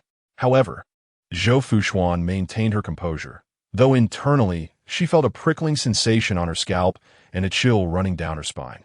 Are you sharing this with me in hopes that I might assist in locating her? Jiang Yuqing was momentarily taken aback, gazing at her, feeling somewhat unsettled. Could it be that Mrs. Pei truly is not Zhou Ming's cousin? Otherwise, how could she remain so unperturbed? Unyielding, she inquired further, "Madam, do you know he won?" Zhou Fuxuan slightly furrowed her brow, an expression of displeasure crossing her face. "Who are these people you mention? Is it necessary for me to know them?" There was no hint of panic on her face, only an irritation at the continued intrusions. Jiang Yuqing, sensing the tension, decided against probing further. "I apologize. I may have mistaken you for someone else." "Mistaken me?" Zhou Fuxuan's demeanor shifted to one of wariness. "Are you deliberately lurking here to pose these nonsensical questions?" No. Please don't misunderstand, madam," Jiang Yuqing stammered, her voice trembling. It was a spur-of-the-moment decision, and upon approaching, I noticed a slight resemblance to my ex-boyfriend's cousin. However, upon closer inspection, I realized there is no resemblance whatsoever. She was so anxious that her words became disjointed. "Since the lost item has been returned to its rightful owner, I shall take my leave." With that, she fled as if her life depended on it. "Wait," Zhou Fuxuan suddenly called out to her. "Madam, what is it? You have yet to receive your reward." "I do not require a reward." Zhou Fuxuan's expression grew cold. "I dislike being indebted to others. Leave your account number, and I shall arrange for a transfer." Jiang Yuqing hesitated for a few seconds before ultimately returning. "Where shall I write my account number?" The assistant produced a pen and paper from her bag. "You may write it here." After jotting it down and expressing her gratitude repeatedly, Jiang Yuqing hurriedly departed. Zhou Fuxuan watched her retreating figure, her expression swiftly turning icy. "Shall ye later have the finance department transfer her 3,000. "Understood," the assistant replied promptly. Zhou Fuxuan opened the pink envelope, only to find a handkerchief within, devoid of any additional clues. "Once we return, dispose of this," she instructed, then added, "Make sure to shred it before discarding. I certainly do not wish for anyone to retrieve it." "Of course." Back in the car, Zhou Fuxuan took out her phone and sent that string of account information to Lin Hui. "Hui, please assist me in investigating all information regarding the account holder, including her previous residences and social connections." What transpired? Chun Xia, seeing Jiang Yuqing return in a fluster, promptly emerged from around the corner and grasped her hand, questioning her eagerly. "Is Mrs. Pei Zhou Ming's cousin?" Jiang Yuqing's complexion appeared somewhat ashen as she shook her head. "She likely is not." "What do you mean by likely not? Did she deny it?" "She neither confirmed nor denied it, behaving as if she were an outsider." Jiang Yuqing's face was marked by dejection as she settled onto a bench outside the mall restroom. "Chun Xia, pay attention to her micro-expressions. Did I not instruct you on how to observe them before? When you mention that scoundrel and the old woman, if she recognizes them, her eyes will undoubtedly reveal something. She works in a luxury goods store, well-versed in reading people's expressions. Had she not feared Mrs. Pei recognizing her, she would have ventured forth to test the waters herself." Jiang Yuqing sighed deeply, maintaining an air of tranquility. She even inquired if I required assistance, offering to help locate someone. Unwilling to give up, I mentioned Zhou Ming's mother's name, prompting a flicker of displeasure to cross her face. This displeasure was warranted. Chun Xia's eyes brightened, indicating her concern. However, Jiang Yuqing shook her head. It was evident she found me bothersome, rather than being affected by the name itself. She lacked the subtlety to grasp such distinctions. Indeed, my inquiries were rather rudimentary and overly contrived. Chun Xia regretted not accompanying me, as typically one should reveal half while concealing the other to ensnare the bigger catch. Instead, her close friend divulged everything. Jiang Yuqing felt a sense of injustice. With her not engaging, I had no choice but to probe further. Moreover, even if she were Zhou Ming's cousin, we possessed no evidence, making the prospect of a hush money considerably challenging. Chun Xia sighed, resigning herself to the futility of the endeavor. The two sat on a bench, each lost in thought. Just then, Jiang Yuqing's phone chimed. Upon inspection, she discovered a notification of a transfer. 3,000 was credited to her account. Chun Xia leaned in, scoffing. "Only 3,000. Jiang Yuqing replied, "It's a fair amount, given it's 50% of the lost item's value." In truth, she felt a pang of guilt about the money. The handkerchief could be construed as her ill-gotten gain. Chapter 58. The act of retribution within the confines of an upscale private club's booth. Lin Hui extracted a brown paper bag from her bag and pushed it towards Zhou Fuxuan. Here, these are the materials that Brother Cohen managed to uncover. Zhou Fuxuan seized the bag, and as she pulled out the photographs, her breath momentarily caught in her throat. These were recent images of the Zhou family. Her uncle Zhou Wu, her aunt He-Wan, and her cousin Zhou Ming. Even after all these years, seeing these faces again elicited a visceral aversion within her. Lin Hui interjected, "The woman who returned your handkerchief is named Jiang Yuqing. She indeed was Zhou Ming's ex-girlfriend, and they were in a relationship for several years. They previously resided at 1504. Building 17, Fuyuan District, West Jiangwu Road. However, following their breakup, the residence became Zhou Ming and his mother's home. Recently, they have been embroiled in disputes over rent." Zhou Fuxuan scoffed. This mother-son duo remains as shameless as ever, persistently claiming what rightfully belongs to others. Lin Hui's expression shifted to one of seriousness. Xian. Not long ago, this mother-son pair was seen loitering near the snack street. According to vendors in that area, they were brandishing a photograph of a girl, inquiring if anyone had seen her. They claimed the girl was a family member who had been abducted and missing for years, yet they refused to abandon their search. How hypocritical! Lin Hui could not help but exclaim, "I suspect the girl in the photograph is you. They are searching for you. However, I fail to understand why they would look for you in that area. You do not reside there, so where did they obtain such erroneous leads?" This left her perplexed. Zhou Fuxuan's eyes flickered as she recalled the commotion and noise that had erupted behind her as she left the snack street that day. Could it be that the Zhou mother and son were amidst the crowd? She had previously visited that snack street, and it was possible they had spotted her. Lin Hui was perplexed. "What were you doing there?" Zhou Fuxuan hesitated for a moment before speaking candidly. "That day, I accompanied my grandmother to the temple to pray for blessings for Pei Yance. On our way back, we discussed marriage. She wanted to give me a sum of money to leave, but I declined, and then I was thrown out of the car." "What?" Lin Hui's eyes widened in disbelief. "She just left you on the roadside like that?" Zhou Fuxuan nodded lightly, yes. Lin Hui, incensed, rose to her feet. "Regardless of the circumstances, you are still Zhou's mother. How could she treat you that way? To cast someone aside so brazenly reveals her utter contempt. I can only imagine the hardships you endured in the Pei family. What good is wealth if it comes without the most basic respect?" Zhou Fuxuan appeared unfazed, as though it mattered little to her. "There's no reason to be upset. Compared to what I've gone through, this slight is nothing." Lin Hui studied her for a moment before sitting down heavily, her frustration palpable. Though your intentions in entering their family were not entirely pure, there was a mutual benefit. At that time, her son had already passed. If it weren't for your pregnancy with Zhou, providing her with hope and companionship, would she have been able to recover so swiftly from the loss of her child? Without Zhou, her vast estate would lack an heir. I refuse to believe old Lady Ji would remain on her side indefinitely. Perhaps, before Pei Yance even returns, those illegitimate children will have already claimed their stake. You have prolonged her time, and in the end, she wishes to cast you aside. Her heart must be made of stone. While it's too much to ask her to set aside her prejudices to accept you, the least she could offer is basic respect. Zhou Fuxuan gently reassured her, "All right, calm down. I truly do not care about her opinions. In the end, our positions simply differ. Not to mention my elder brother, even my second brother. Regardless, I have successfully obtained the marriage certificate. From that perspective, she is the one who has lost." Lin Hui's anger subsided somewhat, replaced by concern. "That aside, how will the Zhou family handle this? If they find you, it could be troublesome." Zhou Fuxuan pondered for a moment. "Even if they are aware of my existence, they lack evidence to prove that I am Zhou Jin.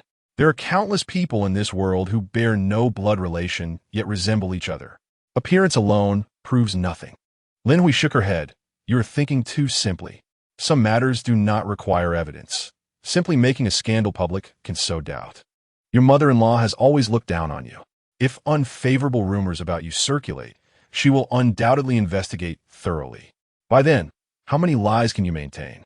In my opinion," Lin Hui continued, "it would be wiser to quietly resolve this before they find you, to avoid complications later." Zhou Fuxuan gently shook her head.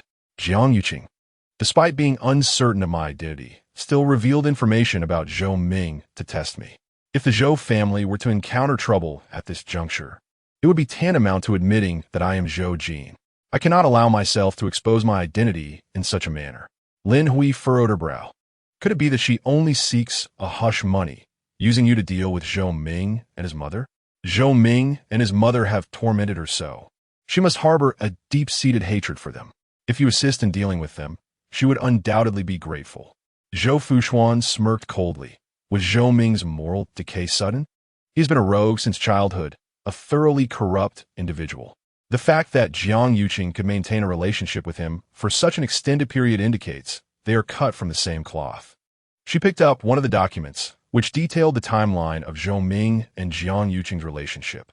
They had broken up several times, each dating other partners, only to covertly reconcile without formally severing ties. Such individuals cannot be silenced with mere hush money. They are unpredictable and could betray me at any moment. Lin Hui remarked, "Your point is well taken, but we cannot simply stand idly by." "Certainly not." Zhou Fuxuan tilted her head back and drained her glass. "I had already devised a strategy before coming here." "What strategy?" Zhou Fuxuan smirked, revealing a chilling smile. "Zhou Ming is an unrepentant gambler, and the fate of gamblers, of course, is to be pursued relentlessly by loan sharks, ultimately scurrying about like a stray dog." Lin Hui's eyes lit up. "Ah, yes. This plan could ruin him without raising any suspicion towards you." She admired her with a thumbs up, exclaiming, "No wonder it's you." Zhou Fuxuan continued, "However, I cannot handle this matter directly. Please contact Brother Kuan to take care of it." Lin Hui replied, "I'll reach out to Brother Kuan immediately, ensuring that Zhou Ming loses everything, even his undergarments." She then inquired, "What about the rest of the Zhou family? I recall your aunt is equally unscrupulous and has tormented you. Why not take the opportunity to deal with her as well?"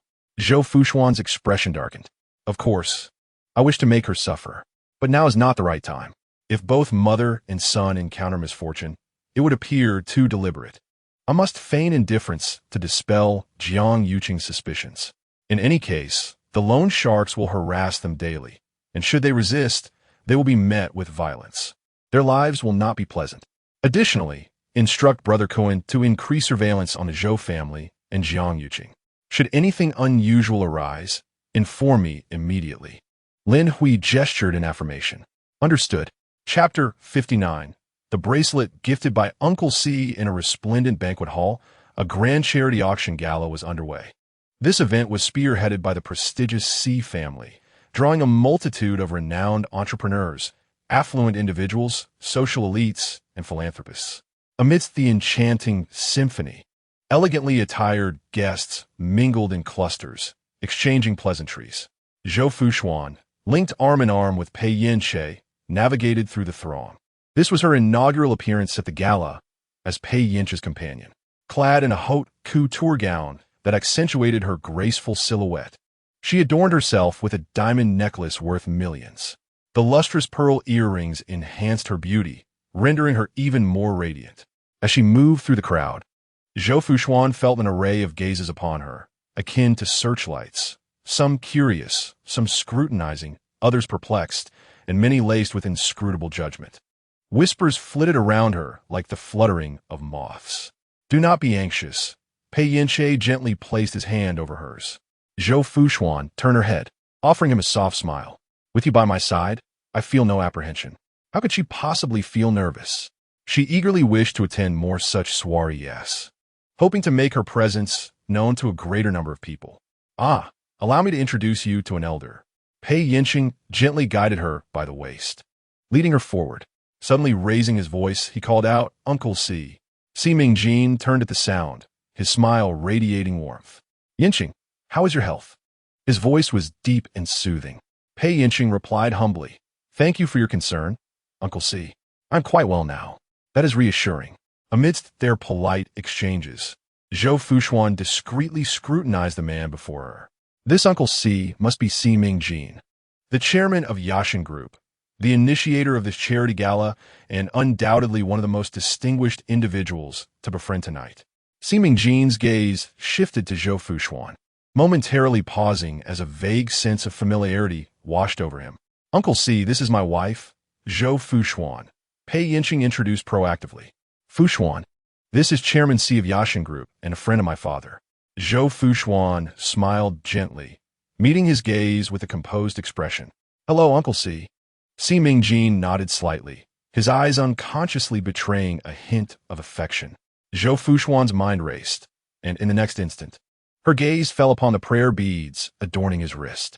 They were a deep brown, polished to a luster akin to jade, gleaming under the light. An opportunity had presented itself. Her face immediately expressed keen interest. Uncle C, these prayer beads are beautifully warm in color. Have they been cherished for many years? Si Mingjin glanced down at the beads on his wrist, smiling gently. You have an eye for these things? Zhou Fuxuan modestly shook her head. I wouldn't say I am knowledgeable, just somewhat acquainted. My father has a passion for collectibles and enjoys handling items like jade and wrist beads, amassing quite a few. Growing up, I was influenced by this, gradually developing an interest in such objects. Her fabricated tale flowed effortlessly from her lips, leaving no trace of deception. Pei Yance's eyes flickered, yet he remained silent. Si Mingjin casually played with the beads, his tone relaxed. These were a gift from my wife, crafted from aged agarwood. I have worn them for nearly 20 years. I never made a point to handle them carefully, nor do I have any particular rituals. Perhaps the color has developed over time.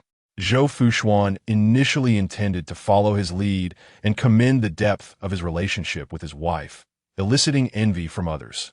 However, she could not recall any information about Chairman C's wife. Thus, she decided against it, wary of inadvertently flattering him inappropriately. She smiled and redirected the conversation back to the prayer beads. I have heard that agarwood nurtures the spirit, becoming more vibrant with wear, even reflecting the owner's aura. Si Mingjin regarded her, his smile deepening. Indeed, these beads possess a certain spirit, and their significance is rooted in fate. I believe they share quite a connection with you. With that, he slowly removed the agarwood prayer beads from his wrist and extended them toward her. Here, I give them to you. Zhou Fuxuan was taken aback. She had never anticipated that Si Mingjin would offer her the prayer beads he had worn for nearly 2 decades, a gift from his wife, no less. Should she accept them? To do so might appear presumptuous, yet to decline could risk offending him. Caught in a moment of indecision, she felt a bony hand reach from her side, steadily taking the Buddhist beads. Pei Yance smiled lightly, his tone composed. Thank you, Uncle C. However, this gift is rather extravagant. Fuxian is still young and may find it overwhelming. With that, he returned the beads to Si Mingjin's palm. Zhou Fuxuan let out a quiet sigh of relief. If for reasons she could not fathom, a sense of regret crept into her heart. Si Mingjin toyed with the beads, not putting them back on. After all, they were merely a string of beads, devoid of excessive significance. Moreover, Fuxian obviously radiated fortune. These beads suited her perfectly. Saying this, he extended the beads once more towards Zhou Fuxuan. This time, she dared not refuse, reaching out to accept them. Thank you, Uncle C. I shall keep these beads safe for you. Very well, do as you wish. Si Mingjin regarded her with increasing affection, a gentle smile gracing his lips. Pei Yance looked on with a puzzled expression, but refrained from further objections.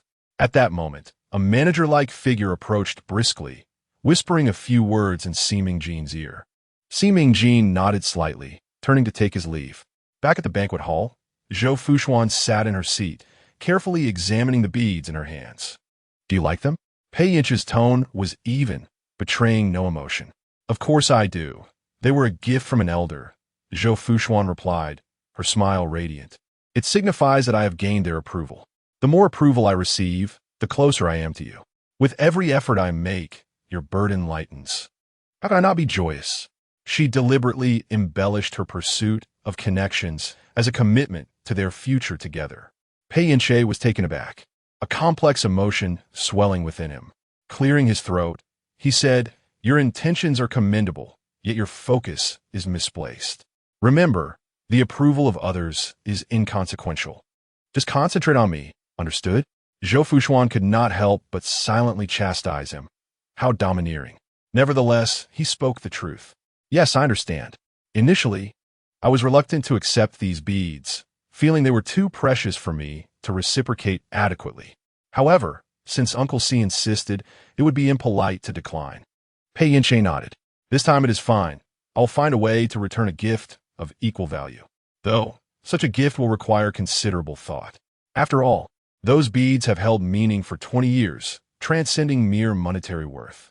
Indeed, my husband is quite considerate, she said, affectionately linking her arm with his while showering him with compliments. Chapter 60. The Gossip of the C Family. An interlude in the auction. The evening banquet commenced. Waitstaff served exquisite dishes crafted by Michelin chefs at the dining table.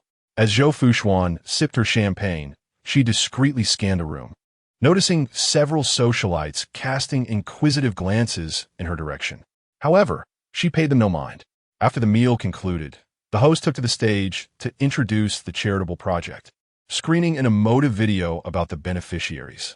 Following this, Si Mingjin delivered a speech, expressing gratitude to the guests for their attendance and support. On the stage stood Si Mingjin, his stature tall and imposing, exuding a calm demeanor and an elegant, handsome visage that belied his nearly 50 years. Zhou Fuxuan found herself intrigued by Si Mingjin's reclusive wife and their yet-to-be-seen children. She slightly tilted her head, lowering her voice. Darling, who is Uncle C's wife? I couldn't find any information on her in the encyclopedia. The C family, undeniably affluent, maintained an astonishingly low profile, rarely making public appearances. This occasion marked their appearance solely due to the charity auction gala. Pei Yance leaned closer, whispering in her ear, Uncle C's wife is Wen Shuyan, the second daughter of the chairman of Wari Group. It is said she's been unwell and hasn't been seen in public for quite some time. What illness does she have? Zhou Fuxuan inquired. I'm not quite sure. Aren't you part of the circle? I've lost my memory. All right, I forgot. Zhou Fuxuan chuckled. But haven't you been trying to learn about the past recently? Surely, you would know even trivial matters. Her curiosity remained unquenched, and she pressed on. Do they have children? Yes, two. The eldest daughter is named Si Ning, and the younger son is called Si Yan. Do they not attend such gatherings? She observed that only Si Mingjin had been present from the beginning, appearing rather solitary, devoid of family at his side.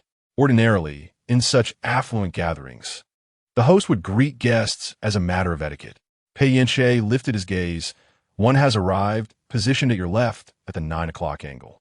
Zhou Fuxuan turned her head, following his gaze, and unexpectedly met the gaze of a woman with a smile in her eyes. The woman had a rather understated appearance. Adorned in a haute couture gown, her hair simply styled to reveal a smooth forehead. Her features were not particularly refined, her brows faint, imparting a gentle aura.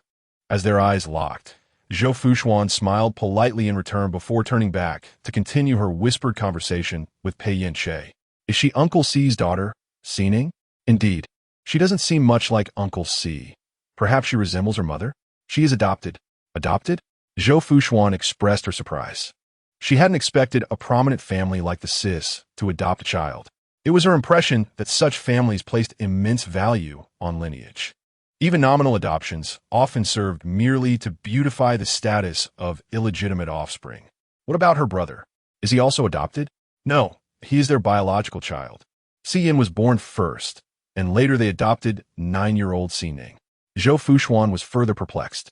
She had assumed they adopted a son and daughter due to the wife's inability to bear children. Yet, it appeared they had a biological son before adopting a 9-year-old daughter. This seemed quite peculiar. Would anyone ordinarily adopt a 9-year-old girl? Was there a deeper story behind this?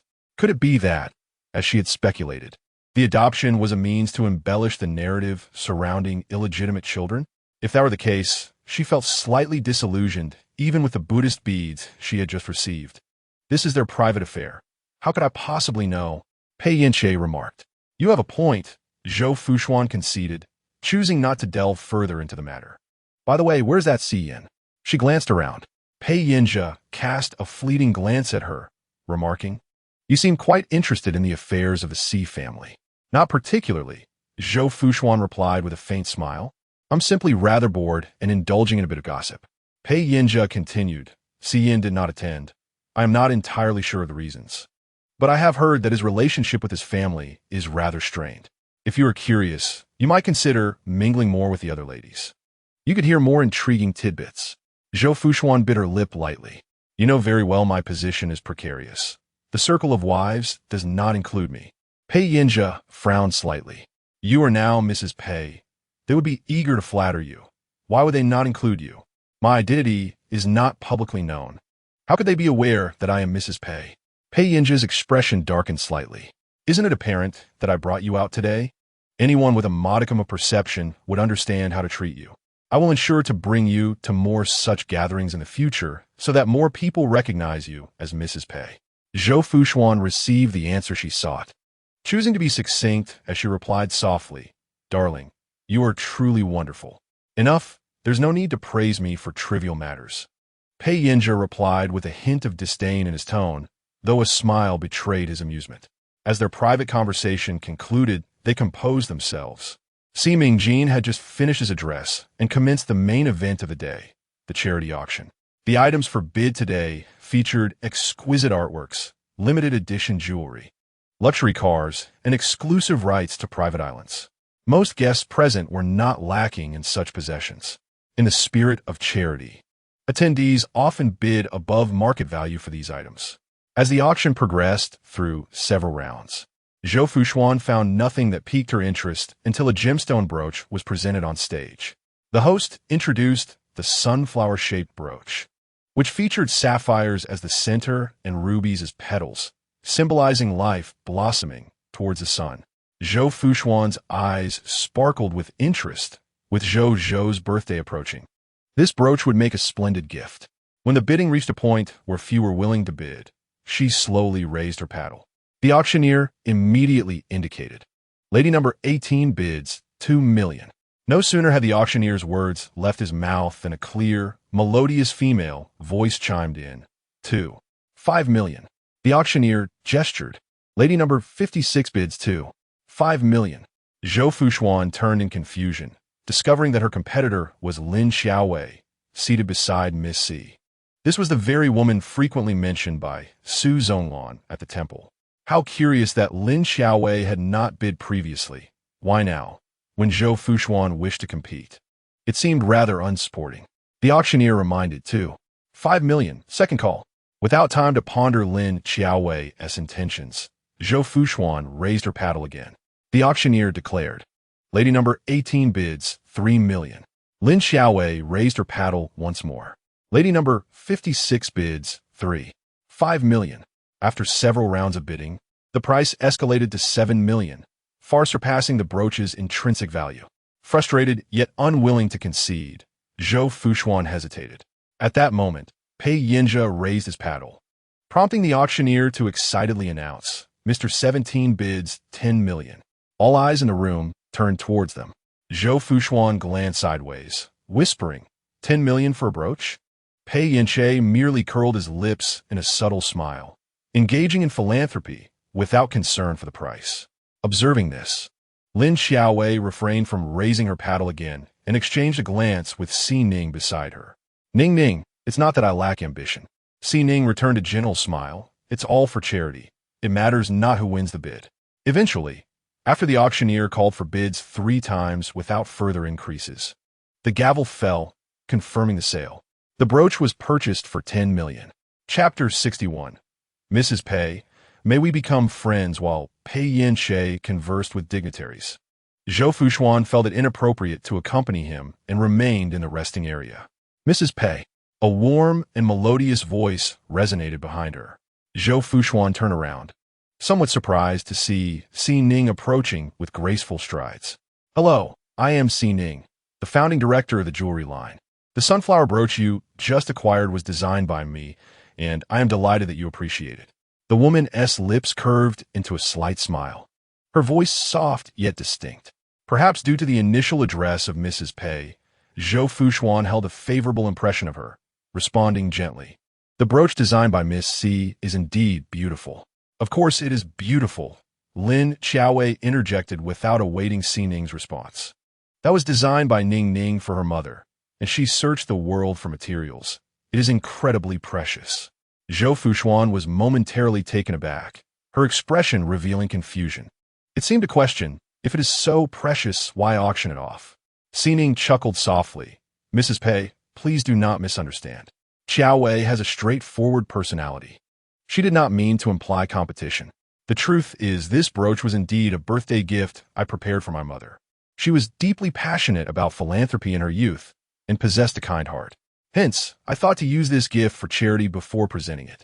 I entrusted Xiao Wei to assist in the bidding, so her intentions were not to contend with you. Zhou Fuxuan finally grasped the situation. The young lady from a C family intended merely to create a fade, elevating the gift's value through its story. Unbeknownst to her, it had caught Zhou Fuxuan's eye, leading to the high bid that disrupted their plans. Although her intentions were noble, Zhou Fuxuan felt a twinge of indignation, as if she had unwittingly become a villain in a tale of stolen affection. She suddenly did not wish to present this as a gift for Zhou. After all, how could a gift carry the aspirations of another's mother? Despite her inner displeasure, Zhou Fuxuan maintained a composed smile. I had no idea there was such a touching story behind it. Had I known sooner, I would not have allowed Yance to acquire this brooch.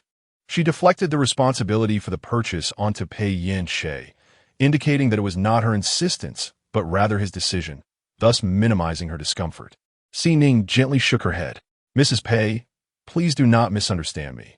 I share this not to reclaim the brooch. On the contrary, I am genuinely pleased that someone appreciates my design. I consider it a serendipitous connection. As she spoke, she retrieved her phone from her handbag. Mrs. Pei, may we become friends? Zhou Fuxuan smiled as she accepted Xining's phone. I would be delighted to befriend Miss C. Call me a Ning. Ning extended her hand, suggesting a casual familiarity among friends. Zhou Fuxuan's eyes flickered slightly, her enthusiasm somewhat perplexing, yet she gently grasped her hand. All right, Ning. Mrs. Pei, no. Xining quickly realized this form of address was inappropriate and inquired. May I ask your age? I am 26. I am 23, which makes you 3 years my senior. Shall I call you Sister Fuxuan then? Very well. Lin Xiao, watching from the side, felt a twinge of envy. I would like to exchange contact information as well. Of course, Zhou Fuxuan readily agreed, her intention to foster new friendships within the circle. The three exchanged their contact details and social media accounts. At that moment, the music in the banquet hall began to swell. Xining glanced at the time. I must take my leave. I have a speech to present shortly. Zhou Fuxuan nodded. Yes, see you next time. As she observed the two departing figures, her smile gradually faded. In the restroom, Zhou Fuxuan was about to pull open the door when the sound of high heels clicking against the floor accompanied by the laughter of women echoed in the quiet space. Strikingly clear. Did you see the woman beside young Master Pei? A deliberately lowered female voice emerged, laced with mockery. Zhou Fuxuan's hand froze mid-air before slowly lowering, a smirk playing on her lips. She was curious to hear what they were saying about her behind her back. Outside the stall, 3 women stood before the mirror, touching up their makeup while conversing in hushed tones. Li Siyue spoke leisurely. Not only did I see her, but I also chatted with her for a few minutes. What did you think? Su Qing inquired, her tone brimming with intrigue. She is quite beautiful, though she has likely undergone quite a bit of surgery. Really? She looks quite natural to me. That is merely because of the distance. She appears natural from afar, but up close, it's a different story. What do you mean by that? Another woman pressed. Li Siyue leaned closer to the mirror, meticulously applying her lipstick before pursing her lips. I can't quite describe it. In short, she looks overly artificial. That nose, those eyes, and her face shape, they all resemble a cosmetic surgery template. The acidity of her words was palpable, and the other two exchanged a discreet glance, choosing not to engage further. Zhou Fuxuan recognized the voice that spoke of her supposed plastic surgery. Before the banquet commenced, this woman had approached her with an overly eager demeanor, flattering her profusely. She was merely the daughter of a tech company executive, a status that held little weight amidst the opulence of the gathering. Zhou Fuxuan had maintained a calm and approachable demeanor, engaging in light conversation with her. Little did she know, her amiability would become fodder for others' gossip. Yet another person who presents one face publicly while harboring another privately, Su Qing remarked. Do you think young Master Pei would marry her? Yu Wenjin shook her head. I doubt it. I've heard her parents are just middle-class folks living abroad. The Pei family would never consider such a background. But she has given birth to the Pei family's legitimate grandson. The elders are quite fond of this little heir. Just his 100-day banquet alone saw him gifted with nearly 100 billion in shares and assets, making him the youngest billionaire on the wealth list. As the mother of the legitimate grandson, her status is undoubtedly significant. A pang of bitterness surged within Li Siyue. So what if she bore the legitimate heir? The child was merely fortunate, as everyone believed that young Master Pei was gone, making him the sole bloodline. Had young Master Pei not met with that unfortunate accident, the existence of this so-called legitimate grandson would remain uncertain. Yi Wenjin nodded in agreement, acknowledging the validity of her statement, yet remarked that luck is also a form of strength. Li Siyue retorted, but young Master Pei has returned. Her streak of good fortune is likely at an end. Su Qing interjected, not necessarily, as young Master Pei seems to hold her in high regard. Li Siyue scoffed, attributing Lin Qiaowei's foolishness to her audacity in bidding before young Master Pei. Men, after all, are creatures of pride. Zhou Fuxuan, regardless of her standing, was still a companion he introduced, representing his honor, which does not imply genuine affection. During the banquet, Su Qing observed them whispering intimately, suggesting a close bond. Pei Yance, a distinguished guest, occupied the front row, where his and Zhou Fuxuan's interactions would inevitably be noticed by those seated behind. Li Siyue felt a twinge of embarrassment, stubbornly asserting that men are visual beings. Zhou Fuxuan is not unattractive and possesses her own cunning, making young Master Pei's fondness for her understandable. However, the allure of such superficiality cannot endure. The actress Su Ruhan serves as a living testament. Despite bearing 3 sons and a pair of twins for the second son of the Chung family, her situation was akin to that of a sow. Mocking laughter erupted nearby, rife with malice. Each time she had a child, the media would sensationalize it, detailing how the Chung family had lavished her with vast fortunes as rewards, portraying her as the favored one, leading the public to believe her marriage into the affluent family was assured. In the end, she merely walked away with a hefty settlement. The 2 others conceded to this perspective, and another wave of derisive laughter followed. Zhou Fuxuan, overhearing the malicious speculations outside, remained unfazed. How splendid it would have been had these words been spoken before Pei Yance, allowing her to feign distress and perhaps gain some advantage. Alas, this timid group only dared to gossip in secret. The conversation outside shifted to more blatant insinuations. I am certain she must have employed some means to entice young Master Pei. I have encountered many such women. Zhou Fuxuan, having lost her patience for idle gossip, pushed open the partition door with a resounding bang. The laughter outside abruptly ceased, and the 3 women at the sink stood frozen, their faces drained of color. With poise, Zhou Fuxuan, in her high heels, approached the sink, leisurely washing her hands amidst the eerie silence. The mirror reflected the awkward expressions of the 3, who dared not utter a word, their guilt palpable. Zhou Fuxuan raised her gaze to the mirror, admiring her own beauty. She was indeed striking, her features exquisitely crafted as if by divine artistry, with soft, flowing contours and skin as smooth as jade.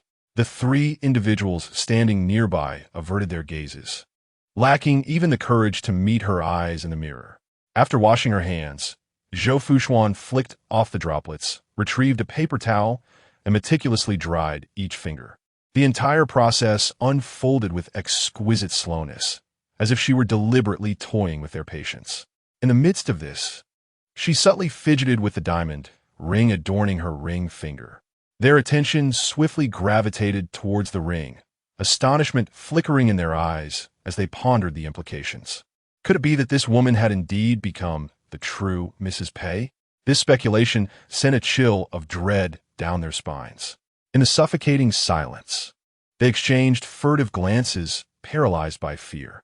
Noticing the time was ripe, Zhou Fuxuan let out a light laugh and spoke slowly. I believe I just overheard someone discussing me. And the remarks were rather unflattering.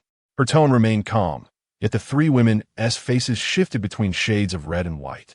Su Qing hesitated before mustering the courage to respond. Mrs. Pei, you misunderstand. We were merely discussing a television drama. Yes, yes, we were just talking about a TV show. The other two chimed in agreement. Oh, Zhou Fuxuan raised an eyebrow, intrigued. Is there a character in this drama who resembles the woman by Pei Yance's side? I've heard she not only underwent plastic surgery, but also ascended through seduction, ultimately giving birth to a legitimate heir and acquiring a fortune worth billions. What a rich plot. What's the title? I'd love to watch it when I have the time. The three women's expressions grew increasingly bleak as they lowered their heads, wishing for a hole to hide in. Zhou Fuxuan continued to smile. Why has everyone suddenly gone mute? Su Qing, unable to withstand the pressure, lamented, I'm sorry, Mrs. Pei. I merely participated in the conversation. I truly did not speak ill of you. Yi Wenjin quickly followed suit. Mrs. Pei, I apologize. I did not mean any harm either. Li Siyue's eyes widened in disbelief, fury boiling beneath the surface. What do you mean by that? We were gossiping together. Yet you both seemed to absolve yourselves so easily. How outrageous! She had not anticipated her two friends would betray her so swiftly. Su Qing and Yi Wenjin whispered among themselves. Outrageous? We initially intended to chat about gossip without any malice. It was you who made it sound unkind. Zhou Fuxuan observed their squabbling with a slight scoff, then adjusted her necklace in the mirror. I once thought Miss Li and I shared a certain affinity, especially when I brought up Lecky technology in front of Yance. It appears I was mistaken. Li Siyue's complexion grew even paler, her voice trembling. No, that is not how it is, Mrs. Pei. Please let me explain. There's no need for explanations. I am well aware of what has been said. Zhou Fuxuan replied softly, a gentle smile gracing her lips. The three women shivered, cold sweat trickling down their spines. Zhou Fuxuan took a step forward, gently requesting to pass. Li Siyue, trembling, parted to allow her through. Mrs. Pei, I apologize. I'm sorry. Zhou Fuxuan ignored her, walking past with composed grace. Just as she was about to leave, she suddenly turned. In the restroom, the hearts of the three individuals sank to their throats. Zhou Fuxuan smirked, remarking that if they wished to gossip, they should at least ensure the restroom was unoccupied. With that, she departed without a backward glance, leaving the three in a state of shock, exchanging fearful glances. Zhou Fuxuan returned to the banquet hall with a frosty expression, contemplating how to exploit the situation for her own advantage, determined that she would not endure ridicule without recompense. As she walked, she spotted Pei Yance approaching her. His gaze quickly clouded with concern. Pei Yance hastened to her side, inquiring about her prolonged absence. Upon noticing the glimmer of tears in her eyes, he asked, Have you been crying? What happened? Zhou Fuxuan sniffled, forcing a faint smile. I'm fine. However, her voice betrayed her, tinged with the remnants of tears. Pei Yance, maintaining his composure, pressed, Has someone bullied you? She shook her head, replying, No, I'm just a bit tired. My eyes are sore. Speak the truth, he insisted, his patience waning as he coldly demanded, What exactly transpired? If you refuse to tell me, I will have the surveillance footage reviewed. Zhou Fuxuan, sensing his intensity, conceded, I overheard some rumors about myself in the restroom, and it left me feeling rather upset. What rumors? Pei Yance inquired, his expression darkening. Zhou Fuxuan hesitated, feigning difficulty before revealing. They said that someone of my status is unworthy of you, that you would soon grow weary of me, and they uttered many unflattering remarks, even targeting Zhou. Pei Yance's countenance grew increasingly grim. Who were they? Zhou Fuxuan did not withhold information, naming the three individuals, with particular emphasis on Li Siyue from Lecky Technology. Understood, Pei Yance responded, his gaze icy. Chapter 63. Lin Hui's passed in the bar. Lin Hui perched on a high stool at the counter, her legs crossed, one swaying gently to the rhythm of the music. Lin boss, your bar is thriving. A low, gravelly male voice resonated from behind her. Lin Hui refrained from turning around, signaling the bartender to prepare a drink for Kuan Gu, as per his usual order. Chun Jinkuan took a seat beside her, clad in a flamboyant floral shirt that accentuated his robust frame, a large gold chain adorning his neck. He accepted the drink from the bartender, tilting his head back to down half of it, exhaling comfortably. Your bar-ass drinks truly suit my taste. Lin Hui chuckled lightly, casting him a sidelong glance, and directly inquired, "How goes the situation over there?" Chen Jinkuan grinned broadly, noting her urgency. He casually probed, "Is there a grudge against that fellow?" Lin Hui swirled her drink, feigning indifference.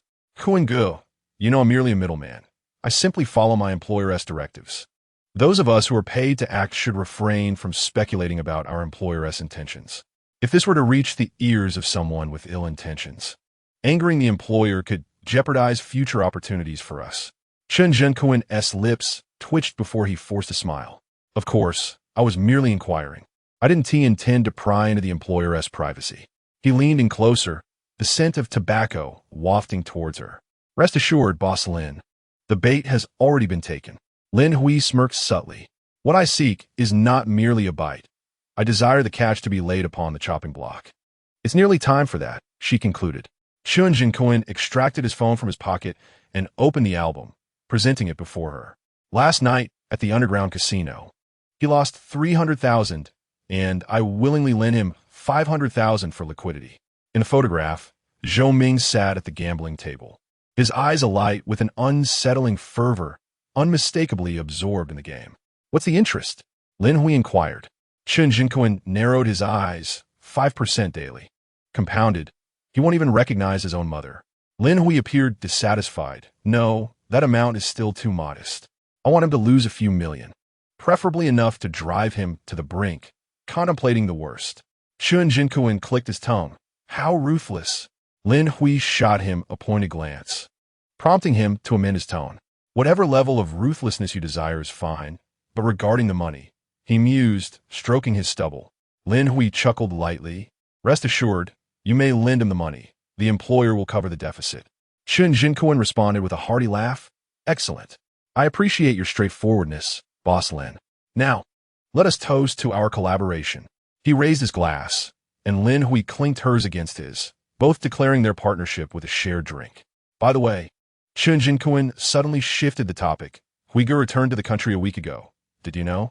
Lin Hui paused momentarily, her red lips curling into a sardonic smirk. "Why would I need to know?" "Su Xinran has died," Chen Jinkuan murmured.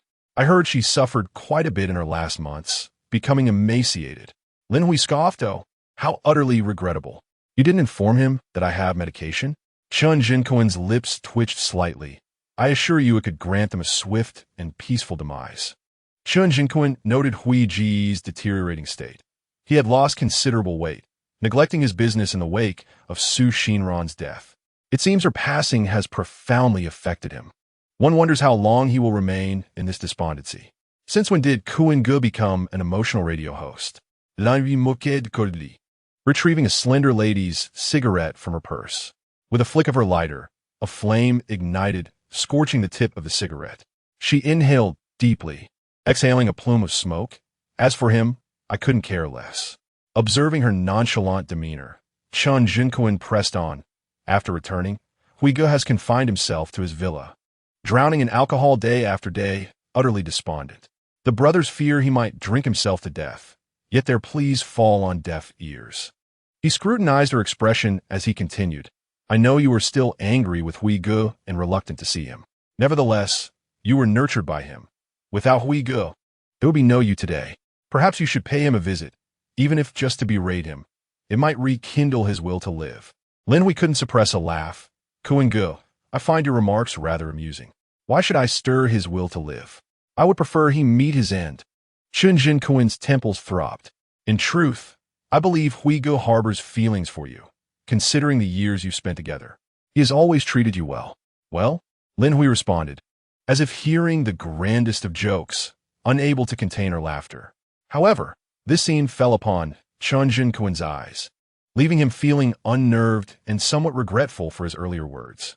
Lin Hui finally ceased her laughter, wiping away the tears that had escaped her eyes in mirth. "Chen Jinkuan, considering our long-standing friendship, I have refrained from uttering harsh words. Yet, you must be acutely aware of how Liang Jinhui has wronged me. Damn it, he cheated. The fact that I have not taken a knife to him is already showing great mercy on my part, and you dare speak of his feelings for me? Huh, spare me the disgust." Chen Jinkuan found himself at a loss for words, rendered speechless by her retort. Lin Hui flicked the ash from her cigarette, declaring, You tell him that every night before I sleep, I use his photograph as a target for my dart practice, and I have become quite skilled at it. Do not let me catch sight of him. Otherwise, the darts will be ready. Zhou Fuxuan chuckled awkwardly, but the truth remained that if this continued, she might not even have the opportunity to throw her darts. Lin Hui smirked, all the better. When the day comes that he dies, you may inform me.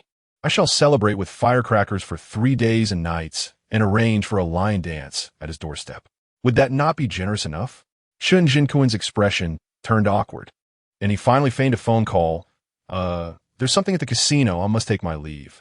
Take care. No need to see me off, Lin Hui replied, watching the man retreat in haste while she resumed her solitary drinking at the bar. She tilted her head back, gulping down a generous swig, her gaze slightly hazy. Sister, do not drink anymore. A slender hand suddenly snatched her glass away. Lin Hui squinted, slowly turning to face a youthful, handsome visage. Yet her mood was so foul that even his attractive face could not lift her spirits. Little brother, go play elsewhere and do not bother me. She reached for her glass again. Jiang Yin, however, tipped his head back and drained the remaining half of her drink in one go. The wine you've had is truly delightful, he said, setting down the empty glass with a charming smile. Lin Hui gazed at him, her eyes misty, and suddenly reached out to pat his cheek. Come here and give me a hug. Jiang Yin obediently pulled her into his embrace, whispering in her ear, Sister. Shut up. Lin Hui interrupted him. Amidst the bustling crowd, the two found solace in each other's quiet company. Chapter 64. An Uncontrollable Jealousy Today. Zhou Fuxuan was invited to Xining's studio. She stood before the glass display case, admiring the resplendent jewelry within. Her gaze was suddenly captured by a unique necklace. Its design featured a smooth, flowing circular form, with a sapphire nestled in its center. The longer she stared, the more it resembled a pair of arms cradling the gem. Perhaps having gazed for too long, Xining began to explain, This necklace is my latest design from the home series. Zhou Fuxuan smiled. That theme sounds incredibly warm. Thank you. Xining's smile was gentle. In truth, the inspiration for this series came from my mother. She opened the glass case and retrieved the necklace. The circle represents my mother. The main stone symbolizes me, and this design signifies my mother holding me close. The surrounding small diamonds represent her love and care for me. As she narrated the story behind the necklace, her eyes sparkled with a radiant happiness. Zhou Fuxuan responded at the appropriate moment, Your mother loves you dearly. Xining smiled gently and nodded. My mother is the person who loves me the most in this world. She turned to Zhou Fuxuan and continued, You should know that I am adopted. Zhou Fuxuan paused for a moment before nodding softly. Xining smiled, revealing no concealment regarding her origins. Before I turned 9, I lived in an orphanage, just like the other children, longing to be adopted each day. Whenever someone came to adopt a child, I would strive to present myself well, hoping they would notice me. Yet, I was too ordinary and no one chose me, forcing me to watch my friends leave with their new families. Xining chuckled helplessly, her expression tinged with melancholy. Zhou Fuxuan listened quietly, choosing not to speak. She felt that she should offer some words of comfort to Miss C, but found herself at a loss, as she thought that merely residing in the orphanage was already quite fortunate. At least it spared her from endless chores and relentless beatings. In her childhood, she often fantasized about her uncle and aunt meeting an untimely demise, so she could escape to the orphanage. Xining's story continued. At the orphanage, by the age of 9, the likelihood of being adopted was exceedingly slim, and I had already lost hope. Unexpectedly, fate smiled upon me once. On Children's Day, my mother came to celebrate with the children at the orphanage.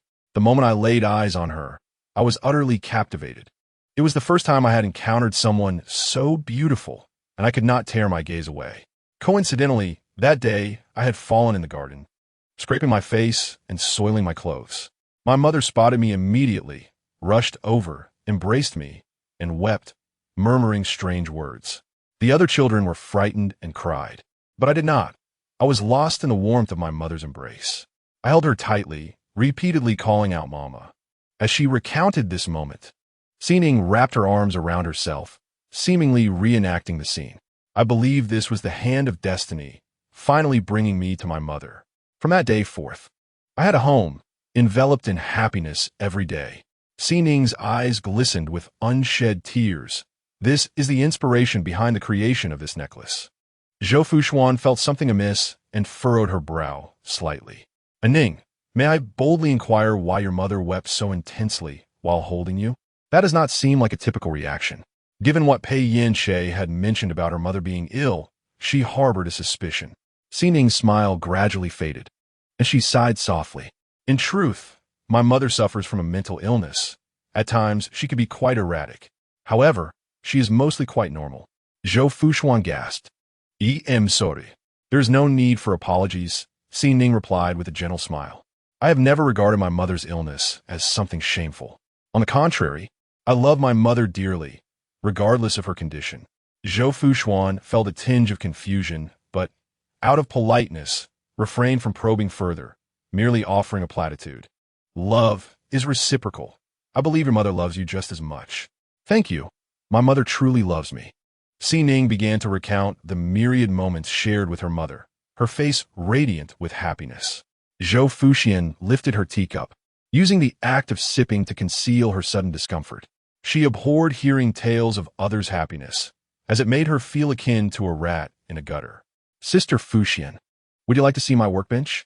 Xining, oblivious to her unease, enthusiastically guided her to the other side of the studio.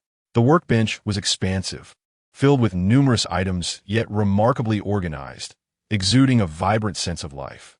Jewelry design sketches lay casually spread across the surface, accompanied by several unfinished pieces.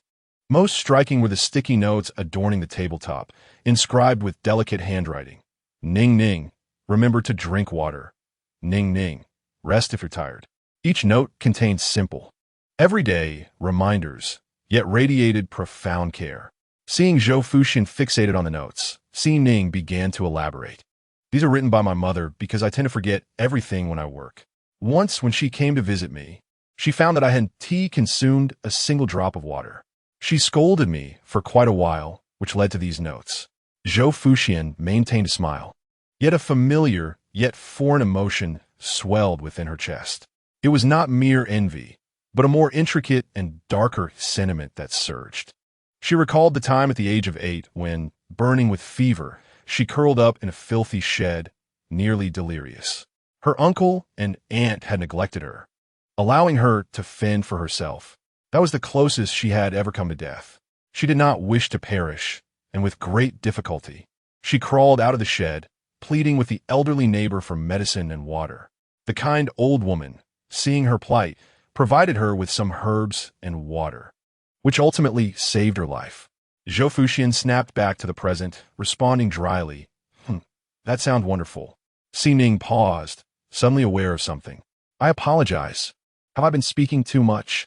Zhou Fuxuan smiled and uttered insincere words. Not at all. Listening to you recount these tales has brightened my mood. Xining seemed to remember something and hurried to the cabinet, retrieving an exquisite tea canister. Would you care to try my mother's special floral tea? It's exceptionally delightful. Since I'm not fond of drinking water, my mother, concerned for me, prepared this tea. Zhou Fuxuan's lips twitched slightly, finding the conversation interminable. Thank you, but I must take my leave. I have to accompany my grandmother to a tea gathering this afternoon. Xining felt a twinge of regret, but managed to regain her smile. Thank you for taking the time to visit today. I had a wonderful time. Zhou Fuxuan picked up her handbag, exchanging pleasantries. I look forward to your new product launch. Chapter 65. Children should behave like children in the ensuing days. Astonishing news flooded the financial headlines. Lecky Technology was implicated in falsifying research data, disguising 70 of its daily expenditures as research investments. Following the revelation, its stock price plummeted by 20 at the opening, erasing nearly $50 billion in market value. Subsequently, further scandals regarding inflated data emerged, causing the stock price to continue its downward spiral. In a sudden turn of events, creditors flocked to demand early repayments, prompting partners to urgently suspend project funding. Li Siyue's father, Li Qijing, faced a catastrophic collapse of his pledged stocks, losing control. Besides the Li family, the Su and Yi families also found themselves embroiled in scandals. The Su family's restaurant business was implicated in food safety issues, leading to a mandate for rectification from relevant authorities, which adversely affected their stock prices. Meanwhile, the cosmetics company run by Yi Wenjin's father was discovered to contain prohibited ingredients, resulting in hefty fines and a boycott from numerous chain stores that removed their product from shelves. Although the Su and Yi families suffered significant losses, in comparison to the Li family, their plight seemed relatively minor. Zhou Fuxuan observed the financial news with a sigh, reflecting on Pei Yance's ruthless methods. She was aware that he would stand up for her, yet she had not anticipated such severity, particularly towards the Li family. During this period, the Li, Su, and Yi families incessantly called, seeking to personally apologize. However, she rebuffed them all. Firstly, she could not admit that this was Pei Yance's doing. Secondly, the situation had escalated beyond her control. Regardless of the rumors circulating in their circles, she remained steadfast, delegating the matter entirely to Pei Yance. Amidst this fortunate reality, a tinge of worry crept in. Pei Yance's harsh treatment of gossipers left her anxious about the consequences when he regained his memory and discovered her deception. A shiver ran down her spine at the thought. She decided to dismiss such concerns. She would confront challenges as they came, confident in her ability to devise appropriate strategies. Seated upon the sofa, she opened an encrypted email sent by Lin Hui. The content was straightforward, detailing Zhou Ming's borrowing situation and the progress of loan sharks pursuing debts. How remarkably swift. In such a short span, this individual had squandered over 4 million. Last night, Chen Jinquan and his associates had come to collect debts, instilling fear in Zhou and her son, who dared not step outside. The landlord, apprehensive of potential trouble, was attempting to evict them. It seemed that before long, this mother and son duo would indeed become pariahs. A wave of satisfaction washed over Zhou Fuxuan, and her expression grew increasingly sinister. "Madam, young master's early education class has concluded," the butler's voice called from outside. Almost simultaneously, a series of cheerful footsteps approached. Zhou Fuxuan lifted her head, instantly donning a gentle smile, swiftly deleting the previous email. "Mommy, Mommy!" Zhou excitedly bounded toward her with small, eager steps. The 3-year-old was at that delightful age of boundless energy, racing about with unyielding enthusiasm. "Young master, slow down." The nanny trailed behind, her face etched with concern lest he fall. Zhou Fuxuan lowered herself, arms outstretched to embrace him. Zhou leaped into her arms, the delightful scent of children's moisturizer enveloping her senses. "What has you so cheerful today, my little treasure?" Zhou Fuxuan asked as she seated her son on her lap, gently wiping the tiny beads of sweat from his nose. Zhou excitedly raised the picture book in his hands. "Mommy, look, I can draw so many kinds of flowers." Zhou Fuxuan took the book from him, flipping through the pages. "Wow, these are truly beautiful." "Thank you, Mommy." Zhou beamed, his little legs swinging joyfully. He suddenly seemed to recall something, reaching into the front pocket of his overalls to extract a small red flower. "Mom, this is a little flower I made for you." Zhou Fuxuan's eyes sparkled as she extended her hand to receive it. "Wow, my dear, how remarkable. You can fold paper flowers. Teacher Zhang taught me. Yes, amazing. He can fold tigers, elephants, planes, rockets. Once I learn them all, I'll make them for you, Mom." Zhou Fuxuan's heart swelled with warmth as she gently stroked his soft hair. "Well then, you must make sure to keep me in eager anticipation." Suddenly, she recalled the recent admonitions from Su Zhongwan. Zhou is already 3 years old, yet still acts like a baby, singing or drawing every day. At 3, Acre was already articulate, capable of reciting many poems, his reasoning far surpassing his peers. "I wonder how you raise your child." Zhou Fuxuan let the comments drift in one ear and out the other, not taking them to heart. A 3-year-old devoid of innocence. Could one still call him a child? Reflecting on it, she felt a twinge of sympathy for Pei Yance, who was already burdened with academic pressures at such a young age. She certainly did not wish for Zhou to become like him. A glimmer of thought crossed her mind as she softly inquired, "Zhou, would you like to visit great-grandma?" Zhou's eyes instantly brightened, nodding vigorously. "Yes, I really want to see great-grandma." In the afternoon tea room, the air was filled with a delicate aroma of tea and sandalwood. Shen Yinian sat at the tea table, skillfully preparing tea, the process of visual delight. He placed an appropriate amount of tea leaves into the purple clay pot and gently poured in hot water, steam rising gracefully. The tea leaves unfurled in the water, releasing a rich fragrance. Grandma Ji sat calmly in a redwood chair across from him. Enian, your tea-making skills have improved remarkably.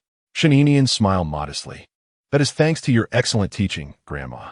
When did I ever teach you? Though she had not actively instructed him, he had observed her for so long that he had naturally learned over time. Grandma Ji chuckled lightly. That is called stealing knowledge. Shen Enian's smile faltered slightly as he playfully retorted, Grandma, please don't be upset. It's just that your tea-making artistry is so impressive that I couldn't help but learn from you.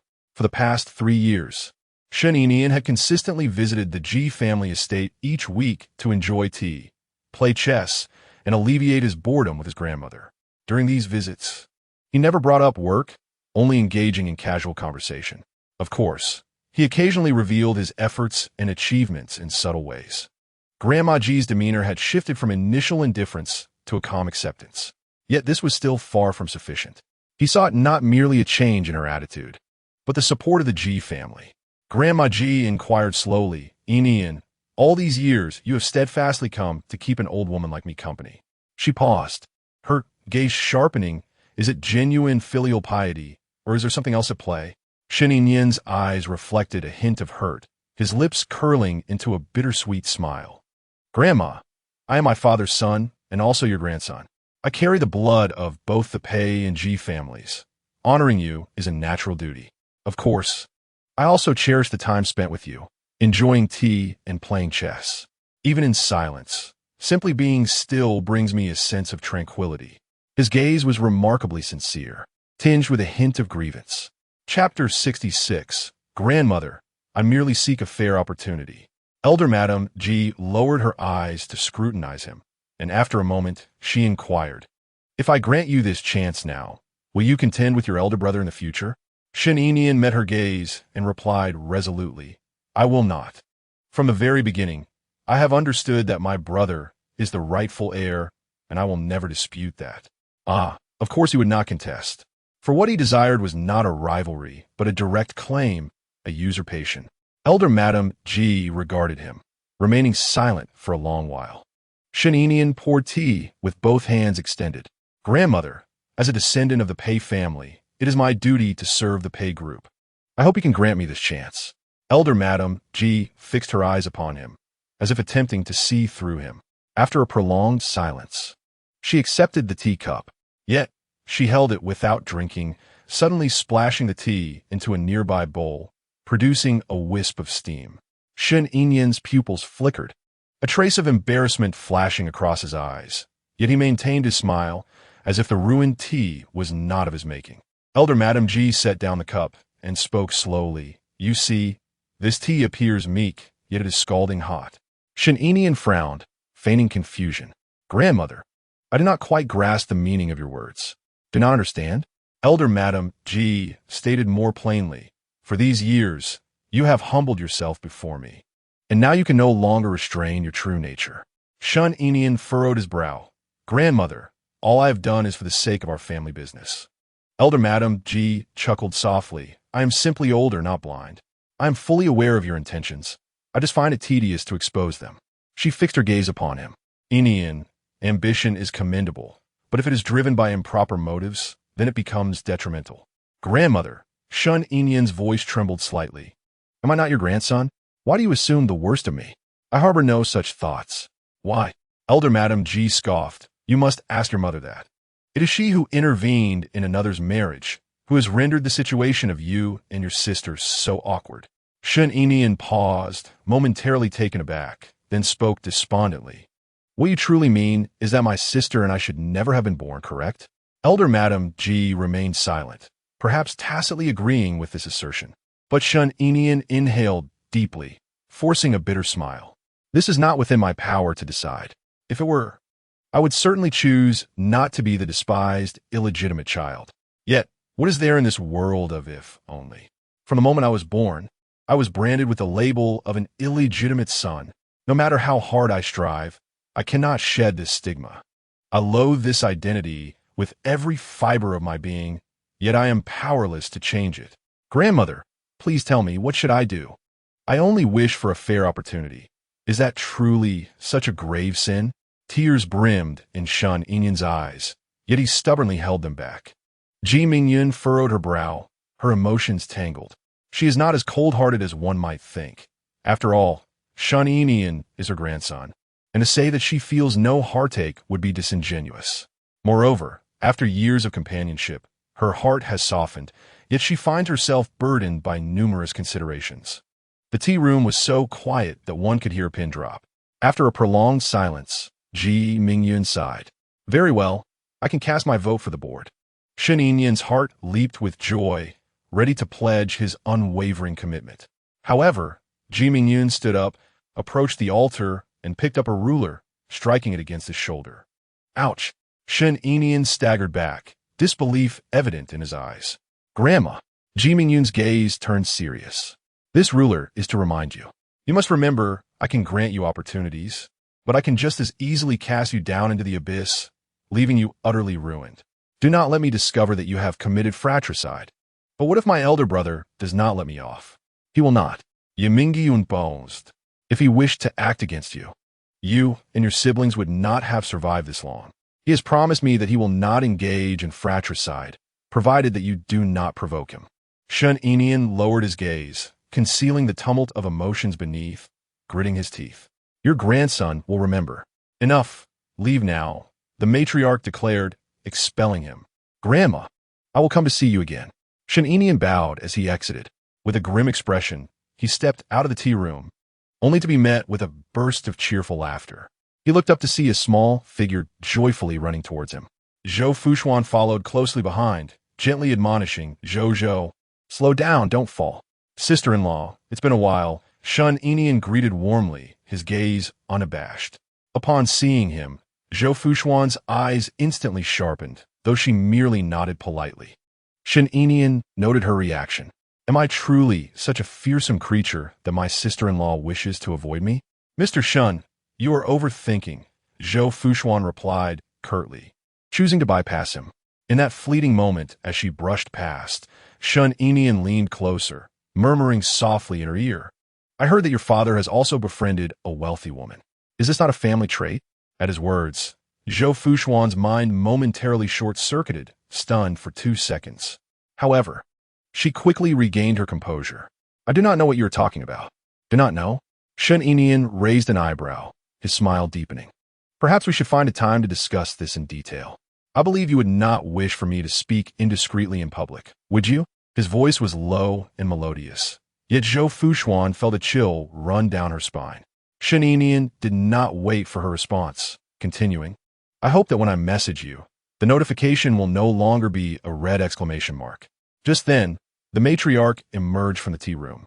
Upon seeing her precious great-grandchild, her somber expression disappeared, replaced by warmth and affection. Oh, my darling has come. She crouched down, arms wide open. Come here. Let great-grandmother have a good look. Great-grandmother, I missed you so much, Zhou exclaimed as he leaped into her embrace. Great-grandmother missed you too. Shen Yinyan's gaze sharpened as he observed the tender interaction between the elderly woman and the child from a distance. The grandmother's smile radiated warmth and kindness, a sight he had never witnessed before, displaying an endearing affection that starkly contrasted with the authoritative figure who had wielded a ruler in the tea room moments earlier. Noticing his gaze, the matriarch slowly lifted her eyes, her face still adorned with a benevolent smile. Yinyan, you have work to attend to. Do return early, she urged. Shen Yinyan smiled in response. Yes, I shall come to accompany you next time. With that, he turned to leave, laughter and joy echoing behind him. In Chapter 67, the conversation hinted at the need for a second child, considering the advanced age of the great-grandmother. Zhou, displaying remarkable maturity, chose to nestle quietly in her embrace rather than dash about. In the living room, the duo, one large and one small, cozied up together to watch a cartoon. Zhou was engrossed, occasionally exclaiming innocent phrases that brought forth delight from her great-grandmother. At a particularly thrilling moment, Zhou excitedly slid from the old lady's lap to retrieve her toy gun. Great-grandma, look, I have one too. The elder feigned being shot.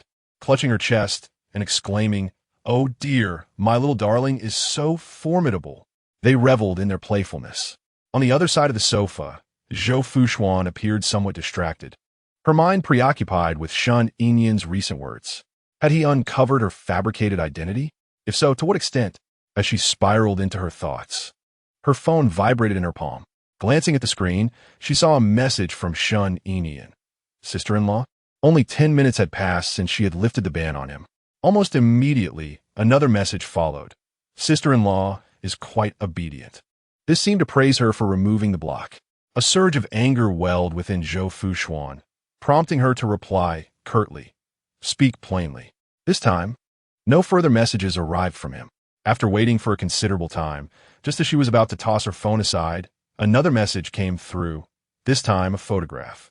In the image, the actor posing as her father was seen embracing a middle-aged woman. The setting suggested a private booth, with the two seated closely together, their posture revealing an intimate relationship.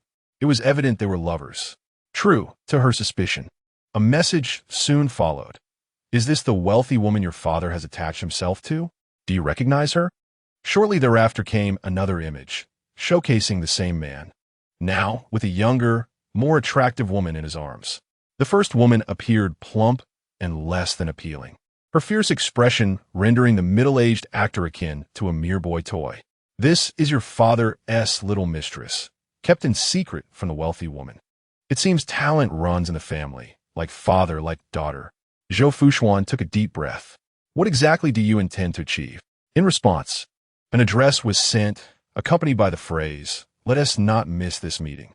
Zhou Fuxuan stared at the address for a long while before finally replying with a simple, "All right." After sending her response, she turned off her phone and cast it aside. "Fuxuan?" The voice of the elderly woman pulled her back to reality. Zhou Fuxuan abruptly lifted her head, realizing that only she and Grandma Ji remained in the living room. She quickly adjusted her expression and asked, "Grandma, where's Zhou?" Grandma Ji glanced at her, saying, "Zhou got tired from playing, so I had the nanny take him to the children's room for a nap." She patted the empty spot beside her. "Come sit and chat with Grandma." Zhou Fuxuan obediently walked over, her back straightened. "Grandma, do you have something you wish to discuss with me?" Grandma Ji's gaze fell upon the ring finger of her left hand. "Have you too obtained your marriage certificate?" Zhou Fuxuan nodded. "Yes, we received it 2 weeks ago. I initially intended to tell you, but there is no need to explain." Grandma Ji waved her hand dismissively. "I am aware of your situation. Since Aker has made this decision, it indicates his sincere desire to build a life with you." As she spoke, she beckoned to the butler, standing at a distance. "Ashio, please fetch the redwood box from my dressing table drawer." The butler nodded and soon returned, holding an ancient-looking redwood box. The elderly lady accepted the box and gently opened it. Inside lay a jade bracelet, entirely emerald green, radiating a gentle luster under the light. "This is the jade bracelet my mother gifted me, and now I wish to pass it on to you." Grandma Ji took the bracelet out and pulled Zhou Fuxuan's hand. "Come, try it on."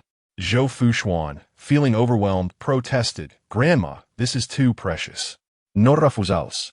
Grandma Ji firmly grasped her wrist. Zhou Fuxuan hesitated but did not retract her hand. This domineering nature truly runs in the family.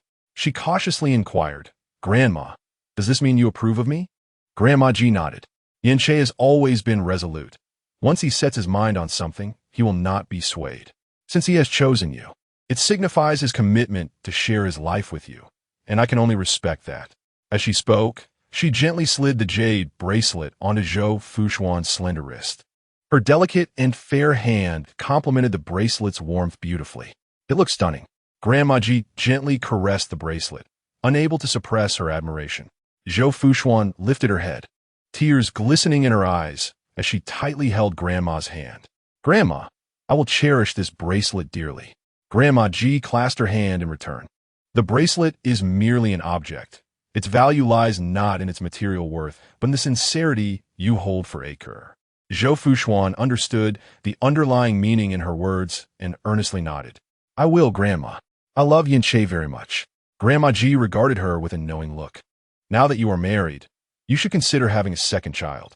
The Pei family has few members, It cannot have only Zhou. You must be aware of this. Zhou Fuxuan's brow furrowed at the thought. A second child? She could hardly resolve the current crisis, let alone contemplate this. Yet, faced with her grandmother's eager and assertive gaze, she could only nod in agreement. We will consider it. Not just consider. It is imperative to act swiftly. Grandma Ji patted her hand, her tone leaving no room for refusal. Yance is nearly 30, and I'm growing old. I simply wish to enjoy the joys of a bustling family soon. Zhou Fuxuan maintained a smile on her face, feigning shyness. Well, I shall discuss it with Yance upon my return tonight. The elderly lady nodded in satisfaction, leaning back against the sofa. Regardless of whether the second child is a boy or a girl, they shall bear the surname Ji, and you will receive corresponding rewards. The implication of this statement is undeniable. Currently, the Ji family has not yet determined an heir, with rumors persistently suggesting Pei Yance. However, Pei Yance is the heir of the Pei family and cannot hold dual titles. Zhou Fuxuan excitedly grasped the old lady's hand, expressing her gratitude. Thank you, Grandma, for your generosity. I shall also extend my thanks on behalf of the unborn baby. All right, I am weary now and wish to return to my room. Let me assist you back, she offered. No need. Ji Loudeye waved her hand dismissively, her steps steady. Though I am old, my health remains robust. You should go and keep Zhou company. Very well. Zhou Fuxuan smiled as she watched the old lady depart, only allowing her smile to fade once the figure was no longer visible. Chapter 68. Sister-in-law. This is hardly compelling. Zhou Fuxuan raised her hand to tuck a stray lock of hair behind her ear and, donning her high heels, entered the opulent private room. Sister-in-law, you are late. Shen Enian slowly rose from his seat, his eyes reflecting a hint of resentment. I have waited here for a full hour. I thought you would not come. Zhou Fuxuan cast him a cold glance and seated herself opposite him. Mr. Shun, spare me the theatrics. Let's speak plainly. She had no inclination to indulge such a charade. The two exchanged glances across the table, the air thick with an almost palpable tension. Sister-in-law, you are being rather unfair. You perform so well in front of my elder brother, yet when it comes to me, you cannot even muster a cordial expression. Am I unworthy of your kindness?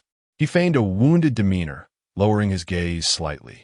In that moment, Zhou Fuxuan was tempted to assert that he indeed was unworthy. However, provoking a petty man like Shen Enian would serve her no purpose, so she smiled and replied softly, Mr. Shun, I see you have such peculiar tastes. You should have mentioned it sooner. How about I refrain from uttering a single truth and only speak what pleases you? Shen Enian's eyebrows arched in amusement, his smile brightening. Very well. I am curious to see how long my sister-in-law can maintain this act. He slowly pushed a stack of photographs towards Zhou Fuxuan. This is the first course. Do indulge, sister-in-law. Zhou Fuxuan lowered her gaze to the photographs laid before her, her expression darkening as she swiftly picked them up. She flipped through them one by one, her brow furrowing deeper with each image. These photographs were far more explicit than those recently sent to her phone, even including intimate bedroom scenes. Setting the photos down, she lifted her cup of tea and took a measured sip, her tone laced with sarcasm. Mr. Shun, your proclivities are hardly commendable. You have even invaded others' private moments. Shen Enian narrowed his eyes slightly, clearly caught off guard by her calm reaction. The quality of the photographs is of little consequence, he replied leisurely. What truly matters is that this man is not your father. His name is Luo Changkong, a con artist adept at playing roles with multiple identities. As he spoke, he activated the prepared projection device, and the face of Luo Qingyong appeared on the white wall.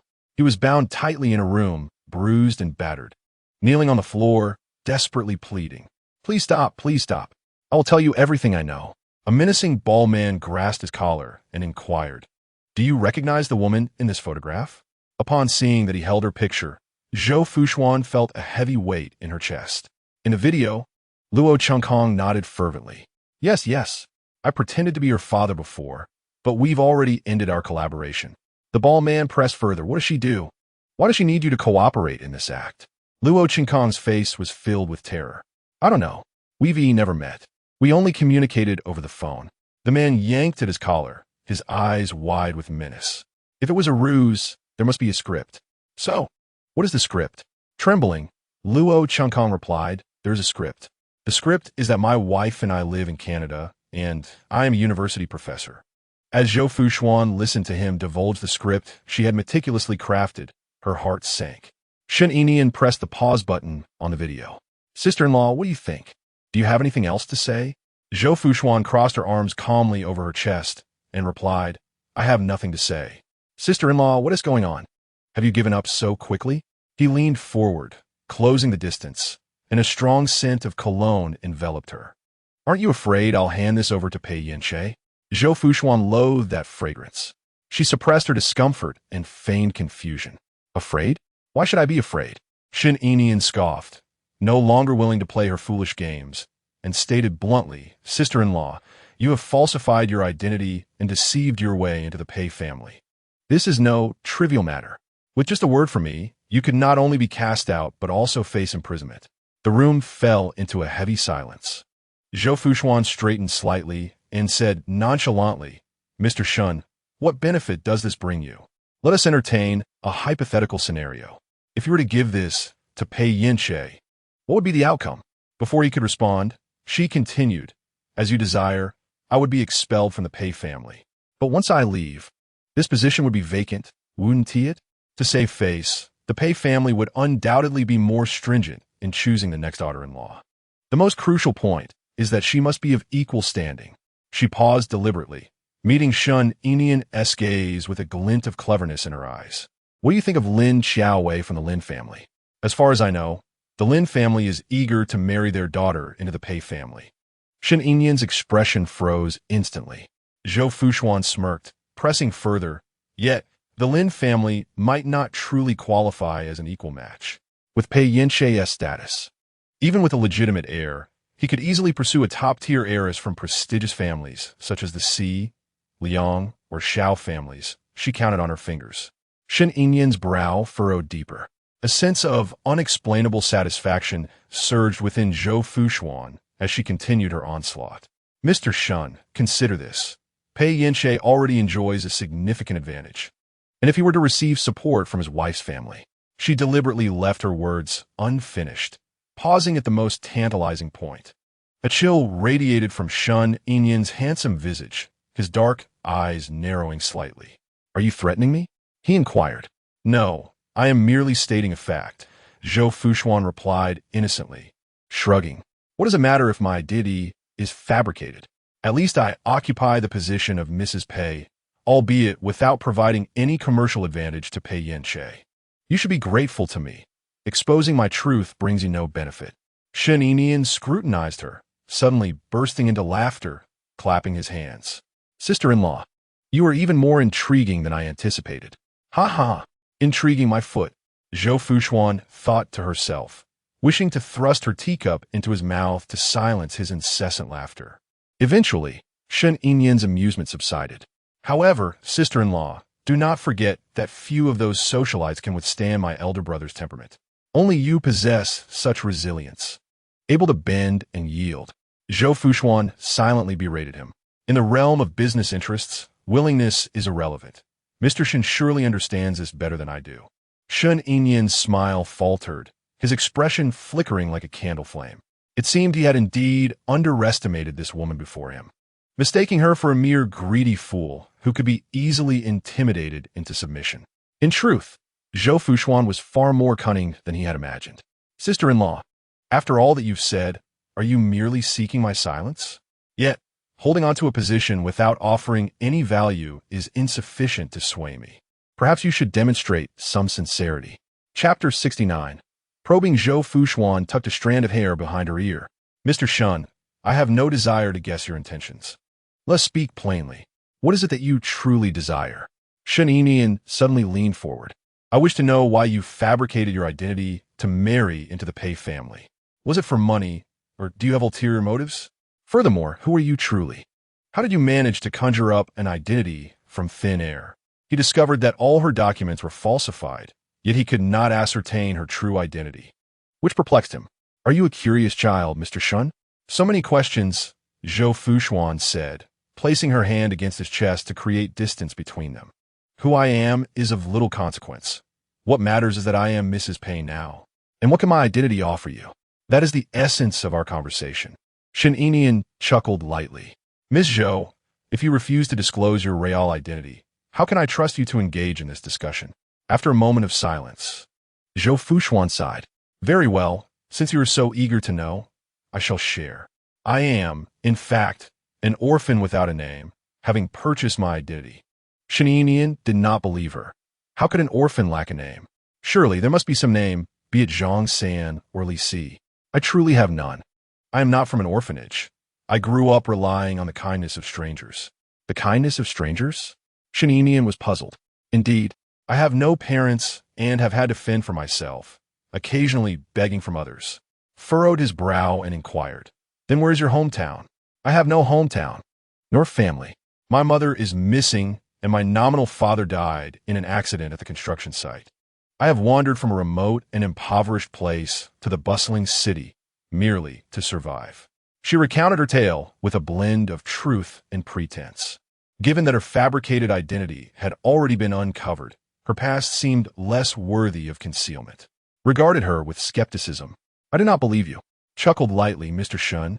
Having been raised in comfort and luxury, it is understandable that you find it difficult to believe the sufferings of this world. However, this world is full of wonders. One cannot judge solely by reason. I have no need to deceive you in this matter. Of course, I would prefer if all of this were false and that I had not endured such experiences. As she spoke, her voice gradually softened, her shoulders slumped, and her eyes glistened with unshed tears. The indifference on S' face began to crack, revealing a fleeting moment of compassion. Are you merely feigning pity, hoping I will spare you? Mr. Shun, you overthink. If I were to feign distress, I would seek out someone with a softer heart. Why would I choose you? Initially, had not intended to manipulate him this way, but as the conversation unfolded, she found herself unable to resist the urge to play the part. This cursed addiction to theatrics. Yet, her ploy seemed ineffective against. He discerned the underlying implications in her words, his gaze darkening. If you truly are a wandering orphan, how did you manage to attend school? Do not tell me you have never set foot in a classroom. Lowered her eyes, concealing her genuine emotions. To be honest, I have never been to school. However, I possess a fervent love for learning and a keen intellect, often sneaking into classrooms to audit lectures. S' lips twitched slightly. It was becoming increasingly evident that the woman was fabricating her narrative. Ms. Zhou, not a word you utter is truthful.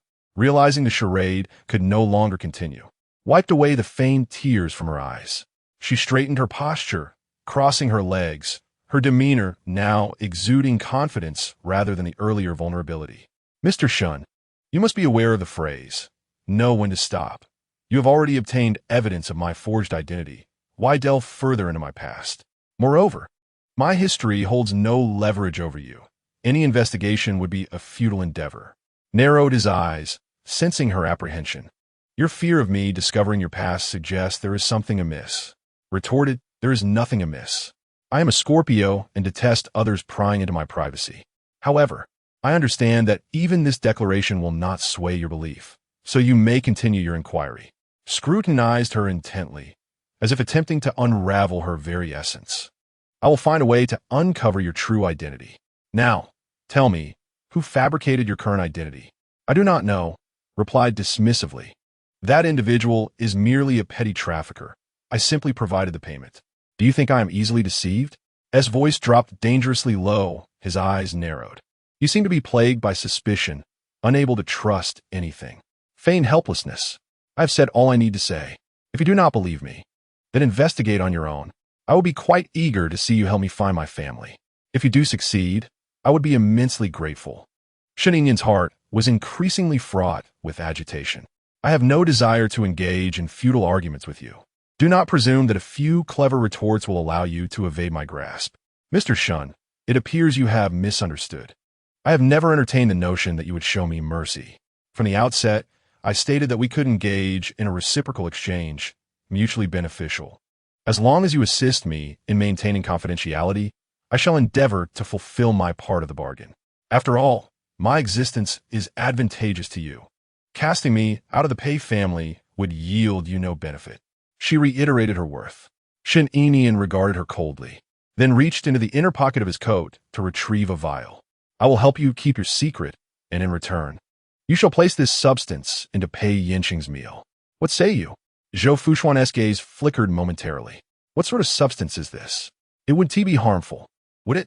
She immediately grew cautious. I refuse to engage in illegal activities.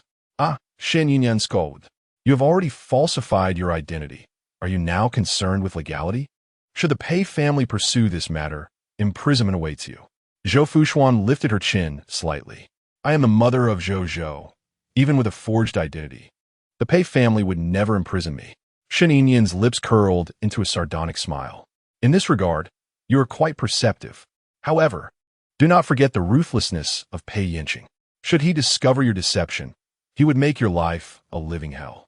Zhou Fuxuan displayed a modicum of fear. Yet if he were to discover that I had poisoned him, my demise would be swifter. Mr. Shun, please do not put me in a difficult position. After all, we were once husband and wife. I could never harm Yance. Shen Yinian opened the vial and poured a few pills into his palm. Merely vitamins. Yet you appear quite frightened. Zhou Fuxuan furrowed her brow as she observed him consume the pills. Mr. Shun, what precisely do you mean by this?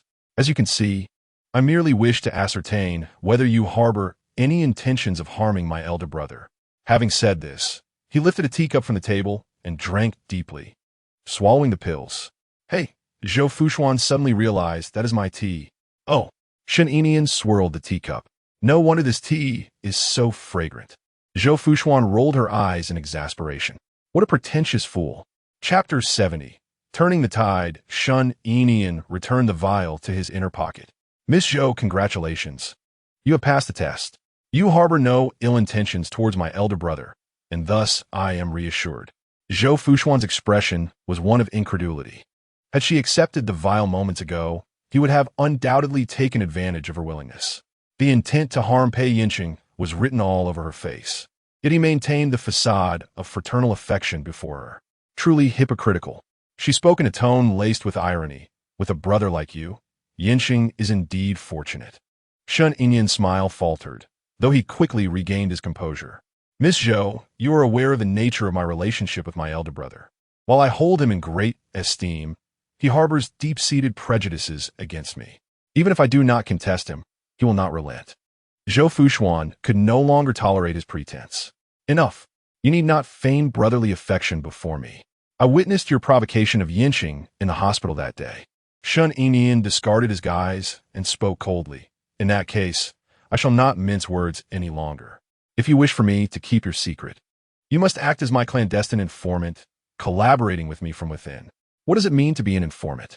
She feigned ignorance, reaching into her bag to ensure the recording was functioning properly. Shen Yinian replied, it is quite simple.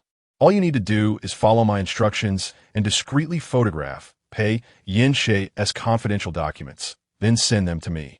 Zhou Fuxuan's mouth fell slightly agape. Was this not tantamount to stealing trade secrets? It is illegal, and I refuse to partake. Shen Yinian countered, do you truly believe you possess the right to decline? Of course I do.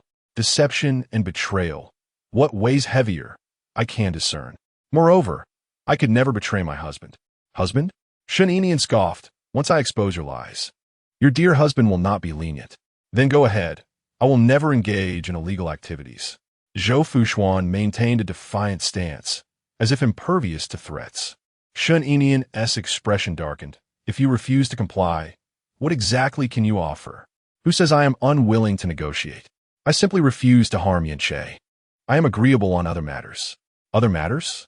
Shen Yinian leaned forward, a glimmer of amusement in his eyes. Zhou Fuxuan immediately raised a finger to his chest, pushing him back, her lips curling into a smile. I meant within ethical bounds. He chuckled softly, undeterred, his long fingers poised to touch the back of her hand. Miss Zhou, if you have resorted to deceit, do you still care for ethics? With a sharp slap, Zhou Fuxuan rebuffed him. Mr. Shun, please maintain your decorum. The sting of her strike lingered on Shen Yinian's hand as he slowly withdrew, a smirk playing on his lips. Miss Zhou, you certainly exhibit unwavering loyalty. I am uncertain whether to envy or pity your husband, such a distinguished individual ensnared by a naive country girl. I wonder how he will react upon regaining his memories. Will he be furious? His laughter was unabashed. Zhou Fuxuan regarded him as though he were a simpleton. At times, she genuinely questioned Shun Enian's mental state, sensing an unsettling eccentricity about him. Could prolonged subjugation by Pei Yance have warped his psyche? Unconsciously, she took a step back. Mr. Shun, I can indeed be of assistance. For instance, during your conflicts with Yance, I could discreetly advocate on your behalf. Or perhaps whisper sweet nothings into Yance's ear to ease tensions within the Shun household. Shin Enian looked at her with disdain. What are you, that I would need to go to such lengths to seek counsel? This is not assistance. It is an affront. Since Ms. Zhou has consistently evaded clarity and shown no willingness to cooperate, I see no reason to show leniency. He produced his phone, preparing to send evidence of her identity fraud to a familiar journalist. Zhou Fuxuan felt a pang of anxiety. Are you not concerned that I might leave? And Pei Yance would marry someone of equal standing, creating a formidable alliance? I did have some reservations previously. Shun Enian raised an eyebrow. But now I simply wish to witness your tears. Oh, is that so? Zhou Fuxuan triumphantly produced her recording device from her bag, waving it in her hand. Mr. Shun, at this moment, we both possess leverage over each other. Shin Enian's countenance instantly turned frigid. Are you recording? He demanded. Zhou Fuxuan scoffed. You are allowed to threaten me. Yet I am not permitted to record? My greatest transgression was merely assuming a false identity and telling a few lies, none of which caused harm. Furthermore, my feelings for Yance are genuine, and so is the child. As long as I sincerely acknowledge my mistakes and seek to make amends, the worst outcome would merely be a divorce. However, you are different. You aim to coerce me into stealing commercial secrets. If this were to become public knowledge, what do you think will be the consequence? Shin Enian abruptly waved his hand, attempting to seize the recording device from her in a bid to destroy it. Mr. Shun, it would be futile to break it. I am uploading this in real time to the cloud. Zhou Fuxuan. His voice was ominously low, each word squeezed from between clenched teeth. Do you believe that tomorrow, the news of your fabricated identity marrying into the Pei family will dominate the headlines of major media outlets? Zhou Fuxuan suddenly chuckled lightly, her crimson lips parting. And do you believe that before you take such actions, the recording we just made will be swiftly delivered to the elders of the Pei Ji and Su families? Shin Enian's gaze was fierce, as if he intended to devour her whole. Zhou Fuxuan met his glare without flinching. Oh, and don't think about silencing me. Several of my friends have access to this cloud drive. I have already informed them prior to my arrival. If I do not check in with them on time, they will report to the authorities and expose today's recording. Shun Enian's chest heaved violently, his dark eyes roiling with fury. If exposed, you won't fare well either. Zhou Fuxuan shrugged nonchalantly. Oh, what do I have to fear? After all, Mr. Shun will also be implicated. Shin Enian's face darkened, almost as if ink could drip from it. He was infuriated by her cunningness, but more so by his own negligence. From the very beginning, he had recognized that this woman was not to be underestimated, yet he had still fallen into her trap. The private room fell into a deathly silence. After a long pause, Zhou Fuxuan finally spoke. Mr. Shun, you are an astute individual. There is no necessity for us to mutually destroy each other. As long as you refrain from unilaterally subjugating and exploiting me, we can coexist peacefully. As I mentioned earlier, while I cannot assist you in harming Yance, I can speak favorably on your behalf. She raised her hand, displaying the diamond ring on her ring finger. I may have faced a tumultuous beginning, yet I have become Mrs. Pei. You must trust in my abilities. Are you certain that your methods can assist me? Not with absolute certainty, but I shall endeavor to do my utmost. I require absolute certainty. Oh, then I regret to say that I cannot accommodate that. You, Mr. Shun, you must recognize the situation at hand. Shin Enian narrowed his eyes, reassessing this seemingly fragile woman before him.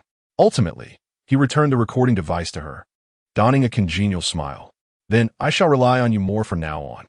Zhou Fuxuan smiled enchantingly as she accepted the recording device and placed it back in her bag.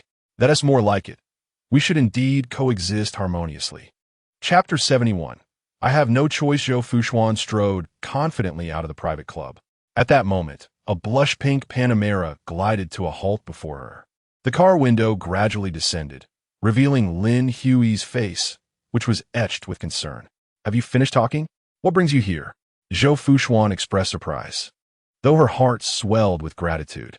She had informed Lin Hui of her plans for the day, but had not requested her presence for pickup. The unexpected arrival of a friend alleviated much of her lingering desolation. "Get in. Let's discuss on the way back," Zhou Fuxuan urged, opening the car door and settling into the passenger seat, fastening her seatbelt. As the vehicle navigated the road, she gazed out at the retreating scenery and suddenly spoke. "You really shouldn't have come. I'm worried about you getting involved. I'm not one to shy away from trouble. If that guy wants to cause me issues, let him." "I'm not afraid," Lin Hui replied, her hands firmly gripping the steering wheel, her gaze fixed ahead, exuding disdain. Zhou Fuxuan thought of those who surrounded Lin Hui and felt somewhat reassured. The car fell into a momentary silence. By the way, Lin Hui could not resist asking, "How did your conversation go in there?" Zhou Fuxuan slowly turned her head, letting out a soft sigh. "He asked me to assist him during some critical moments." She briefly recounted the events that transpired in the private room. Lin Hui frowned, her grip tightening on the wheel.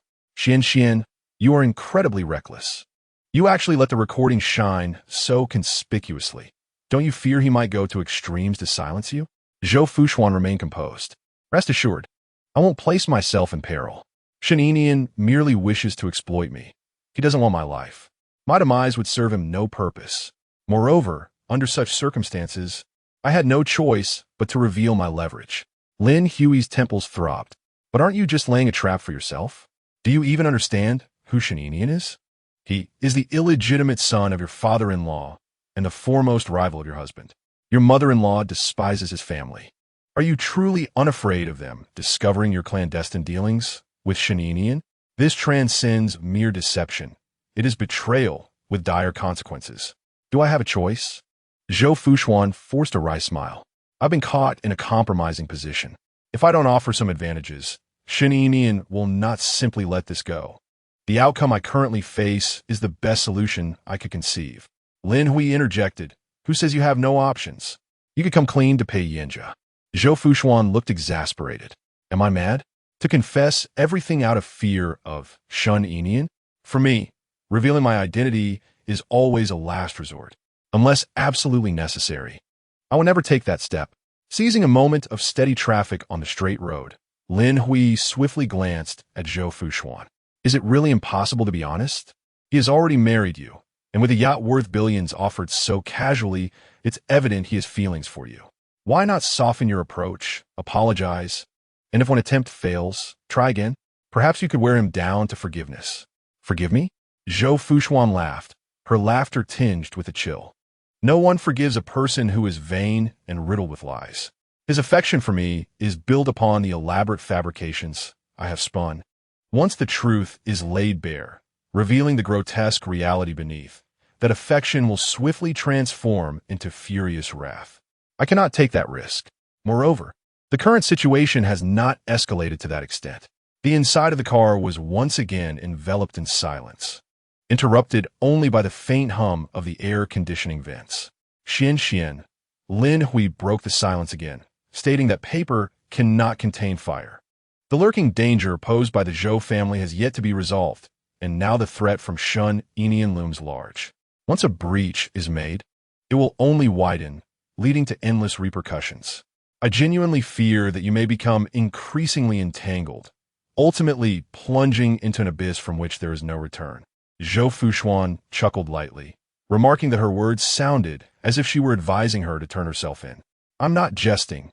Lin Hui's tone turned serious. Zhou Fuxuan feigned nonchalance. All right, rest assured I'm not someone easily bullied. You know, when it comes to cunning, I have never been outmatched. Since Shen dares to exploit me, he should not blame me for digging a pit for him." Lin Hui gazed at her, opening her mouth as if to speak. Just then, her phone vibrated unexpectedly. Zhou Fuxuan glanced at the caller ID and saw it was an incoming call from Grandma Ji. After hesitating for a few seconds, she answered, quietly clearing her throat. Before she could speak, a sweet, childish voice came through the line. "Mommy." Upon hearing this voice, The irritation in her eyes faded like the tide, and her gaze softened instantly. Zhou, why are you calling Mommy? Because I miss you. Mommy, what are you doing? Zhou Fuxuan's earlier agitation was instantly soothed as she gently traced the edge of her phone with her fingers. Mommy is out shopping with friends. What about you? I just finished my bath, and great-grandma is telling me a story. Today, she kept me at the G family estate. Although it was not the first time staying over. I still miss home. You must listen to great-grandma, all right? I will be good. Mommy doesn't need to worry. After chatting for a while, the mother and son reluctantly ended the call. Zhou Fuxuan clutched her phone and sighed deeply. I must have committed heinous acts in my past life, which is why I must endure so many tribulations in this one. All I desire is to accompany Zhou as he grows up. Why is it so difficult? Lin Hui shot her a glance. Don't speak nonsense. If you were truly wicked, you would have long since descended into the path of beasts. How could you enjoy a life of affluence now, with an adorable and obedient child? Zhou Fuxuan retorted. Who comforts others like you do? Lin Hui replied. I speak the truth. By the way, when we get out of the car, please take the gift from the back seat. It's for Zhou. Zhou Fuxuan turned around and noticed a bouquet of flowers and a deep red gift bag in the back seat. I will thank Zhou on your behalf. Lin Hui pouted, saying that before Pei Yance returned, she could still hold Zhou and shower him with affection. Ever since he came back, she had seen Zhou in months and truly missed him. On Zhou's birthday, you should come as my friend. I want to go. I fear I might not be able to help rolling my eyes at certain individuals. Zhou Fuxuan said, Fine, then I will take Zhou out separately next time. Lin Hui felt somewhat tempted, but shook her head. It was not necessary to put the child through that. Zhou often mentions you privately, asking when he can see Ani Hui. That is more like it. Lin Hui's lips curled upwards. Evidently, my efforts in caring for this little one, Zhou, were not in vain. Chapter 72. The woman in my memories at 8 o'clock in the evening, on the 56th floor of the Pei Group headquarters. The president's office was brightly illuminated.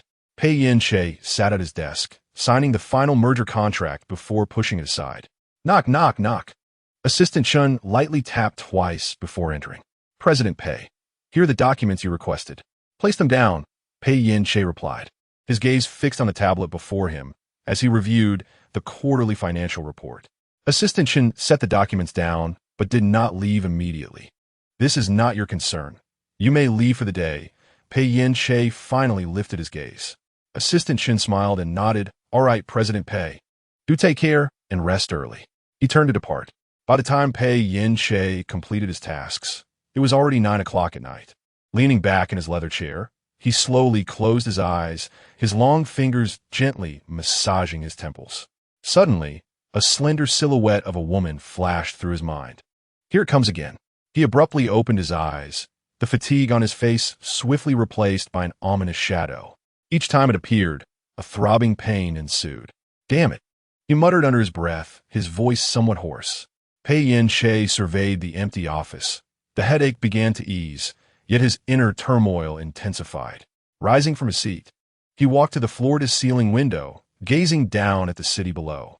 President Pei, I hold you in great admiration. A gentle voice resonated. Before he could ponder, a sharp pain exploded at his temple. Ugh! Pei Yance pressed his left temple, slightly bending forward as the city lights below warped into disjointed hues. A peculiar image forcefully invaded his consciousness.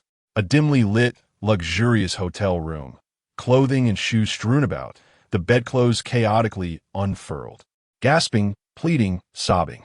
These scenes flitted by like a lantern show, too swift for clarity, leaving nothing tangible behind. Eventually, all fell silent. In the quiet room, a woman lay on her side with her back to him, her long, lustrous hair cascading over the pillow. Her bare back, smooth as jade, was draped with a delicate blanket at her waist. His hand rested on her side, seemingly caressing, while inside, a tempest of fury roiled. Pei Yance abruptly opened his eyes. The vision vanished in an instant. Was that fleeting image a fragment of his lost memory? Who was that woman? Was it Zhou Fuxuan? If so, why was he engulfed in anger? Pei Yance returned to his desk, reflecting on the recent vision. A hotel? The room's layout resembled the presidential suite he had occupied a month prior. It was said to be the place he frequented the most outside of his home before his amnesia. A unique fragrance seemed to linger in the room, both unfamiliar and familiar. That scent, he recalled, had wafted in on his first day back. After that, it never resurfaced. Pei Yance called the hotel manager, requesting all records of guests who had occupied the presidential suite 3 years prior. 10 minutes later, the manager hurriedly sent the records. The results revealed that he had been the sole occupant all along, with no female companion. What, then, is the significance of the woman in his memories?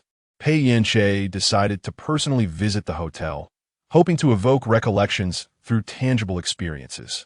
As the elevator descended to the underground parking lot, his phone suddenly rang. He glanced down to see the caller ID, Fuxuan. He promptly answered the call. "Darling, are you still working late?" Her soft voice resonated through the line, imbued with a distinctive intonation. It resembled the voice from his memories, yet was not an exact match. "Yes, I still have a few matters to attend to. You should rest early, don't wait for me." "All right, just don't stay up too late," she replied, a hint of disappointment lingering in her tone. After ending the call, Pei Yance drove directly to the hotel. 20 minutes later, he arrived at room 1801. As the door swung open, a wave of familiarity washed over him. He hastily crossed the living room, catching a glimpse of the sofa out of the corner of his eye. Another ambiguous scene flickered through his mind. Furrowing his brows, he entered the bedroom and paused beside the large bed. It had been tidied up, devoid of the memories he had held. After staring for a long while, no recollection surfaced. Just as he was about to leave, the image struck him again, this time more vividly. A woman lay atop him, her long hair disheveled, obscuring her face, rendering her identity unclear. Her fingers traced across his abdomen and chest, as if she were whispering something in his ear, though he could not decipher her words. Upon returning home, it was already 11 o'clock at night. Pei Yance stepped into the room to find Zhou Fuxuan curled up in a corner of the sofa. She appeared to be asleep, clutching a half-finished picture book. He softened his pace, kneeling before the sofa, his gaze fixed upon her face, examining her features closely. The silhouette from his memories flashed before him once more. He had shared countless intimate moments with Zhou Fuxuan, familiar with every inch of her skin. The woman in his recollections bore a striking resemblance to Zhou Fuxuan, both in form and in the sensations she evoked. At that moment, Zhou Fuxuan's eyelashes fluttered, and she slowly opened her eyes, still drowsy. Darling, you're back." A gentle smile blossomed on her face. "Why aren't you in bed?" Pei Yance looked at her, his voice unconsciously softening. Zhou Fuxuan yawned. "I was reading Zhou's picture book, and I dozed off." "What time is it?" "It's 11 o'clock at night." "You came back so late." "Yes, I've been quite busy lately." Pei Yance sat down beside her. "Next time, don't wait up so late." Zhou Fuxuan smiled, but did not respond. "You look so tired. Let me give you a massage," she offered, her delicate fingers gently pressing against his temples, beginning to knead softly. Her technique was adept, applying just the right amount of pressure. Pei Yance closed his eyes, relishing a moment of relaxation. "Your skills have improved significantly," he murmured. "I specifically sought a teacher to learn," came Zhou Fuxuan's cheerful reply. "The teacher said this acupoint is particularly effective for relieving fatigue. Do you feel more relaxed now?" "Yes." Pei Yance opened his eyes, grasping her wrist to draw her beside him. "No more work. Stay with me for a while." Zhou Fuxuan obediently leaned against his shoulder. Pei Yance sensed a faint fragrance, his expression subtly shifting. It was unlike the scent stored in his memory. "Have you changed your perfume?" he inquired unexpectedly. "No, I've always used this one. Why do you ask all of a sudden?" Zhou Fuxuan replied with feigned nonchalance, though alarm bells rang within her. Pei Yance chuckled lightly. "It's nothing, just felt the fragrance was different from before. Merely a casual question." Zhou Fuxuan raised her hand to her nose, inhaling. "Perhaps it's mixed with the scent of the body wash." "Maybe," Pei Yance nodded, seemingly casually asking, "Fuxuan, did we ever have a date in room 1801 at the Hengji Hotel during our relationship?" Chapter 73. Another scheme of self-inflicted suffering. Zhou Fuxuan's eyelashes fluttered slightly as she rapidly weighed the pros and cons in her mind, ultimately responding with unwavering certainty. "No, why?" Pei Yance scrutinized her, missing not a single detail on her face. Are you sure there isn't? Zhou Fuxuan firmly shook her head. No, our usual meeting spots were in the office. She refrained from mentioning outdoor locations, fearing Pei Yance might actually investigate the spending records from that time. Pei Yance's eyes narrowed slightly. In some of our previous photos, the backgrounds were not in the office. Zhou Fuxuan's heart skipped a beat, quickly recovering. That was in my apartment. I also live there. You visited occasionally, but I have already vacated that place. Did I not buy you a house? Pei Yance questioned, incredulous that he would be so frugal in a romantic relationship. Even in a clandestine affair, he spent his own money without his family's knowledge. Residing in the woman's apartment did not align with his character. You did, but I declined. Zhou Fuxuan gazed at him intently. You know I am not after your money. Pei Yance's brow twitched, recalling her slight avarice when she received the yacht. That hardly seemed to align with her claim of not seeking wealth. However, he chose not to expose her, but nodded instead. Silence enveloped the living room once more. Darling, are you hungry? She suddenly asked. I had the kitchen prepare yam and pork rib porridge for your late-night snack. Pei Yance initially intended to refuse, but upon seeing her hopeful expression, he changed his mind. All right. Zhou Fuxuan's eyes brightened.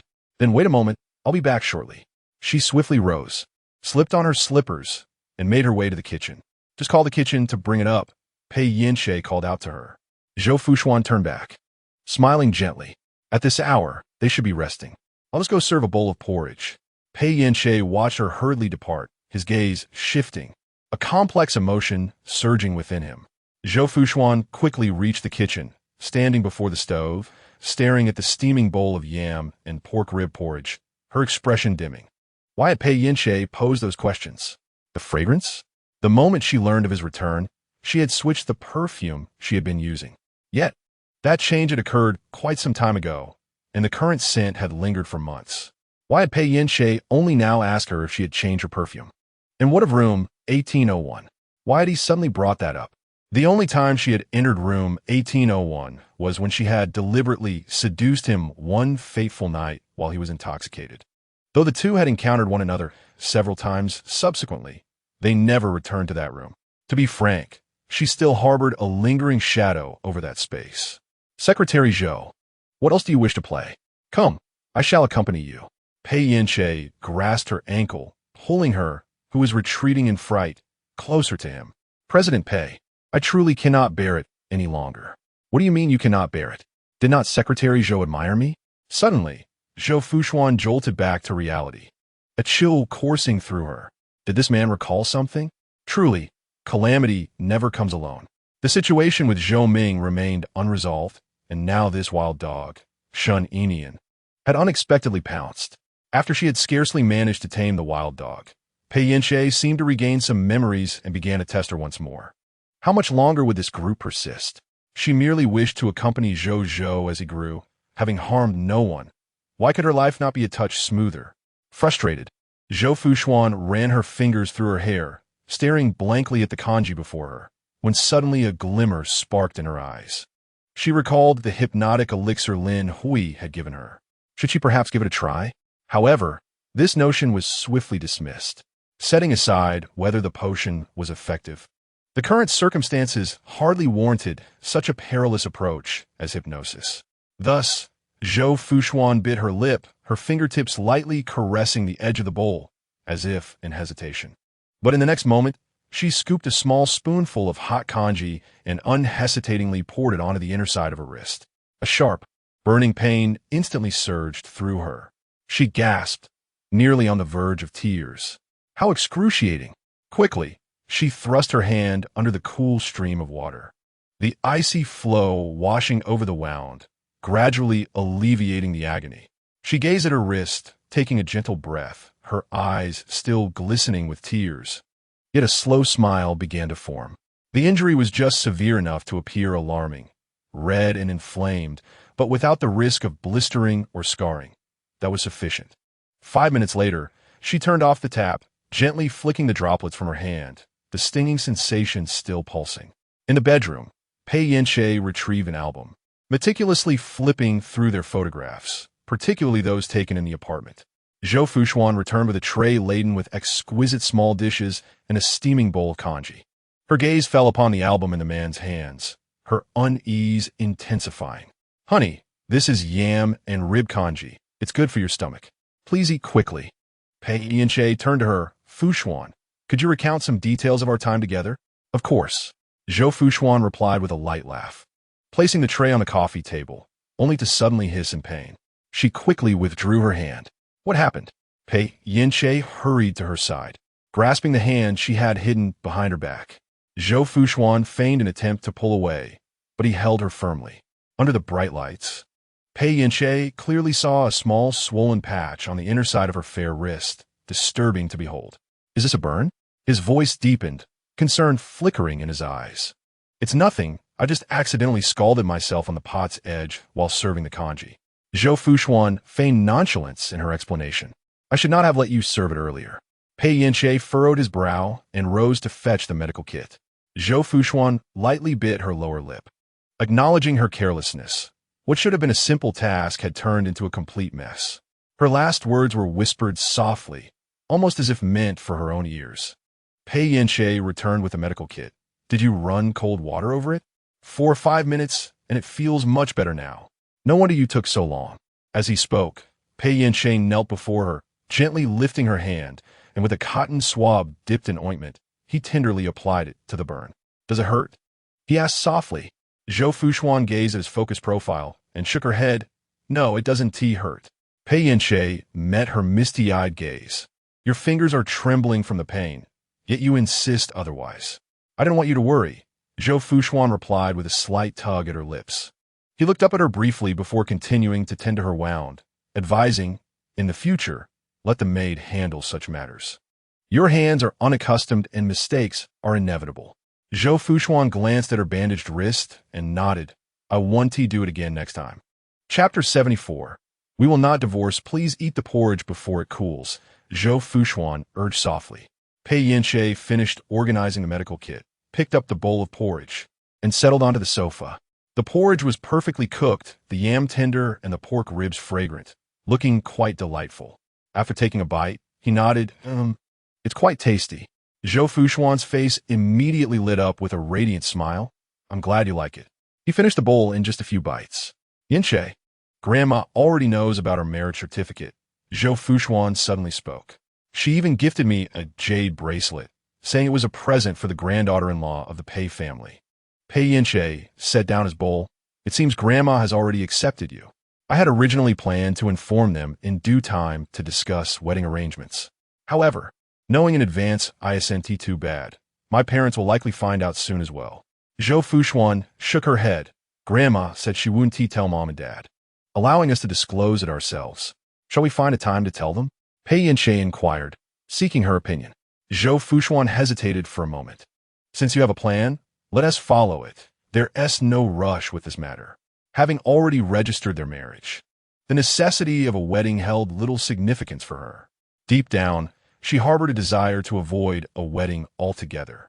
A grand celebration would inevitably ensue at the Pei family's behest, requiring her to hire more actors. Money was a secondary concern. Organizing such a large number of high-caliber actors was a considerable undertaking. Additionally, she would need to guard against Shan Yinian seizing the opportunity to cause trouble. Merely contemplating it sent a shiver down her spine. She continued, "Grandma also mentioned that we should have a second child soon, regardless of gender, and it should bear the surname G." Pei Yance was not surprised by this, chuckling lightly. "In fact, according to my previous agreement with Grandma, my first child was supposed to carry the G surname. I just didn't expect to meet an untimely end, resulting in Zhou taking the Pei name. Under those circumstances, Zhou could only take the father's surname. Otherwise, Su Zhonglan would struggle to keep Shen's mother and son in check." Zhou Fuxuan suddenly straightened, wrapping her arms around his neck. "Darling, do you wish to have another child with me? Recently, I find myself in the midst of my ovulation period." Pei Yance gazed into her eyes, pausing before offering a response. Zhou Fuxuan continued, expressing her curiosity about the experience of being pregnant with her husband by her side. Pei Yance's breath hitched slightly as he recalled the 3 years of absence in his life. With a soft sigh, His hand gently slid down to cradle the nape of her neck. Indeed, I should consider having another child, he murmured before pressing his lips against hers. A wave of warmth enveloping them as he slowly deepened the kiss. Zhou Fuxuan willingly closed her eyes in response, her fingers weaving through his hair. Their kiss lingered, as if the world around them had faded away, leaving just the two of them. When the kiss finally ended, Pei Yance lifted her effortlessly, striding swiftly toward the bedroom. He laid her gently upon the bed, bestowing a tender kiss upon her forehead, whispering, "I shall take a quick shower." Zhou Fuxuan reached out to caress his face. Her gaze filled with affection. "All right, I will wait for you." Pei Yance took a swift shower, emerging 5 minutes later, still adorned with droplets of water. Both were particularly fervent that evening. Afterward, he held her close, his fingers absently combing through her long hair. Zhou Fuxuan nestled against his chest, softly inquiring, "Darling, do you hope this baby will be a girl or a boy? Is it too early to ask, considering it cannot be determined now?" She cast him a playful glance. "I was merely hypothesizing." Pei Yance contemplated seriously for a moment. "A daughter. Why?" Zhou Fuxuan tilted her head to look at him. "Out of curiosity, since Zhou is already such a delight, I wonder how a girl would be, obedient, lively, or perhaps as intelligent as you." "Just not like me," Zhou Fuxuan interjected, shaking her head vigorously. "Then like me?" "Nor like you," Pei Yance replied, studying the woman in his arms with a furrowed brow. "How could our child possibly be neither like you nor me?" "Why not?" Zhou Fuxuan challenged. "Isn't Zhou quite unlike us?" "Who says Zhou is unlike us?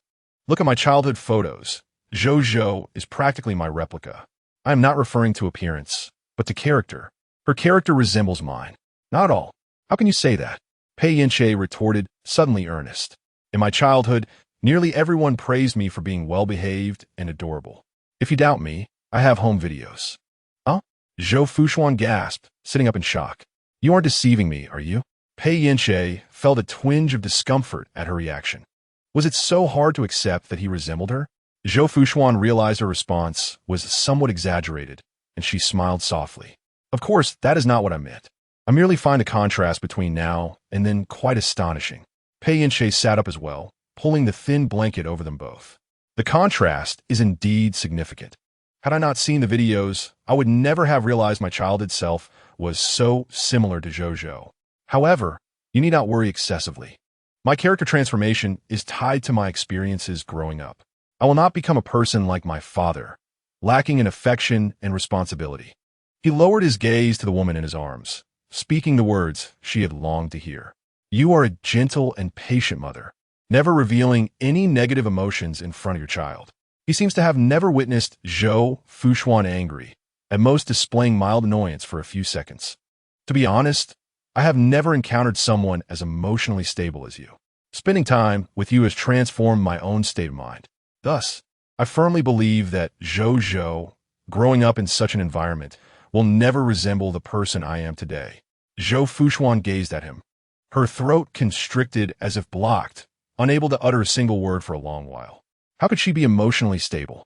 In reality, she had spent countless nights hidden away in solitary corners, grappling with her negative emotions. Taking a deep breath, she resolved that since the family atmosphere was so crucial to a child's growth, "Could you promise me that regardless of what transpires in the future, we shall never divorce?" Pei Yance looked at her in confusion, wondering why she had suddenly broached this topic. "There is no particular reason. I merely felt compelled to express my thoughts. I do not wish to part ways with Zhou."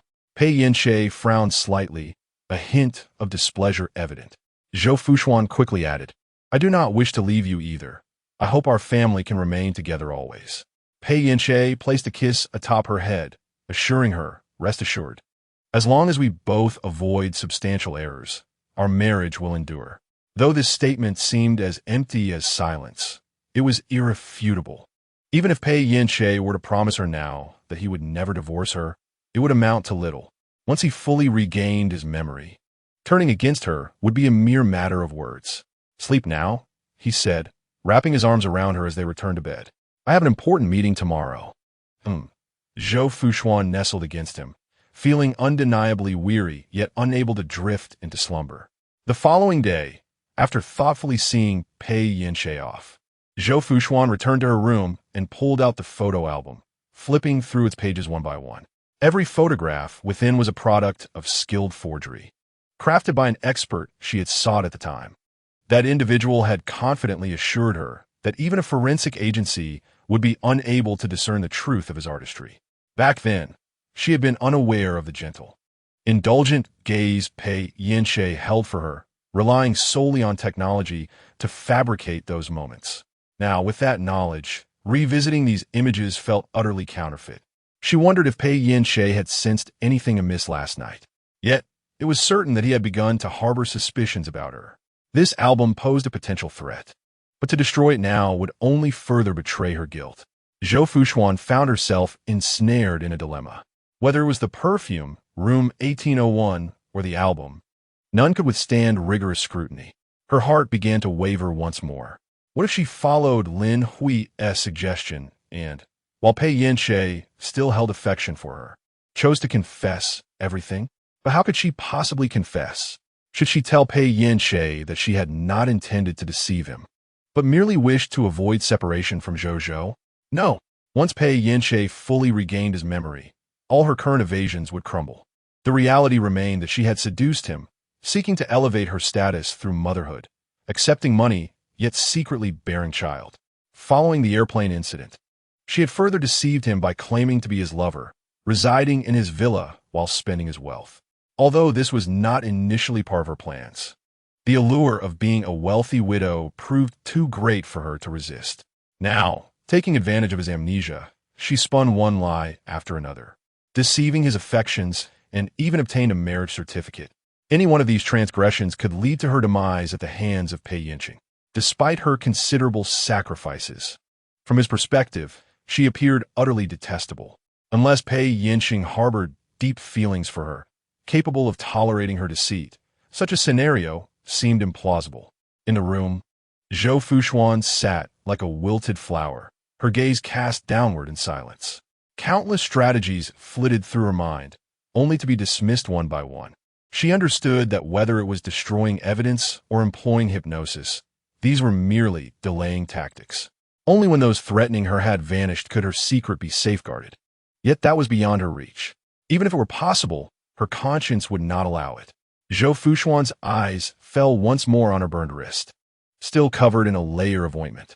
Rather than attempting to conceal the truth, it would be wiser to solidify her position while Pei Yance remained without his memories. In the conference room of the Pei Group, the quarterly board meeting was underway. Board members took their seats, engaged in hushed conversations.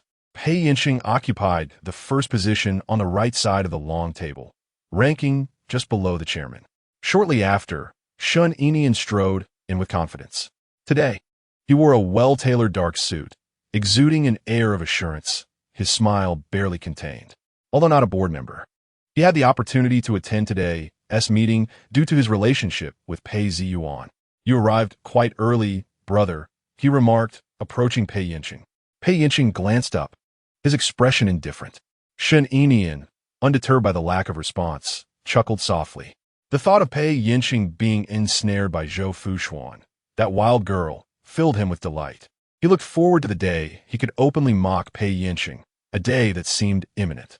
"You should be aware that my project's return on investment is at 349, exceeding expectations by 13 percentage points. He leaned in slightly, lowering his voice.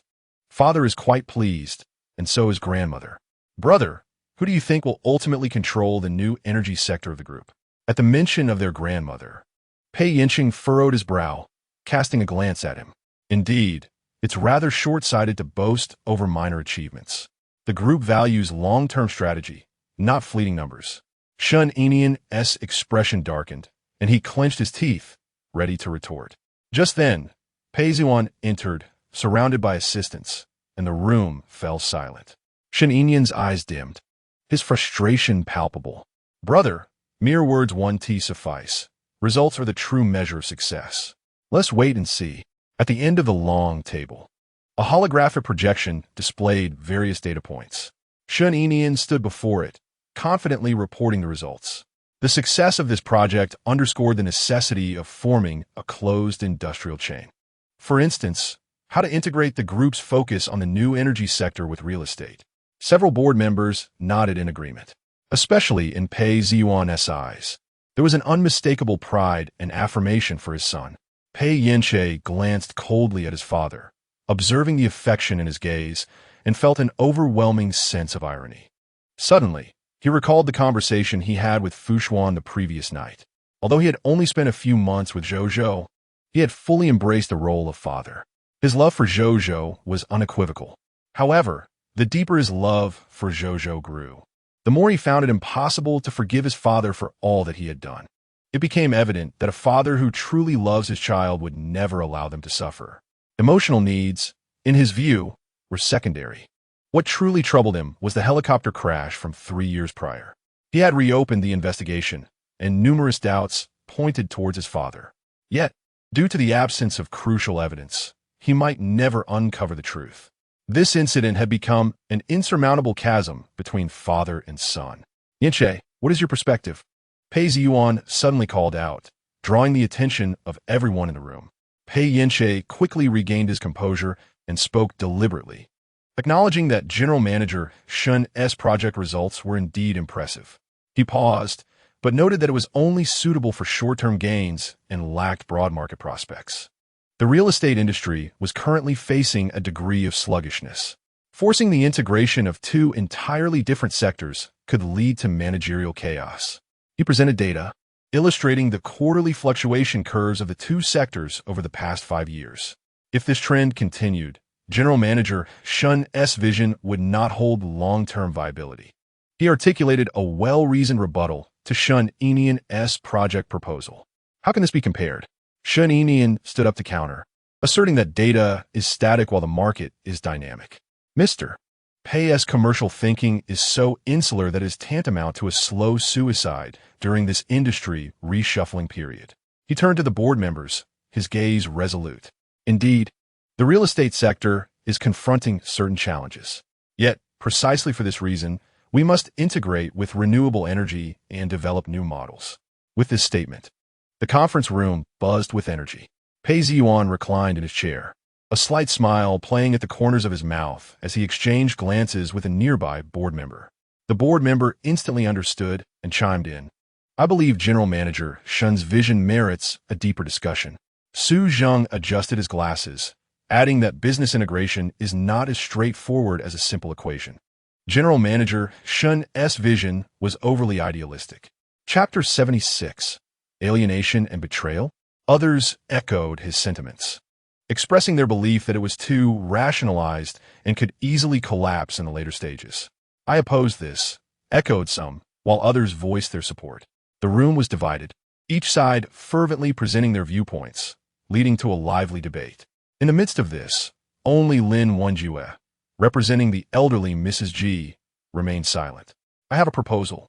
Pei Yance suddenly interjected, and the room fell silent. In my view, since there is a divergence in opinions regarding the development direction, it would be wiser to temporarily set aside this vision. Once General Manager Shun's project is on track and shows promise, we can revisit the feasibility of this concept.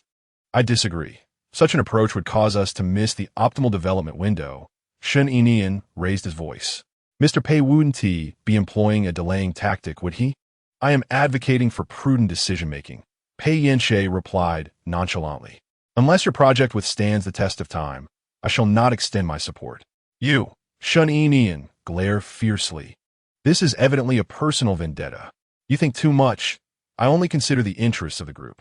The gazes of the two men clashed in the air, emanating a palpable tension. Finally, Pei Yance spoke, his voice soft yet imbued with authority. I believe Yin's proposal is indeed commendable, and Yance's concerns are not without merit. He closed the folder, stating, let Yin take charge of the new energy sector for the time being. Yance shall oversee the transition and provide counsel, with an evaluation of efficacy after 6 months. Pei Yance silently scoffed, realizing this was no pretense. He met his father's gaze directly, his tone unwavering. Chairman, I would like to pose a question to you. Without waiting for Pei Yance to refuse, he continued, over the past 3 years, the profit margin of the North American division, overseen by General Manager Shun, has declined by 10. How can such a performance warrant participation in the competition for control of the group's core industry? Pei Yuan's expression darkened. The overall malaise of the North American market was not Shenanian's fault. Moreover, he had successfully reduced operational costs by 13, thus balancing the scales of merit and fault. Pei Yance chuckled lightly. May I inquire where the conclusion regarding the profit margin decline in the North American market originates? I have yet to see any supporting data. Chairman, may I interpret this as favoritism towards Shenanian? Pei Yuan's face tightened in response to the affront, his demeanor growing exceedingly grim. Yance, mind your language. This is a board meeting, not a family gathering. His tone carried a warning. However, Pei Yance remained unyielding, meeting his father's gaze with a cold inquiry. If this is not favoritism, then please enlighten me on the criteria for judgment. As the president of the group, I am evidently more qualified than Shenanian to oversee the new energy sector. Why did you, Chairman, bypass the voting process to dictate who shall take charge of this industry? The corner of Pei Yuan's eye twitched slightly. You're still aware that you are the group president? Just days ago, in a quest for personal revenge, you suppressed Lecky technology with despicable methods. Your reckless conduct, lacking in prudence, how can you claim to be more suitable? Oh, Pei Yance curled his lips in a mocking smile. So this is the chairman's assessment of me. But have you forgotten to review the latest financial report? Since we announced the acquisition of Lecky, the market value of Pei's technology sector has risen by 15. Pei Yuan scoffed. Regarding the acquisition, we can sit down with Lecky and discuss it properly. However, employing underhanded tactics to undermine them and then acquire them, how will this reflect on our Dei group? Are we to be seen as bullies of the weak? Pei Yance's eyes turned icy as he immediately pulled up data. Lecky Technology has fabricated research and development expenses over the last 3 years, inflating them by 4.6 billion, with actual investments amounting to less than a third. Their so-called core technology is merely a bubble sustained by capital maneuvering. Even if I did not intervene, they would eventually implode. I merely expedited this process. Board members nodded in agreement, whispering among themselves, exchanging glances. No wonder their product iterations are so sluggish. Most technology companies resort to data manipulation, employing such tactics as a matter of course. Chairman Pei's strategy is indeed astute. Not only has he incurred no losses, but he has also managed to garner considerable profits for the group. Pei Yuan glanced at the data on the screen, his breathing becoming increasingly labored. Yet his expression remained as stoic as ever. Even so, one should not act so ruthlessly. Such actions are bound to attract gossip. Gossip? Pei Yance sneered, declaring that the business world is akin to a battlefield. Who truly cares about such trivialities? Chairman, having navigated the treacherous seas of commerce for years, surely you cannot be oblivious to this fundamental truth? You impudent wretch. Pei Yuan suddenly slammed his palm onto the table, causing the teacup to rattle and spill a few drops of tea. Do not forget, I am the chairman of the group, and you are merely the president. How dare you instruct me on the art of business? The atmosphere in the conference room became charged with tension as several directors exchanged furtive glances. Pei Yance met his father's gaze unflinchingly, devoid of fear. Everything I have done is for the benefit of the group. In this round, I emerged victorious. Pei Group profited by 9 billion and secured 12 essential patents. Yet, with a few words of personal vendetta, the chairman outright dismisses my decisions and efforts over this period. Are you not concerned that such behavior will dishearten those who genuinely work for the group? With each word he spoke, Pei Yuan's expression darkened further. Meanwhile, Shenanian clenched his fists, itching to interject. Pei Yuan's chest heaved violently, yet he found himself at a loss for words. For his eldest son spoke nothing but the truth. Nevertheless, he stood, placing his hands firmly on the table. If that is the case, let us now proceed to a vote, allowing the board to determine who shall oversee the new energy sector. Aside from Pei Yance, there were 13 directors present for the open vote. Pei Yuan was the first to cast a vote for Shenanian, followed by the other directors in his faction. Pei Yance's fixed supporters included several of his grandfather's old associates and his maternal family's influence. The vote resulted in a tie of 6-6. The final vote fell to Lin Wenjue, the representative of the venerable matriarch Ji. However, it was widely believed that the outcome was predetermined, as everyone knew matriarch Ji had always favored her eldest grandson, Pei Yance. Unless an unforeseen event occurred, this vote would surely go to Pei Yance. Yet, to everyone's astonishment, Lin Wenjue cast his vote for Shun Enian. The room erupted in surprise. Pei Ziyuan relaxed his expression and cleared his throat. The resolution passed, starting next Monday. The new energy division will be managed by Enian. Shun Enian immediately rose and bowed to all the directors, expressing his gratitude. Thank you all for your trust. I shall not let you down. Having said that, he raised an eyebrow at Pei Yance, wearing a victorious smile. Pei Yance remained silent, coldly regarding him, a dangerous glimmer flickering in his eyes. Chapter 77. Everyone remembers the past him in the glass greenhouse of the Ji family estate. Matriarch Ji stood before a potted plant, meticulously pruning the floral foliage. "Grandmother, what kind of flower is this? It's so beautiful," asked Zhou, dressed in overalls and standing before a pot of pink blossoms, his round eyes sparkling with curiosity. The elderly lady smiled, pausing her pruning to turn and face him. "This is Dendrobium nobile," she explained. "Dendrobium nobile." Zhou scratched his head, finding the name somewhat profound. "Indeed," she continued, squatting beside him with patience. "This flower has many uses. Not only can it be admired, but it can also be used to brew tea and prepare soup, possessing properties that nourish the yin, moisten the lungs, and strengthen the spleen and stomach." "Wow!" Zhou exclaimed, his mouth agape. "The flower is edible? How fascinating!" He leaned in closer, his nose nearly brushing the petals as he inhaled deeply. "It smells wonderful." Grandma Ji gently ran her fingers through his soft hair, her eyes brimming with affection. At that moment, Zhou Fuxuan approached leisurely. "Grandma, you have nurtured this dendrobium beautifully." Grandma Ji smiled lightly, nodding slightly as she nonchalantly replied, "It's not that I care for them well. These flowers are easy to nurture." Zhou Fuxuan chuckled softly. "Grandma, you are too modest. All the flowers in this greenhouse are thriving, including some that are notoriously difficult to cultivate. It must have taken considerable effort to achieve such results." Hearing this, Grandma Ji's mood brightened, prompting her to speak more freely. "Originally, I had little interest in tending to these flowers and plants, finding it tedious and a waste of time. However, over time, I gradually discovered that engaging with them can indeed calm the mind." Zhou Fuxuan listened intently, interjecting whenever she found an opportunity.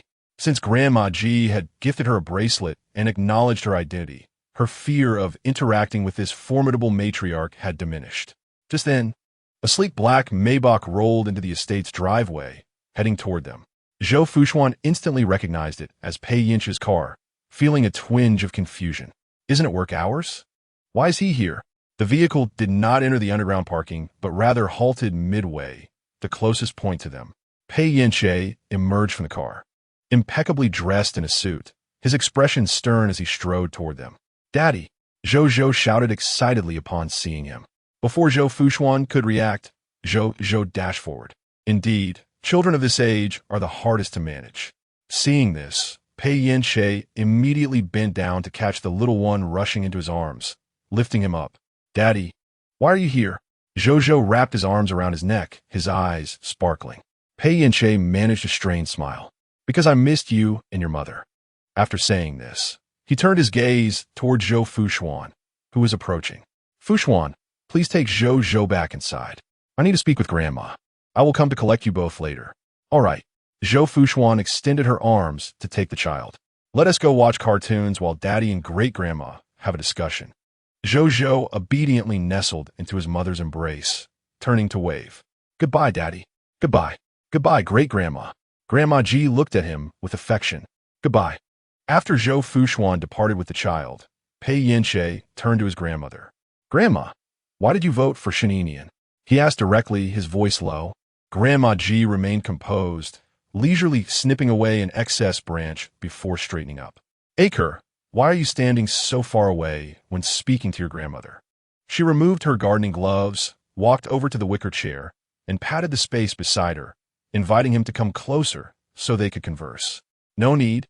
Pei Yance remained rooted in place, his dark eyes devoid of any emotional fluctuation. Grandmother, I am inquiring why you cast your vote for Shenanian. You are well aware of the considerable effort I have invested in the new energy sector. Old Lady G sighed. Acha, have you forgotten that Enian is also my grandson? This statement pierced Pei Yance's heart like a dull knife, slow and brutally relentless. I am fully aware, yet I believed you would favor me. Old Lady G regarded him deeply and spoke earnestly. Acha, it is precisely because I have been partial to you for so many years that balance is now required. Balance? Pei Yance nearly laughed. You refer to this as balance? I cannot believe you are unaware of what father intends. He is clearly determined to support his illegitimate son to replace me, and rather than obstructing this, you are complicit. Is this what you call balance? Old Lady G furrowed her brow. What do you mean by replace you? At the Daeon Group, no one can unsettle your position. I recognize your anger, but I hope you can grasp the wisdom of the saying that a full moon wanes. You already possess so much. There's truly no need to compete with Enian over trifles. Pei Yance sneered. This is merely the beginning. Shenanian desires far more than mere trifles.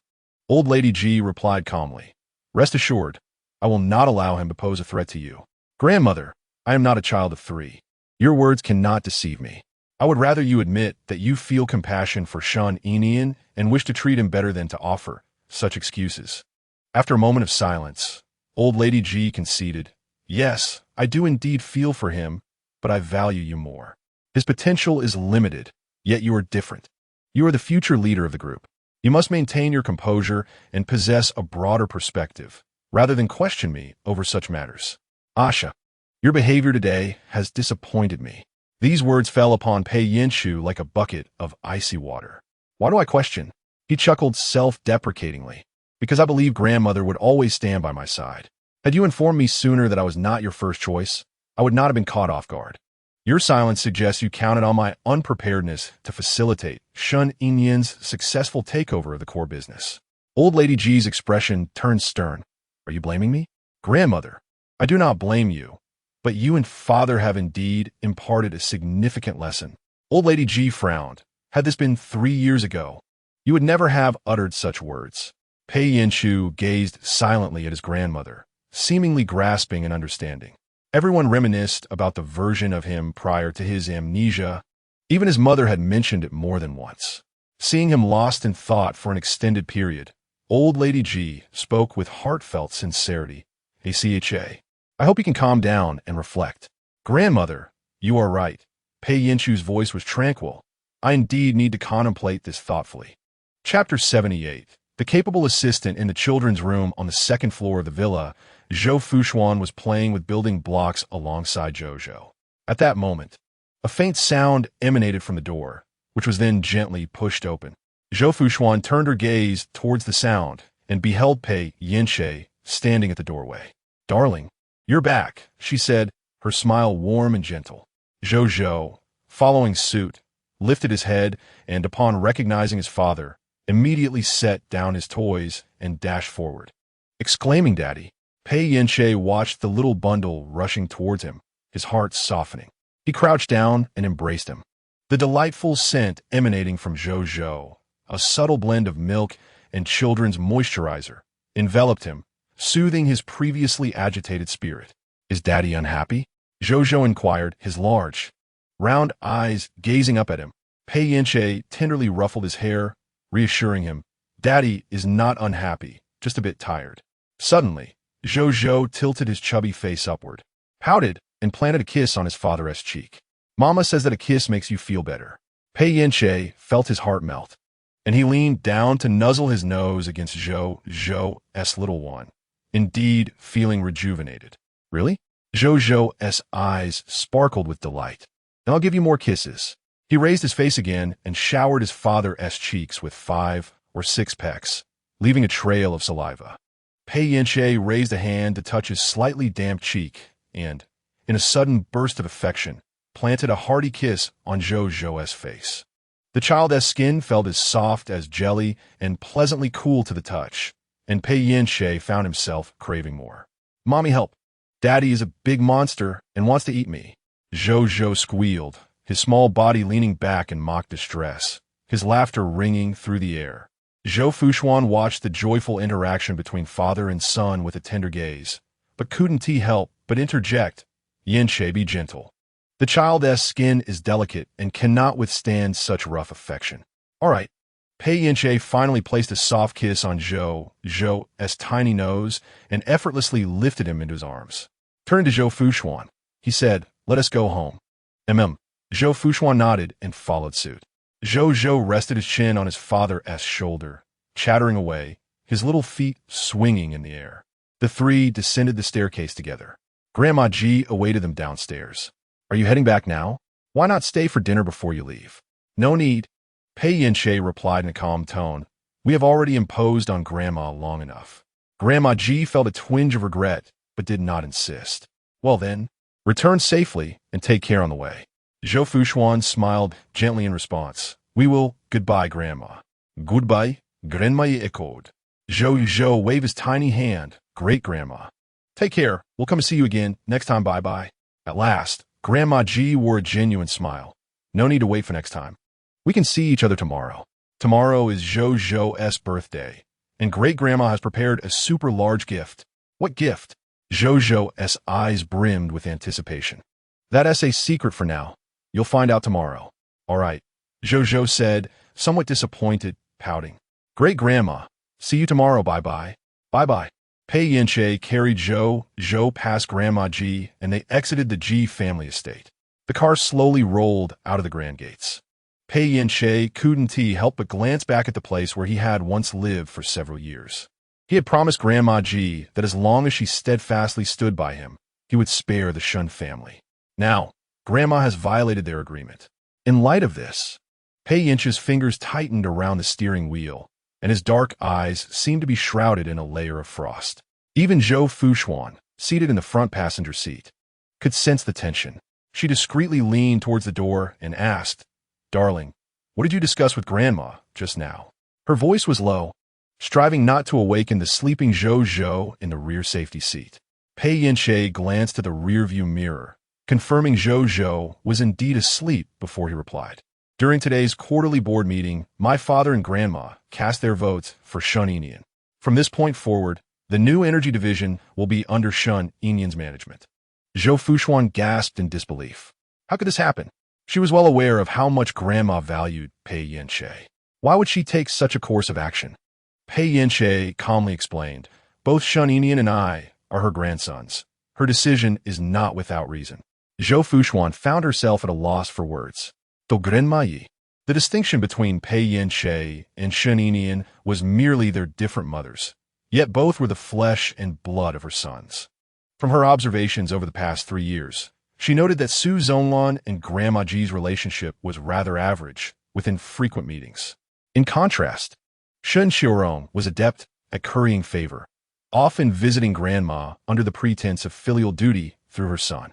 It appeared that Pei Yance resembled his mother in this regard, both possessing a character that did not seek to please others, Zhou Fuxuan mused. Pei Yance was fortunate to have married someone like her as a supportive wife. During his absence over the last 3 years, she had frequently brought Zhou to gain Grandma's favor, significantly undermining Shun Enian's plans. Without her and Zhou, the Pei family would have undergone a substantial transformation during Pei Yance's 3-year disappearance. Now, however, she, the unsung hero, lived in trepidation as if burdened by guilt. Although she was indeed culpable, the scales of merit and fault had long since balanced. Zhou Fuxuan collected her thoughts and continued, Darling, it's all right. You focus on your career. Leave everything to me and Zhou. As she spoke, she placed her hand on her flat abdomen. Once I conceive, our child will truly belong to the Ji family, thereby enhancing our family's prospects. The mention of our family caused Pei Yance's heart to flutter. There was no need to appease anyone. If Grandma wished to show kindness to someone, that was her prerogative, and they need not concern themselves with it. Huh?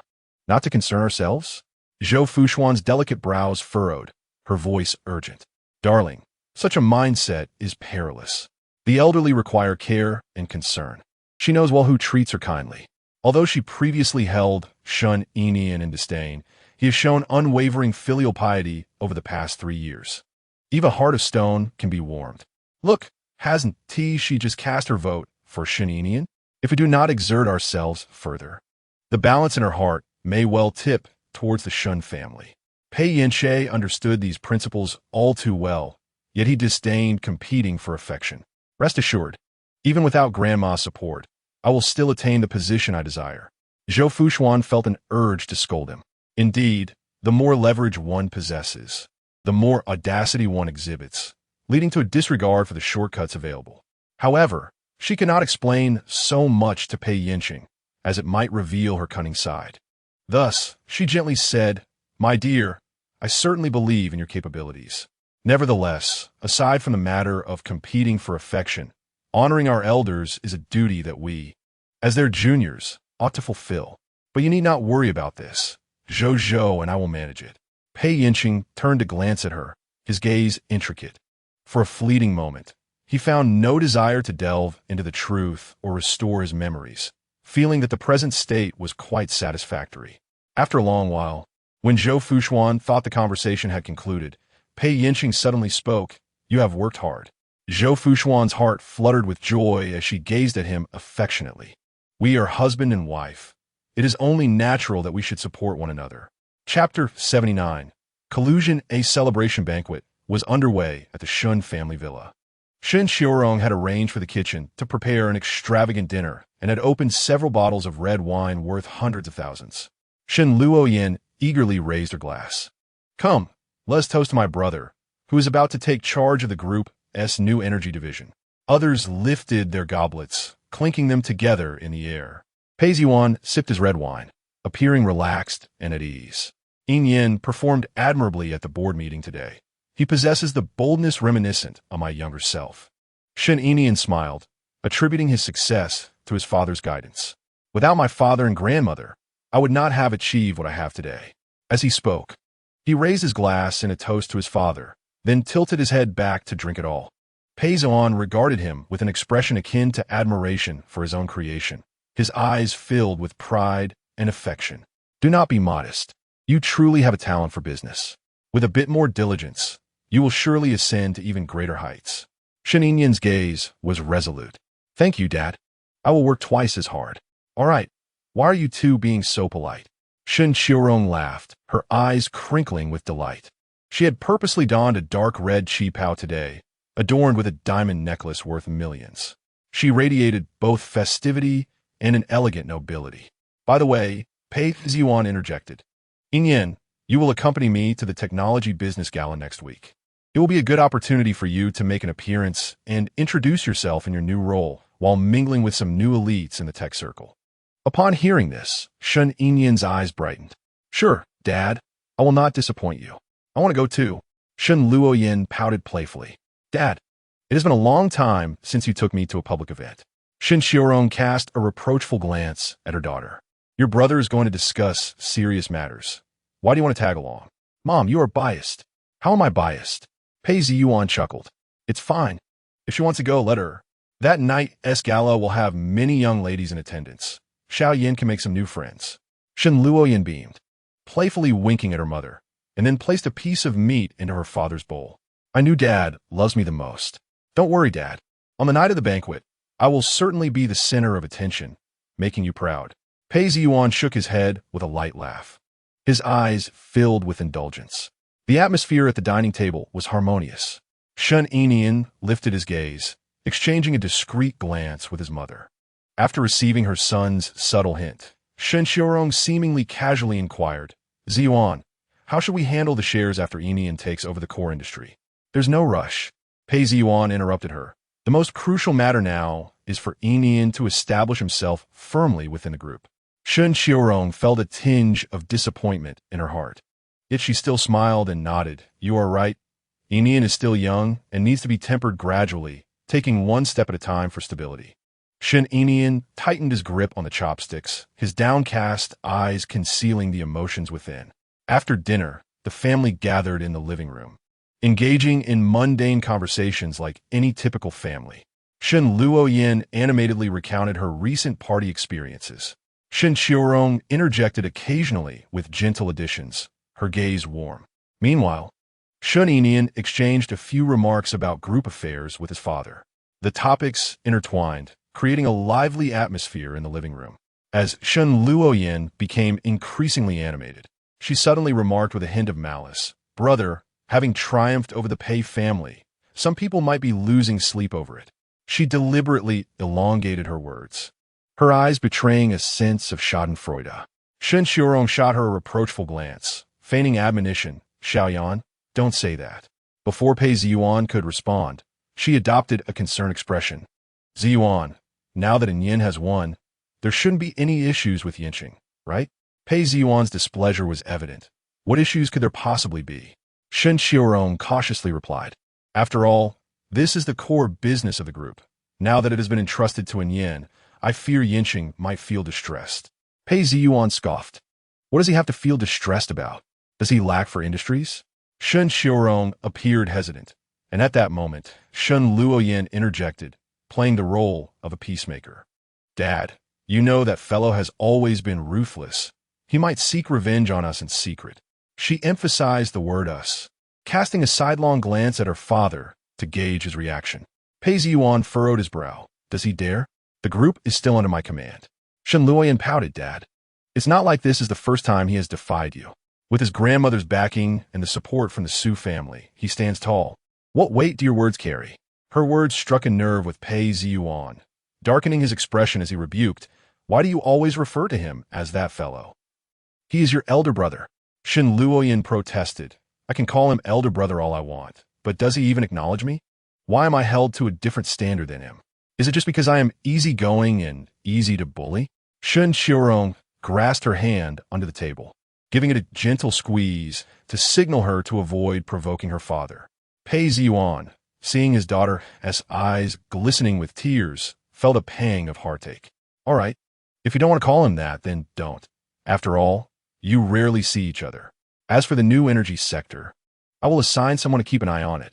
I doubt he can stir up much trouble." "Do not worry," Shun Ini interjected at an opportune moment. "No matter how my brother suppresses me, I can handle it. Besides, I still have Dad, right?" Pei Ziyuan nodded. "Yes, within the group, I will look out for Enian. Of course, I also believe he can manage these matters well on his own without me."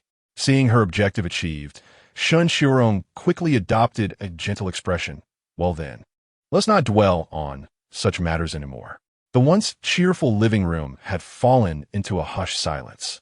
After a moment of contemplation, Shun Qiurong suddenly remarked, "Oh, Ziyuan, tomorrow is Zhou's birthday, isn't it? I have prepared a gift. Could you please take it to him?" She rose and retrieved an exquisite gift box adorned with a blue ribbon from the cabinet. It contained a limited edition gala toy, which I had procured through a friend. Zhou should certainly appreciate it. "Mom," Shen Luoyin pouted, "why should we give him gifts? When my brother and I had our birthdays, they didn't even send a text." Shen Qiurong shot her a warning glance, urging her to remain silent. "Xiaoyan, regardless of the circumstances, he is your elder brother's son, and I hold a fondness for Zhou as well." Pei Ziyuan nodded in approval, taking the gift from her. "You have been quite thoughtful." He remained oblivious to his daughter's eye roll and his son's disdain. Many years prior, Shun Enian had attempted to curry favor with the rightful wife, only to face humiliation in return.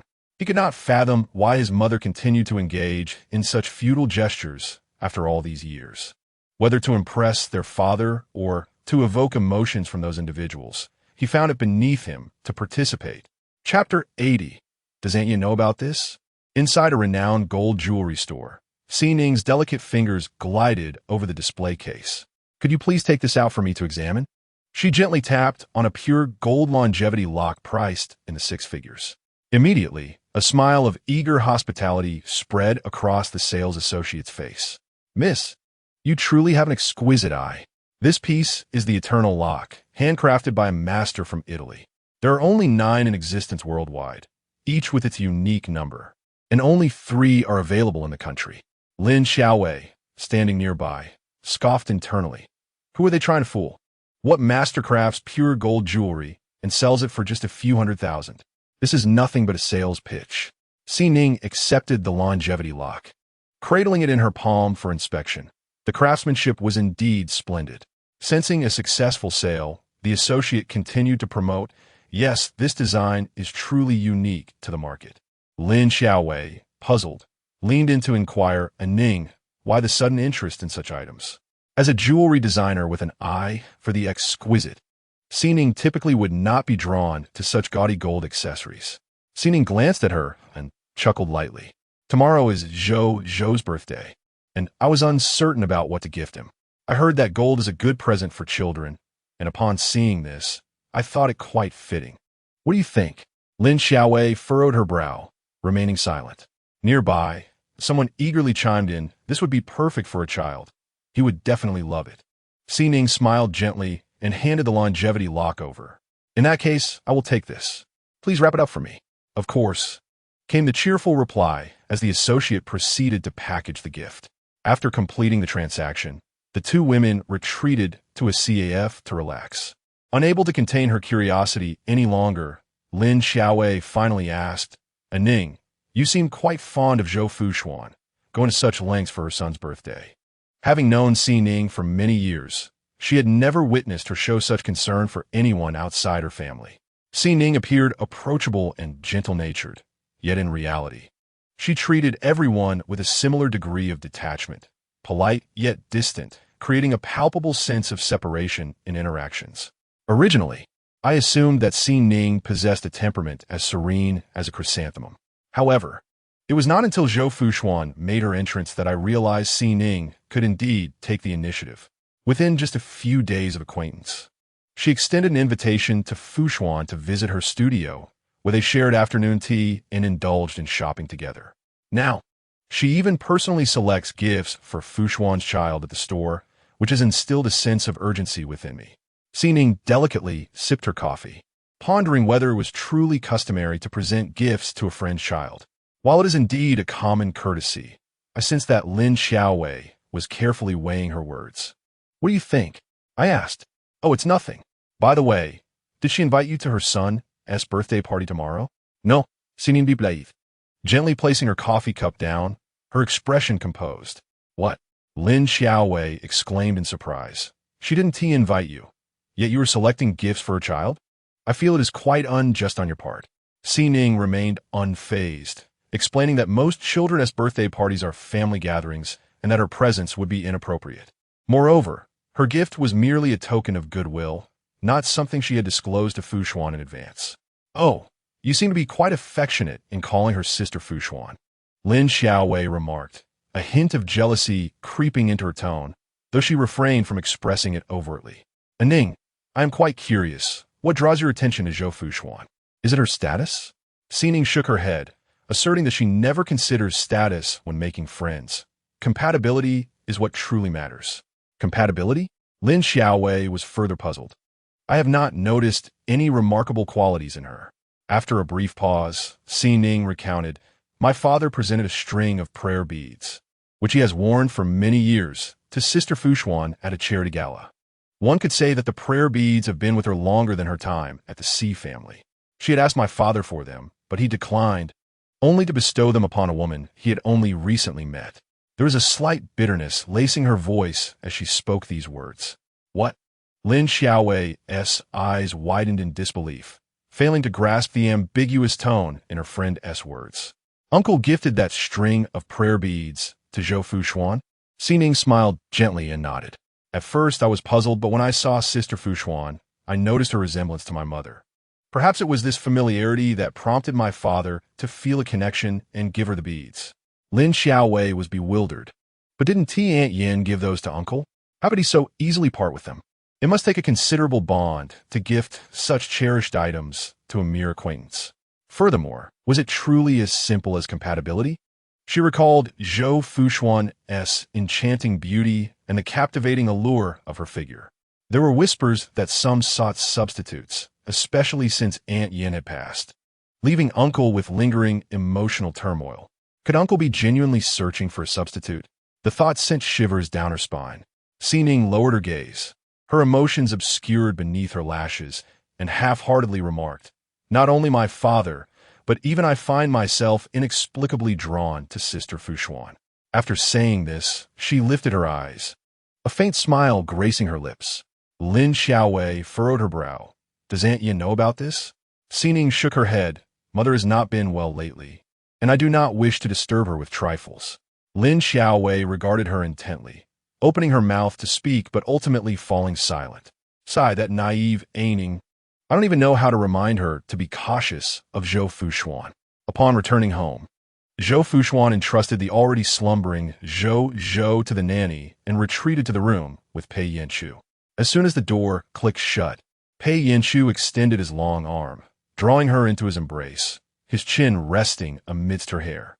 Fuxuan, there's a question that has been on my mind throughout this journey. Zhou Fuxuan's heart raced. What could this question be? Do you truly like me? Of course I like you. Do not answer immediately. Pei Yanchu's tone was somewhat stern, urging her to ponder carefully before responding. Zhou Fuxuan opened her mouth. Darling, what's wrong? Is it about the board meeting? It has nothing to do with the board. This is a matter between you and me. But I genuinely like you, and regardless of how long I think about it, my answer remains unchanged. Pei Yanchu grasped her shoulders, turning her to face him, his dark eyes piercing into hers. Now let me ask you, do you like the past me or the present me? A jolt of anxiety struck Zhou Fuxuan. One odd question. After some contemplation, she chose a middle ground. Darling, no matter what version of you, I like you. Pei Yanchu furrowed his brow, insisting, you must choose one. Zhou Fuxuan hesitated. If she had to choose, then she would select the present version of him. Why? Because I fall more in love with you each day, and it is all due to the present you. Her response was unwavering. Pei Yanchu gazed down at her, feeling a mix of disappointment and relief. All right, we shall leave it at that. Ultimately, he chose to believe, even though the woman before him was shrouded in uncertainty. Fuxuan, you must not let me down. Zhou Fuxuan visibly stiffened, but quickly regained her composure, gazing at him with deep affection. Darling, my love for you will forever remain unchanged. Chapter 81. Generational Affection. The following morning, Zhou Fuxuan tiptoed into the children's room. At that moment, Zhou lay on the large bed, cuddling a small teddy bear, still lost in slumber. His cherubic face was rosy, with long, thick eyelashes resembling delicate fans, making it hard to rouse him. Sweetheart, it's time to wake up. Zhou Fuxuan gently coaxed as she perched on the edge of the bed. Upon hearing her voice, Zhou slowly opened his eyes, his mother's beautiful visage greeting him. Today, Zhou Fuxuan wore a pale pink long dress, her hair simply styled, and her makeup subtle, radiating an aura of elegance and intellect. Mama, Zhou rubbed his eyes, calling out in a soft, childish voice. All right, rise and shine. Soon the elders will come to visit you. Today marked Zhou's third birthday. Although the birthday celebration was not set to commence until noon, some close relatives would arrive early, prompting her to awaken her child.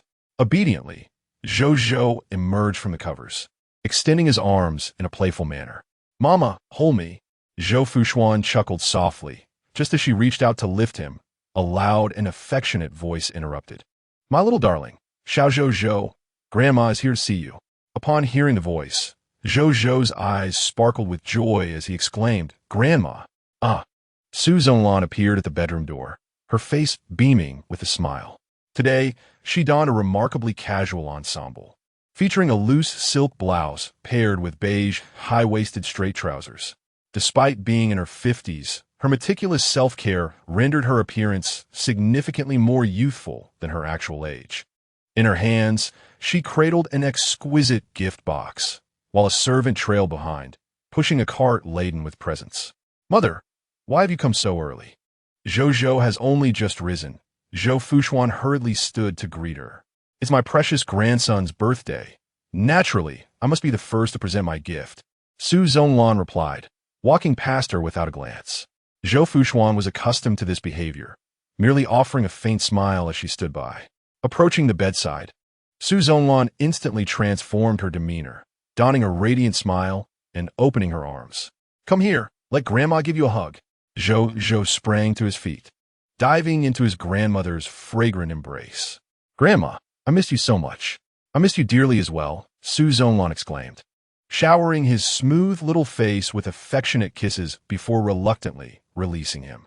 My dear, happy birthday. She presented the largest gift box from her hands.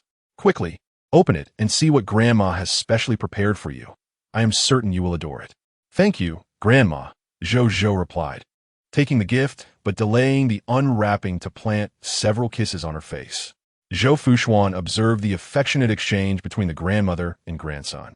Su Zhonglan was a stern individual, yet her demeanor softened to such brilliance only in the presence of her beloved grandson.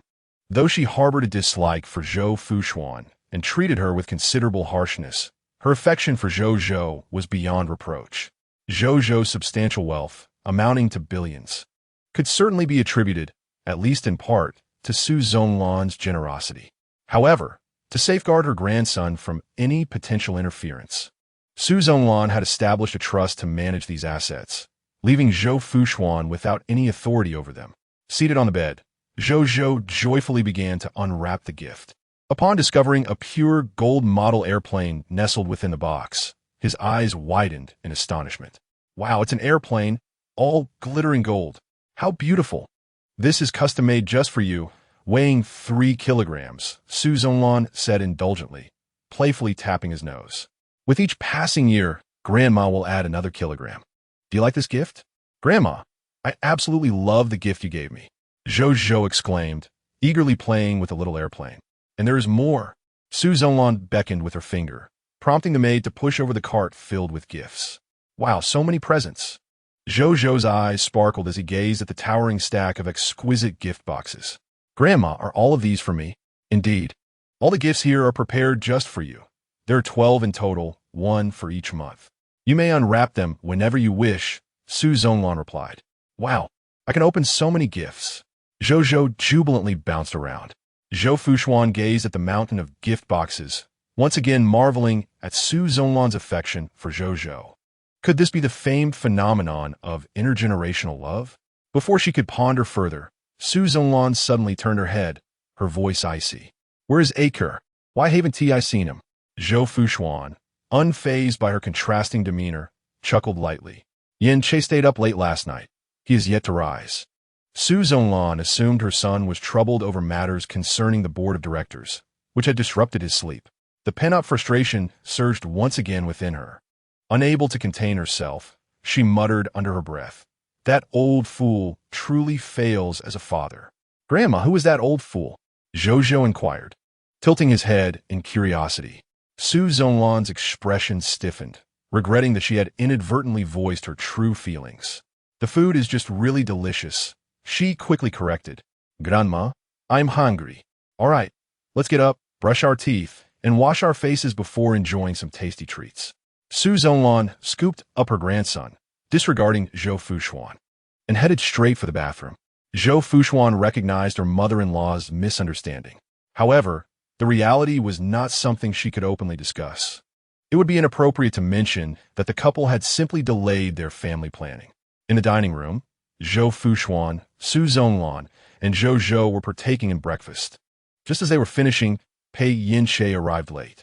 Dressed in light gray loungewear, his usually meticulous hairstyle fell loosely around him. His features remained strikingly defined, yet lacked their usual sharpness, exuding an air of relaxation.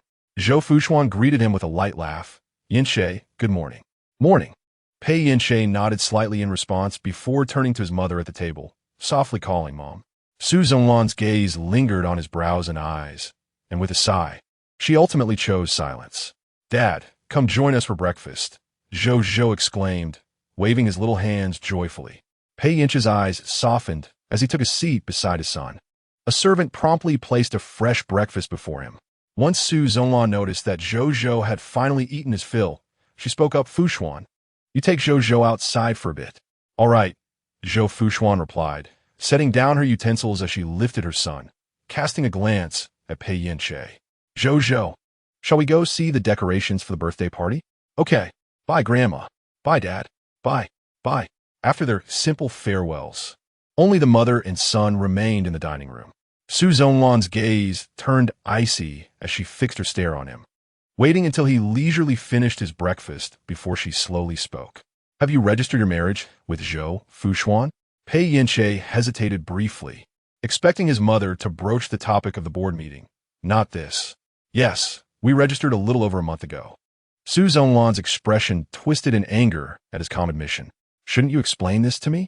Such a significant matter as marriage, and you kept it from everyone, quietly obtaining the certificate without a word. Do you even consider me your mother? Pei Yance set down his cutlery. Mom, marriage is my own affair, and I need not seek anyone's prior consent. With a loud slap, Su Zhonglan's palm struck the table, causing the silverware to tremble. Need not seek anyone's consent? Pei Yance, have you forgotten that I am your mother, the one who bore and raised you? Ask around. How can a son get married without his mother knowing until she hears it from someone else? Unbeknownst to her, it was during a game of mahjong that she overheard a few players gossiping about the Li family's affairs. Only then did she realize her son might already be married. The revelation stemming from Zhou Fuxuan's boast about her ring in the restroom. Thus, various speculations regarding their marriage circulated within the circle. To this day, she remains unable to forget the embarrassment and fury she felt at that time. The brazen attitude of her son only serves to ignite her anger further. Observing this, Pei Yance softened his tone. Mother, it was indeed my fault for not informing you promptly. However, whether or not I had forewarned, you would ultimately not alter the present outcome. Su Zhonglan retorted, I clearly told you that you could be together, but refrained from obtaining a marriage certificate, yet you chose to disregard my advice. Pei Yance responded, Isn't that being unreasonable? What do you mean by unreasonable? This is merely the inevitable result of a significant disparity in status. If Zhou Fuxuan had any sense of propriety, she would never have urged you to marry. Her eagerness to obtain a certificate surely indicates ulterior motives. Upon hearing this, Pei Yance's patience wore thin as he coldly replied, Mother, I have already expressed everything I needed to in the hospital last time. I do not wish to repeat myself. The current reality is that Fuxuan and I are legally married. Whether you accept it or not, it is a fact you must come to terms with. Su Zhonglan, stifling her anger, shot back. All right, but have you signed a prenuptial agreement? No. Have you lost your mind? Do you truly care for her to the extent that you have abandoned all rationality? I genuinely wonder what kind of enchantment Zhou Fuxuan has cast upon you. Have you considered that if a divorce were to occur, she could claim at least hundreds of billions of assets from you? She cannot claim that much, and besides, I have no intention of divorcing her. We have Zhou between us. He acknowledged his affection for Zhou Fuxuan, but it was not to the point of being blindly infatuated. Yet even now, should they part ways, Zhou Fuxuan could still lay claim to at least tens of billions in assets. Nonetheless, he was willing to grant her that. Su Zhonglan took several deep breaths to calm her turbulent emotions. Very well, you have grown wings. I can no longer control you. But do not say I did not warn you. Since you have chosen a woman who offers you no assistance as your wife, the events of yesterday will undoubtedly repeat themselves. Pei Yance countered, What does yesterday have to do with this? What do you mean it has nothing to do with it? If you had a wife of suitable standing, would your grandmother and father dare to treat you that way in the boardroom? They currently perceive you as merely a pawn of the Su family, using their power to intimidate you, and you find yourself powerless. Pei Yance frowned, dismissing her argument as nonsense. The so-called strong partnership is merely a balance of power, a mutual benefit, akin to the relationship between you and father. Once father had utilized you to establish his foothold in the corporation, he turned his back and fathered children with another. You're clearly seething with anger, yet you now expect me to emulate father. Do you not find that absurd? Su Zhonglan, taken aback by his retort, displayed a face that shifted between shades of blue and white. Ultimately, she seemed to lose all strength, collapsing into a chair, rendered speechless. Pei Yance, feeling a twinge of compassion, softened his tone once more. Mother, after 3 years of knowing Fuxuan, you should understand her temperament quite well. No one is better suited for me than she is. Being with her is effortless, and she loves Zhou more than anyone else. She would never leave me. Therefore, your concerns are entirely unfounded. Su Zhonglan lifted her gaze, inhaling deeply. Do as you wish, it matters not, for you have chosen to disregard my counsel. Pei Yance understood that his mother was indirectly acknowledging Zhou Fuxuan. However, she was too proud to admit it, so he deftly changed the subject. Mom, Fuxuan and I are planning to have another child. This tactic proved effective, as Su Zonlan's expression softened slightly. Is she pregnant? Not yet. Then what are you talking about? Are you just indulging my fantasies? Pei Yance chuckled lightly, admitting, I indeed wanted to bring you some joy in advance. Su Zonlan shot him a disapproving glance, retorting, if she were pregnant, the child should carry the surname Ji. Yes, Grandma thinks that way too. She even gifted Fuxuan a bracelet. Did you tell her about your marriage certificate? No, she discovered it herself, and it wasn't too much sooner than you did. Su Zonlan's demeanor softened a little as she let out a gentle hum. In the children's dressing room, Mom, are you ready? Zhou reached out to tug at his hair. Zhou Fuxuan quickly restrained his little hand and gently coaxed. Be good, just a moment longer. We're almost done. She was spraying hair gel on her son's hair while combing back the stray strand from his forehead. In no time, he sported a stylish British side part, resembling a noble prince. All right, let us see how handsome our Zhou is. Zhou Fuxuan stepped aside to allow him a view in the full-length mirror. Wow. In the mirror, he was clad in a black suit, his hair meticulously styled. He extended his chubby little hand, playfully making a peace sign. Mom, do I look good? Zhou Fuxuan felt her heart melt at the sight. Absolutely. Our little Zhou is so dapper. Hee. Zhou puffed out his little chest, adorably adjusting his bow tie. For the first time, Zhou Fuxuan felt that Zhou was a miniature version of Pei Yance. Clad in that suit with his hair styled impeccably, one might mistakenly believe Pei Yance had taken a shrinking potion. Unable to resist, she took out her phone and captured photo after photo. Just as the mother and son were preparing to tidy up and head downstairs, the dressing room door swung open. Pei Yance and Su Zonlan entered, one after the other. Dad, Grandma! Zhou joyfully dashed towards the entrance. Pei Yance bent down and lifted his son, planting a kiss on his little face. Zhou, you look so handsome. It's Mom who styled my hair. He raised his hand to touch his hair, feeling the firmness of the gel. Zhou Fuxuan smiled as she approached them, slightly bowing her head towards Su Zonlan. Mom. Su Zonlan glanced at her briefly, responding with a neutral tone, her face revealing no discernible emotion. Zhou Fuxuan looked at Pei Yance, who offered her a reassuring glance. He freed one hand to wrap around her waist and placed a kiss on her forehead. Thank you for making our son look so charming. Zhou Fuxuan playfully glared at him, her face radiating happiness as she leaned closer and whispered, Grandma is still here. Su Zonlan turned her gaze away, knowing her son was deliberately showcasing their affectionate bond in front of her. Yet somehow, witnessing the happiness of their family of three softened her heart. Well, children will have their own fortunes. Whether it is a blessing or a curse, it is their affair. All right then, stop being all lovey-dovey. Aker, hurry and go fetch your grandmother from the G family. Although the old lady voted for that illegitimate child of Shuninian at the board meeting, she is still your grandmother. If they were to sulk, would it not be tantamount to pushing the elderly lady out? She certainly wouldn't allow the Shun family to benefit from it. Chapter 83. Zhou is the true darling. Part 1. Su Zonlan held Zhou's hand as they descended the stairs, with Zhou Fuxuan trailing beside them. The villa's reception hall was transformed into a fairy tale kingdom. A magnificent ice sculpture shaped like the number 3 stood proudly at the center of the hall, refracting a kaleidoscope of colors under the lights. Most captivating of all was the gigantic astronaut-themed fondant cake adorning the long table, crafted with exquisite detail. Zhou's heart was instantly captivated. His mouth agape, he exclaimed, wow, an astronaut. It's so big and so cool. Since childhood, his mother had told him that his father was an astronaut, fulfilling duties in space and unable to return for the time being. Thus, he developed a fondness for everything celestial, which ultimately evolved into an admiration for the vast universe. Although his father eventually returned, revealing that he had never been an astronaut but had merely gotten lost at sea, that did not diminish Zhou's affection for the cosmos. The astronaut cake resonated deeply within him. Without hesitation, Zhou released his grandmother's hand and dashed toward the enormous fondant cake. However, after only a few meters, he was unexpectedly embraced by a figure that emerged from the side. Birthday star, come here for a kiss from your aunt.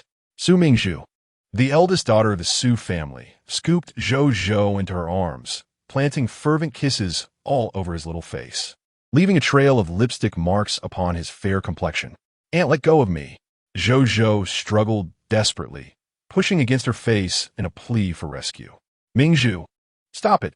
Su Zhonglun hurried to intervene, liberating her grandson from her niece's grasp. Su Mingzhu grinned. "Aunt, I simply couldn't resist. Zhou is just too adorable." Su Zhonglun shot her a disapproving glance and pulled out a moist tissue, gently wiping the lipstick off Zhou's face. Su Mingzhu stuck out her tongue and turned to the approaching Zhou Fuxuan. "Cousin-in-law, hello." Zhou Fuxuan smiled in return. "Mingzhu, it's been a while." Su Mingzhu suddenly flashed a coy smile. "Cousin-in-law, you're looking increasingly beautiful. It seems cousin has been taking good care of you." Cough, cough, cough. Su Zhonglun cleared her throat several times, casting another reproachful look at her outspoken niece before shifting the topic. "Where are your parents?" "They will arrive a bit later." Su Mingzhu replied with a raised eyebrow. "I came early.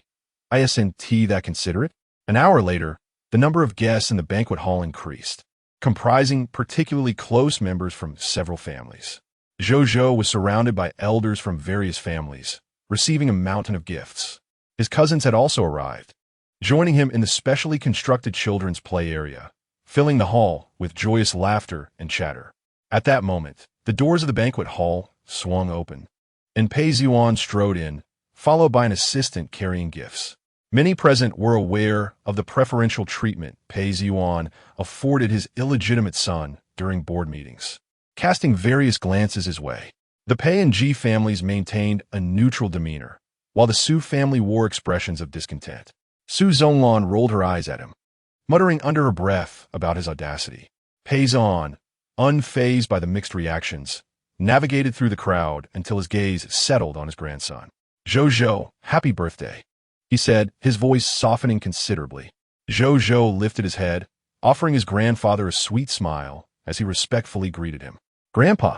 Pei Yance approached, crouched down, and gently ruffled his hair, remarking on how handsome Zhou looked today. With a subtle gesture, he signaled his assistant to bring forth the gifts. "This is a present from Grandpa," Pei Yance announced. "What is it, Grandpa?" Zhou inquired, curiosity sparkling in his eyes. "Open it and see for yourself," Pei Yance replied. With the assistant's help, Zhou meticulously opened the box, revealing a robot inside. The robot stood approximately 1.2 meters tall, slightly taller than Zhou himself.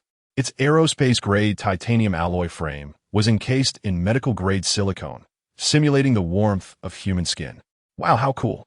Zhou exclaimed, his eyes gleaming with excitement. Pei Yance chuckled lightly, explaining that this was the latest generation of companion robots from Zhibua, a technology company under the Rishin Group, not yet available on the market. The robot boasted an extensive knowledge base, capable of playing, learning, and conversing with Zhou, functioning as both a teacher and friend. Feigning deep interest, Zhou exclaimed, "Wow, that is incredible. Do you like it?" "I absolutely love it," Zhou replied, following the customary greetings by wrapping his arms around the robot's neck and planting a quick kiss on its face, his affection for his grandfather being somewhat less pronounced, resulting in just a single kiss. Pei Yance let out a hearty laugh and reciprocated with a kiss on his grandson's cheek. This heartwarming scene caused Su Zhonglun to frown in disapproval. What a ridiculous notion, gifting a product of his own to his grandson. It's astonishing he thought of it at all. Had it not been for the birthday celebration, she would have voiced her disdain long before. Pei Yance gradually stood up, signaling to his assistant to place the gifts on the designated table. The assistant held 2 packages, one of which belonged to Shen Shirong and was not suitable for public display. As the banquet was about to commence, the absence of Pei Yance and elderly Lady Ji was becoming increasingly noticeable, causing Zhou to feel anxious. "Why hasn't Daddy returned yet? Wasn't he supposed to pick up Great-Grandma?" he asked, tilting his small face upward. Zhou Fuxuan smiled gently. "I inquired earlier. Their car is on the way and should arrive soon." Before she could finish, the grand doors of the banquet hall swung open once more. A silver-haired, spirited elderly lady entered, with Pei Yance following closely beside her. Her calm demeanor exuded an air of authority, commanding the attention of everyone present. "Great-Grandma!" Zhou exclaimed in excitement, rushing toward elderly Lady G. The entire hall fell silent, all eyes fixated on this heartwarming reunion. Ji Mingyun, the matriarch of the Ruilin group, bent down and opened her arms to embrace her rushing great-grandson. "Oh, my little darling, slow down," she called out, her voice resonant and full of vigor, entirely unbefitting her advanced age. She crouched down, enveloping Zhou in her arms, her wrinkled face lighting up with a beaming smile. Zhou clung tightly to her neck, his small hands wrapped around her. "Great-grandma, I've missed you so much. But we just saw each other yesterday," elderly Lady G replied, her heart melting as she tenderly stroked his hair. "A day apart feels like an eternity," Zhou chimed in, his innocent voice ringing sweetly. Elderly Lady G chuckled even more. "Where did you learn such a charming phrase? You truly have a sweet tongue."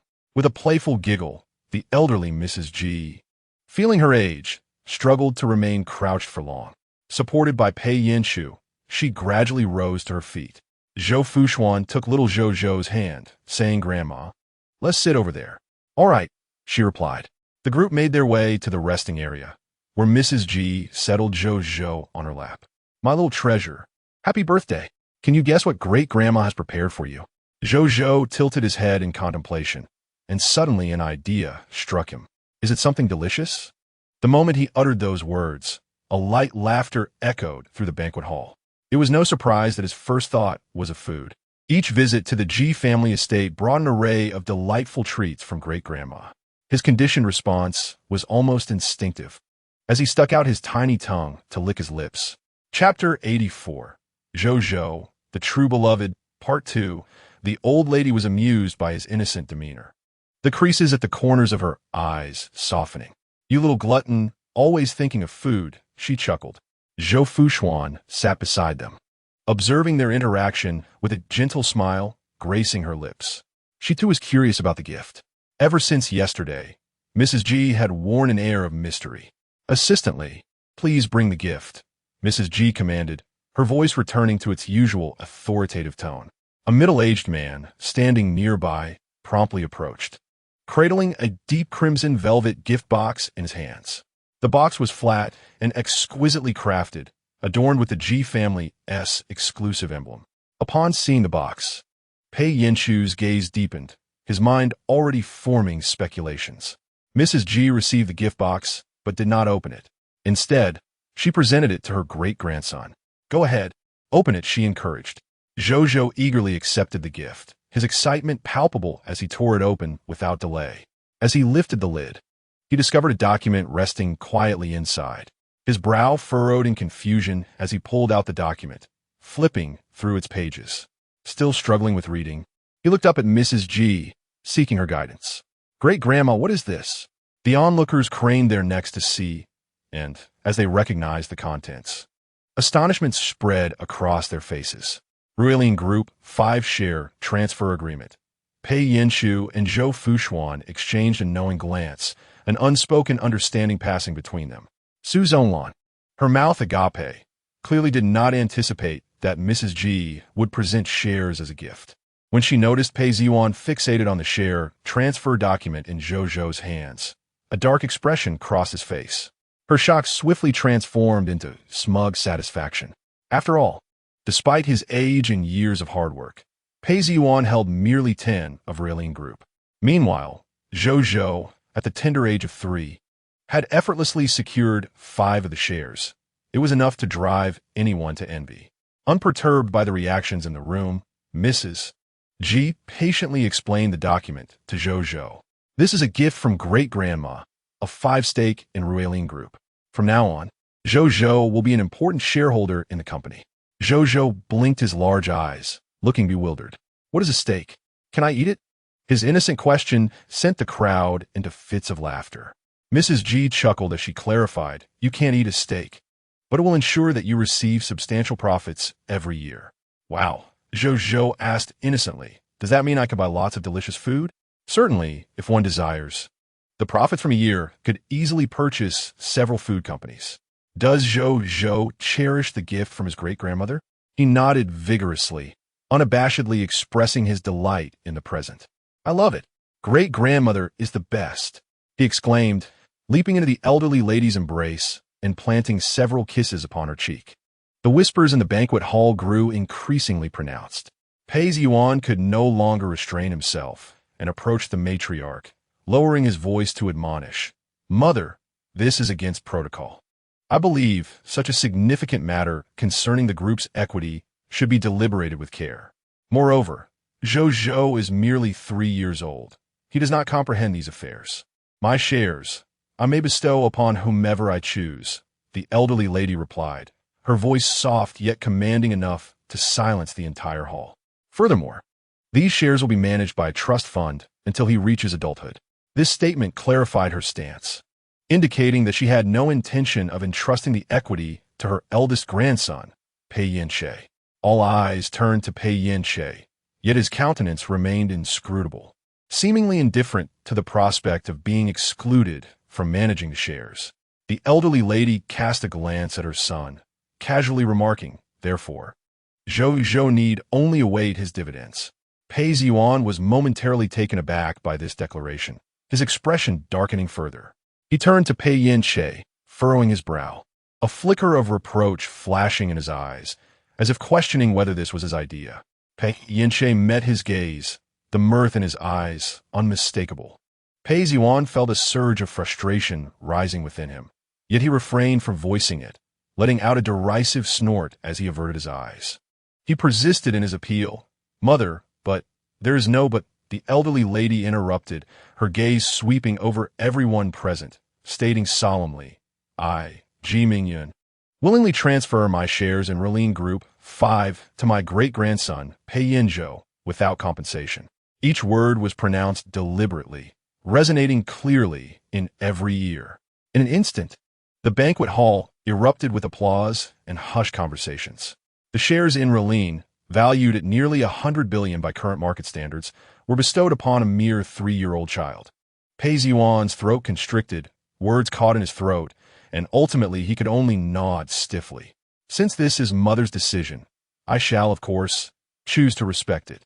The banquet continued, yet the atmosphere had shifted entirely.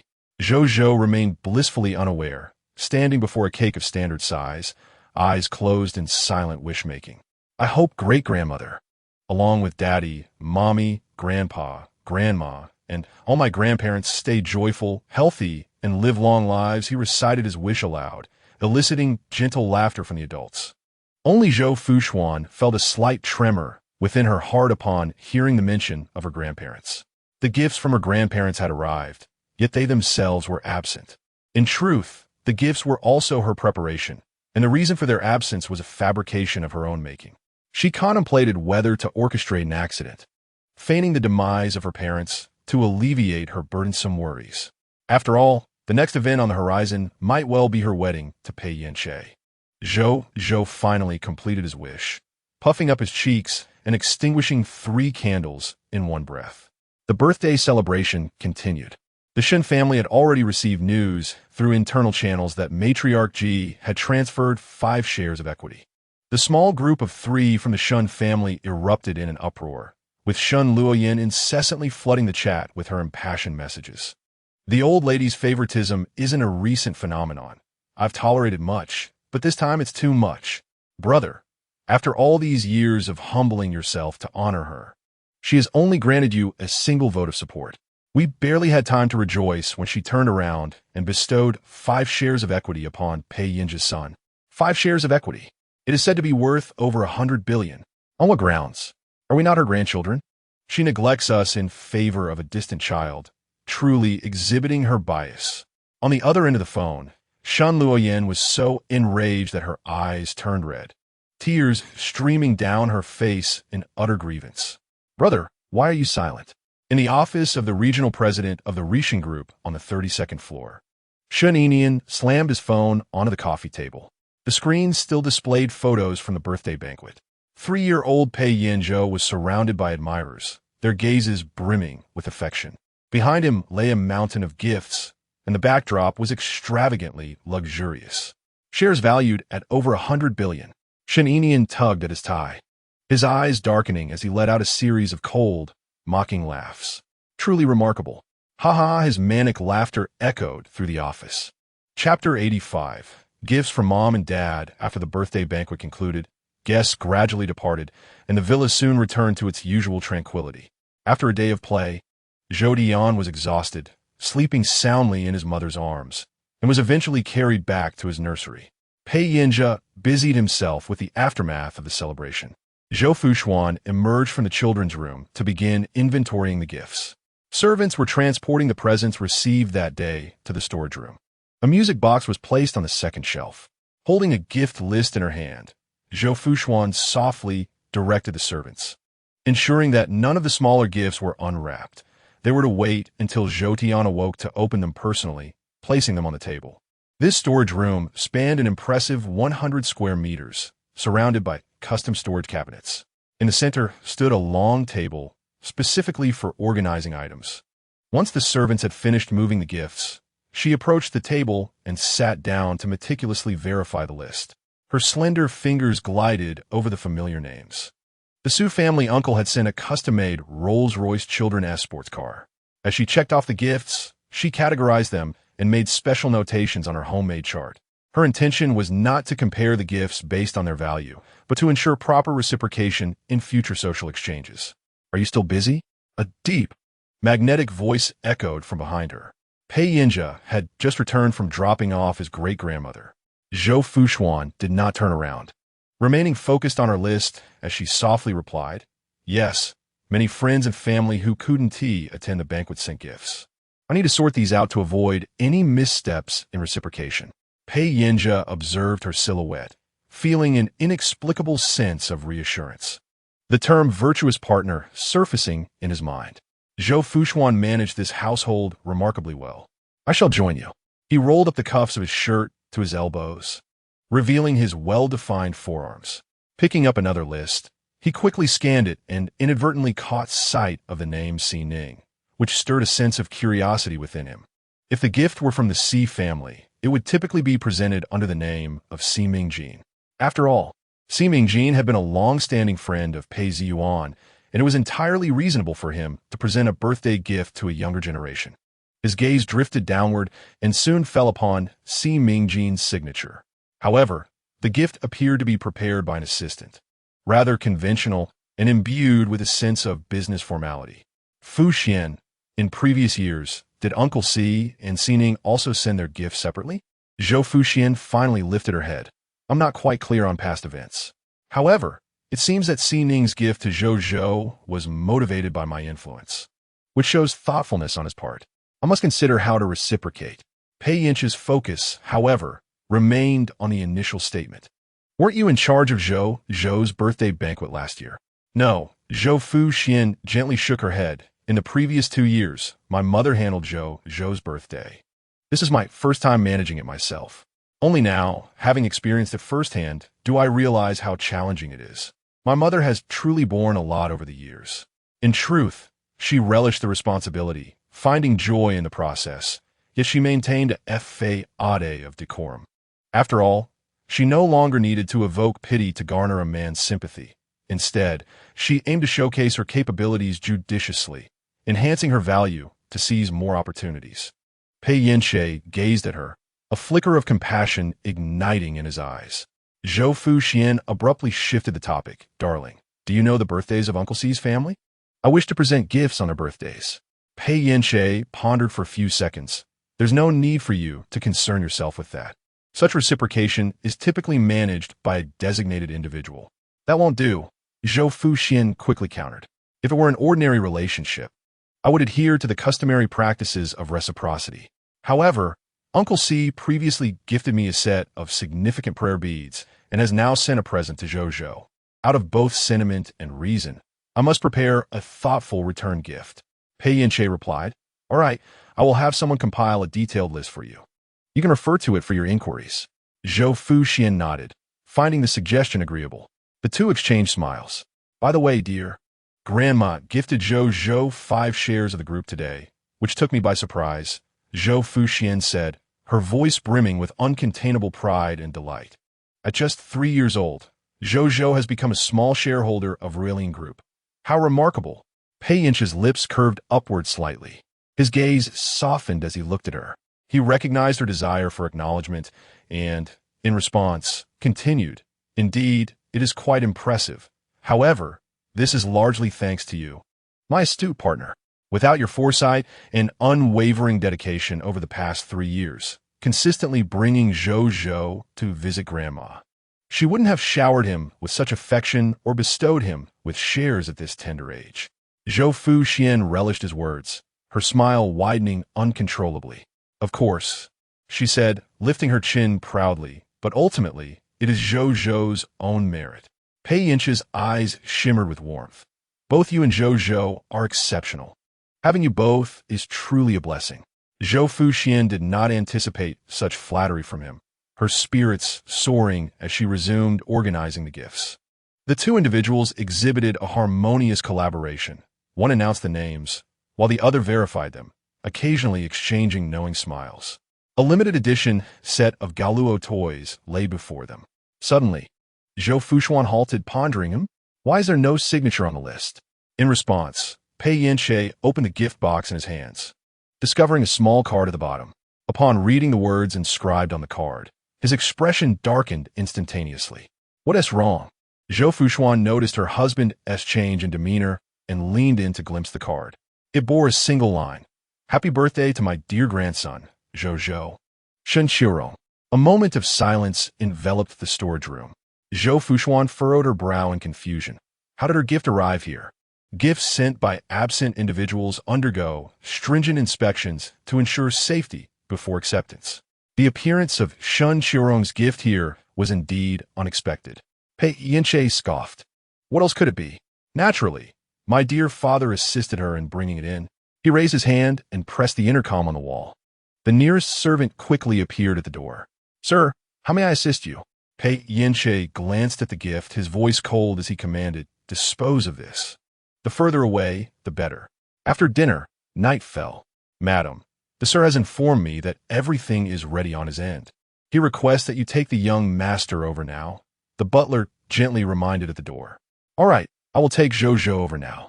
With that, Zhou Fuxuan beckoned to her son, who was busy unwrapping gifts.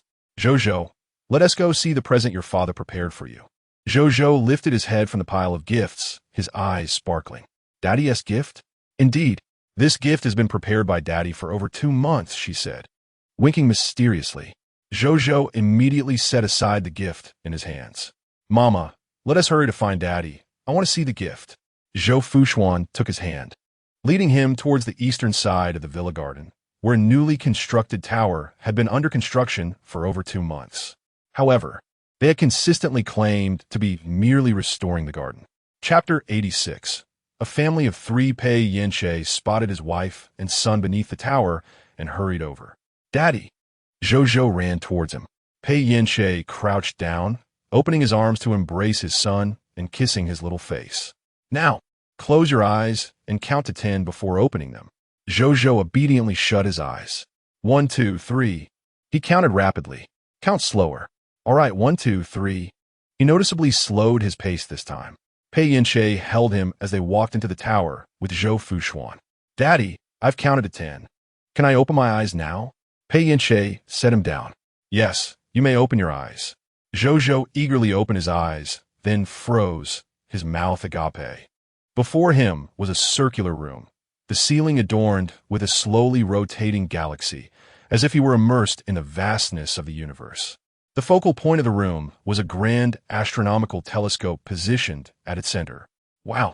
Zhou exclaimed, rushing towards the telescope. "Daddy, is this my gift?" "Yes, my dear. Happy birthday. This is your little observatory, named the Zhou Observatory." Zhou joyfully bounced around, exclaiming, "Daddy, I absolutely adore this gift. I love you the most." Zhou Fuxuan stepped forward, feigning jealousy. "But darling, you previously declared that you love Mommy the most." Zhou paused for a moment before adding, "I love Mommy and Daddy the most." After a brief hesitation, he supplemented, "and also great-grandma and grandma." "Well, at such a tender age, you already know how to balance things so well. You'll surely excel as you grow." Zhou Fuxuan couldn't help but chuckle softly. Having said that, she revealed a gift concealed behind her back. "Darling, Mommy also has a present for you." What kind of gift? Zhou rushed to his mother. Gazing up with eager eyes, Zhou Fuxuan smiled mysteriously. Why don't you unwrap it and see for yourself? Zhou eagerly accepted the gift and tore it open, discovering a certificate adorned with golden edges. Clutching the certificate, he innocently asked, "Mommy, what is this?" "This is an official certificate, signifying that a planet will be named after Zhou," she explained. Not long ago, Zhou Fuxuan had donated $3 million to international astronomical research in the name of Pei Yance, securing the right to name a planet through funding a program for exoplanet exploration. Zhou's eyes widened in astonishment. So there's a planet in the sky, named Zhou now? Zhou Fuxuan nodded with a smile. Indeed, my clever little one, you understand so quickly. In approximately a month, the official announcement of the planet's name would be made public, and everyone would come to know that there exists a planet named Zhou. As he traced his fingers over the certificate, he marveled. I have my own star? Yes, indeed, Zhou Fuxuan affirmed once more. Suddenly, Zhou raised the certificate high above his head and dashed around the room, his small voice ringing out, I have my own star. I have my own star. Fearing he might stumble, Zhou Fuxuan quickly reached out to protect him. Be careful. Slow down. Zhou leaped into her embrace, standing on tiptoe to shower her face with kisses. I love Mommy the most.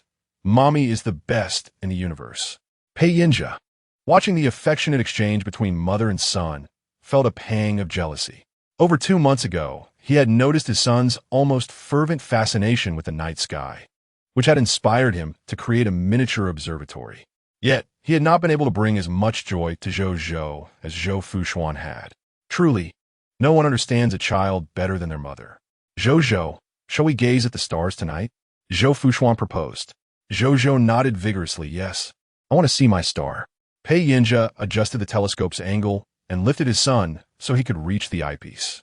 Zhou Fuxuan pressed the switch on the wall, and the domed skylight slowly opened, revealing a canopy of twinkling stars. I see it. So many stars. Zhou squealed, gripping the telescope tightly. How beautiful. The stars inside look just like those in my picture book. Wow, I see 3 stars connected together. That is Orion's belt, Pei Yance explained, steadying his son with one hand while adjusting the focus with the other. Wow, Orion's belt. Zhou parroted, his eyes glued to the eyepiece. Daddy, where's my star? Pei Yance and Zhou Fuxuan exchanged a glance, unwilling to deceive him, and spoke the truth instead.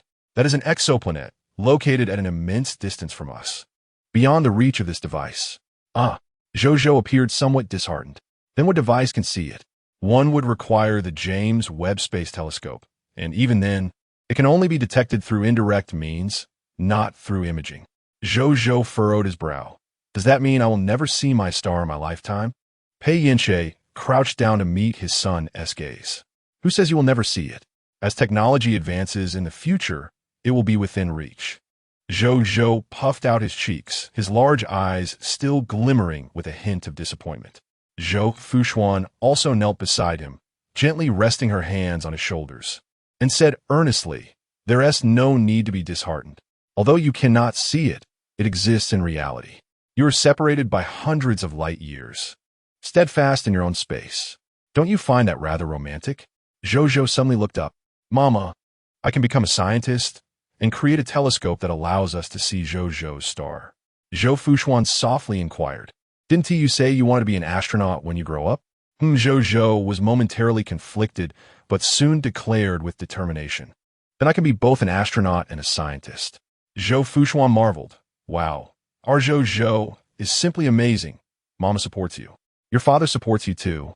Pei Yance chimed in. That's wonderful. Zhou raised his arms in jubilation, declaring, when I grow up, I want to be both an astronaut and a scientist. Then our family will live on that star and build a grand house. He began counting on his fingers, including great-grandma, grandma, and, oh yes, little Huang must come too. He even included their little dog, yet he forgot to mention Grandpa. All right, we'll bring everyone along. The family of 3 settled onto the soft cushions, gazing up at the vast expanse of the starry sky. Zhou nestled in his father's embrace, his eyelids growing heavy, yet he persisted in pointing at the sky, asking questions. Pei Yance's voice grew softer until it faded into the rhythmic sound of even breathing from his son. He glanced down to see that Zhou had fallen asleep, clutching his certificate, a sweet smile lingering on his lips. "We should take it back to sleep," Zhou Fuxuan whispered. "I'd like to stay a little longer," Pei Yance replied tenderly. I truly cherish this atmosphere." The three of them remained quietly in that space, gazing at the galaxy, savoring a moment of tranquility. Zhou Fuxuan's eyes softened as she leaned against his shoulder. "All right, let us stay here a little longer." Chapter 87. Past events and encountering traffickers in the private room. Zhou Fuxuan, dressed in a loose-fitting dress, lounged lazily on the leather sofa with her legs crossed. While waiting for someone, she took out her phone and began playing a game of Snake. Just as the snake was about to fill the screen, the door to the room swung open, and Lin Hui entered, her high heels clicking on the floor. Zhou Fuxuan looked up to find that Lin Hui had changed her hair color once again. This time, it was a shade of purple-gray, and she had straightened her previously voluminous waves into a sleek, shoulder-length cut. "Wow, you've shifted from the mature, goddess style to a youthful and vibrant look?" Lin Hui flicked her hair back and settled onto the sofa opposite her. "Sai, what can I do? Even though I am blessed with beauty, my little brother is too young. Being together risks creating an age gap." Previously, when Lin Hui went on a date with Jiang Yan, someone remarked that they resembled an older sister accompanying her younger brother, which infuriated her. Although there was indeed a considerable age gap between them, her youthful appearance often belied her true age. Being suddenly likened to an elder sister was naturally unwelcome. Zhou Fuxuan scrutinized her for a moment, incredulous at the notion of a generational gap. "With that attire, you look no older than 18. Moreover, Jiang Yan has a maturity about him. If you hadn't mentioned it, I wouldn't have guessed he was only 19. Lin Hui, buoyed by her words, playfully pouted her lips. "I relish hearing you speak," Zhou Fuxuan replied. "I speak nothing but the unvarnished truth." "Then I love it even more," Lin Hui said, lifting a bottle from the table to fill 2 empty glasses, handing one to Zhou Fuxuan. "Come, let us toast to celebrate Zhou's acquisition of 5% of the Raylene Group's shares." Zhou Fuxuan accepted the glass, but set it aside. "I'm currently preparing for pregnancy, so I won't be drinking." "Oh," Lin Hui's eyes sparkled. "You've finally seen the light. I remember when I urged you to have a second child, and you hesitated. What changed your mind?" Zhou Fuxuan smiled gently, her demeanor warm. "You know I have always adored children and cherish a lively household. My previous reluctance stemmed from the many uncertainties and concerns. Now, things have stabilized somewhat. Besides, my grandmother is personally urging me to conceive, insisting that regardless of the child's gender, they must bear the surname Ji. How could I possibly refrain?" Lin Hui narrowed her eyes slightly, a knowing smile gracing her lips. "That's true. After all, you're not merely carrying a child, but a golden opportunity. One Zhou already possesses a fortune in the billions. Adding another child would surely solidify your standing. Even if a divorce were to occur, you would remain the biological mother of heirs to the Pei and Ji families, enjoying endless wealth and honor." Zhou Fuxuan's expression turned serious. "I have no intention of divorcing. I must protect my child." She was acutely aware of the fierce competition within high society. Lin Hui took a sip of red wine and suddenly exclaimed, "Your child is truly fortunate. It makes me wish to be reborn immediately as your second or third treasure." Zhou Fuxuan playfully chided her, "Don't jest. Being my close friend is just as delightful, for I indulge you." Lin Hui responded with self-deprecation, "I was merely joking. A person like me might arrive in the afterlife and not even have the chance to be reborn as a human. Even if fortune smiled upon me, I might end up in a remote corner of Earth. Thus, it is better to cling to life.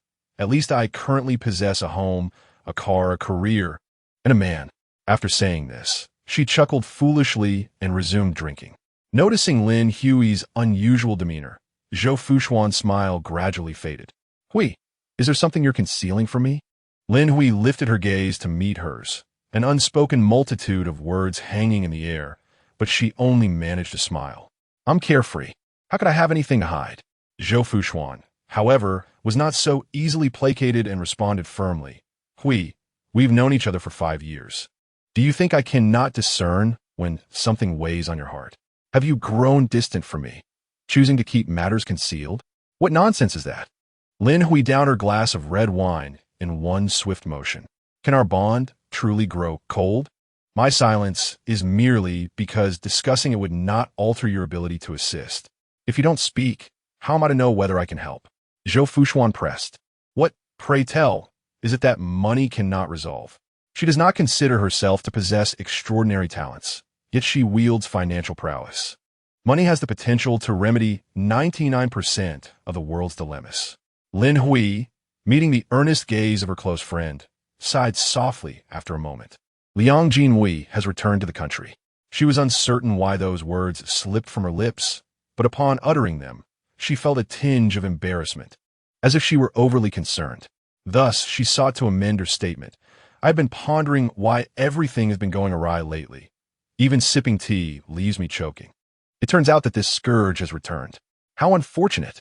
Upon hearing that name, Zhou Fuxuan's expression grew complex. Indeed, Liang Jinhui could be regarded as her savior. Had it not been for this man, she would have long been sold to an underground establishment in Southeast Asia or a red light district. Although Liang Jinhui's intention was solely to rescue Lin Hui, she was a fortunate beneficiary of his intervention. As Zhou Fuxuan listened to Lin Hui recount Liang Jinhui's transgressions, those long-buried memories rushed back. Drink this. It will soon alleviate your fever, a gentle voice of reassurance whispered in her ear. In the rented room, her body burned with fever, limbs heavy and weak as she nestled beside Sister Sun, suffering greatly from the high temperature. After consuming a bowl of dark, oddly flavored herbal medicine that Sister Sun had provided, she succumbed to slumber. When she awoke once more, she found herself in a dim, dilapidated room, bound with rough ropes. Her eyelids felt leaden, rendering her unable to open them, yet she struggled to regain consciousness. Gradually, her senses sharpened. The damp scent permeated the air, a fan hummed incessantly, and a conversation between a man and a woman unfolded. The woman's voice was unmistakably Sister Sun's, while the man's was unfamiliar to her. They spoke without regard for her presence, seemingly oblivious to her awakening. The man's voice dripped with lewdness. Wow, Sister Sun, your goods are truly exquisite. They must fetch a handsome price. Zhou Fuxuan felt a coarse hand graze her face, inciting a wave of nausea. Yet, she could only keep her eyes tightly shut, suppressing the revulsion that churned within her. With a sudden sound, the man's hand seemed to be swatted away. Sister Sun's voice turned serious. Do not act rashly. She's still a virgin, and her value is high. If you diminish her worth, I shall not forgive you. The man replied with a sycophantic chuckle. Sister Sun, I'm not one to rush. Besides, just a look and a touch won't be discovered. Sister Sun spat derisively. I know the nature of men like you. If you get too close to such a beautiful girl, it would be surprising if you could restrain yourself. Keep those thoughts to yourself. Once we secure the money, you can have any woman you desire. After issuing her warning, Sister Sun attempted to sweeten her words. The man responded, I understand. You need not worry. I won't even lay a finger on her. Soon after, their hushed conversation continued, culminating in a conspiratorial laugh. As Zhou Fuxuan listened, her heart plummeted until it hit rock bottom. She realized she had encountered human traffickers, and she was on the brink of being sold. Chapter 88. The initial encounter with Lin Hui, a deliberate approach in the past. She had forsaken her studies and fled to avoid being sold to an old bachelor from the neighboring village. During the day, she toiled in a modest eatery, and by night, she immersed herself in her studies under the flickering light of a lamp. After painstakingly saving enough money to continue her education, she found herself targeted by Sun Ying. Over the course of 6 months, this woman subtly infiltrated her life. She offered assistance during moments of bullying and provided comfort when tears fell in solitude, bestowing upon the lonely wanderer a warmth she had never experienced before, gradually lowering her defenses. In retrospect, it became apparent that Sun Ying had orchestrated the entire scheme from the outset. Perhaps even her name was a fabrication, and those who tormented her were merely henchmen hired by this woman. It was a web intricately woven, first breaching her emotional barriers, and ultimately ensnaring her when she was most vulnerable. Zhou Fuxuan harbored a bitter disdain for Sun Ying, but she recognized that this was not the time for rage. She needed to devise an escape. However, Sun Ying and her associates were exceedingly cautious, occasionally administering drugs that dulled her senses and stifled her thoughts. Days passed with scarcely an opportunity to flee, until she was transported to a transit center at the border. This was a cramped, dimly lit, dilapidated room, permeated by the stench of mildew and urine. She huddled on the damp concrete floor, her hands bound behind her back with coarse hemp rope. Accompanying her were 4 other girls, similarly restrained, some sitting, others sprawled on the ground. Each bore a pallid complexion, their eyes filled with dread. Witnesses to the brutality they had endured. Having feigned illness and compliance, Zhou Fuxuan had avoided the brunt of their torment, spared by Sun Ying's hand. Suddenly, the door swung open, and 3 men entered. The leader bore a grotesque scar across his face, and as he grinned, revealing a set of yellowed teeth. The girls instinctively recoiled, stifling their sobs. "Do not be alarmed. I am here to escort you to a better place of work, where meals and lodging are provided and the pay is generous." Absolute nonsense. You are engaging in human trafficking, which is a crime. A woman clad in a black sweatshirt with chestnut short hair sprang to her feet, shouting defiantly, "Do you know who I am? If you dare lay a finger on me, you are doomed." Zhou Fuxuan was secretly astonished by the woman's spirited resilience. Had she not been administered the sedative before entering? The scarred man paused momentarily before erupting into laughter. "Well, you certainly have some guts. But let me tell you, even if your father is a king, it won't matter. We will continue our trade regardless." "Oh, really?" The woman lifted her chin haughtily. "Allow me to inform you that I am the mistress of Liang Jinhui. Even your boss would have to pay his respects and call him Brother Hui upon meeting him. If he finds out you intend to sell me, you will not escape his wrath. I advise you to be wise and release me at once, or you will find yourselves in dire straits." The scarred man's grin abruptly faltered. His 2 lackeys exchanged glances, bewildered. The scarred man crouched down, leaning closer. "You claim to be Liang Jinhui's woman. What proof do you possess?" The woman glared fiercely at him. "Bring me a phone, and I will call him directly to confirm." "A phone for you?" The scarred man's expression darkened. "Do you take me for a fool? Am I to hand you a phone to alert the authorities? I will not report this to the authorities. If you doubt my words, I can recite the number for you to dial." Upon hearing this, the scar-faced man began to waver in his disbelief, yet he still put on a brave front. "Huh, you claim this number belongs to Brother Hui, but how can we be certain? Who knows what tricks you are playing? I advise you to behave yourself." In a corner, Zhou Fuxuan strained her ears to catch their conversation, her mind racing as she assessed the veracity of the woman's statements.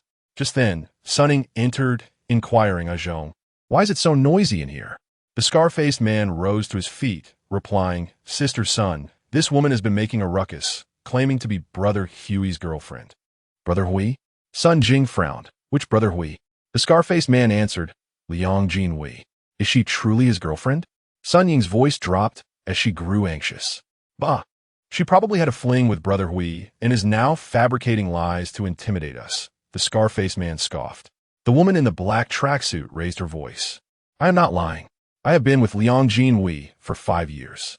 You can ask his subordinates. Which one of them doesn't call me sister-in-law? If you don't believe me, just call him. His number is..." She quickly recited a series of digits. Sun Ying turned to exchange a glance with the scar-faced man, their expressions growing increasingly grim. They were, of course, unfamiliar with Brother Hui's number, yet the woman's confidence left them in doubt. The scar-faced man leaned closer to Sun Ying, lowering his voice. "Sister Sun, if what she says is true, releasing her now would be futile. Liang Jinhui is notorious for his ruthless methods and will seek revenge if he learns we have harmed his woman. Then we might as well go along with it and sell her off," he suggested. Sun Ying's face twisted in concern as she whispered back, "Do not forget how Liang Jinhui rose to power. His connections are in Southeast Asia, and even Brother Bao treats him with utmost respect. Our contact for this batch of goods is Brother Bao. If this woman is indeed telling the truth, her appearance will undoubtedly expose us." Observing their troubled expressions and hushed whispers, Zhou Fuxuan became convinced of the woman's authenticity. She pondered how to turn this situation to her advantage. "Sister Sun, what if we..." The scar-faced man slowly raised his hand, making a throat-cutting gesture. Sunning shot him a disapproving glare, clearly against this course of action, and the two hastily exited the room. The iron door slammed shut once more, leaving only the sound of the girl's sobs behind. Even the previously arrogant woman appeared deflated, like a punctured balloon. Zhou Fuxuan sensed an opportunity and gradually inched closer to the woman. "Are you all right?" she inquired softly. The woman, filled with suspicion, did not respond but shrank further into the corner. Undeterred, Zhou Fuxuan offered a benign smile. "Hello, I am Zhou Jin. Please do not be afraid. I'm not a bad person." The woman's gaze flickered momentarily. "I know you're not a bad person. You're just like me, a pig destined to be sold." Zhou Fuxuan was momentarily taken aback, then managed a bittersweet smile. "You are not wrong. We are indeed like pigs. By the way, what is your name? Why do you want to know? Is it the time to make friends?" Zhou Fuxuan revealed a sincere smile. "It is precisely because we find ourselves in a predicament that we must assist one another. If you find my inquiry intrusive, I shall refrain from asking further." After a few moments of silence, the other party finally spoke. "I am Lin Hui." Chapter 89. Jean is the name given by my mother. "Larry, your name is truly melodious," Zhou Fuxuan remarked, subtly inching closer to her side. "Is my name melodious?" "Larry question, puzzled. In fact, I believe your character Jean sounds even more exquisite." A slight flutter coursed through Zhou Fuxuan's heart, and she lowered her gaze to conceal her true emotions. The character Jean was said to be bestowed by her mother, with her childhood name being Xiao Jean. Later, upon attending school, she discovered the profound meaning of this character in a book. Comprising jade and purple, it signifies a rare and precious gem, embodying rarity and value. If she were indeed as precious as her name suggests, how could she have been so easily forsaken?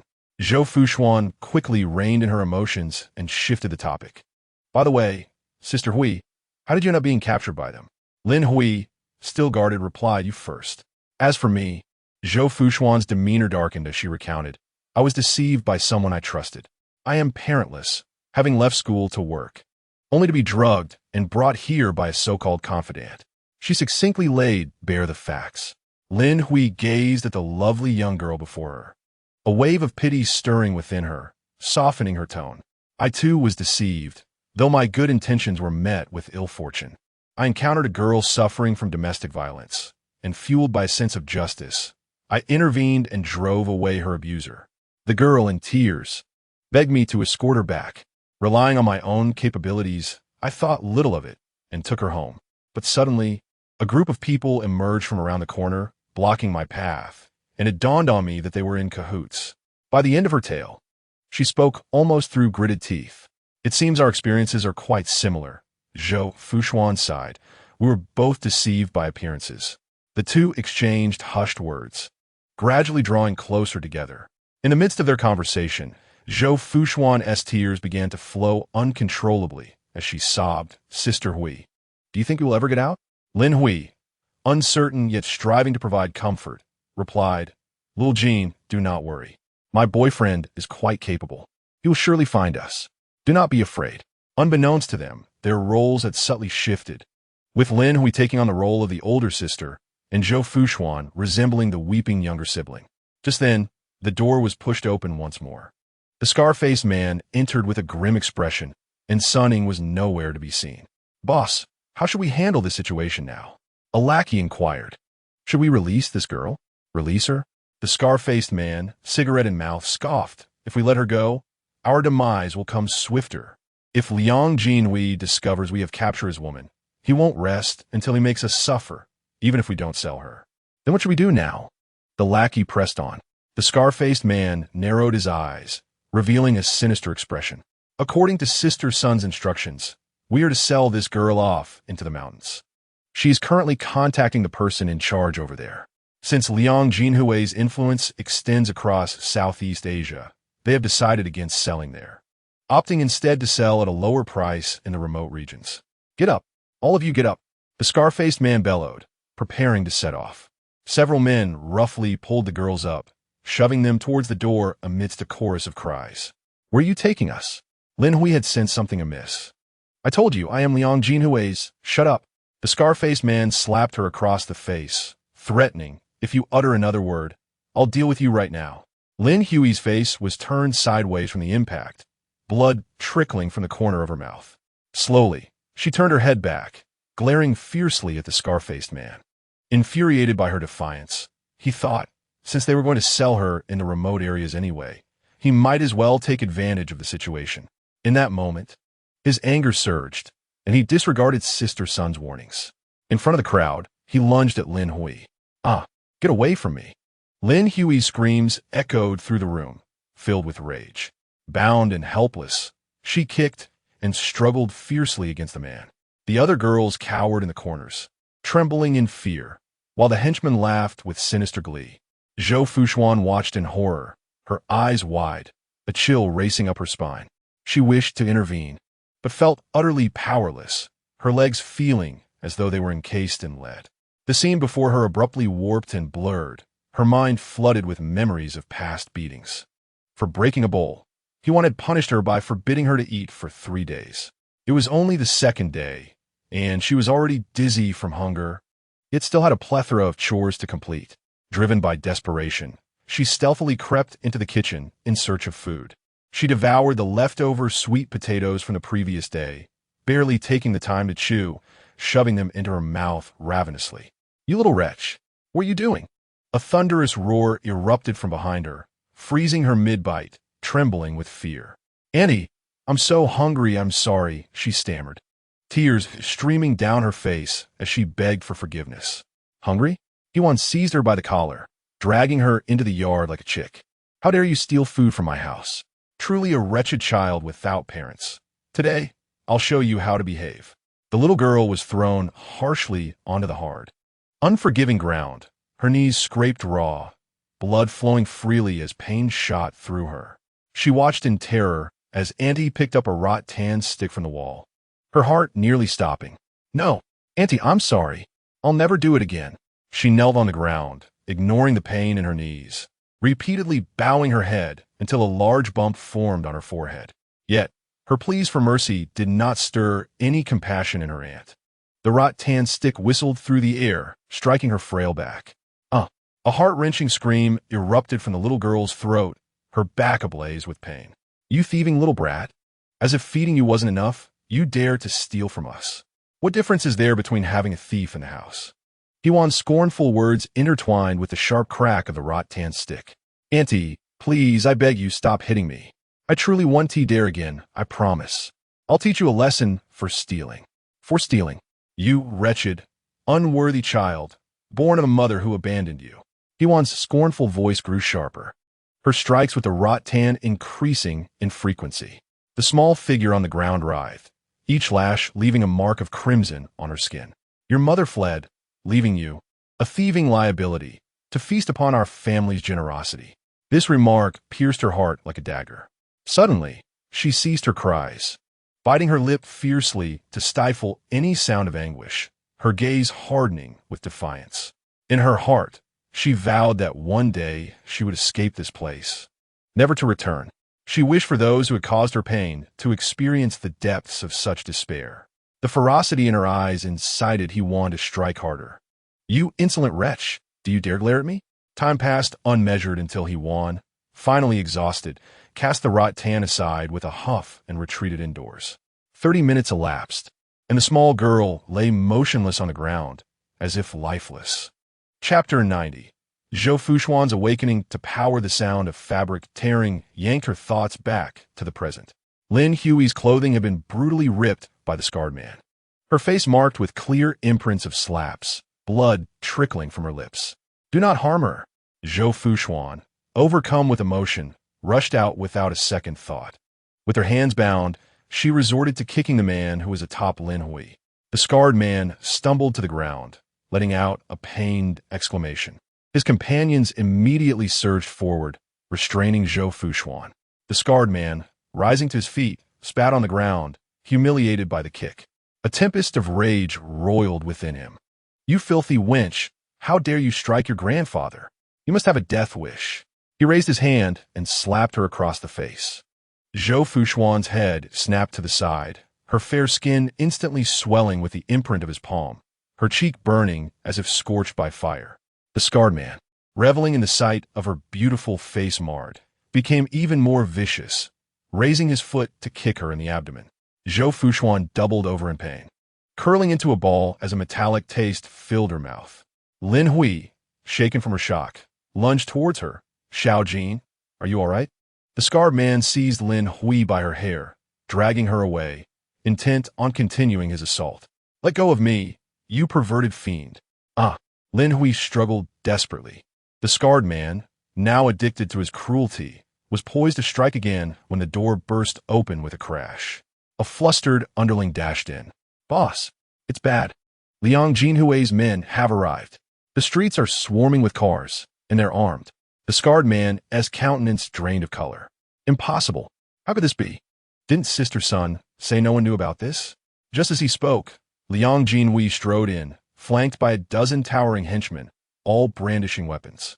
Zhou Fuxuan, weakly lifting her gaze, peered through her disheveled hair towards the doorway. The man before him bore a stern visage, his elongated, sharp eyes exuding an unsettling ferocity. The scarred man trembled uncontrollably, his voice wavering. "Brother Hui, this is a misunderstanding." Liang Jinhui's expression darkened as his gaze swept over the bound girls, ultimately settling on Lin Hui, whose disheveled hair, disarrayed clothing, and the marks upon her face sent a jolt of despair through him. He hastened to her side, shedding his coat to envelop her entirely, softly reassuring, "Hui, do not be afraid. I am here." While soothing her, he deftly untied the ropes binding her hands. Sobbing uncontrollably, Lin Hui cried out, "Why did it take you so long? I almost—" Liang Jinhui's eyes narrowed, glinting with dangerous intent. After ensuring the woman in his arms was calmed, he rose and advanced toward the scarred man with deliberate steps. The sound of his polished shoes against the floor sent shivers of fear through the scarred man, who recoiled in terror. "Brother Hui, I had no idea she was your woman. This truly is a misunderstanding. I beg your forgiveness. I'm sorry." He bowed his head heavily against the floor, the thud reverberating as blood began to flow from his forehead. "Misunderstanding?" Liang Jinhui's voice resonated with a chilling depth. He raised his foot and kicked down hard, as if intent on shattering the man's skull. The scar man's face met the ground, his lips splitting open as blood trickled down his chin. "Brother Hui, please spare me. I truly understand my mistake. Dare to lay a hand on my woman." Liang Jinhui enunciated each word with icy precision. "It appears you wish to court death." "Brother Hui, no. I genuinely did not know she was yours." The scar man attempted to plead, but Liang Jinhui offered no reprieve. He lifted his right foot and mercilessly crushed the man's fingers beneath his gleaming shoe. A sickening crack accompanied the man's piercing scream as his fingers distorted under the weight. Liang Jinhui, devoid of expression, ground his foot to ensure every bone was pulverized before withdrawing it. Then, he turned his attention to the man's other hand. After subjecting the scarred man to relentless torment, he finally relented. He turned to his subordinates, signaling, "Take them all outside and treat them accordingly." The other henchmen, stricken with fear, immediately fell to their knees, wailing for mercy, tears streaming down their faces. "Brother Hui, this is not our doing. It was all the boss's idea. Drag them out." Liang Jinhui dismissed their pleas. The men were swiftly pulled from the room, their anguished cries echoing outside, instilling dread in the hearts of the girls within. Liang Jinhui quickly returned to Lin Hui, scooping her up in his arms, intent on leaving the dreadful scene behind. Lin Hui, nestled against him, sobbed before suddenly looking up. "Brother Hui, there was a girl who saved me." She pointed toward Zhou Fuxuan. "She nearly got beaten to death trying to rescue me. Can we take her with us? And the other girls, too. Let them go." Liang Jinhui's gaze followed her indication to Zhou Fuxuan, his brow furrowing in contemplation. Before her lay a woman, curled on the ground, her hair disheveled, resembling a tattered rag doll. He averted his gaze and nodded, indicating that he could take this one who had saved him, but the others would have to fend for themselves. He was not accustomed to playing the benevolent savior. "Song, take that little girl back and find her a doctor," he instructed. The man named Song approached, reaching out to lift Zhou Fuxuan. Cautiously, she regarded him, waving her hand as she weakly insisted, "I can walk on my own." Trust was a luxury she could no longer afford. With great effort, she stood and staggered out of the room. It turned out to be an abandoned factory, the surroundings desolate. She glanced back at the three trembling women, recalling the man's words. He would not take them away. A surge of relief washed over her for having risked her life to save someone. Zhou Fuxuan cast her eyes over the scarred man lying on the ground, battered beyond recognition, along with his accomplices. Once again, the yearning for power surged within her. Knowledge changes fate. How fervently she once believed this adage. Yet now she realized that beauty without teeth was merely a curse. In this brutal world, one must either become the hunter or remain the prey. Having been prey for far too long, she now aspired to be a hunter. Her beauty was her greatest asset, and rather than remain a passive victim, besieged by the envy of those around her, she resolved to wield it as a weapon. She craved true power, the kind that could compel those who had wronged her to kneel and beg for mercy. Chapter 91. Truly, retribution is unfailing, Xian Xian. Lin Hui waved her hand in front of her. Zhou Fuxuan finally returned to her senses, her surroundings revealing a lavish, private room, and she exhaled softly. What's the matter? I called your name several times, but you didn't respond, Lin Hui observed, concern etched on her face. I'm fine, Zhou Fuxuan replied gently, shaking her head before shifting the conversation. Hui, what is your current situation with Liang Jinwei? La Rue's expression shifted subtly. That is a strange question. What situation could there possibly be between us? I wish he would drink himself to death and join his beloved in the afterlife. Zhou Fuxuan looked at her, her gaze complex, filled predominantly with compassion. She had witnessed the love between Lin Hui and Liang Jinwei. It was unimaginable that it had devolved into this. Of course, she never anticipated Liang Jinhui's absurdity in keeping Lin Hui as a substitute for his ex-girlfriend. Lin Hui had been with him since she was 18 for 6 years. Then came the call from that woman, claiming she had cancer and not long to live, wishing to see him. Without a moment's hesitation, Liang Jinhui abandoned the wedding preparations with Lin Hui and flew to America to find her. Once Lin Hui realized she was merely a stand-in, she had cried, protested, and even lost her mind. Yet Liang Jinhui could only utter apologies. In a fit of rage, Lin Hui stabbed him in the arm, definitively ending their relationship. She left with a severance payment of several million, opening a bar and becoming its proprietress. Zhou Fuxuan had thought Lin Hui had moved on, but it seemed she still bore the weight of her past. Hui, since you've let go, it's best not to mention him again, lest you invite unnecessary distress. I am not troubled at all. Witnessing his despondent demeanor fills me with a sense of satisfaction. Zhou Fuxuan gazed calmly at her. Lin Hui, feeling somewhat uneasy under her scrutiny, suddenly pointed towards the LCD screen on the wall. All right, the live broadcast from Ohio has commenced. Zhou Fuxuan followed her finger, turning her attention to the live feed on the large screen. Upon seeing the dilapidated house where she had lived for over a decade, her heart jolted. All her pent-up anger erupted at that moment, her hands clenched into fists upon her knees. In the footage, the door of the house was violently kicked open. 5 or 6 burly men stormed inside. The bald leader sneered. Zhou Ming, hiding quite well, aren't you? Running off to this remote corner made it quite a challenge for my brothers and me to find you. How do you propose to settle this debt? Brother Hai, I currently have no money. Could you possibly grant me a few more days? Zhou Ming knelt on the ground, his forehead pressed against the dust-laden floor. I will surely gather the funds. At this moment, he appeared emaciated, his cheekbones protruding, his eyes sunken, and his greasy hair plastered to his scalp. Grace period? The bald man kicked him hard on the shoulder. The last time we granted you a reprieve, you fled. Did you think I would trust you again? Let me be clear, if you do not produce that 8 million today, do not expect us to be courteous. Zhou Ming suddenly raised his head. Terror etched across his face. Brother Hai, didn't I just borrow 4 million from you? How did it escalate to 8 million? He trembled, nearly unable to articulate his words. Huh. The bald man, cigarette dangling from his lips, regarded him as if he were a fool. Do you think I run a charitable organization? This is all clearly documented. Compounded interest brings the total to exactly 8 million today.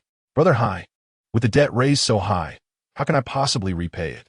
Zhou Ming's eyes reflected both fear and anger. He won. Witnessing the scene, collapsed to the ground, tears streaming down her face. Esteemed sir, we live in a crumbling house. We have no money to give you. I beseech you, spare my son. Spare him? The bald man laughed as if he had heard the greatest joke. Do you think my money fell from the sky? Yuan stammered, but we truly have no money. No matter how you pressure us, it is futile. With a cold smirk, the bald man produced a gleaming dagger from his pocket. No money, is it? Then let us settle this with fingers. Each finger will count as 50,000. 10 fingers will total 500,000. Oh, that is still insufficient. His gaze swept over Yuan, who knelt on the ground, and Zhou Wu, who cowered silently in the corner. Adding your 20 fingers as a couple, that gives us. The bald man hesitated for several seconds, struggling with the numbers. A lackey whispered, that totals 1 million. Wow. The bald man was taken aback by his own assessment. Are these two old folks truly worth that much? No, we must include toes to reach 1 million. What do you think? Am I generous enough? He flashed a grin at the three, who gasped in horror at his words, their eyes wide with terror. Yuan, particularly frightened, began to retreat, pleading, please do not chop off my fingers or toes. Zhou Wu curled into a ball, trembling uncontrollably, tightly covering his mouth. Afraid to utter a sound, Zhou Ming, terrified, collapsed onto the ground, his face ashen. Zhou Fuxuan gazed at the three grotesque figures on the screen, her heart a tumult of anger and loathing, yet also a sense of satisfaction. There was her Aunt Yuan, once haughty and acerbic, who had subjected her to relentless verbal abuse. And then there was her uncle Zhou Wu, who would merely observe from the sidelines, feigning ignorance, only to unleash his wrath upon her when intoxicated. Most detestable of all, however, was her repugnant cousin, Zhou Ming. In their childhood, he would terrorize her with firecrackers, frighten her with insects and snakes, and even pilfer her hard-earned savings for books. As he grew older, his gaze became predatory, lingering on her like a leech, leaving her with deep psychological scars. Now, witnessing these beasts scrambling in panic, drenched in fear, felt like poetic justice. Zhou Fuxuan's lips curled into a smirk as she focused intently on the screen, turning up the volume. The air was filled with shrill cries of terror and pleas for mercy, echoing through the soundproof booth. Listening to these sounds, vivid memories surged forth in her mind. Her aunt's piercing voice rang out. You wretched girl, you can break a dish even while washing it.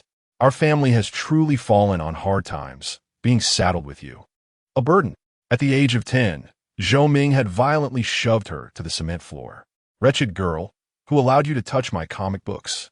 Her knees struck the ground, scraping away a large patch of skin, sending a sharp pain coursing through her as tears welled in her eyes.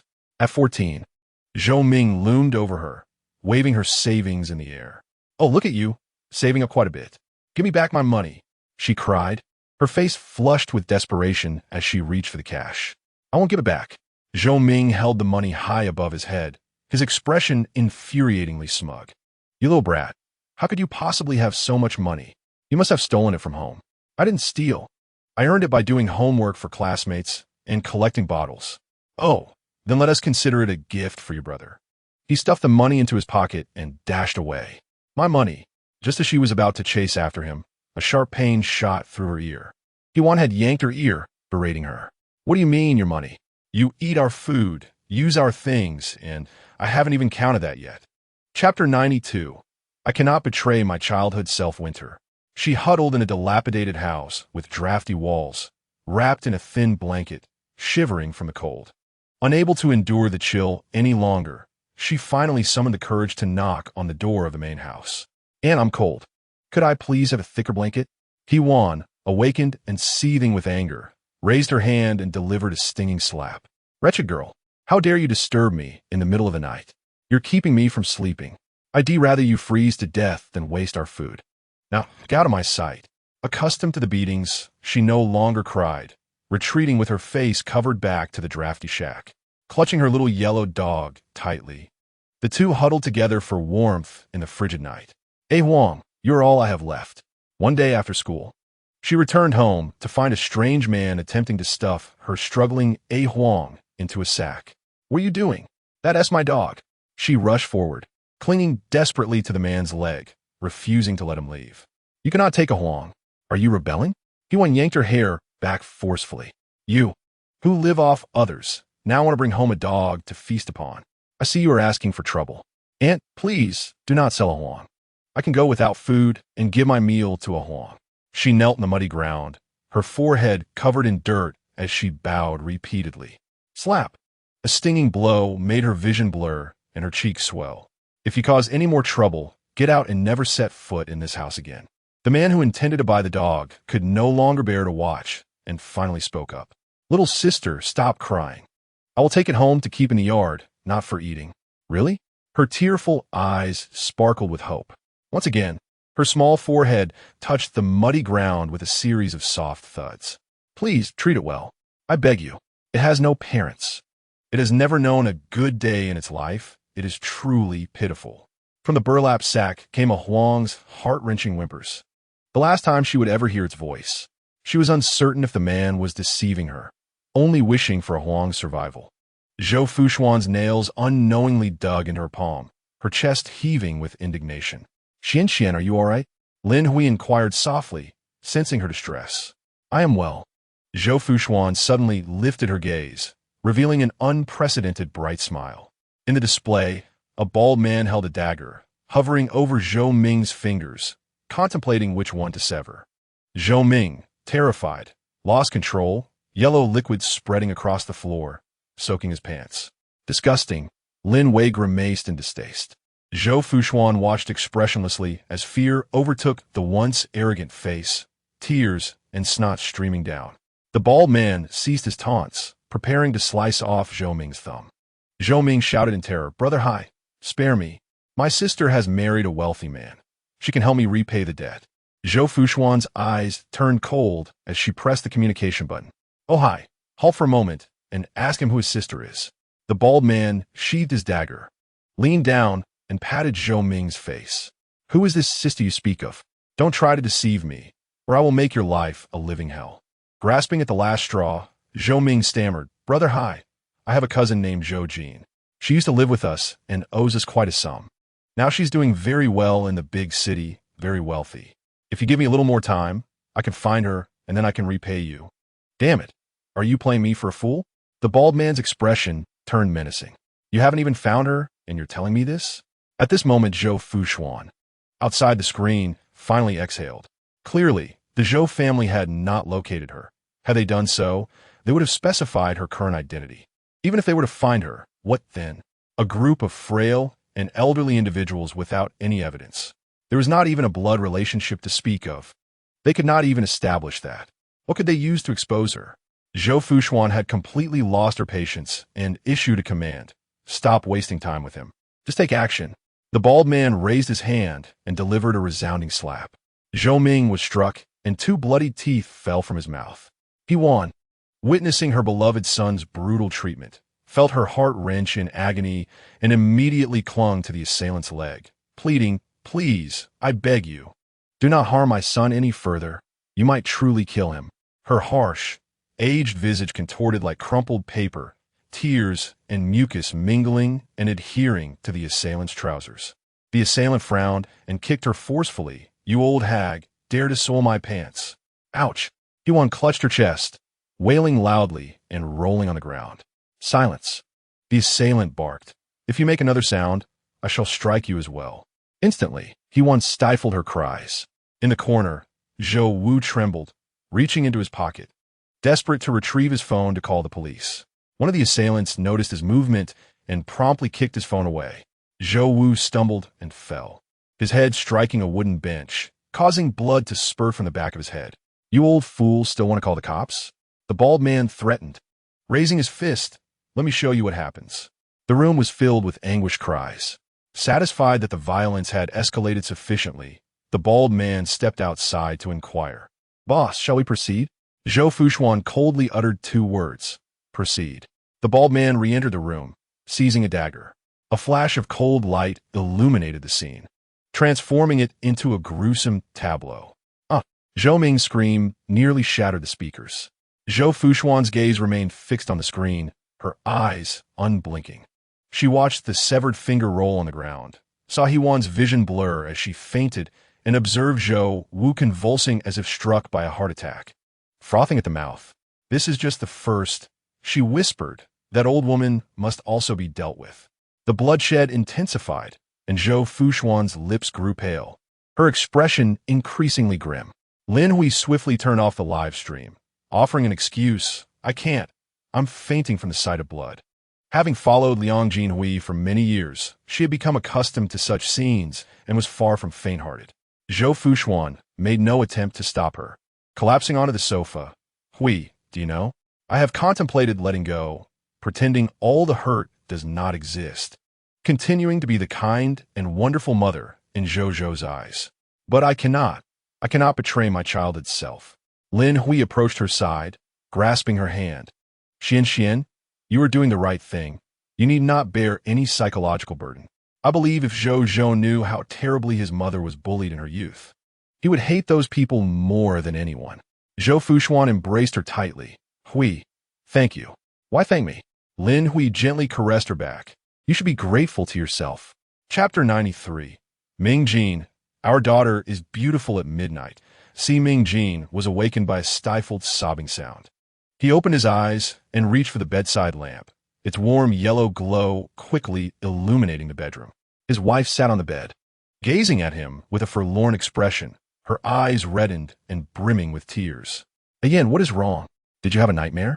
Ming Jin immediately sat up, reaching out to embrace her shoulder, but she recoiled from his touch. Inwen Shuyan's eyes flickered a long-forgotten clarity intertwined with anguish. "Ming Jin, I dreamed of our daughter," she cried, lamenting her hunger and coldness. A wave of piercing pain surged within Ming Jin's heart. For the past 23 years, such scenes have unfolded frequently. Each time she awakens from a nightmare, tears cascade uncontrollably, and she frantically searches for their daughter. Yet, no matter how persistently he inquires, his wife is unable to articulate their daughter's whereabouts, nor can she utter her name. At times, a haunting thought invades his mind. Did their daughter truly arrive safely into this world? After all, his wife had endured so much suffering, both physically and emotionally. Under such circumstances, the survival of a child would be nothing short of miraculous. When he eventually found his wife, she had succumbed to madness, unable to provide any answers. Her emotions a tempest of instability. Although he exacted a merciless revenge upon those who had tormented her, making them pay dearly, it did little to assuage the wrath that simmered within him, for he understood that the tormentors were far from limited to those few. Above all, he despised himself, loathing his failure to safeguard his beloved wife. During the fierce internal strife within the Si family, he was preoccupied with battling his half-brother, Si Minglang. One day, as Xu Yan went shopping as usual, accompanied by her female bodyguard, she vanished upon entering the ladies' restroom. Upon learning of this, he descended into madness, desperately searching for her. The Si and Wen families mobilized every resource at their disposal. Yet, it was as if when Xu Yan had evaporated into thin air, leaving no trace behind. He could not fathom how ordinary human traffickers could orchestrate such an impeccable abduction. Thus, he suspected foul play, a deliberate scheme to disrupt him and sow discord between him and the Wen family, with Si Minglang being the prime suspect. Regrettably, even after besting Si Minglang and employing torture and private inquiries, he gleaned no information regarding his wife. He could scarcely bear to imagine the despair and terror that the gentle, kind-hearted girl must have felt when confronted with such horrors, especially while carrying a child. The thought nearly suffocated him with grief. Taking a deep breath, he raised his hand to gently wipe away his wife's tears, his voice soft and soothing. "Yen, listen to me. It was merely a dream, not reality. Our daughter Ning is resting in her room, sleeping soundly, without a single cry." "No, it is not Ning." When Xu Yan's voice suddenly rose, her expression fervent and obstinate. It is. She furrowed her brow, struggling to recall her daughter's name, her mind a blank canvas. She stamped her feet in distress, her cries intensifying. "I've forgotten our daughter's name. What should I do? I remembered it in the dream, but why can't I recall it now?" It's all right. Ming Jin hurried to reassure her. urging her not to force herself. It was merely a dream. Moreover, dreams are often the inverse of reality. Yet, when Xu Yan was impervious to his words, trembling with anxiety. No, I cannot. I must not forget our daughter. Her emotions spiraled into an extreme frenzy, and she began to scratch at her arms, leaving behind angry red marks. Seeming Jean enveloped her in his embrace, preventing her from inflicting further harm upon herself. Ayan, please remain calm. Do you remember what Dr. Yang said? He endeavored to guide her using the previously employed hypnotic script. The visions you encountered in your dreams are mere illusions born from post-traumatic stress. They do not exist. You did indeed carry a child, but he did not survive within you. We do not even know whether he was a boy or a girl. Now, we are fortunate to have a son and a daughter, Ayan and Ningning. Do you recall? When Xu Yan fell silent for a few moments, seemingly lost in contemplation. No, she erupted without warning, forcefully pushing the man who held her. You are deceiving me again. She immediately descended from the bed, standing barefoot on the carpet, glaring at him in fury. Why do you always lie to me? Our daughter was born. I witnessed it with my own eyes. She has large eyes and fair skin. She is incredibly beautiful, so tiny and soft in my arms, grasping my fingers and smiling at me. When Xu Yan's expression gradually softened as she mimicked the action of cradling a child, gently swaying. She smiled tenderly, yet amidst her laughter, tears began to flow. She was so small, so delicate, still unlearned in calling for her mother. I abandoned her. It seemed she had plunged into a certain memory, beginning to ramble. It was a scorching day when that man took me to the town to shop, claiming he wanted to buy me clothes. He was haggling with the shopkeeper while I stood behind, suddenly struck by the thought of escaping. I contemplated it and acted on it, running alone for quite some time until I encountered Kind Woman. Seeming Jean's heart tightened, his breath slowing, fearful of disturbing her. It was the first time in years she had recounted her past with such clarity. That woman deceived me, she sobbed. Woo-woo. Suddenly, when Xu Yan clutched her head and crouched on the floor, rendered speechless, only able to choke back her sobs. Seeming Jean knelt beside her, enfolding his wife in his arms, whispering gentle reassurances. Ayan, do not fear. Those days are behind us. He was acutely aware of the multiple instances of human trafficking she had endured, a truth that pained him deeply. She had attempted to escape, likely during that very incident, only to fall into another abyss. Thus, he surmised that if their daughter had been born, she was likely with the first buyer. However, his wife could not recall the identity of that initial buyer, nor where he resided. Upon her retrieval, she had exhibited a profound aversion to men. Whenever a man approached, she would scream, and, at her most distressed, she would bite and strike. Not even her father could come near, let alone him, her husband. During her treatment, she had bitten him on several occasions or inflicted injuries with a knife, even attempting to choke him in the middle of the night. Yet he persisted in staying by her side, comforting her, guiding her, and helping her to re-accept herself. With professional psychiatric treatment and care, her condition gradually improved. Nevertheless, a single nightmare would revert her to her previous state, often exacerbating her condition and plunging her deeper into madness. Unable to bear the torment his wife endured, he ultimately sought the assistance of a professional hypnotist. Deliberately erasing the existence of their daughter was a means to alleviate her guilt and suffering. Chapter 94. I have never mentioned you to her. This tactic proved remarkably effective. Ever since the memories of their daughter faded, her mental state improved significantly. For an extended period, she appeared almost indistinguishable from an ordinary person, capable of normal social interactions and outings. That period marked the happiest times for their family. Shortly thereafter, their son, Xian, was born. Seeming Jean believed that the arrival of this new life would completely heal his wife's emotional turmoil, rendering hypnosis unnecessary. However, he was mistaken. Her aversion to men had escalated to the point where even their son was unacceptable to her. More than once, she had contemplated taking their son's life. Consequently, he had to separate his wife from their son. The thought of his son leaving home caused a sigh to escape Seeming Jean's lips. As an unprecedented sense of fatigue and helplessness washed over him, he turned his gaze back to his wife, only to discover that her expression was strikingly different tonight. The usual haze had dissipated, replaced by a remarkable clarity in her eyes. When Shuyan buried her face in her husband's embrace, weeping openly like a child, her sobs punctuated by desperate pleas. Mingjin, please don't hypnotize me again, all right? I will take my medication obediently. I do not want to forget our daughter. If I forget her, what will become of her? Our daughter is still so small, just beginning to speak. The flicker of excitement that had illuminated Si Mingjin's face faded upon hearing her words. He understood that his wife's mind had yet to fully awaken. Ian. Si Mingjin's voice was almost a supplication. Let's not think about this anymore, shall we? It will only cause you pain and exacerbate your condition. Leave the search for our daughter to me. As long as I am alive, I will never cease my quest to find her.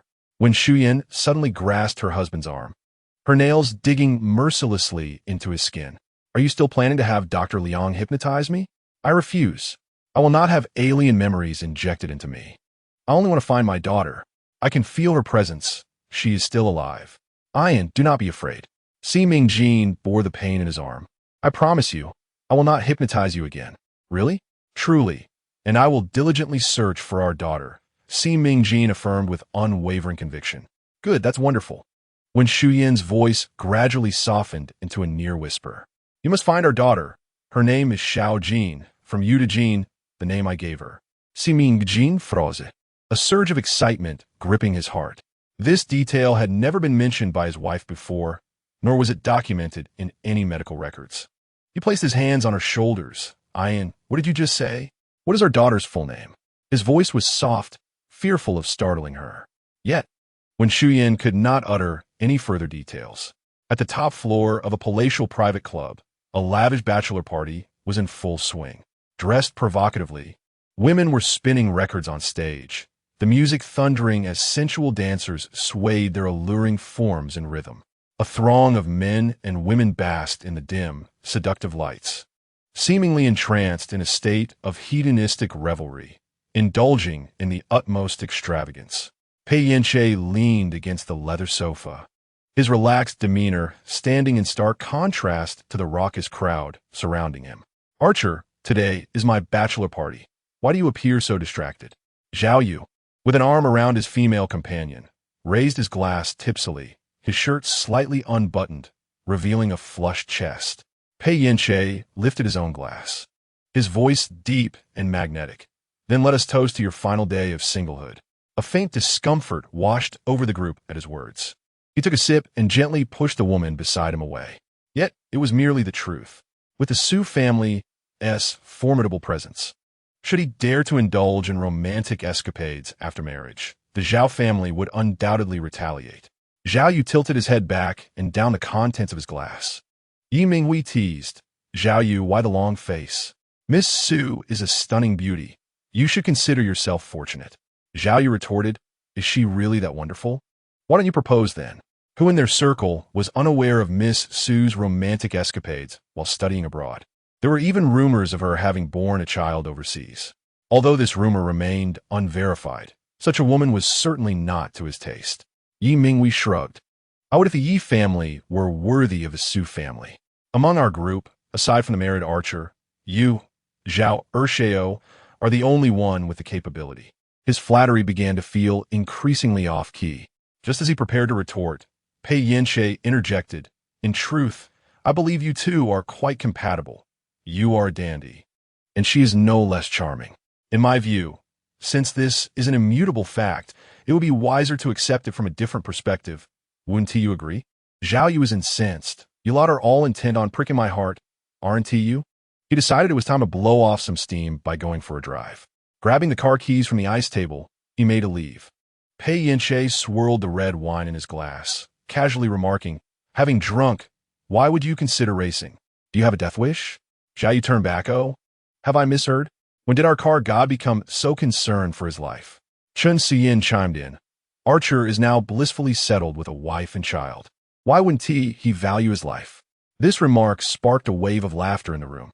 Pei Yance maintained his composure, though his gaze turned slightly frosty. Enough with the jests about Archer, another friend interjected, yet could not resist the tease. But honestly, since Archer married Zhou Fuxuan, he has become quite the homebody. He is hard to coax out for anything but important gatherings. Pei Yance took a delicate sip of his wine, opting not to engage. He preferred not to use his wife and child as fodder for conversation. Yance, how did Zhou Fuxuan manage to win you over? Zhao Yu suddenly leaned in, his breath heavy with alcohol. Pei Yance frowned and pushed him away. You've had too much to drink. Me? Drunk? Zhao Yu erupted into laughter, clearly inebriated. He then shifted his tone. To be honest, Yance, since your amnesia, you've become rather inconsiderate. I once regarded you as a brother and offered you advice, only for you to turn around and sell me out. This grievance had lingered in his heart until now, and the alcohol emboldened him to voice it. Pei Yance furrowed his brow slightly. What do you mean? You don't remember? Zhao Yu took another swig of his drink. The last time I visited you at the hospital, Zhou Fuxuan exhibited a rather amiable demeanor towards everyone, yet remained indifferent towards me. I surmise that you must have informed her of my suggestion to part ways with her, which has led to her discontent with me. The music in the private room seemed to diminish. Everyone exchanged glances, silently communicating. Pei Yance's expression subtly shifted, though he did not reveal it outwardly. I had never mentioned you to her. Chapter 95. Harassing phone calls since Jiang Yan's arrival. Lin Hui's bar business has flourished remarkably. He possesses a natural talent for mixology, and his self-crafted cocktails quickly became the establishment's bestsellers, particularly favored by young women. Sister Hui, Yin is truly remarkable. He has broken records again. The bartender, Jia, pointed at the sales report. The Yin special sold 108 cups today, and there were patrons who even ordered several bottles of expensive liquor. Perhaps if we offered gigolo services at our bar before he could finish. Lin Hui shot him a stern glance, her tone grave. This is a respectable establishment. Typically, she would engage in playful banter with the staff, maintaining a casual rapport. Yet, for some inexplicable reason, hearing others speak of Jiang Yan in such a manner stirred an uncomfortable sensation within her. Don't take it seriously. I was merely joking. Jia shrugged, smiling apologetically. Lin Hui ignored him and turned her gaze towards Jiang Yan, who was surrounded by female patrons, a pang of inexplicable jealousy washing over her. Jiang Yan seemed to sense her gaze, abruptly turning to wink at her, his lips curving into a smile. Lin Hui felt no embarrassment at being caught. They briefly locked eyes before parting. Once he finished serving drinks, Jiang Yan politely excused himself from the crowd and returned to the bar. Sister, were you feeling a bit jealous just now? He leaned in close to whisper, his warm breath brushing against her ear. Lin Hui gently swirled the crimson liquid in her glass. Spare me your self-adoration. If you have nothing better to do, go fetch the latest batch of liquor from the storeroom. Jiang Yan chuckled in agreement and hummed a tune as he made his way to the storeroom. Lin Hui stood still, absently watching his retreating figure. After closing time, Jiang Yan, as usual, remained to tidy up. Lin Hui was busy calculating the day's earnings at the bar, her peripheral vision catching the taut lines of his back as he bent to wipe the tables. Suddenly, he straightened, lifting his black uniform to reveal his toned abdominal muscles. Sister, if you wish to look, do so openly. Are you that bored? Feigning anger, Lin Hui glared at him, glancing sideways to indicate that there were still patrons in the bar. Although their private interactions were playful and flirtatious, in public, they maintained the facade of a boss-employee relationship. Yet, this was merely Lin Hui's self-deception, as it was evident to anyone in the bar that their bond was anything but ordinary. Jiang Yan obediently lowered his shirt and approached her, leaning against the bar to gaze at her. Sister, can our relationship not be made public yet? Their proximity was intimate, and Lin Hui could even detect the subtle scent of alcohol mingling with his presence. What are you saying? She gently pushed him away. Our relationship has always been transparent. I am the owner, and you are merely an employee working off your rent. Let us keep it as straightforward as possible. A fleeting shadow of disappointment flickered across Jiang Yan's eyes, yet it quickly vanished, restoring his composure. Lin Hui urged him, hurry and dispose of the trash. The sooner we finish, the sooner we can leave. As you wish, boss, Jiang Yan replied with a smile, stepping back, only to unexpectedly plant a kiss on her cheek as he turned away. Lin Hui, momentarily taken aback, could only glare at his retreating figure. That little rascal must have done it on purpose. However, Given his remarkable contributions to the bar's success, she decided to let it slide. Since the bar was conveniently located near Lin Huey's apartment, the two typically rode their small electric scooter home after work. The streets were tranquil in the late hours, with sparse traffic and streetlights casting a warm glow, accompanied by a gentle hint of early autumn's chill. Lin Hui sat in the back seat, her arms wrapped around Jiangyan's waist, her cheek pressed against his back. She could distinctly feel the firmness of his abdominal muscles beneath his clothing, as well as the warmth radiating through the fabric. Spending time with younger companions had undeniably rejuvenated her spirit. In her earlier days, in an effort to embody the persona of an elder sister, she had immersed herself in the role of a femme fatale. Liang Jinhui took her everywhere, with little regard for propriety, even introducing her to smoking and drinking. At that time, she was still quite young, mistaking such indulgences for affection, reveling in the experience. It wasn't until she became aware of Su Xinran's existence that she realized true love was not characterized by her own experiences. When Liang Jinhui was with Su Xinran, he kept her sheltered from the seedy underbelly of their world. Most of his associates were aware of Su Xinran, yet she seldom made an appearance. Rumor had it that Liang Jinhui, during his days as a small-time hoodlum, had pursued the academically gifted Su Xinran relentlessly. After much persistence and dedication, she finally acquiesced to his advances. Subsequently, Liang Jinhui transformed from a mere petty criminal into a casino magnate, eventually establishing himself as a powerful figure. Throughout this journey, he consistently supported Su Xinran, even sending her abroad for her studies. As the saying goes, nurturing a beloved is akin to tending to a flower. Su Xinran thrived under his care, possessing the poise of a refined lady despite her humble origins. One day, dressed in a midriff-bearing tank top and a denim skirt, a cigarette delicately perched between her lips, she crossed paths with the serene and graceful Su Xinran, clad in a Chanel dress. Despite being younger and ostensibly more beautiful, Lin Hui felt eclipsed in that moment. It was said that their separation stemmed from their infrequent meetings and differing values, leading to numerous arguments. That scoundrel Liang Jinhui.